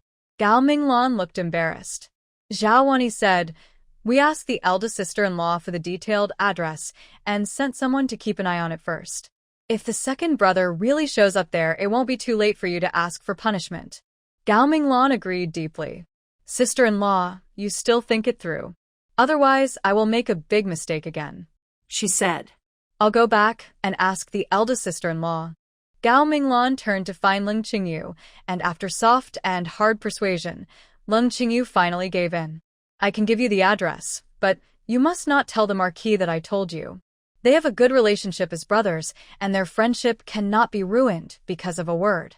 I know, I will only say that I found it by accident, and I will never tell the eldest sister-in-law. Gao Minglan promised quickly. That's good. We are sisters-in-law, and as women, we should help each other in such matters. If you really catch him, I will help you then, Leng Qingyu said, writing down an address. After the two left, Yi Xinran came out from the back of the house. She looked at Leng Qingyu and smiled. Are you planning to let them come to the fore? Leng Qingyu asked the maid to take away all the snacks on the table and replace them with a few more. She asked Yi Xinran to sit down and then said, they have been eating and drinking at my expense for these years, and it's time for them to help me out. Was it really my second uncle who sent that woman back last time? Yi Xinran asked. Leng Qingyu had never mentioned this to her, and she thought Leng Qingyu had said that on purpose just now. If not, how could Lu Tingsong appear there? Yi Xinran was thinking of a way in her mind, but Leng Qingyu nodded and said, he sent it. This result was really unexpected. Isn't she Lu Tingjin's mistress? How is she involved with Lu Tingsong? Yi Xinran couldn't help asking. Leng Qingyu was also surprised when he got the news. Maybe Lu Tingjin can't come forward directly on this matter, so he asked Lu Tingsong to help him mediate. Doesn't that mean that the brothers all know that Lu Tingsong has a mistress? 예민한 기습. Leng Qingyu sneered. They are brothers with deep affection and are in collusion with each other. But it's good this way. I saved some effort. Leng Qingyu not only gave Gao Minglan the address, but also sent people to continue to follow Ningyuer. Once he found that Lu Tingsong went there, he would immediately send a letter to Gao Minglan. A few days later, Leng Qingyu and her daughter and Lu Tingjin were having dinner, and suddenly a servant ran in rashly, Madam. Seeing Lu Tingjin was there, the maid lowered her head and closed her mouth again. Lu Tingjin noticed something wrong and said, just say whatever you want to say. Is there anything in this family that I don't want to know? The maid secretly looked at Leng Qingyu, as if asking for her opinion. Leng Qingyu's face was calm, and while picking up the dishes, she said, just say what the Marquis tells you to say. The maid then said, Qiyue, who was beside the second lady, came over just now and said that the second lady and the third lady were going to catch the adulterer, and asked Madam to go over and make the decision. Nonsense. Before Leng Qingyu could speak, Lu Tingjin put down his chopsticks and said, why do you need to be involved in the dirty things that happened in their house? Leng Qingyu ate the shrimp in her mouth slowly, picked up a handkerchief to wipe her mouth, and then said, I haven't had much contact with the second and third rooms in these years. Mother also said that I am not close to them. Since the second family invited me today, I will go over to take a look. After all, I am the eldest sister-in-law in the family. Lu Tingjin looked uneasy. If it is something else, it's fine. This kind of thing will only pollute your eyes. It's better not to go. Mom, I want to go and see. As soon as Lu Tingjin finished speaking, Yi Xinran said, I've seen the first and second wives fighting in the village before. I don't know what it's like when the women of this wealthy family teach their concubines a lesson. Can you let the maid accompany me so I can watch the fun? You stay at home honestly too, Lu Tingjin said in a bad tone. Since Yi Xinran came back, Lu Tingjin hardly spoke to her except for the day when the family tree was revised. The explanation of Lu Tingjin and Leng Qingyu was, his daughter has grown up, and there are some things that he, as a father, can't say, and his daughter also has some resentment towards him in her heart, so it's better to wait until they are familiar with each other for a while before talking. Of course, Yi Xinran was too lazy to pay attention to him. So this is the first time that Lu Tingjin has lost his temper at her in such a long time. Yi Xinran ignored him, but looked at Leng Qingyu, like a child who is acting coquettishly to his mother because of his father's reproach. "Mom, I want to go." Leng Qingyu looked at Lu Tingjin and said, "Since Xinran wants to see it, then I'll take her to see it. Besides, we can't let them make too much noise about this kind of thing, which will damage the reputation of our Marquis mansion. We have to watch it. Then I'll go with you." Lu Tingjin had no choice but to agree. Along the way, he held Leng Qingyu's hand, but in his heart, he was secretly blaming Lu Tingsong for being careless and being discovered while cheating.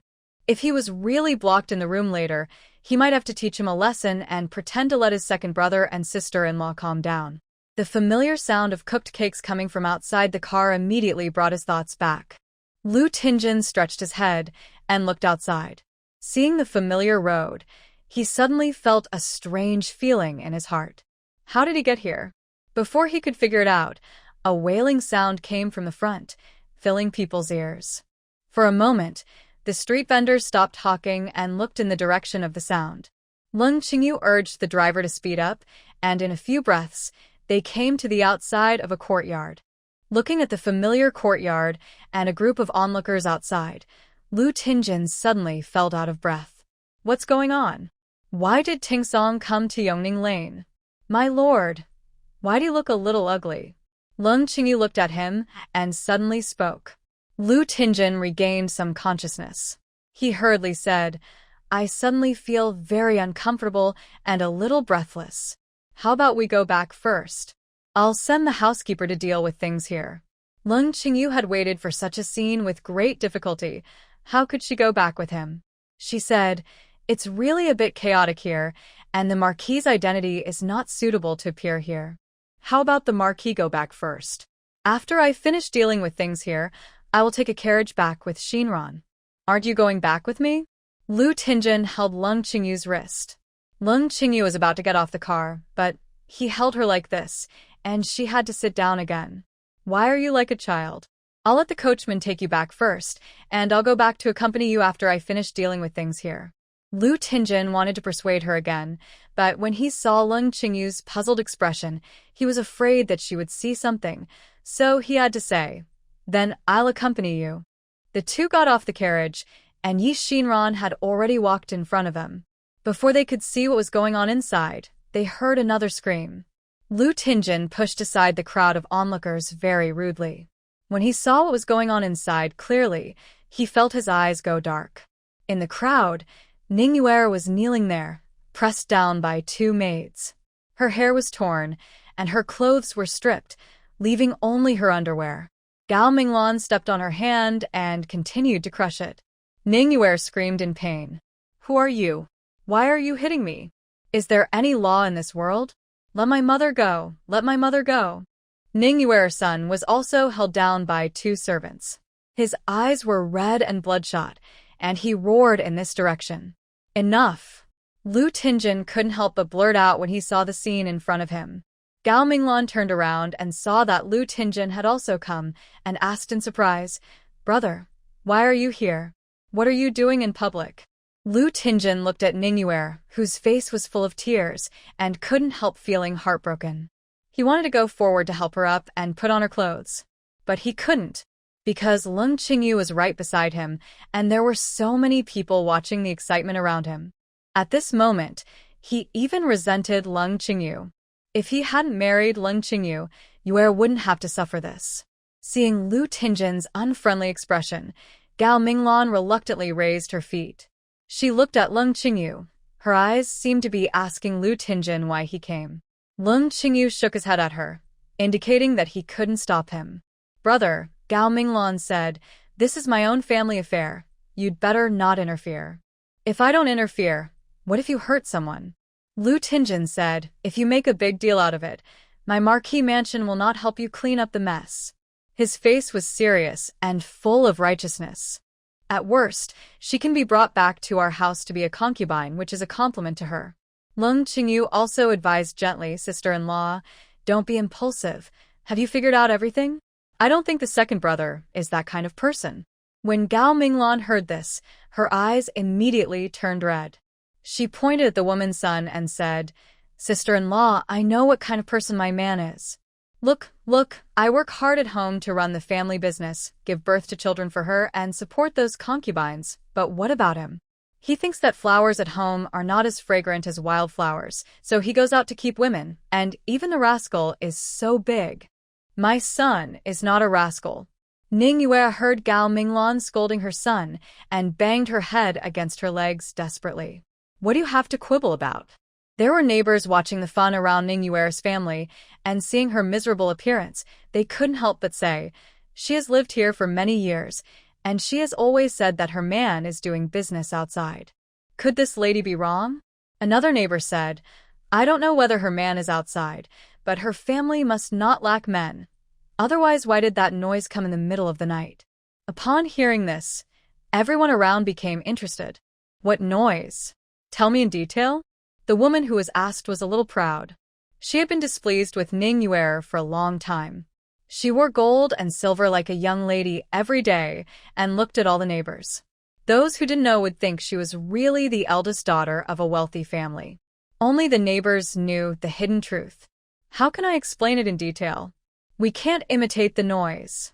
The woman said, Anyway, there are always a few days in a month when the humming noise can last from the second half of the night to dawn. Last until dawn? Hearing this, Yi Xinran couldn't help but glance at her cheap father. Unexpectedly, he is still in good health at his age. So amazing! This woman is also very capable. The onlookers all started to make a noise. Only Gao Minglan was so angry that she was speechless. What does it mean to whimper until dawn? Lu Tingsong has been getting more and more perfunctory with her over the years. She always had to persuade him to drink less and replenish his body in different ways. It turned out that it was not that he was in poor health, but that he was not good when he was with her. Mom, let my mom go. Lu Chongning collapsed and shouted. With the crying of the mother and daughter, Lu Tingjin couldn't listen anymore and shouted, Enough! Stop it! Leng Qingyu frowned deliberately. My lord, are you protecting her again? Lu Tingjin remembered that Leng Qingyu had asked such a question last time and hurriedly explained, Why should I protect her? I'm afraid you will feel uncomfortable after seeing it. Leng Qingyu said calmly, I've never seen such a scene before. It's an eye-opener to watch it occasionally. Lu Tingjin didn't know what to say, but he knew that even if he had angered Leng Qingyu today, he had to take the lead in this matter. Where's the second brother? You guys are in such a mess. Where the second brother? He said sternly. In the room. Gao Minglan glanced into the room. As soon as she came, the woman closed the door and wouldn't let her in. But Lu Tingsong was really inside without even showing his head. He would rather hide in the room and not come out than go home with her. Thinking of this, Gao Minglan became even angrier. Are you sure it's the second brother in there? If you got the wrong person, how are you going to end this matter today? Lu Tingjin questioned. Gao Minglan immediately said, How could I not recognize the man of my own family? If it weren't for his little face, I would have caught him long ago. Gao Minglan was born in the Shangshu mansion, and her two brothers both worked in the court. So she was not afraid of offending Lu Tingsong at all. She wanted to take this opportunity to teach Lu Tingsong a lesson so that he would remember it. Second brother, if the person in the room is really you, get out of here. Lu Tingjin shouted angrily into the room. He had only asked Lu Tingsong to help him deal with the affairs of the yamen and look after the mother and daughter, and did not ask him to come here later. Today, Lu Tingsong caused such a big mess, and he must come forward to take responsibility for it. As for what will happen in the future, we have to wait until the problem at hand is solved. Not long after Lu Tingjin's voice fell, Lu Tingsong actually walked out of the room. You shameless man! You still have the face to come out. The moment Gao Minglan saw her man, her emotions completely collapsed, and she went up to hit him. Lu Tingsong held her hand that was about to hit someone. Aunt, please give me some face. Gao Minglan was not willing to give up, and she reached out her other hand and immediately scratched Lu Tingsong's face, leaving a bloody mark. You are a rebel. Lu Tingsong was also angry and stretched out his hand to hit Gao Minglan. But he heard Leng Qingyu stop him. Tingsong, stop it. Lu Tingsong didn't take Leng Qingyu's words seriously. They usually only regarded Leng Qingyu as the family's money box, and they would just ask her for money when they had no money. There was really no respect. At this time, Lu Tingjin also said, stop it, how long are you going to make trouble? Lu Tingsong had to put down his hand in disappointment. Gao Minglan felt that she had finally seen the true face of this man today. Okay, you actually hit me for this woman. I can't live like this, go back and divorce. Lu Tingsong was also anxious when he heard it. What are you doing? It's not what you think at all. I'm not. Tingsong. Just as Lu Tingsong was about to explain, Lu Tingjin's majestic voice interrupted him. You are keeping a mistress outside. This is something you did wrong in the first place. Why don't you admit your mistake to your sister-in-law? Brother, Lu Tingsong looked at his elder brother in disbelief. Lu Tingjin looked serious and shook his head slightly at him. Lu Tingsong immediately understood and said reluctantly to Gao Minglan, I am sorry for you about this matter. Don't make a fuss. Let's go home and talk about it. You are afraid of being embarrassed, but I am not. Tell me clearly now, when did you and this woman get together? Your son is so big, and he is a student of Fengming Academy. You have invested a lot of money. I was wondering where all the money in the family went. It turns out that you used it to support this witch and this rascal. When the people around heard this, they were already secretly discussing, isn't this Lu Chongning the best student in the academy? Is he going to be the top scholar next year? Listen to his mother's bragging. How can he be the top scholar? His mother has a moral defect, so even if he passes the exam, he is not worthy of being the top scholar. Their voices were so loud that everyone present heard them. Lu Tingjin's face turned pale. Zhao Wani was secretly happy. Lu Tingsong wanted to pull Gao Minglan away quickly, but Gao Minglan was so angry that she didn't care about her reputation at all. She kept arguing with him and refused to leave. The farce finally stopped after Mrs. Lu came forward. Mrs. Lu was planning to rest after dinner. Suddenly, she heard the maid come to report that the Marquis and his wife had gone to Yongning Lane. Mrs. Lu knew that something was wrong, so she immediately got up and asked someone to prepare the horse and rushed over. When she arrived, she saw her beloved niece and grandson kneeling in the crowd and being tortured. Her heart was broken. With a roar, she scolded Gao Minglan for being ignorant of the overall situation, ignoring the overall situation, and bringing shame to the Lu family. She also asked people to help Ning Yuer and Lu Chongning back into the house. Then she ordered the Lu family to go back to the Marquis mansion with her. After returning to the mansion, the old lady was still angry.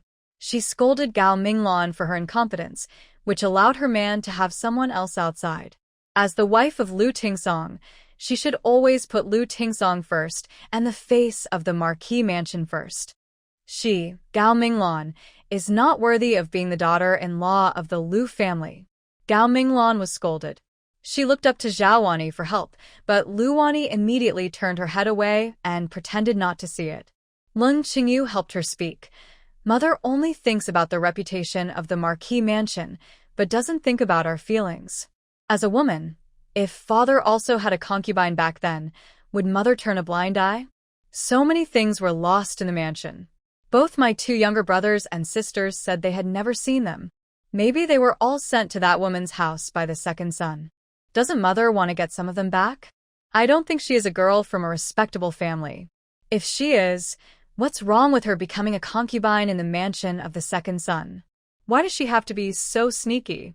Every time Leng Qingyu said this, the old lady's face turned paler. After hearing the last sentence, she blurted out angrily, "She is a girl from a good family. How can she be a concubine for others?" Leng Qingyu immediately asked, "A girl from a good family? Does mother know her? Or did mother know about this a long time ago?" The old lady kept silent. Gao Minglan also asked, "Which girl from a good family becomes someone's concubine?" "She is obviously a witch. You too, you are rebellious." The old lady was so angry that she beat her chest. Lu Tingjun and Lu Tingsong were silent. Lu Tingjun's mind was still on Yu's painful look of being tortured just now, and he had to find a chance to come for her. Lu Tingsong was thinking in his heart, since he helped his elder brother so much this time, how much benefit should he give to thank him? Everyone had their own thoughts. At this time, someone outside came to report that the Shangshu mansion had heard about what happened tonight, and now Gao Minglan's younger brother, Gao Wenxiao, was coming to pick up his sister back home. Gao Wenxiao worked in the Ministry of Justice. Although he was a minister, he was highly valued by his superiors. He was also the one Lu Tingjun wanted to win over. Hearing that Gao Wenxiao was coming to pick someone up in person, Lu Tingjun hurried out to greet him and said a lot of good things. In the end, he let Gao Wenxiao take the person away. The Marquis mansion didn't quiet down until midnight. Yi Xinran and Leng Qingyu went back to their room to rest first. Lying on the bed and reviewing what happened today, it still felt like a dream. I always thought that my mother was a person with a good temper and a love brain. I didn't expect that after this love brain was cured, she was actually a master of house fighting. You don't have to do it yourself, just watch others fight in the nest. Mom, why didn't we go to that woman's house just now? There must be some things from our house in her house. We should have exposed her identity just now. Leng Qingyu said, it's useless. Lu Tingjun will definitely not admit their relationship at this time. Hasn't he already found a scapegoat? Besides, I don't want the Lu family's reputation to be ruined. Lu Tingjun is useless, but the title of the Marquis mansion is still useful. I didn't think too little. Yi Xinran said, Mom, you are so capable. Please teach me later. Leng Qingyu smiled. What's so good about this? If you are by my side, I won't let you go through this. Then I can't always be by my side. There will always be a time when I have to be independent. Yi Xinran said casually. Leng Qingyu turned his head to look at her when he heard the words. What? Are you planning to get married again now? If you let it go, I will find a suitable husband for you in Beijing, and I will never let you suffer any grievances. Yi Xinran didn't think so much when she said this just now. I didn't expect Leng Qingyu to think of marrying again. There are many young talents in Beijing, but she promised Xiao Huaiyan that she would wait for him, so she must keep her word. For such a long time there has been no news from there. I don't know how Xiao Huaiyan is doing now. Thinking of this, Yi Xinran felt a little depressed. Mom, I won't marry. I want to be with you forever. Leng Qingyu stretched out her hands and hugged her daughter. I know you still can't forget Xiao Huaiyan, but since he is gone, you still have to live a good life. There is no rush for this matter. When you let it go, we will discuss it again. Okay. The two looked at each other and fell asleep. The backyard where Mrs. Liu was still lit. The old lady sat at the top, and the Buddhist beads in her hand were turned quickly. Lu Tingjun and Lu Tingsong were both standing in the middle of the room, and no one dared to speak. It was not until the old lady finished reciting a passage of purifying heart mantra in her heart that she slowly opened her eyes. What happened today? She looked at her two sons. Lu Ting'an also looked at Lu Tingsong. Seeing that his elder brother and mother were looking at him, Lu Tingsong had to speak up. I don't know why Minglan suddenly ran over there. Lu Ting'an, what about you? Why are you in Yongning Lane? Hearing this, Lu Tingsong hesitated and didn't want to answer. The old lady shouted, Speak. Lu Tingsong was frightened and said, Brother, elder brother asked me to take care of them before. Lu Ting'an frowned. When Yu was in the government office, I asked you to take care of her. But what are you doing there now? Seeing that he couldn't avoid it, Lu Tingsong had to say, I'll go to my cousin to borrow some money. You rebellious son. The old lady picked up the incense burner on the table and smashed it on Lu Tingsong's face. Lu Tingsong couldn't dodge in time, and a red mark was immediately smashed on his face. Mom, what are you doing? Lu Tingsong shouted anxiously. For so many years, the old lady has never laid a hand on them. I didn't expect you to be so cruel today. What am I doing? I just want to see what's in your mind. Yours husband is not at home, and it's not easy for her to take care of the child. As brothers, you don't say you can help her, but you actually go to borrow money from her. You really bring shame to my Lu family. Seeing that the old lady was scolding more and more fiercely, Lu Tingsong rubbed his face and sneered. Mom, don't think I don't know that my cousin's man is actually my eldest brother. Hearing this, the old lady Lu and Lu Tingjin all changed their faces. Only the two of them knew about this. How did Lu Tingsong know about it? In the end, Lu Tingjin reacted quickly. He looked at Lu Tingsong and said, "It's okay for you to slander me, but my cousin is a woman after all. How can you let her deal with it in the future if you say such things?" Lu Tingsong also risked his life. Today, since he took the place of Ning Yuer's lover, he has been ready to turn against Lu Tingjin and ask for money. In fact, I have been suspicious for years. Ning Yuer clearly lived in our house before. Why did my eldest brother move out after getting married and never had any contact with us? I thought she had offended Mother, but when she got into trouble a few days ago, Mother and you, eldest brother, protected her so much, I realized something was wrong. As he spoke, he took out a piece of paper from his arms. The handwriting on the paper was clearly Lu Tingjin's. It was a love poem written by Lu Tingjin to Ning Yuer, which was just found in the room by Lu Tingsong. I said today that I was going to borrow money from my cousin, but in fact I just wanted to confirm whether the two of them were in this kind of relationship. What do you think, eldest brother? Lu Tingsong looked at Lu Tingjin, who was speechless. Now it was Lu Tingsong's turn to be proud. Tell me, what would my sister-in-law do if I told her about this? Tingsong. The expression on Lu Tingjin's face eased a lot. Since you are willing to help me take the responsibility for this matter just now, it means you don't want your sister-in-law to know about it. That's because I was in a good mood at that time, and I still regarded you as my elder brother. Lu Tingsong said, I didn't expect that you and Mother had hidden so many things from me and my third brother. You don't regard us as a family at all, so now. How much do you want? Lu Tingjin interrupted him and asked directly. How much do I want? Lu Tingsong thought for a while and said, I don't want much. It's better for elder brother to prepare a copy for me according to the items in my cousin's room. Don't go too far. Lu Tingjin's face turned pale again. Lu Tingsong said, Brother, I have learned a lot today. In these years, you have given me 1,000 taels of silver a month, and we have to be grateful and listen to you. But until today, I realized that what we got is nothing. Ning Yuer is the winner. There are more good things in her family than in my family. Why does she have that? The old lady was also stunned when she heard this. When she asked Lu Zi before, didn't Lu Zi say that the mother and daughter lived a hard life? But now is not the time to pursue this. She said, Tingen, don't make things difficult for your brother. Leng has become different since she came back from Yuntong County. She now guards the warehouse tightly. Where can your brother get so many good things for you? Brother is always good at coaxing people. Isn't it enough to coax him well? In this regard, Lu Tingsong still looked down on his elder brother. As a man, what kind of ability is it to bow to the woman in the room for money?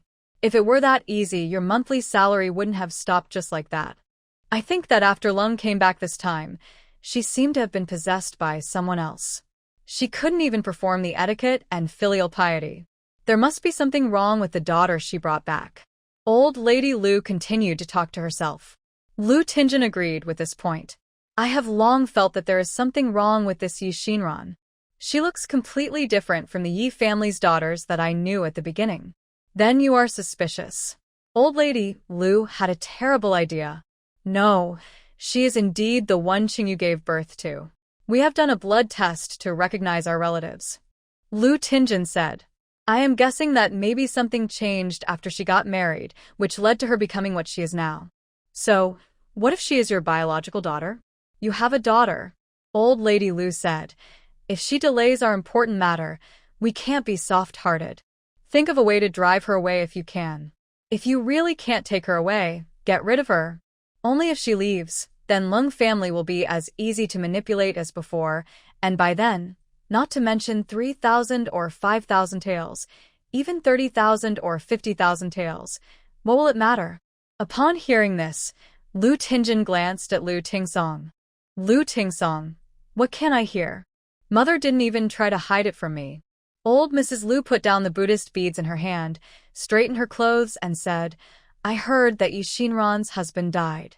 In a few days, the Rue Wang family will hold a winter banquet, so let Yi Xinran go with her, firstly to see the world, and secondly, it's a good opportunity to find her another husband. Her? Lu Tingsong showed a disdainful expression. A village girl is a village girl. Although the Lu family has recognized her back, how can she get along with those young ladies? Wouldn't it be a disgrace to our Lu family if she goes there? It's a disgrace. Old Mrs. Lu gave her two sons a fierce look. Hasn't our Lu family lost enough face today? Seeing the look in old lady Lu's eyes, Lu Tingsong immediately shut up.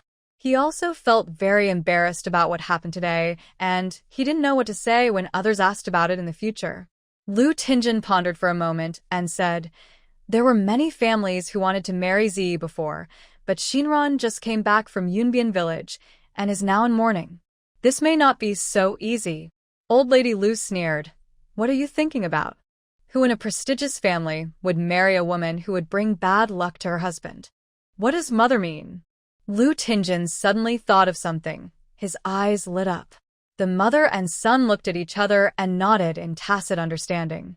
Lu Tingjin then said, "Although Chun Yan of the Rue Wang family is a little stupid, he is the only son of the Rue Wang after all. If Xinran can marry him, it would be a good thing." Old lady Lu nodded. "The Rue Wang treats his son like a treasure, but I heard that the Rue Wang son beats people when he sees them. Most people would not be willing to marry their daughters to him. With Yi Xinran a status, it is a blessing for her to marry into the family of Prince Rue. Regardless of whether she can survive in the palace, you and Prince Rue will be relatives in the future. Being able to establish a relationship with Prince Rue will be of great benefit to you in the court." Mother is still thoughtful. After the old lady's advice, Lu Tingjin thought more and more that this matter was feasible. But Qingyu values this child very much. I'm afraid she won't agree. He thought of Leng Qingyu again and felt that this matter was not easy to handle. Old Madame Lu seemed tired. She closed her eyes, twirling the Buddhist beads in her hands, and said slowly, "That's why I said to find an opportunity when the Prince Rue's palace holds a winter banquet. No matter what the mother and daughter think in their hearts, once the rice is cooked, they have to agree to this matter whether they disagree or not." "Okay, son, just follow your mother's orders." Lu Tingjin agreed. Lu Tingsong was confused, but he understood it after thinking about it. Although his mother usually eats vegetarian food and chants Buddhist scriptures, she is not vague when it comes to using tricks. He laughed secretly, and sure enough, he is like his mother now. But there is a question he has to ask. "Mom, if that girl really marries into the palace, won't all the money of my sister-in-law become her dowry? Then where will I get the money from? Your sister-in-law has more than those things in the warehouse." Old Madame Lu thought that the second son was too useless. Any of her shops is worth more than 30,000 taels of silver. "That's great." Lu Tingsong clapped his hands excitedly. "Mom, you have to keep your word. When the time comes, you must give me one of my sister-in-law's shops." Old Madame Lu stood up and walked slowly to the back with the support of Nanny Sun. "Look at your little achievement. Just a shop. Is it worth you being so happy?" The old lady went back to her room to rest. When Lu Tingjin went out, she kept asking Lu Tingjin, "Brother, can I really get one of my sister-in-law's shops? Will my sister-in-law agree? How are you going to convince her?" Lu Tingjin said expressionlessly, "Don't ask what you shouldn't ask. Don't mention today's incident to anyone after you leave this door, otherwise, you won't get a penny." I know. Lu Tingsong didn't like his brother's attitude very much. He reminded him, "Don't forget, I took the blame for you today. You have to give me some benefits." Lu Tingjin seemed not to hear and went back to the study. Lu Tingsong had to leave the Marquis mansion cursing. After returning to the study, Lu Tingjin couldn't sleep for a long time. He wanted to go back to Yongning Lane to see Ning Yuer and her son. But he was afraid of alerting the enemy. "I have endured it for so many years. It won't take a while. They will definitely understand me." Finally, after thinking about it, he could only comfort himself in this way. On the other hand, Ning Yuer did understand him, but Lu Chongning could not understand. When he saw someone humiliating his mother and Lu Tingjin had been watching coldly, he hated Lu Tingjin so much. The aura of Leng Qingyu as a father in the past was instantly shattered. His resentment reached its peak when people around him laughed at him and called him a surrogate father. Chongning, don't hate your father. Your father has no choice. Ning Yuer comforted her son. Lu Chongning pushed his mother, who was leaning against him. He's not my father. My father is dead. Ning Yuer was shocked. She slapped Lu Chongning in the face. How can you say that about your father? But she regretted it after the slap. Chongning, I'm sorry, mother didn't mean it. Mother is just a little angry. Your father really has no choice. Mom, Dad obviously has a better way. Even if he takes you back to the Marquis' mansion as a concubine, it is better than now. Lu Chongning burst into tears.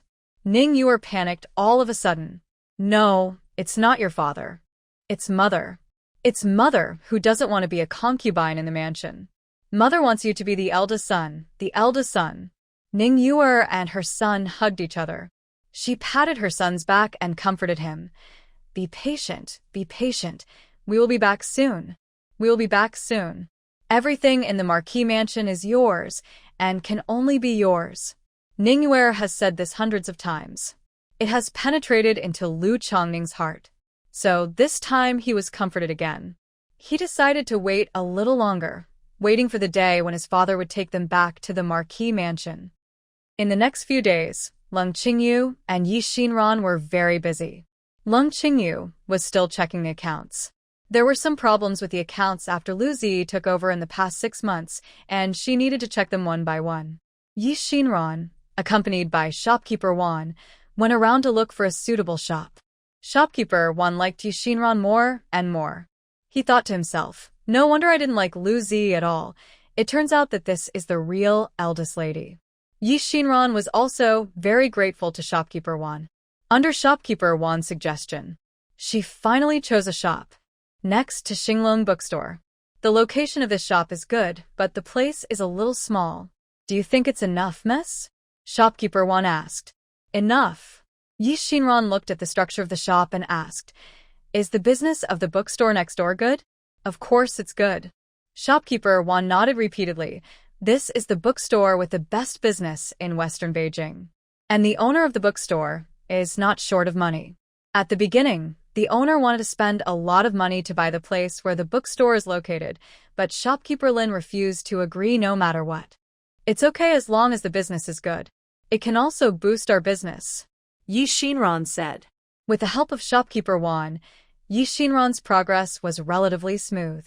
Decorating the store, setting up the counter, displaying the goods, hiring people, custom-making packaging boxes. Everything went on smoothly and in an orderly manner. Shopkeeper Wan also asked someone to calculate the date. The 28th of next month is a good day for breaking ground and opening the business. There is still plenty of time, and Yi Xinran plans to prepare more fully. Before the opening, training should be carried out in advance, so that all the guys can master the basic situation of the products so that they will not be stumped by customers when selling. During this period, she received letters from Leng Qingxin and Li Mo. Leng Qingxin's letter mainly talked about the child's situation to reassure Yi Xinran.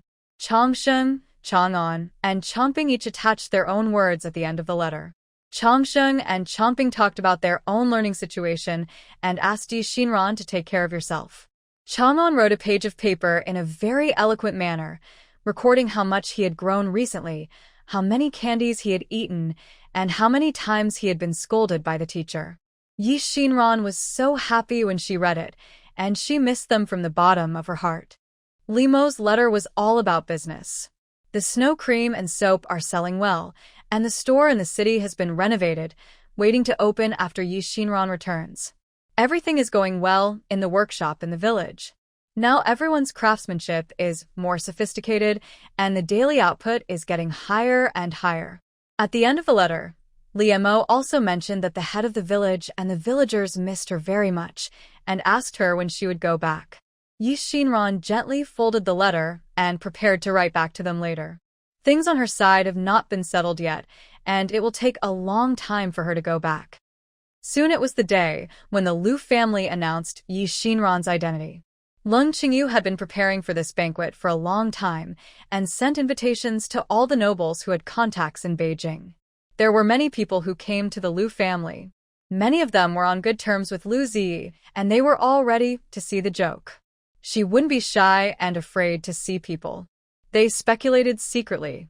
But when Yi Xinran came out, it was as if a dazzling light appeared in front of everyone. It was so dazzling that everyone almost couldn't open their eyes. She was wearing a lavender Lucian skirt and a cloak made of floating light brocade. The silk threads on the brocade were glittering in the sun, so that every step she took, she reflected different lights. She had delicate eyebrows, eyes like autumn water blooming ripples, and a faint smile at the corners of her mouth, as if a fairy from the sky had come down to earth. Is this the new daughter of the Liu family? She looks so noble. Don't you even look at what she's wearing? That's right. She is the daughter of the Leng family, so of course she can wear whatever she wants. Someone in the crowd said sarcastically. But someone immediately retorted, the key is that she is good-looking. Didn't you see that the luxurious decorations on her body did not suppress her aura at all? Indeed, that dress is made to look even better by her. People congratulated Leng Qingyu and Liu Tinjin. In comparison, Liu Zi, who was standing next to Leng Qingyu, was dressed much more simply. Leng Qingyu wore a maroon silk dress, while Liu Zi wore a cherry red brocade skirt. Last time, Yi Xinran wore a skirt of this color to outdo her, and she thought she would win back today. However, she never expected that her mother would use the rarest floating brocade to make clothes for Yi Xinran. Liu Zi was so angry that she was about to explode, but in front of everyone, she had to maintain her usual dignified image. After all, Yi Xinran was not familiar with such an environment, and after meeting each other, everyone took their seats. However, during the meal, people's eyes were always unconsciously attracted to Yi Xinran at the main table. Especially some young men, they even secretly had thoughts about her. Do one think about it.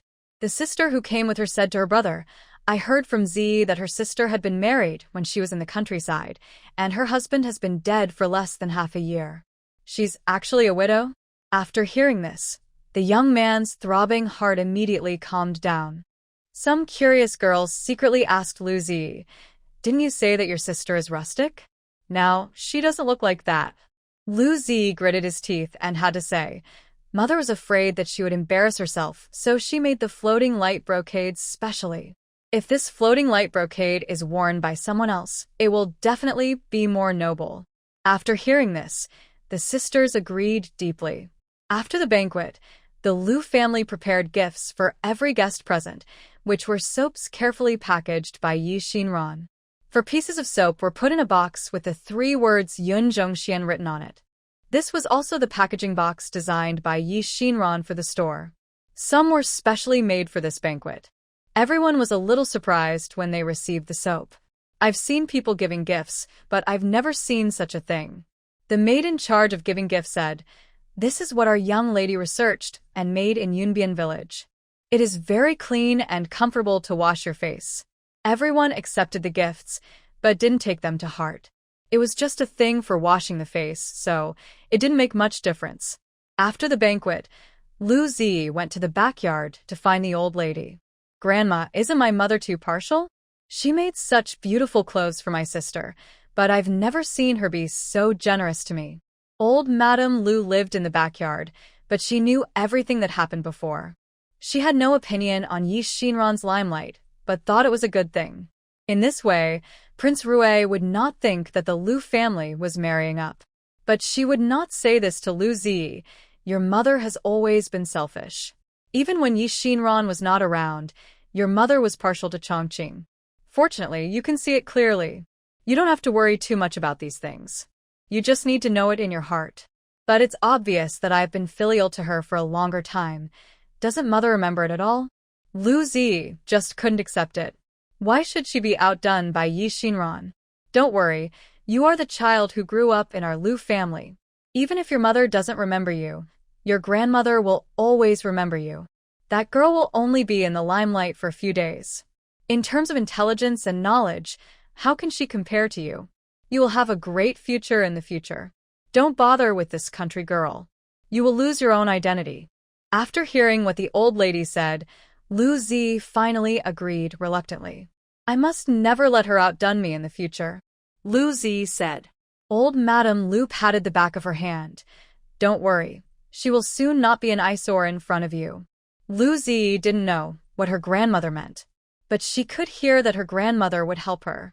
Lu Zi immediately took the old lady's arm and leaned her head on her shoulder. Grandma still loves me the most.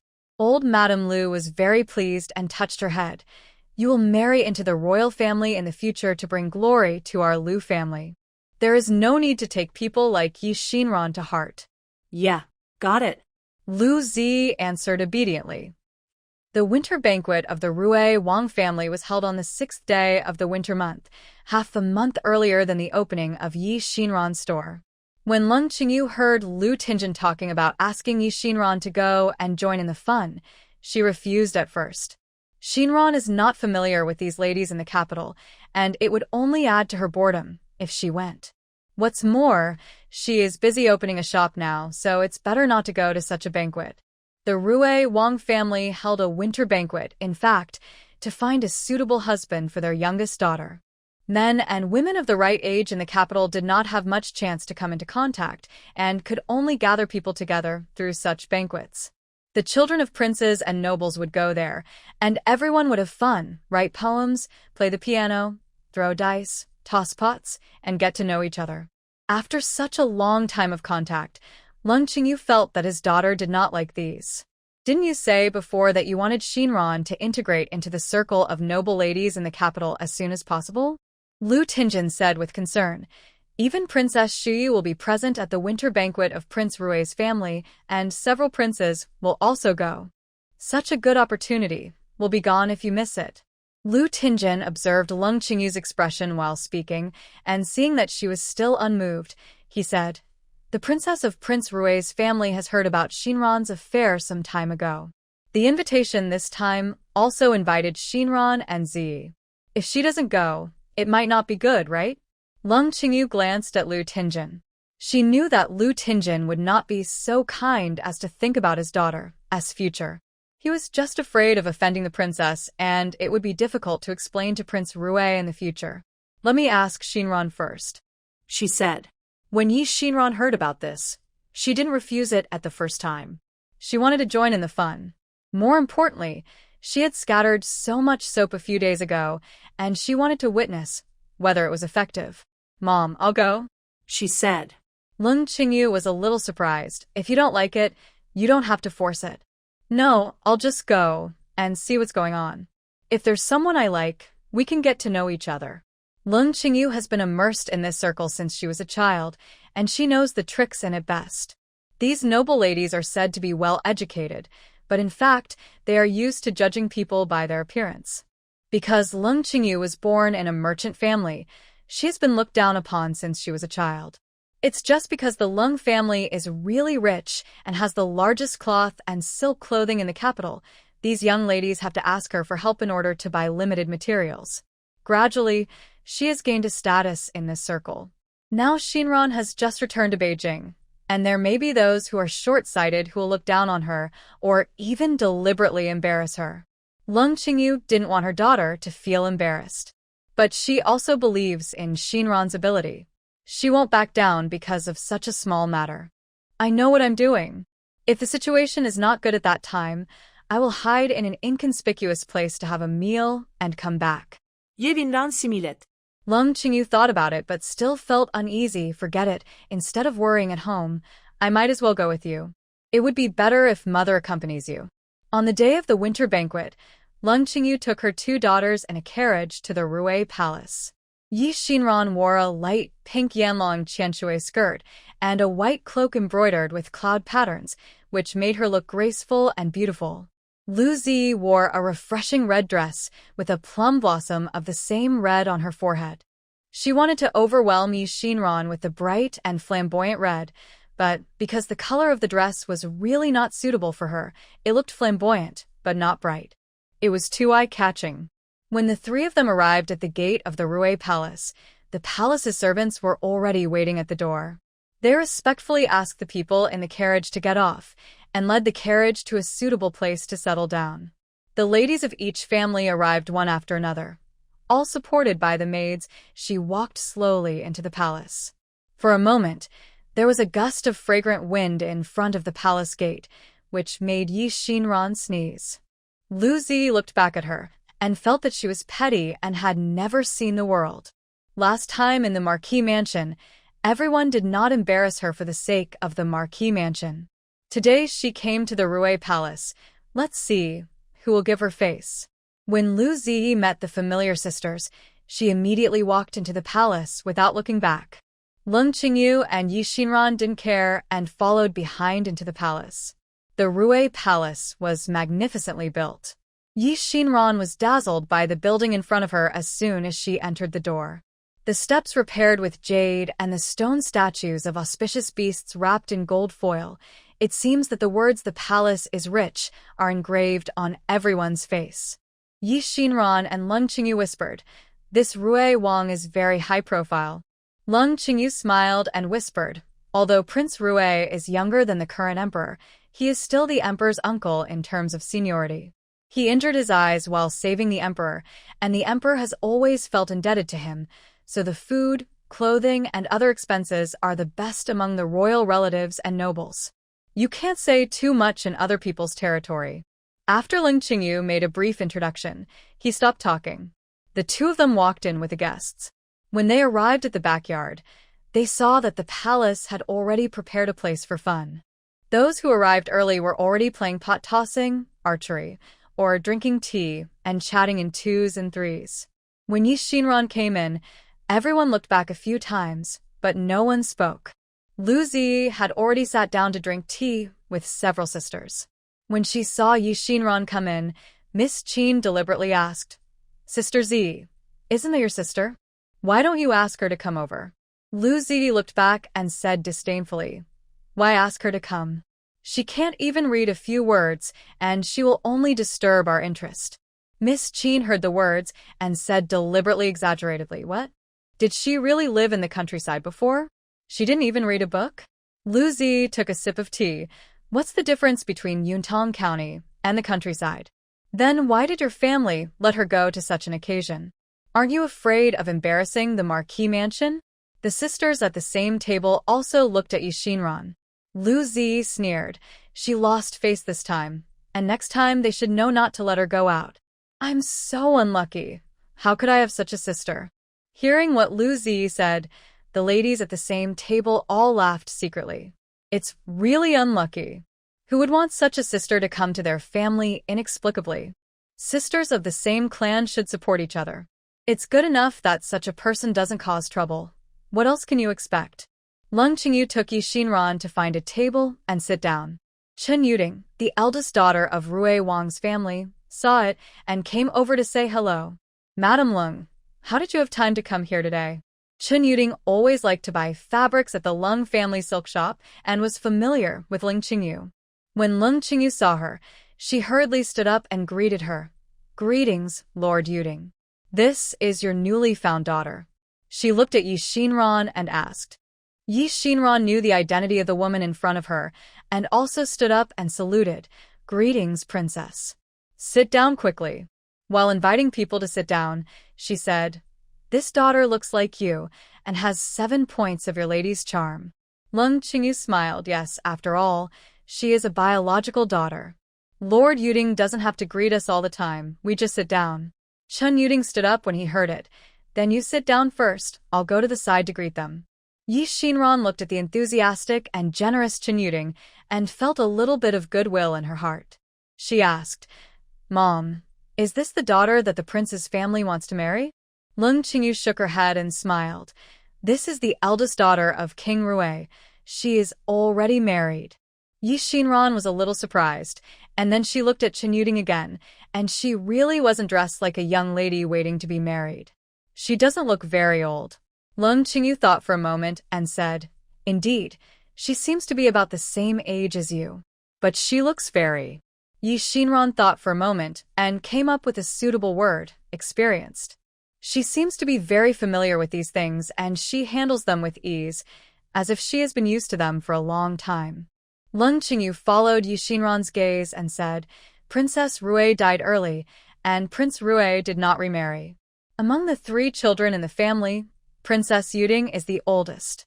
After she came of age, she has been in charge of the affairs of the inner courtyard of the palace, and she is very appreciated by everyone. I see. 예빈 annodet. It seems that every family has its own problems. Chun Yuding's growth can be regarded as a passive one. As a princess, she is bold, capable, well-organized in her dealings with others, and seems to be easy to get along with. Yi Xinran admires her very much. Chun Yuding, Princess Yuding. She silently recited the name and suddenly felt familiar with it. After carefully searching her memory, she finally remembered where she had heard the name. She couldn't wait to ask, Mom, is this Princess Yuding married to the Li family? Her husband is called Li Mo. Leng Qingyu thought for a while. It is indeed the Li family, but I really have forgotten his name. Yi Xinran was a little excited. The owner of the clinic I cooperated with in Yunbian village is called Li Mo. I heard him mention his wife's name, but at that time, I didn't pay much attention to the identity of his wife. I didn't expect it to be a princess. Leng Qingyu was also surprised. What a coincidence. Yes. When Yi Xinran looked at Chun Yuding again, there was some tenderness in her eyes unconsciously. After all, she was a family member of an acquaintance, so she always felt more intimate. However, Li Mo said at that time that his wife was arrogant and overbearing. Now it seems that it is all nonsense. Maybe he thinks that his wife is too capable and he is ashamed of himself. Yi Xinran thought.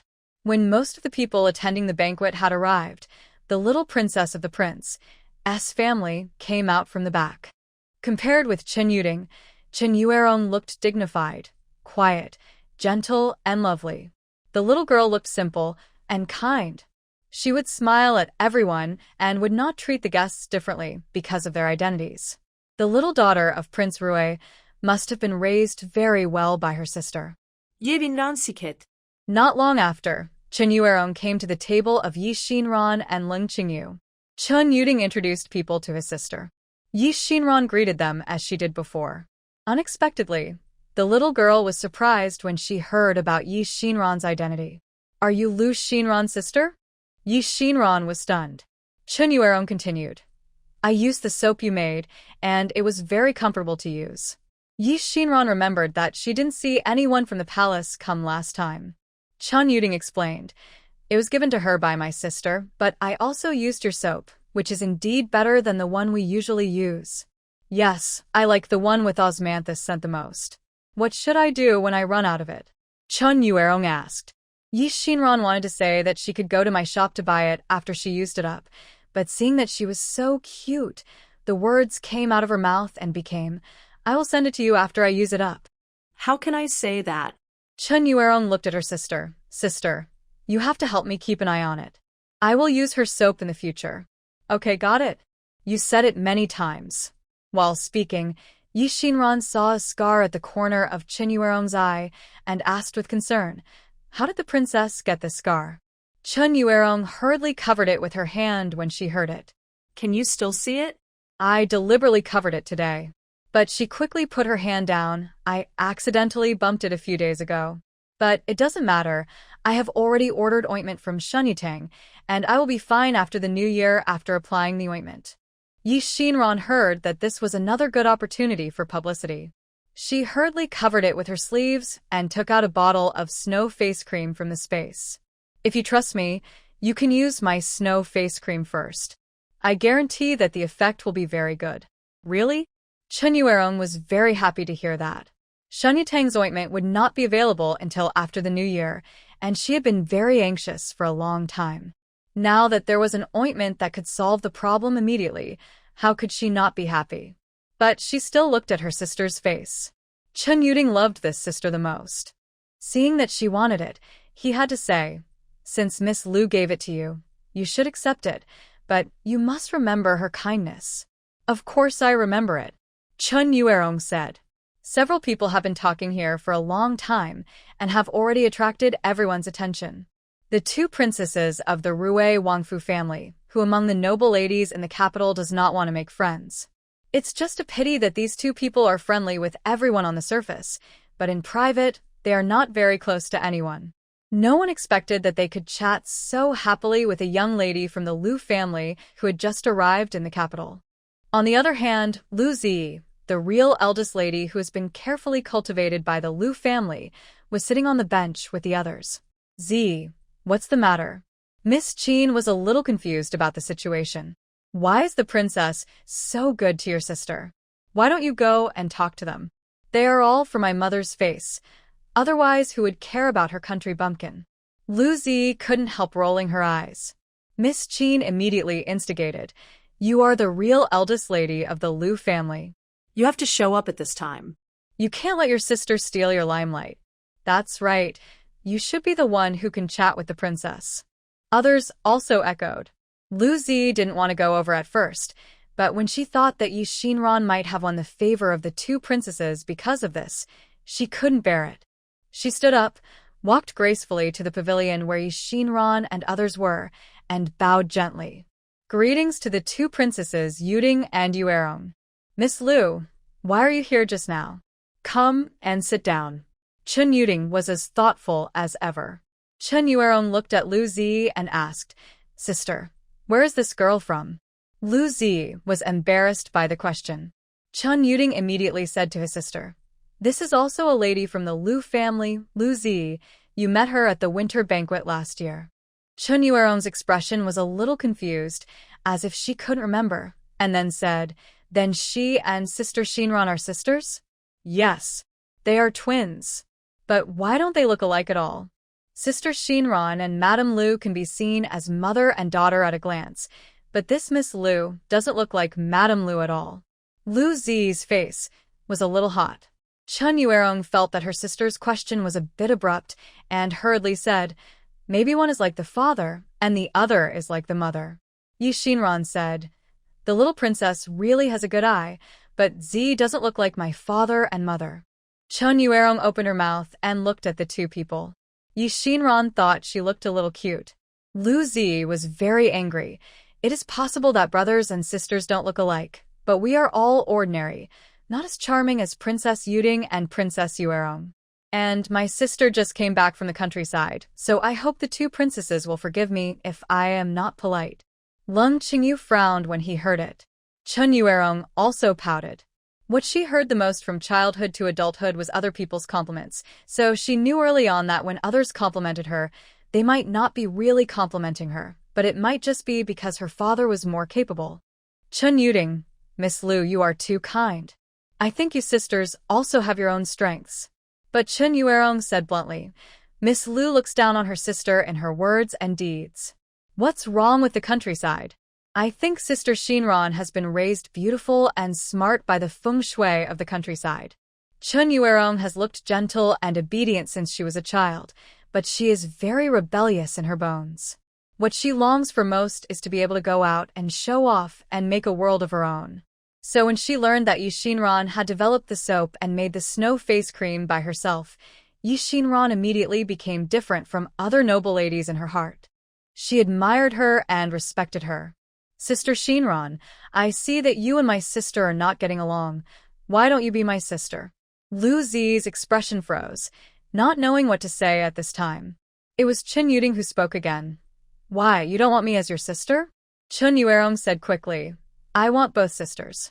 Seeing that Liu Zi was becoming more and more embarrassed, Chen Yuding took her away and went to greet other guests.